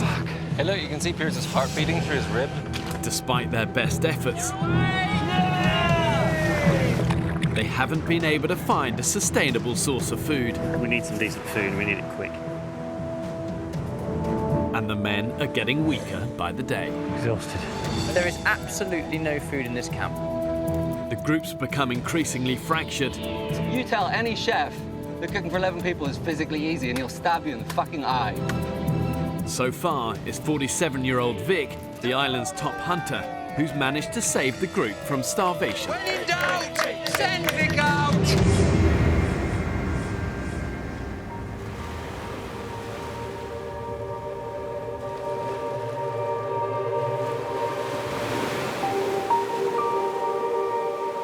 If I laid back a little bit further into the sun, it would feel like I was on holiday. Apart from the fact that later on I'm gonna have to walk half a mile for water, fish until we can eat, and chop a load of firewood. Potentially the shittest holiday anyone will ever go on.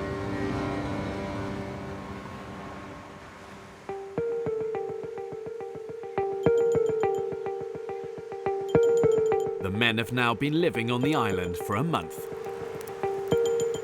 Unable to find a reliable source of food, they've had to survive on a meagre low-calorie diet of limpets, coconut and the occasional fish.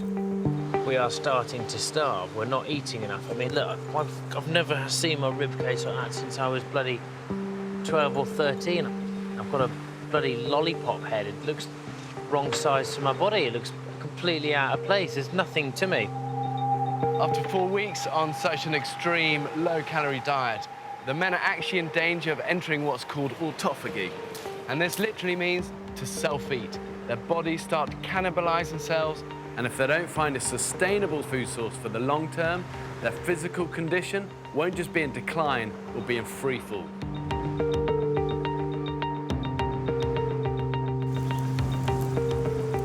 So starting with Charlie, what are you doing? Camp building. Phil? I'm doing water and wood and then chipping in for whatever needs doing. Good man. For the exhausted men, the morning meeting has become a vital way of sharing out their daily chores. Trapping assistant. Good man. Vic's going to do water, wood, and help anybody else doing whatever they need doing. Sam. The hunting is the thing that I'm probably the most excited by. For a personal level, I don't think I've quite achieved my personal ambition yet. My personal ambition would be to catch a vulture or something like that. It's a lot of effort to do the net. So will you be doing wood then? Well, when I get back, I can do wood, but... You've got a master skill at avoiding that wood job, haven't you?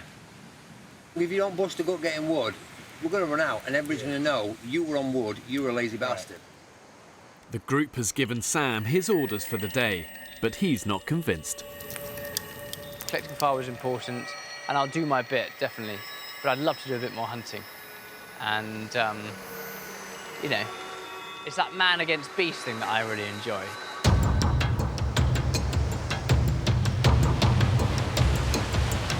Yeah, this is not dangerous.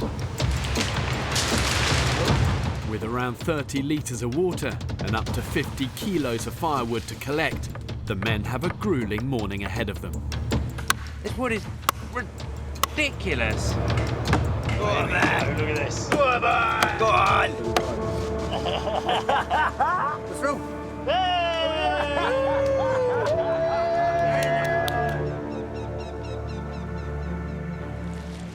Against the express wishes of the group, Sam has decided to spend the morning bird trapping instead of chopping wood. It's quite exciting. So I'm under a little hide. Not the best hide in the world, but a hide. And I've got this little cord here.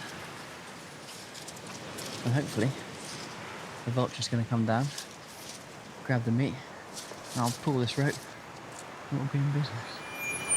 Let's just wait and see. I work on foreign news stories. The problem with news is you always go to some of the nastiest places in the world. I have been shot at, I've had a near kidnapping, but I try to avoid those sort of things as best I can. Now, I'm aware that I'm incredibly privileged. You know, I haven't met the Queen, but I have had an amazing opportunity to meet people from every different sphere of life. I would hope that I'm not prejudiced. I do have opinions, but I've got a bit of grace to me.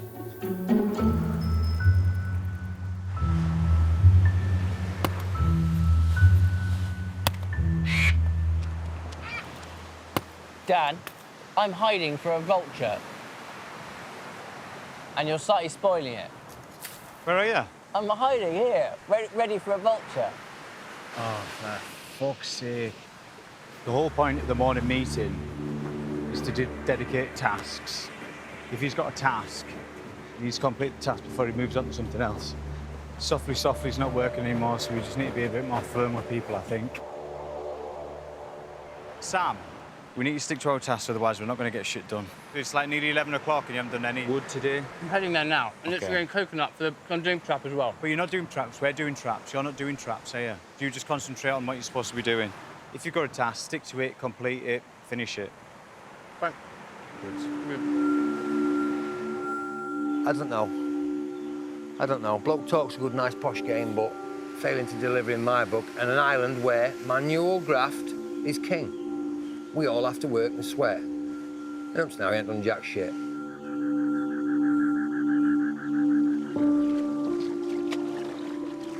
Shall I drop this in then, me old fruit?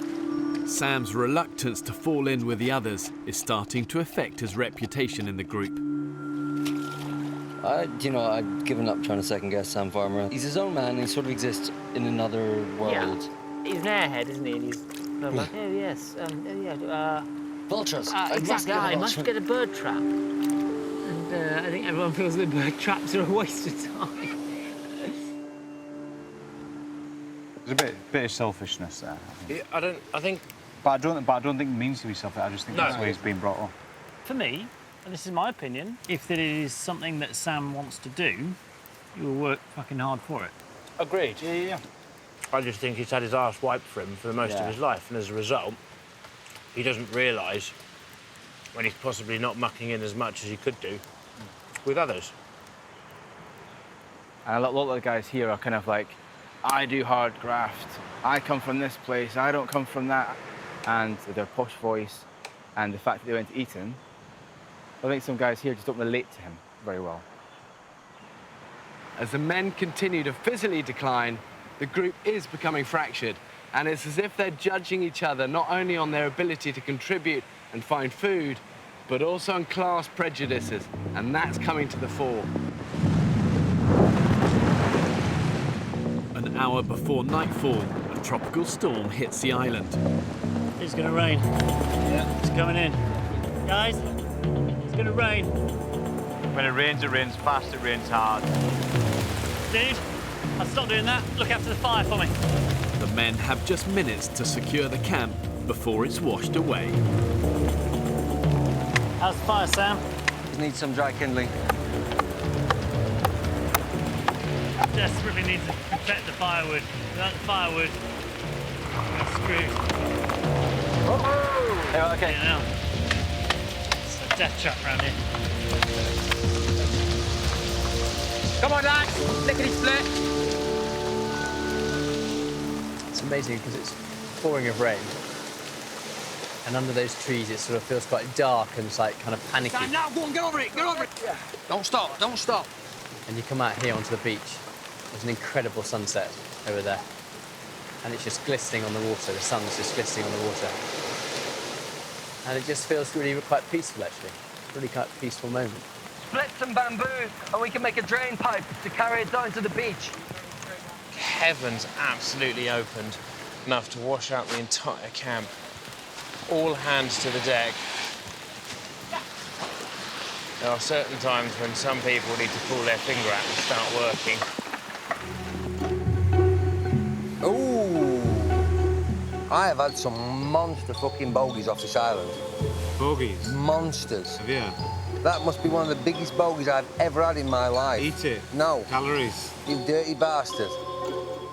I mean, you're quite welcome to it, fella, if you want it. I'm absolutely fine, thanks, Vic. I'm not that hungry yet, mate. It's very tasty. After last night's vicious storm, the men's shelter is in urgent need of repair. I feel like a Shire horse. I see, that might work, yeah. So that one never changes. Peers Dan and Sam Farmer have been assigned the job of weaving new palms for the roof. That looks pretty good. That's not right. It's not. You're bending in the wrong way to start with. But Sam's struggling. It's hard work now. Six? Yes, sir. I don't want to abandon my duty, but I'm actually really crap at this weaving. No one's good at it.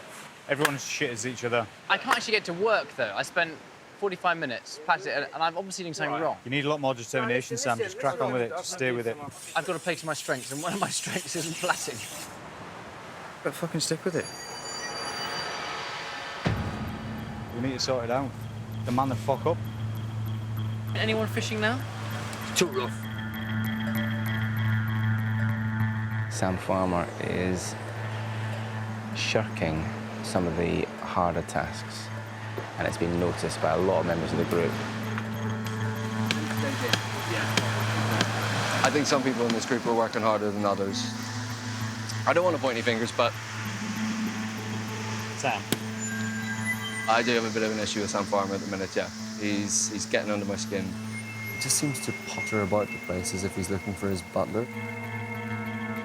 Sensing the group is starting to turn against him, Sam decides to approach one of his critics. I hate tension, and when you can feel that someone's not quite at ease with you, I think it's worth nipping things in the bud early. Sam, can I have a quick word? I feel that you're a bit frustrated with me, and I don't want to make a big deal. A little bit, man, I am. What? Can we talk about it later? I'm busy. Well, actually, mate, Sam, let's talk about it later, okay? I'm working. Well, there'll be plenty of time, okay? I'd rather talk it out now, because it's in the air, and quite a few people have mentioned it to me. Not now, okay? Not now. Please. Let me finish this later on when we're having 5 some minutes? food. No. Let me get this tree down and maybe, okay? Not highly successful. Never mind. It's not happening.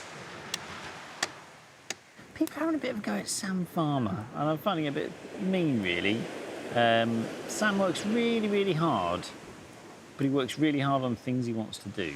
He's getting a bit sidetracked in that regard.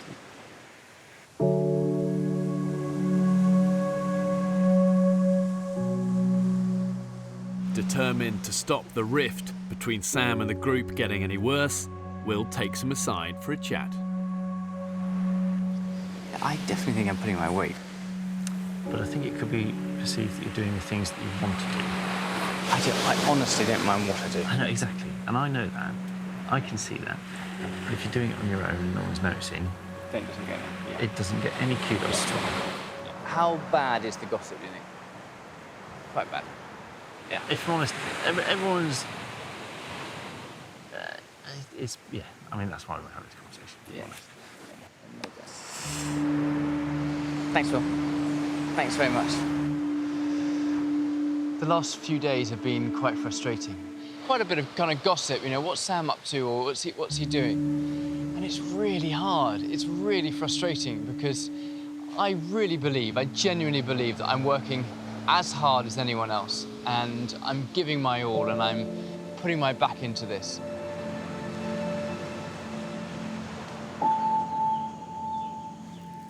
Wanting to explain himself to the group, Sam calls a meeting. I've actually found the last 3 weeks quite hard. I've found the physical exhaustion that comes with a lack of food really hard, really, really, really hard. And I wanted to say thank you, really, first of all, to all you guys for being so amazing. And also for bearing with me. I haven't sort of almost been myself, actually, as much as I wanted to be myself. Back in the big smoke, I dare say that bloke's king of the hill. No two ways about it, how he talks, walks and conducts himself. The great mind's fantastic, but we don't need great minds here. We're cavemen. We need your sweat, blood and guts. And if you're not, then it stands out like a blind cobbler's thumb, doesn't it? Determined to prove his worth to the others, Sam has decided to resurrect the group's old fishing nets. We have not caught one fish in a net yet. If we can get these nets out, I feel that the sea is our larder. But having failed with the nets several times already, the others aren't convinced by Sam's latest idea. These fucking nets waste more energy than anything else. The amount of calories and energy people have expended with no return is unbelievable. I mean, it's just nuts.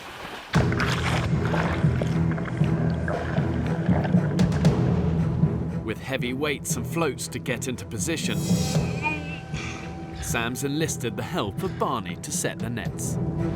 Barney, I'm snagged here. Fuck. Because there are a lot of rocks around here. Dragging heavy fishing nets out to sea, fighting the currents, it's going to burn through hundreds and hundreds of calories. With so little energy in their body, for them it's going to probably feel like swimming through treacle. Okay, ready? 1, 2. Gosh, that was exhausting. After treading water for over an hour, Sam and Barney can finally head back to dry land.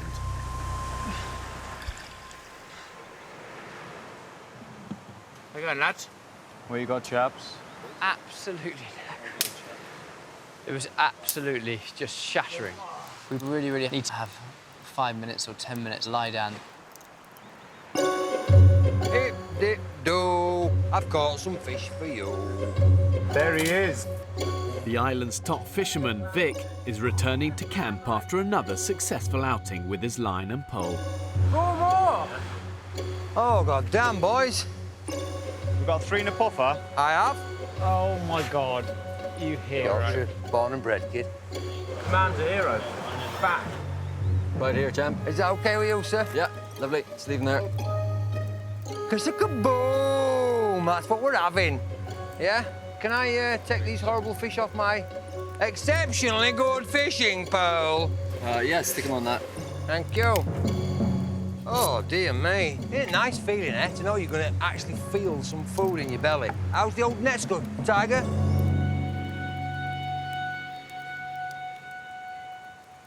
There's not a great deal to go round. Of the 4 fish Vic caught, 1 is a poisonous pufferfish, leaving only 3 to share for lunch between 11 ravenous men. It's not going to feed the 5,000. Good me.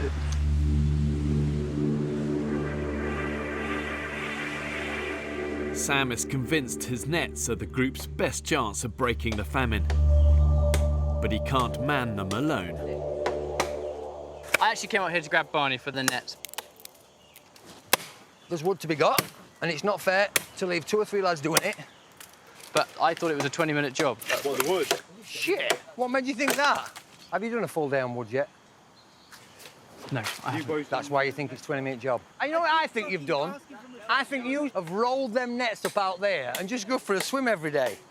Listen, this is what'll happen, right? When we get back and we forgot about all this shit, people will say to me, what did you do? And I'll say, every day I sweated as hard as I could and I was as helpful as I could. And they'll say to Sam, what did you do? He said, it was a nightmare. I had to swim every day for some fish that were never there. My heart bleeds for you, Sam. Yeah, mine Absolutely too. bleeds.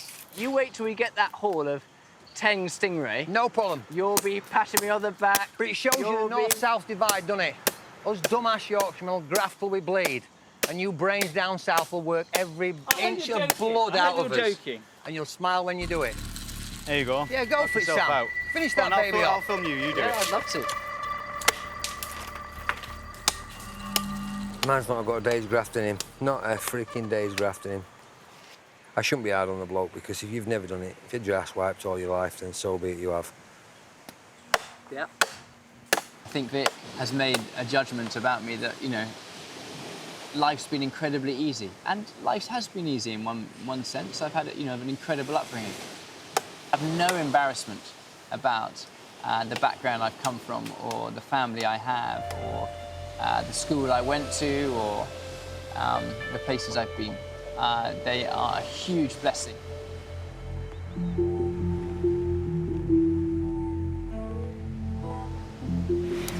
Oh yeah, that's disgusting. After just a few mouthfuls of fish for lunch, tonight's dinner is looking even more bleak. Limpets. There is probably 15 each, you'll be pleased to know. And you'll all fucking eat your 15 as well. It's fucking horrible. We're eating barely enough to survive.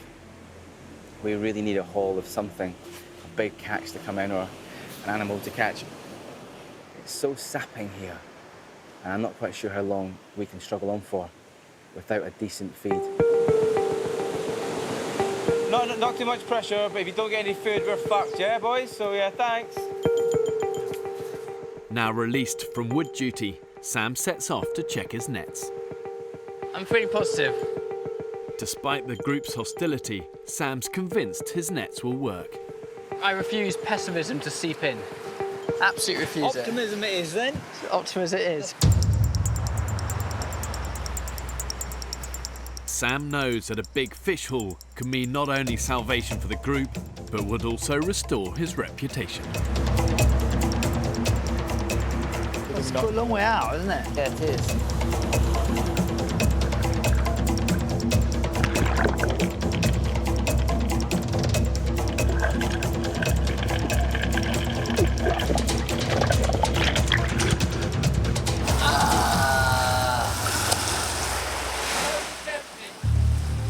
Nothing. Oh, it's just what I want to hear.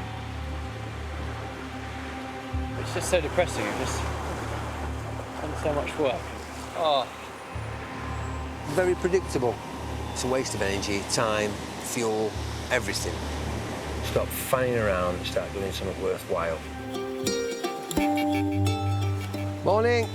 And what a beautiful morning it is.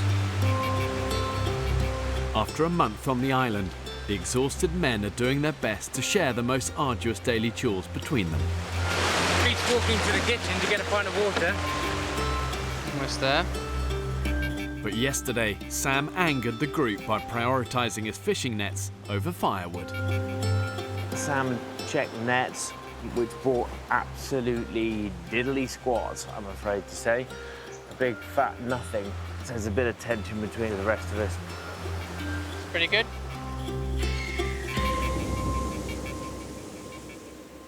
Okay, let's start off the day. Who's doing what this morning? Yeah, I'm doing fishing net. I know it's a bit selfish. No, just get cracking into wood. Don't make it a token effort. Get stuck into wood. We need wood. Lots of it. Nets aren't delivering jack shit. We're pissing in the wind with them. I do feel put upon, actually, a little bit this morning, just by the comments.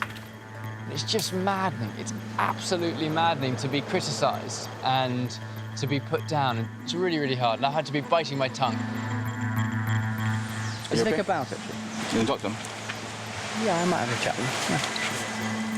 After days of criticism, Sam is determined to get to the bottom of Vic's hostility. Vic? Yo! Do you trust me? I would never trust a stranger. Okay, am I a stranger? At first you were. Okay.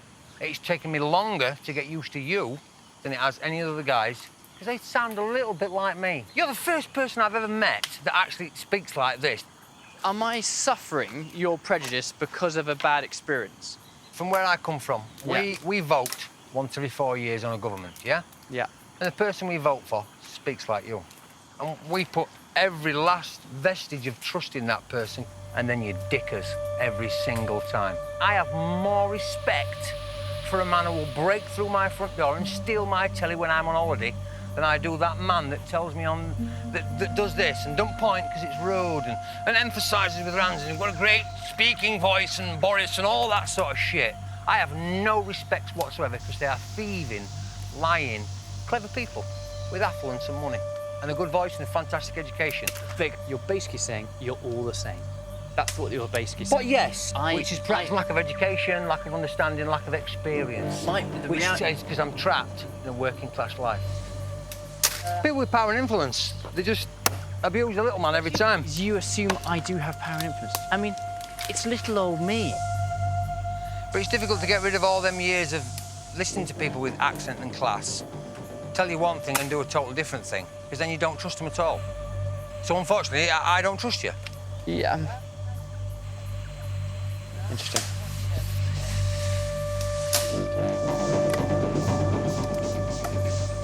It was hard to hear. I hate conflict. I have a choice, either just to try and ignore it, or I can try and embrace it and show him that actually I'm very different from those that have put him down in the past. And my hope is that he will see me by the end of this experiment. He will see me as a person who's on his side. For centuries, the British have been totally class-driven, almost class-obsessed. And it's like a pathological disorder where people get fixated on where they feel they stand in that pecking order. Are they lower, middle, or upper classes? But if the men are going to survive here, they've got to put aside those prejudices and work as a team.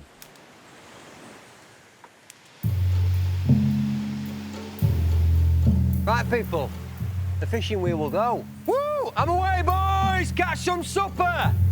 Let's have some fish. We can all have a decent meal. With nothing to eat in camp, the starving men have decided to use their last reserves of energy on one big concerted effort to find food. Jesus Christ. Where? Oh, fuck, yes! Get him. Get him. Got him, got him, got him, got him. Okay. Oh, his tail snapped off. Didn't know a bloody snake could do that. Despite opposition from the rest of the group, Sam has decided to persevere with his nets. You just have to keep trying, keep trying, keep trying. Sometimes you fail, and sometimes you're successful. We have a first victim down there. Oh, exciting. Being the top fish catcher... Pressure's on. Yeah, the pressure is on. But I also think the mark of a man is him rising to pressures. We still haven't got anything. Desperately need food. After 5 exhausting hours, the men have found nothing for dinner. Jesus Christ, look at the fucking... You bastard! Took the hook and the lot. That's bad. Fuck all. Even the island's top fisherman, Vic, has had to admit defeat. Son of a bitch. I'm gutted. I really wanted to bring in a nice haul for guys tonight to eat, do you know what I mean? Fuck. Exhausted, starving, hungry and despondent, the men gather back in camp. So what's the plan, guys? Try not to slash my wrists. Without a single scrap of food to show for a day's hunting, the group are out of options. Save one unlikely potential saviour. What would you feel about all of us getting the net in today? Let's say after this meeting, we all troop down there. I mean, I'm being a bit hopeful. How do we empty the nets? You've got to bring them in. Gonna have to pull them in. Ooh, fuck it, I'm fine. I think it'd be quite good if we could pull together and get these things done. Yeah, fuck it, count me in. Should we crack on? Fair enough. Yes, I'll come in the water and pull a net. Brilliant. Yeah? Brilliant. Sounds good to me. Yep. Yeah? Sounds good. Ready to go? Come on, boys. Bring home the bacon. Bring on the fish. Got some fishies. In desperation, the men agree to give Sam's nets a final chance. He don't give up, I'll give him that, bless him. But they are now making a dangerous gamble with their last reserves of energy. Please be fishing this net. Okay, you ready? Ready, ready. 1, 2.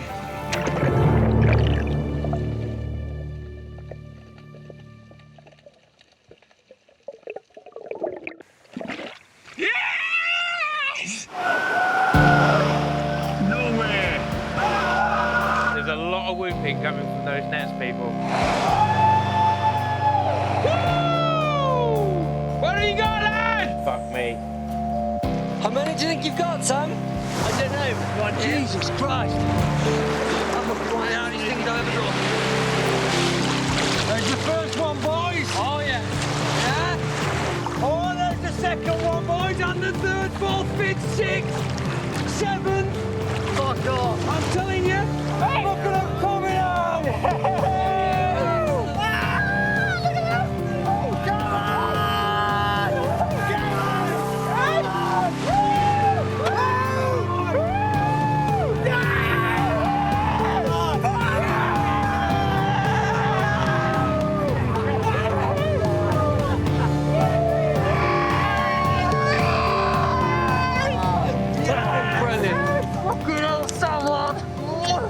That's a good thing, that fella.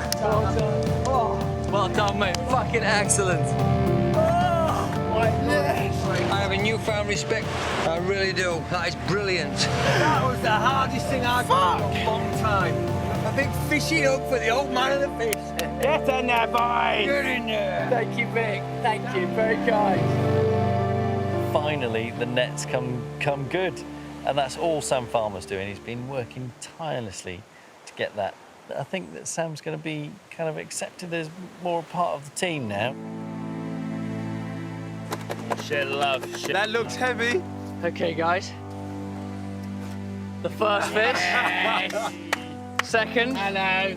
Good sight. Third. All I wanted was just a fish. One fish. How many fishes have we got? 20!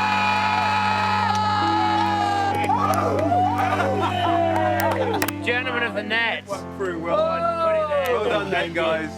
21 little fishies for the dishes. Dinner's ready, boys! Nice.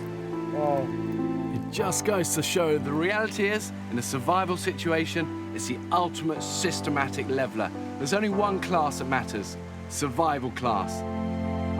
Sam's determination's been amazing with them nets. I'm really happy that you can see that. Yes, I couldn't. I won't deny it, I couldn't see it at all.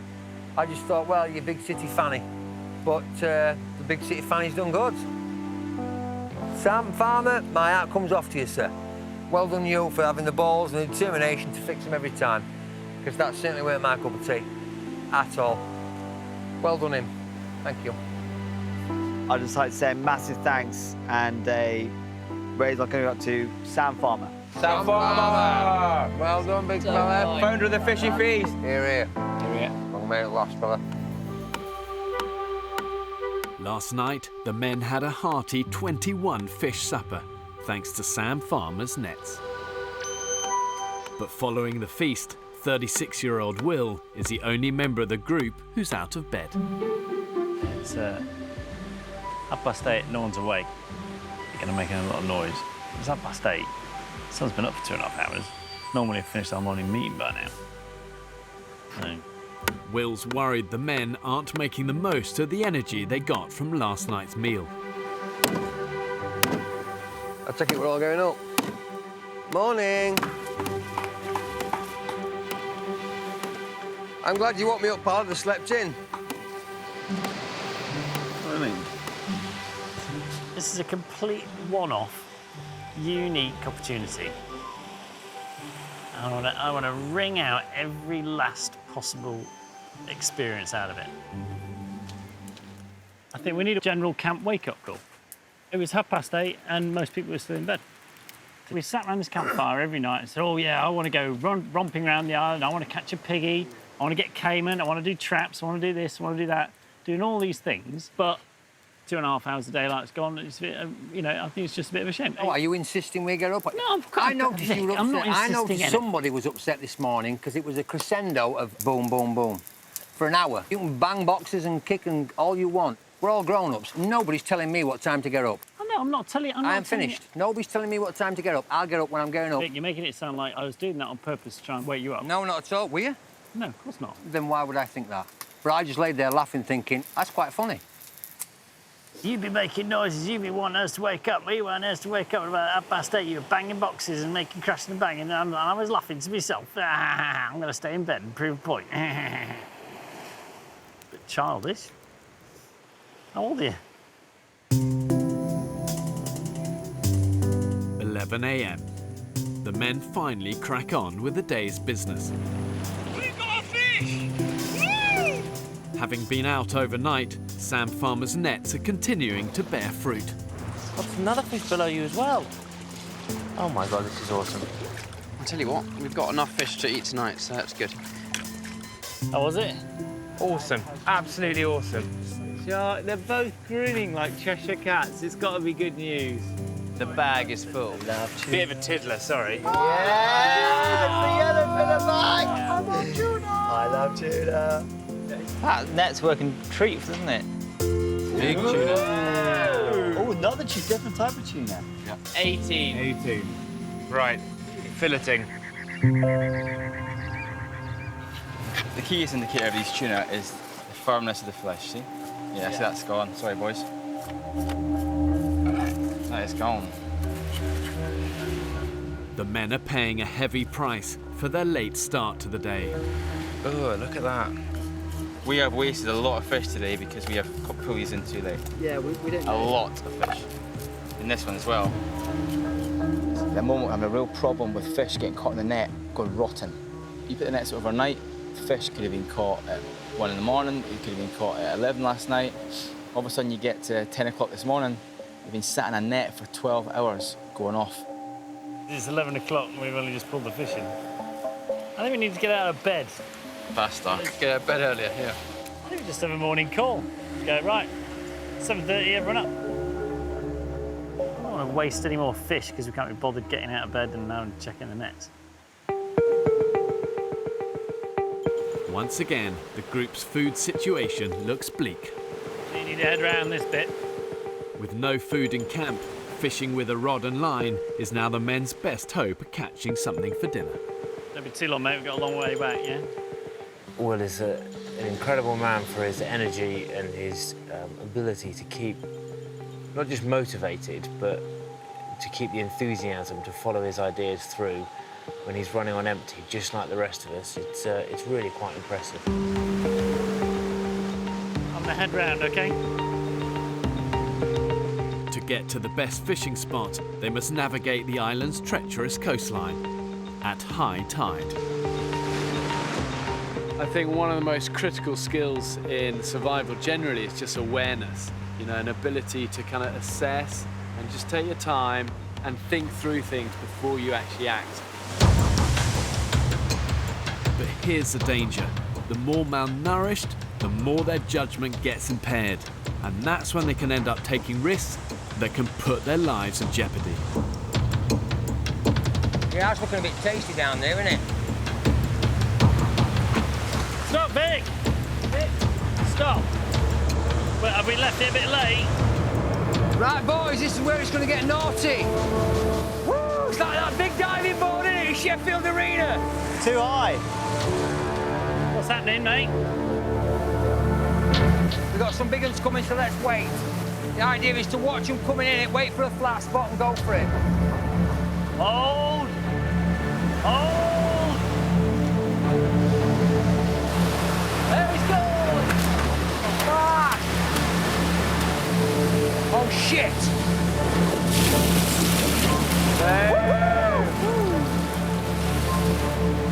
Right, step, and, yeah? Well done. Next! Come on, Piers. Now, Piers, push off. Push off, push off, push off. Yeah, hand. There we go. Bingo, fella. Woo! Big whirl! Well, if I were you, I'd come a bit further along. Camera. I can go all the way around. There's no hope. There's no hope. You can't get all the way around. Wrong incline. Vic, I'll not be able to make this with the camera. That's okay. I'm just ready So for you coming along. Go across, yeah? Steady away. That's fine. Easy to do that. Yep. Fucking Jesus. Be careful. Turn round, face the rock. Yeah, check for loose rocks. Right, aim for the hand, aim for the hand. Keep hold, keep hold, keep hold. Let go, let go, let go. Holy shit!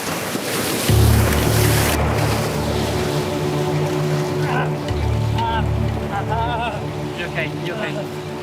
Okay, just come on. Get the fucking camera off! I'm trying. Camera off. Stay still. Stay still. Are you okay? Give me.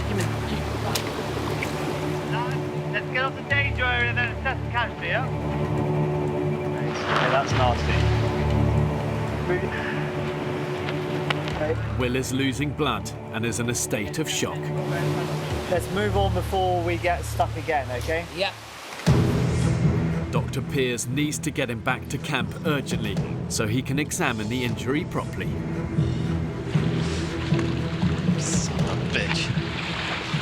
I tell you what, that was a massive fall. Totally unexpected. To see that cut was pretty scary.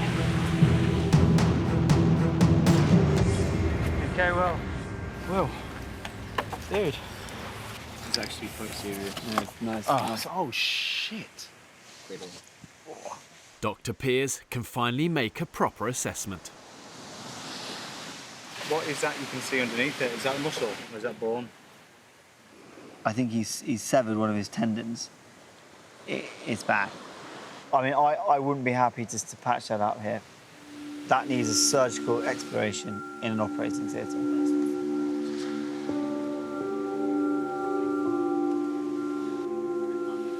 If I have to go, I'm really devastated.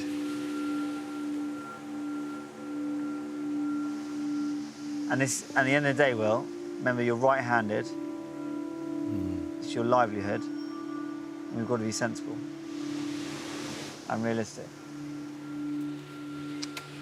Fuck. Not good at all, this. Okay, guys. Just give me a minute, yeah? Give a minute, lads. He's such a valued part of our team. If he leaves, I would totally feel gutted. So I'm desperate for him to stay with us. Knowing Will's injury is serious, Dr. Piers has no option but to call the emergency paramedic team for a second opinion. You think he's going off your hands? I do, yeah. I want him to go, in fact. It's something that can't be dealt with on the island, okay? You need a surgeon that's trained, you need a sterile operating theatre. It's a real no-brainer.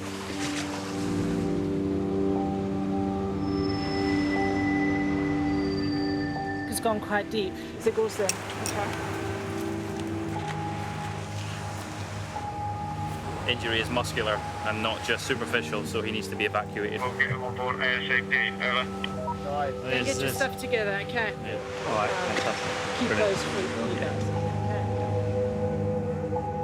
After 5 weeks on the island, Will's time is over. Smallest things. It's a simple fall like that, and it's cut my experience off.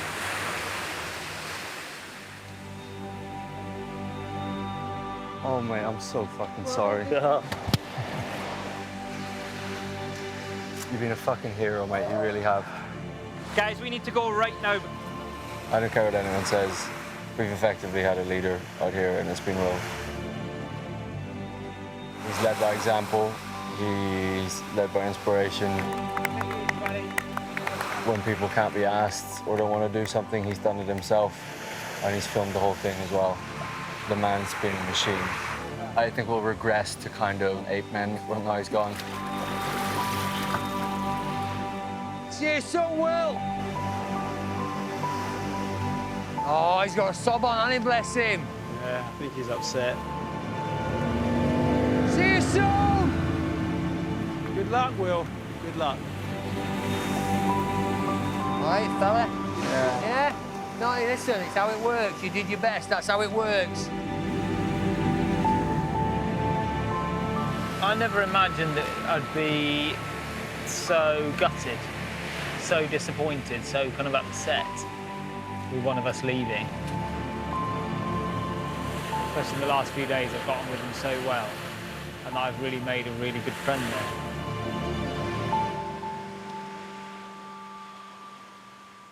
Next time on the final instalment of The Women's Island. No supper for us tonight. Starve. You're doing a poo in the ocean? Yeah. What? We are completely dysfunctional as a group. We need leadership. So you're not here for the team anymore. Are you trying to start an argument? I'm asking that for You are trying to start an argument. Do you know what, Jamie? You're a fucking twat. We're going to end up killing each other by the end of this.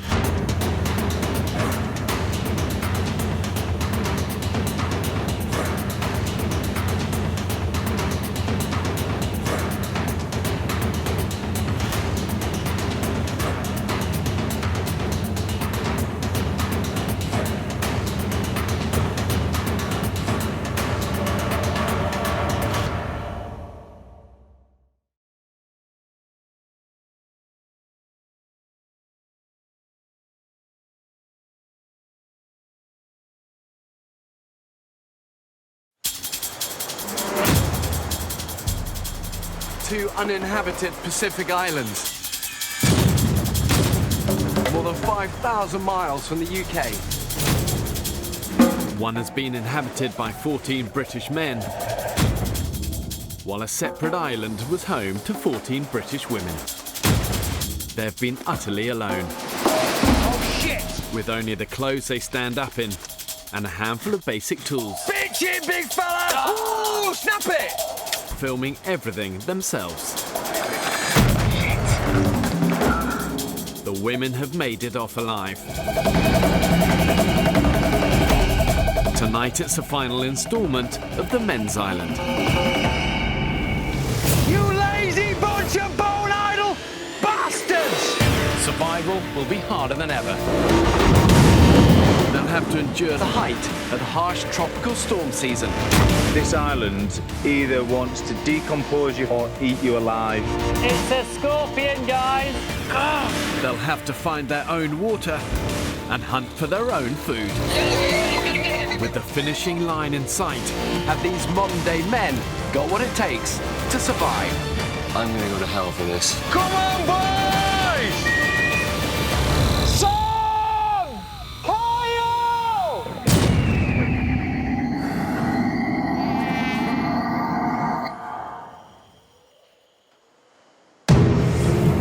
5 weeks ago, 14 British men were dropped on a remote Pacific island. Glad you were there. Oh, I couldn't have gone much further. They've had some success with their fishing nets, but not enough to stop their physical decline. We've been here over a month now. We are starting to starve. Be careful! Taking huge risks in the pursuit of food. Holy shit! Camera off! severed one of his tendons. The group suffered their biggest loss. He needs to be evacuated. Get him on board ASAP, over. As 36-year-old Will was forced to leave the island. I feel devastated that he's gone. Of all the people he wanted to finish with, he was up there, wasn't he? We were supposed to be strong as the team, and now the island's thwarted that. Hate this place. Hate it.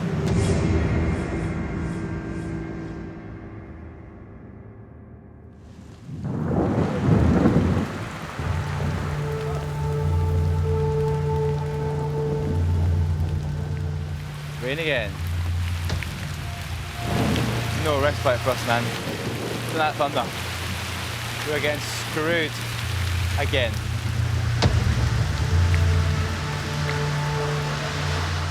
Fairweather Islanders?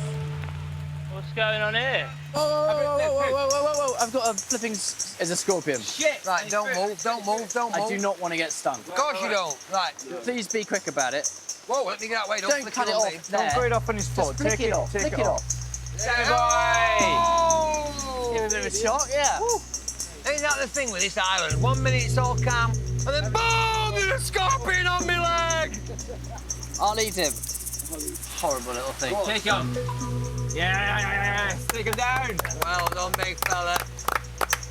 The men have been living on the island for an unprecedented 36 days and are now entering uncharted territory. And that's why this time only the mentally strong are going to make it to the end.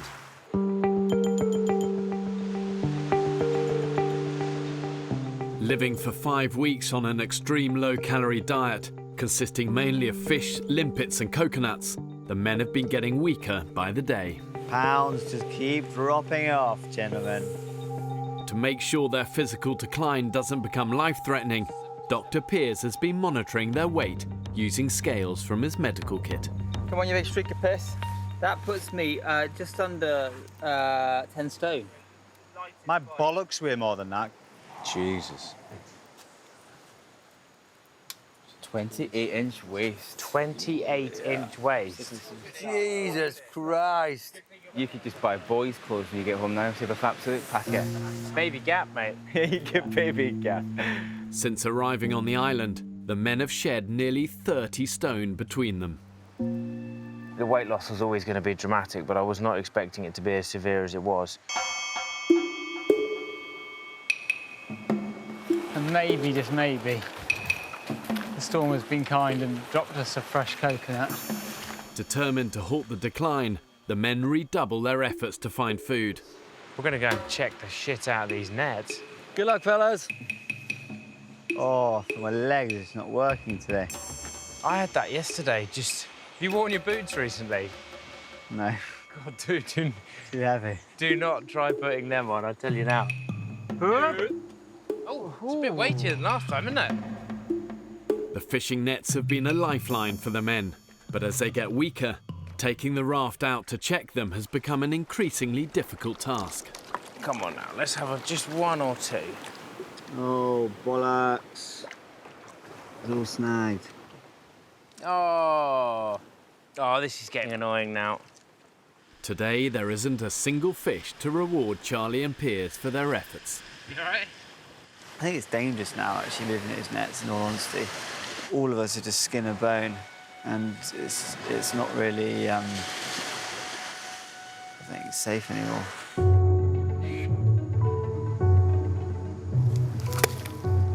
Ah! We've eaten almost every single coconut on this whole island. All the ones left are pretty much rotten. This was the last little stash I knew about. Depleted a lot of the limpet stores already, really.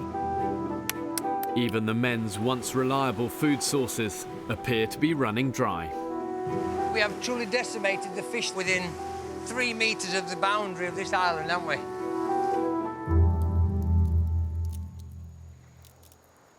"24 hours ago, we were conquering this island.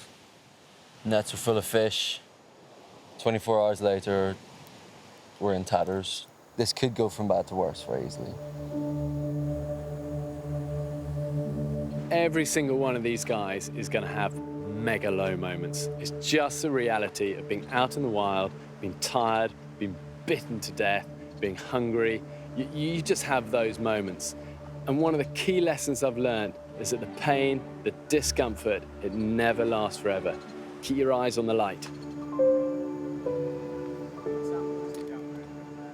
Can I just show you something? There's something here that you might want to see. Where is it?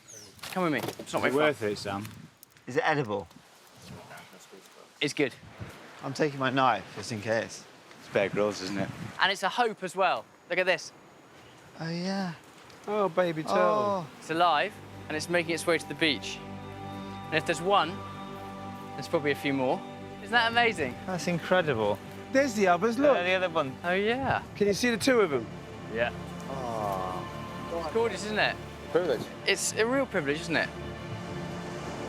I just noticed it. I was coming back from the end of the beach. I just saw this thing wriggling in the sand, and I thought, what's that? And just to see that, it's absolutely amazing. They're such fighters. You can sort of see them toasting in the sun, can't you? Yeah. It's life and death for these guys, you know what I mean? It's like each one of us, you know, whether it's here on this island or in life, we're sort of fighting our own personal battles. Should we help him? Come on, mate. Get out. Help him along. Good chap. Go.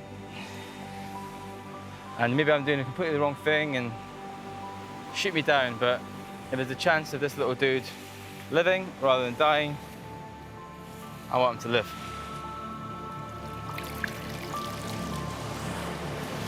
Go on, little fella. Take to the water. God, that was one of the most incredible things I've ever seen. Really touching. Those guys have just been born, just been hatched. All they're thinking about is just surviving. Get into that water. It just puts everything into perspective. Such a beautiful sight.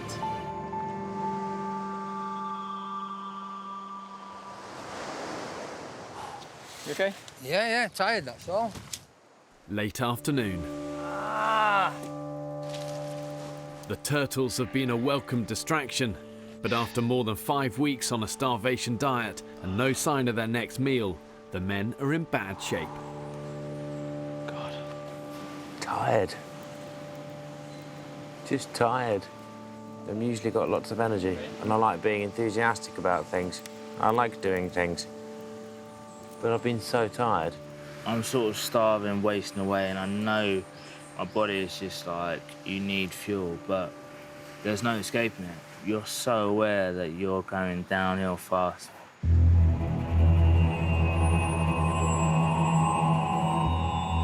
You all right? No, he's gone, I think. They're all fucking dying. On the beach, some of the baby turtles are also on their last legs. They're just frying up hot little bodies. I wish they'd woken up at night. Breaks my heart, but either we leave these little guys to rot or for the birds to pick at them or we eat them. And this, by any definition, is a moral dilemma. Are we definitely boiling these little buggers up, are we? What do you think? I'm not eating it. No? I think it's disgusting. I think you're all inhumane if you eat them, to be honest. The turtle who died on the beach, there's rumours of that going in a broth, and you could say for ethical reasons or whatever, there's no way I'm drinking any of that at all. I'm gonna go to hell for this. Despite strong feelings in the group, Sam makes a decision. Eat, not eat. I think we should eat them. I think these guys are done. What, they're like? Oh. Like a hard-boiled egg. Hey, Christ, they're beautiful, aren't they? Oh, that's wrong. That is so wrong. I've eaten some fucked up shit in my time. This takes a cake. Salute, my little turtley friends. That shell and all? Yep, every bit. Raphael. Michelangelo. Is anyone else claiming these turtles? Go on then. Go on, don't be shy. I'll have two. Oh my God, they're good. They're absolutely stunning. Are you eating them or not eating them? I am not eating them, mate. All right, okay. Weird how you can feel nothing for snake or an iguana.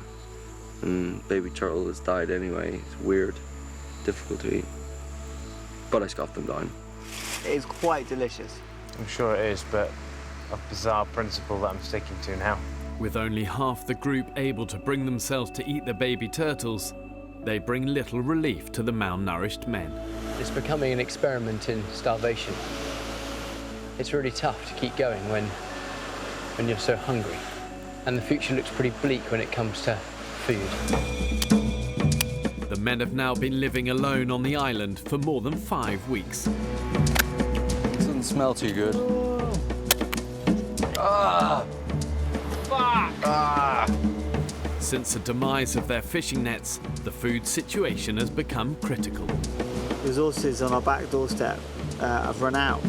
A handful of dead baby turtles provided a temporary reprieve for some of the men. But today they're back to nothing. About a week ago, we saw pig trotter marks and we're keen to lay some pig traps and hopefully be able to bring back the bacon. When you're deprived of food, it literally becomes all-consuming. It's all you think about. It's all that motivates and drives you. I need something. But hard though it is when they're running on empty, the men can't afford to neglect the other survival essentials they've worked so hard to maintain over 5 weeks, especially team spirit.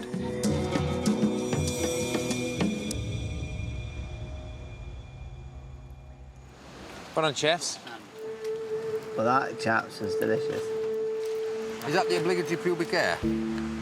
After an unsuccessful morning, the only meal the hunting party have been able to muster is limpet broth, which is quickly devoured by the men.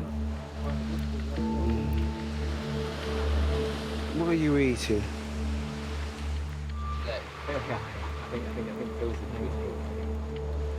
What have I missed? The group's oldest member, Phil, has arrived back in camp later than the others. We all served up the food and completely forgot about Phil. What did you tell me? Is there any broth left? It'd be a negative. What I'm going to do is I'm just going to hide behind my t-shirt. Wow. In the hope that he doesn't see me. Does he make more than vodka now? It's the first time since the men arrived on the island that they have forgotten to feed one of their own. Everyone looked after themselves and forgot me. Oh my God, I'm so sorry. That's okay. Just means that you all owe me. That's all.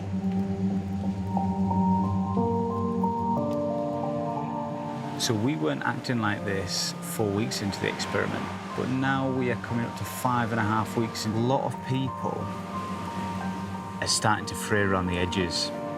Some of them are fraying, some of them are coming away at the seams. What's he doing? I don't know. Just wondering about it. I don't know. Have you completely lost it? People eating. I miss food.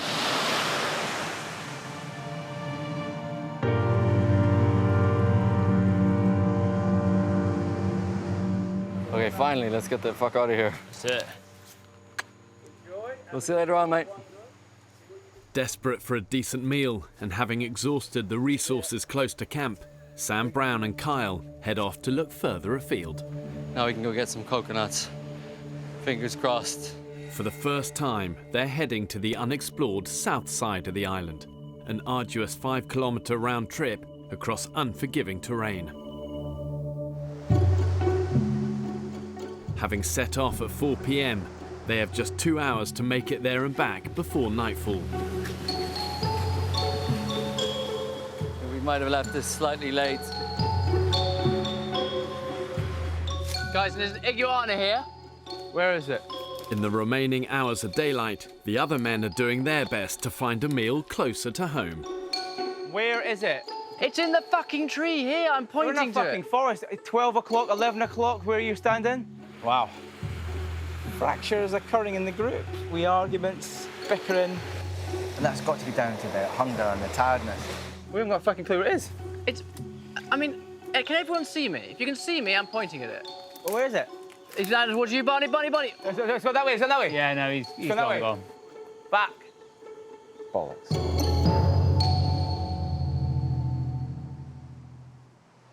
So are you struggling a bit today?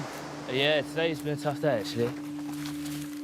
Sam and Kyle have now been trekking through dense jungle for more than an hour in an attempt to find out if the island's south coast has any untapped sources of food. Slippy as buggery here, Carl. Just be careful. Cheers, mate. This is going to be a fucking nightmare on the way back. Right, beach or clear? Mate, be careful, be careful, be careful. Be careful. Shit. This is a no-go. We were hoping to find a nice sandy beach and a coconut tree. Instead, we find this. Fucking lethal. One slip up here and we'll die.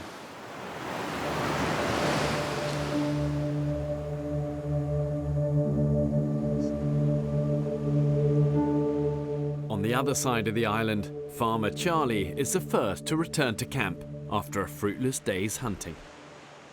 Oh, fucking hell. I've come back to find the fire down to about 1 square inch of embers after a month of constant burn. We're getting a bit complacent now. How much water's left? Oh, no.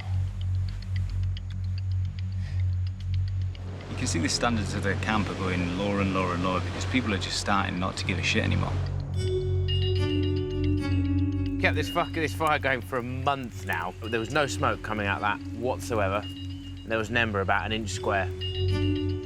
But it was either, exactly. Barney, Phil, Roscoe... Let's not point fingers, it's not helpful. Just saying it was either one of you 5. It cannot happen again. Most of the group have now been back at camp for the past hour, but Sam and Kyle have yet to return from their expedition to the south of the island. Are we worried about them, lads? It's now pitch black. Shit, it is, isn't it? Yeah. It's not the ideal time to be out foraging. My worry is when you're in the middle of the jungle, in the dark. Yeah, it's got no navigation. You've got a high tide as well, so you can't even get round. This is the first time any of the men have failed to get back to camp before dark. With the weather worsening and concerns growing over Sam and Kyle's safety, the men muster a search party. Let's go, let's try and find them. Bloody hell. Fucking stupid going out at 4 o'clock. Yeah, they're certainly not equipped for a night out in the fucking jungle on their own. You've got a very steep drop down here. Sam! Kyle! Sam!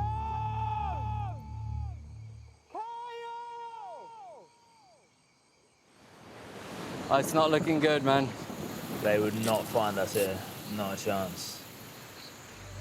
This is Kyle and Sam in the dark, trying to trek back towards our camp. We'll see how far we get. With no sun in the sky, it's hard to get your bearings. Really, really unforgiving terrain. Charlie! Charlie! Sam! About the bird. Oh, fuck. This is fucking stupid. I feel tormented out here.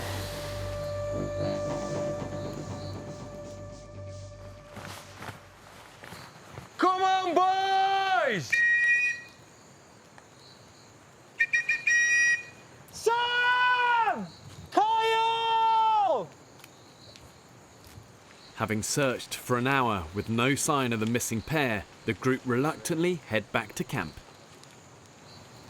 Truth known, you want to get him and give him a clip for being so stupid and putting us all through this. Because the only thing we are going to be thinking now, all night... I know, is how they're safe. How are they? I hope they're OK. Familiarisation makes us think that we've got it licked. Yeah. That's what we've done. We ain't got nothing licked, have we? Nah. Mother Nature in this island and bite you whenever she feels fit. Ah! Fuck, more rocks. Oh. Fucking hell. Desperately trying to get back to camp, Sam and Kyle have hit the treacherous stretch of coast where Will had his accident. This is getting dangerous. One wrong move here could easily prove fatal. Fuck's sake. No, this next bit, you have to take it really, really slow because it's slippery as hell on the boulders and we've only got one head torch between us. I am genuinely shitting myself now. Hello!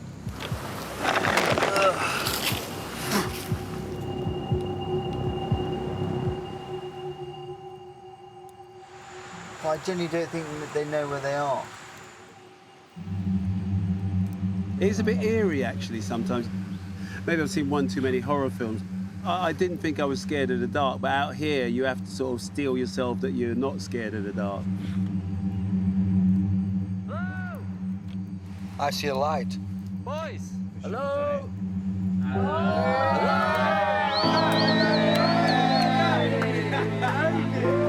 Sam, good to see you, man. We are so pleased that you're back. I don't think I've ever been so massively relieved in my whole life. Well done, boys. Glad to have you all. Well done, boys. Well done, boys. Well done, My pleasure. The two prodigal sons returned. Thank God they're back home, safe and sound. The other side of the island is just horrible. It's all sheer cliff. Yeah. The waves hitting it like. Yeah, man. So, listen, sorry to keep you guys up for so long. Anyone, but we got back. That's what counts. Well, the past few days have taken the whole group really to their limits, both physically and mentally. Not only have they forgotten to feed people and neglected the essential tasks of fire and water, but their recklessness brought the group close to losing 2 more men. If they don't start looking after each other, thinking smart, being resourceful and surviving, they haven't got a cat's chance. The whole thing from me, it all comes down to us getting complacent about everything, thinking that we're now starting to own this island a little bit when really we have We don't own shit, very do we? little control. That comes down to slipping off rocks, running out of wood, which we'll blatantly do tomorrow, whatever it may be. Let's just get our drills a little bit back in order. Yeah, let's get back with basics. Morning calls and stuff like that. Let's get back into them because we're all fucking shite at the minute. So let's get the basics right. Yeah, it would be vulgar to finish in such a weak way. We are here and we have grown so close together that we go for it. Doing the things we want to do that are exciting and fulfill all them things we've always wanted to do since being here. Let's go for it. Let's do this, chaps. Come on. Woo! I don't want to finish weak, I want to finish strong. Catch some pigs, catch some animals, finish this adventure the way we want to. I'm not going out like a wet fart. I want to go out strong.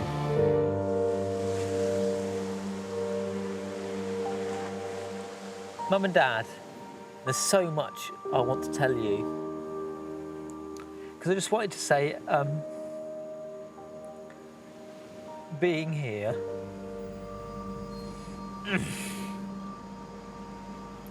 has made me realise just how much I love you all. I don't want you to be worried about me in any sense. And the reason I'm being kind of a little bit nearly tearful is because I just can't wait for that moment to see you all. But I'm having the time of my life, I really am. Hi-ho, hi-ho, it's off to work we go. Da-da-da-da-da-da-da-da-da-da-da-da-da. Early morning. After a difficult day yesterday, the men are determined to redouble their efforts and leave the island on a high. I'm amazed what washes up on these damn beaches. A snake. So I get a machete. Ooh, nice shot. Come on.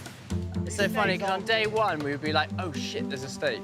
And now we're like, oh, it's just another snake.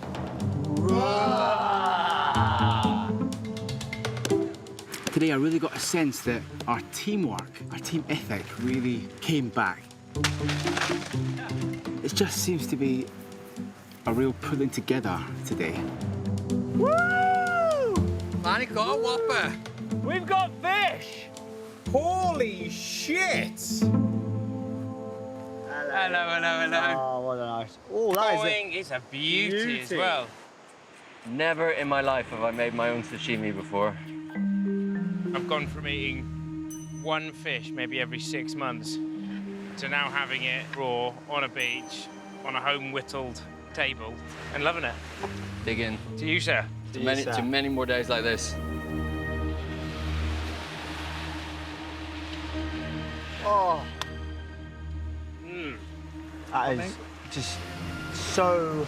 Succulent doesn't do it justice, does it? fresh. It's delicious. One of the things I want to see in this experiment is whether these guys can use all their collective resources and brains and muscles to not just survive, but to really thrive, to build community, to have fun, to work out efficient sources of finding food, to really start to thrive and separate us from the animals. When Oinky makes his way to my front door, I will consume the entire fucking animal. The men's renewed spirit has brought fresh optimism about the prospect of catching a meatier meal. Ah, what have we got here? These look like little trotter marks to me. Oh my fucking God. But it's exciting, isn't it? They're going in the bushes, so obviously it's a bit too hot for them and then going back in. They're definite pig tracks. Please. Oh my God, bacon butties. Oh.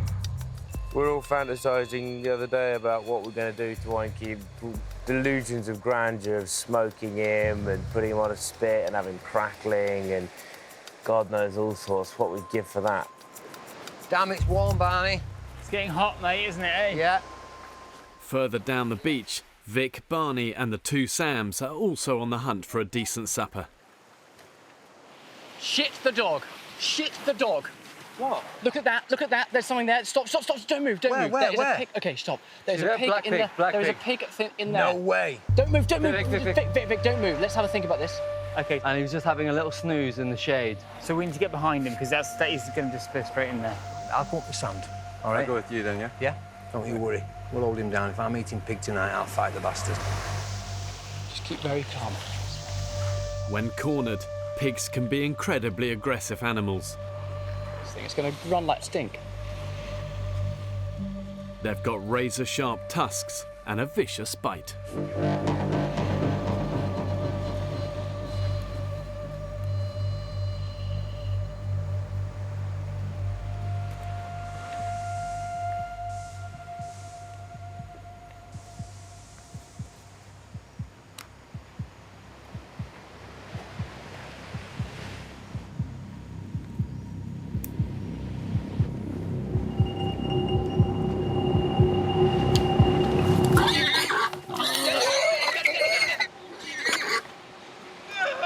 Get in! Holy shit, Barney! Sorry, boy! Woo! Woo! I thought he was going to turn and bite me. I crapped myself. Yeah, he's gone. Gosh, that was so much quicker than I thought. That was just like... Poof. Listen, it's done. This is how we roll. I wasn't expecting you to stab him. We had, I understand. I didn't expect to stab him at all. I did. Mate, that would kill you. That would hurt. That You'd would be off the island as that would quick as will. fuck you up. Yeah. This is a fucking adult pig. Yeah. This is like a hog, isn't it? Yeah. These things wreck people. Do you know what I mean? Jesus, look at that tusk. That would go through to bone, wouldn't it? Oh, yeah. 6 weeks ago, I would have been very slow to draw a knife and ram it into a large mammal's throat. Now, I didn't even think, I didn't even hesitate. Oh, easy peasy. Okay. Yeah. Oh, there's gonna be so much meat on that head. In 21st century Britain, I think we're so used to getting all of our meat pre-packaged off a supermarket shelf. And in many ways, we've kind of lost touch with actually where it comes from. Meat on his legs, ribs, back legs, the lot. Many people understandably find the whole idea of killing an animal, they find it either cruel or definitely upsetting. And yes, it's never pleasant to take a life, but in a survival situation, when it comes down to it, it's a simple choice. Them or you. Nose to tail, we're gonna eat every piece of you, Mr. Pig. I can see home from here, boys. I don't believe it. I don't believe it. It cannot be a trotter. Woo, boys! Oh, Ain't it done this thing, eh? Yes. Well done, boys. Okay, 3, 2, 1. Go! big. That was hard work. Yeah? I already fucking big. Get in there. Oh, that is great. Absolutely brilliant. Yeah, get in there. A pig of this size, weighing up to 200 pounds, contains tens of thousands of calories and could feed the 10 men for the next few days. I think there's a lung there. Yeah, you don't want to eat lung. Oh, we're going to have pork belly. Oh, God, that is like barbecue food. Yeah. Has anybody got any preference about who's served first today? Yes. I would say Phil.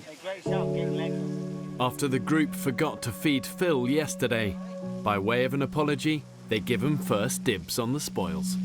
I'm having a meat orgasm. Which one's the kidney? Anyone that knows me will know one of my favourite meals is liver and bacon. Guess what that is?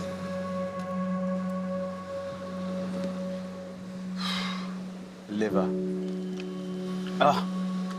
And then to add to that, kidney. Oh. That beats any crocodile, any fish, anything I've had on this island. 100%. The pig is the men's first taste of meat in weeks, and nothing is going to waste. I think that's testically. I'm going to eat everything of this pig. I'm even going to eat its little willy. I'd eat some pig penis. There's a very unique flavour in there. Does that taste like dick? Yeah, it's dick. It worries me quite a lot that you know what dick tastes like.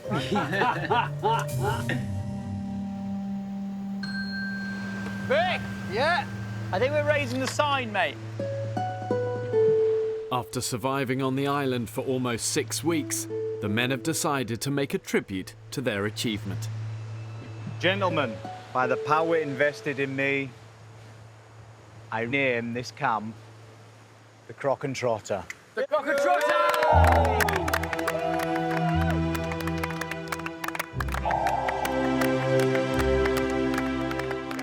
I'm really looking forward to this ending and looking back and just saying, wow, I did that. I accomplished. I succeeded. We conquered the island. We're named and ready to rock. Shall we play Toss the Caver? Yeah! Right, boys, first game, let's go. 3, a 2, a 1, toss my caver. Go on, Charlie. Man! No! Toss it! Got it! Go on, son! Yeah! Like, it's the first time that the whole group has really let our hair down and not worried about water or wood or survival or will we eat or will we not. It's kind of like, let's just get together as lads and have fun. And we should, I wish, looking back, I wish we'd done more of it. Well, that's one of the highlights of our entire time here. Oh, beautiful! Go! Oh, no! Go on, Charlie! Oh, yes! 1-0! Yes! What I have experienced many times in the wild is an incredible sense of achievement that is very hard to get in everyday life. Catch it! Oh, keep going! And I think when you've battled for 7 or 8 hours in a torrential rainstorm with just a couple of sticks to make a fire, you've got to look for opportunities, however small, to have fun. It's almost like nourishment, but for the soul. Take the string! Take the string! Call it a draw? A draw, yeah! I feel amazing. I feel relaxed, I feel empowered, I feel like we're masters of this island. I'll treasure this moment. I really, really will. This is what the island's all about. This and a handful of other moments. This feeling. I hope I never forget it. Well, here we are. We are at the end of this magnificent, magnificent journey. Overwhelming sadness that I miss my wife and kids so much. Not so much sadness, just, God, how long can this truly go on for? Yeah, I'd like to see them soon if possible. Sooner the better for me. Sooner the better.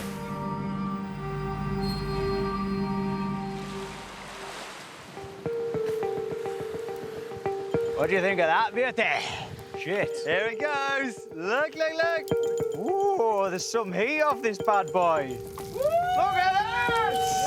Look at that! That didn't take long, did it? Oceans 11s. This is our last night on the island. Yes! Good. Best night so far? I think so. Has to be, doesn't it? Awesome. Love it. Home's within spitting distance. Really enjoying it. Everyone's spirits are really high. Wow. The men have now survived on the island for 40 days. Would you guys like to hear a little Rabbie Burns poem that I wrote this morning? I would love to hear Rabbie Burns poem. I'd love to. Dear islands, our islands, this new family does hail. As you've chucked everything at us, but nobody has failed. On the contrary, dear islands, as our stay grew longer, we may have reduced in numbers, but we've grown ever stronger. For 6 long weeks, we've battled hunger, tides, exhaustion, the weather. But with British bulldog spirit, we triumphed with heart, soul and endeavour. Oh shit! You've been cruel, uncomfortable and brutal to us all. With freezing rain, dangerous seas and rocks that make us fall. You have dangerous beasts that can kill, maim and maul. It's a scorpion. But we baited, trapped, killed, cooked and ate them all. Oh, delicious. So good. But dear islands, our islands, we will never forget the incredible journey we've shared since our new family met. Good bunny.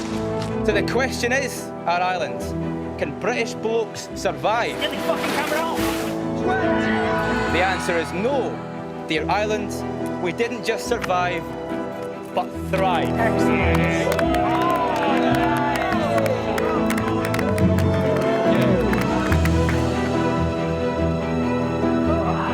Oh my God, look at her go! Wow!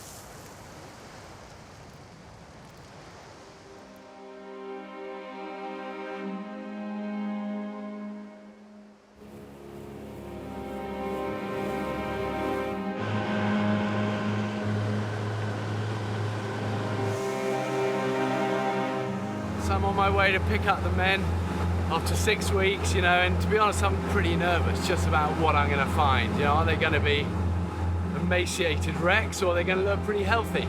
You know, are they going to be broken men or will they have figured out how to survive and thrive? It is quite strange though, isn't it? What bit? It's finished. Yeah, yeah. Within an hour, we'll step off and never, ever step back on.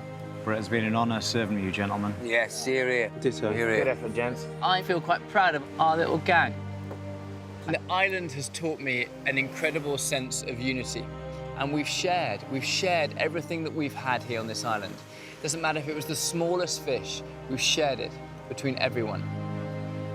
I feel thrilled to have made it this far with you all. It sounds fucked up, but I feel like I'm gonna actually miss you lot. I think I'm leaving the island with a kind of renewed sense of confidence and some friends. Some more friends, should I say. Here we go, boys. No way! Here he is. Yes! Woo! This is our man. This is it, lads. It's Bear Grylls. Bear Grylls, lads. Only Bear bloody Grylls. Bloody done it. Bloody done it!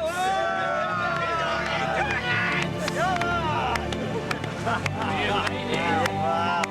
Look at you guys, I thought I smelled bad. I mean, that is the smell of honest hard work. Yeah. Glad to see ya. Thanks for coming back. I'm glad I made it to the end. I am super, super, super glad I made it to the end. Well done, you guys. Wow. It's like you've been through a war zone. But those smiles tell a story. So how are you feeling? Fantastic. Glad to see you now. Absolutely fantastic. Glad you're here. As a band of brothers, it's not a band of brothers anymore. It's a family. Love them and hate them. They're here forever with you, and it was fantastic. So we're going to get you off the island. One last thing you guys want to do? Yes. Yeah. Woo! Boys. Oh, guys. Kyle, you started this fire. You tell us when to end it, pal. I'm proud to say that I've made it here with you guys, Ocean Celebrities. Let's quench the fire. Quench the fire, guys.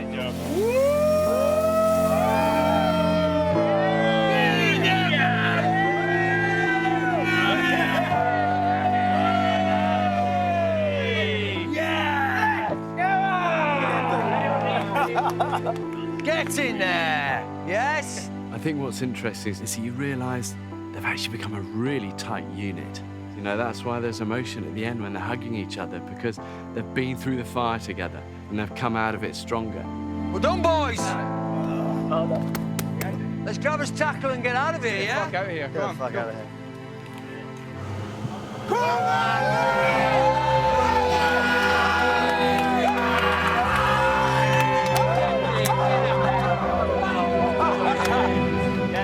If I got that chance again, give me about a year or half a year, I'll do it again. But ask me to do it tomorrow, I'll probably tell you to piss off.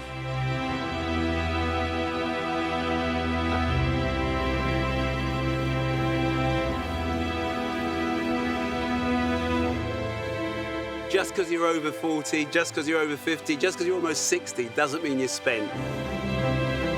A can-do attitude goes a long way in this life.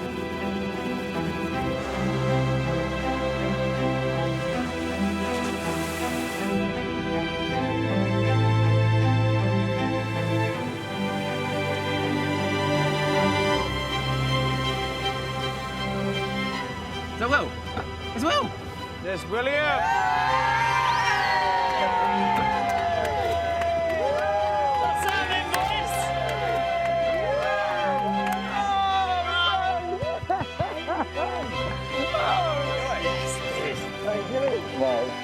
Good to see you. Oh, man, I'm so glad. Wow, you all stink.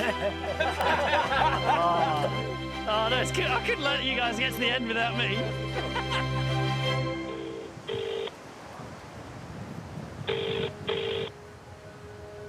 Hello, is that you? All right, I'm fine. You? It's absolutely brilliant, babe. Oh, God, your voice is beautiful. Hello?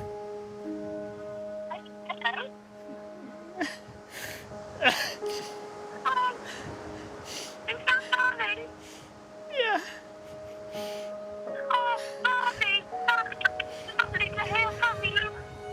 Hi, Mum.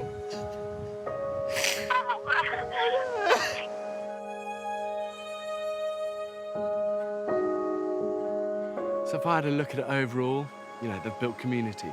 They've learned a compassion and a care for each other, a respect for each other. They've worked their nuts off. They've understood the heart of survival isn't about knowledge. It's about embracing failure, making mistakes, and never giving up. And that's why at the end of it, what they've done is inspiring.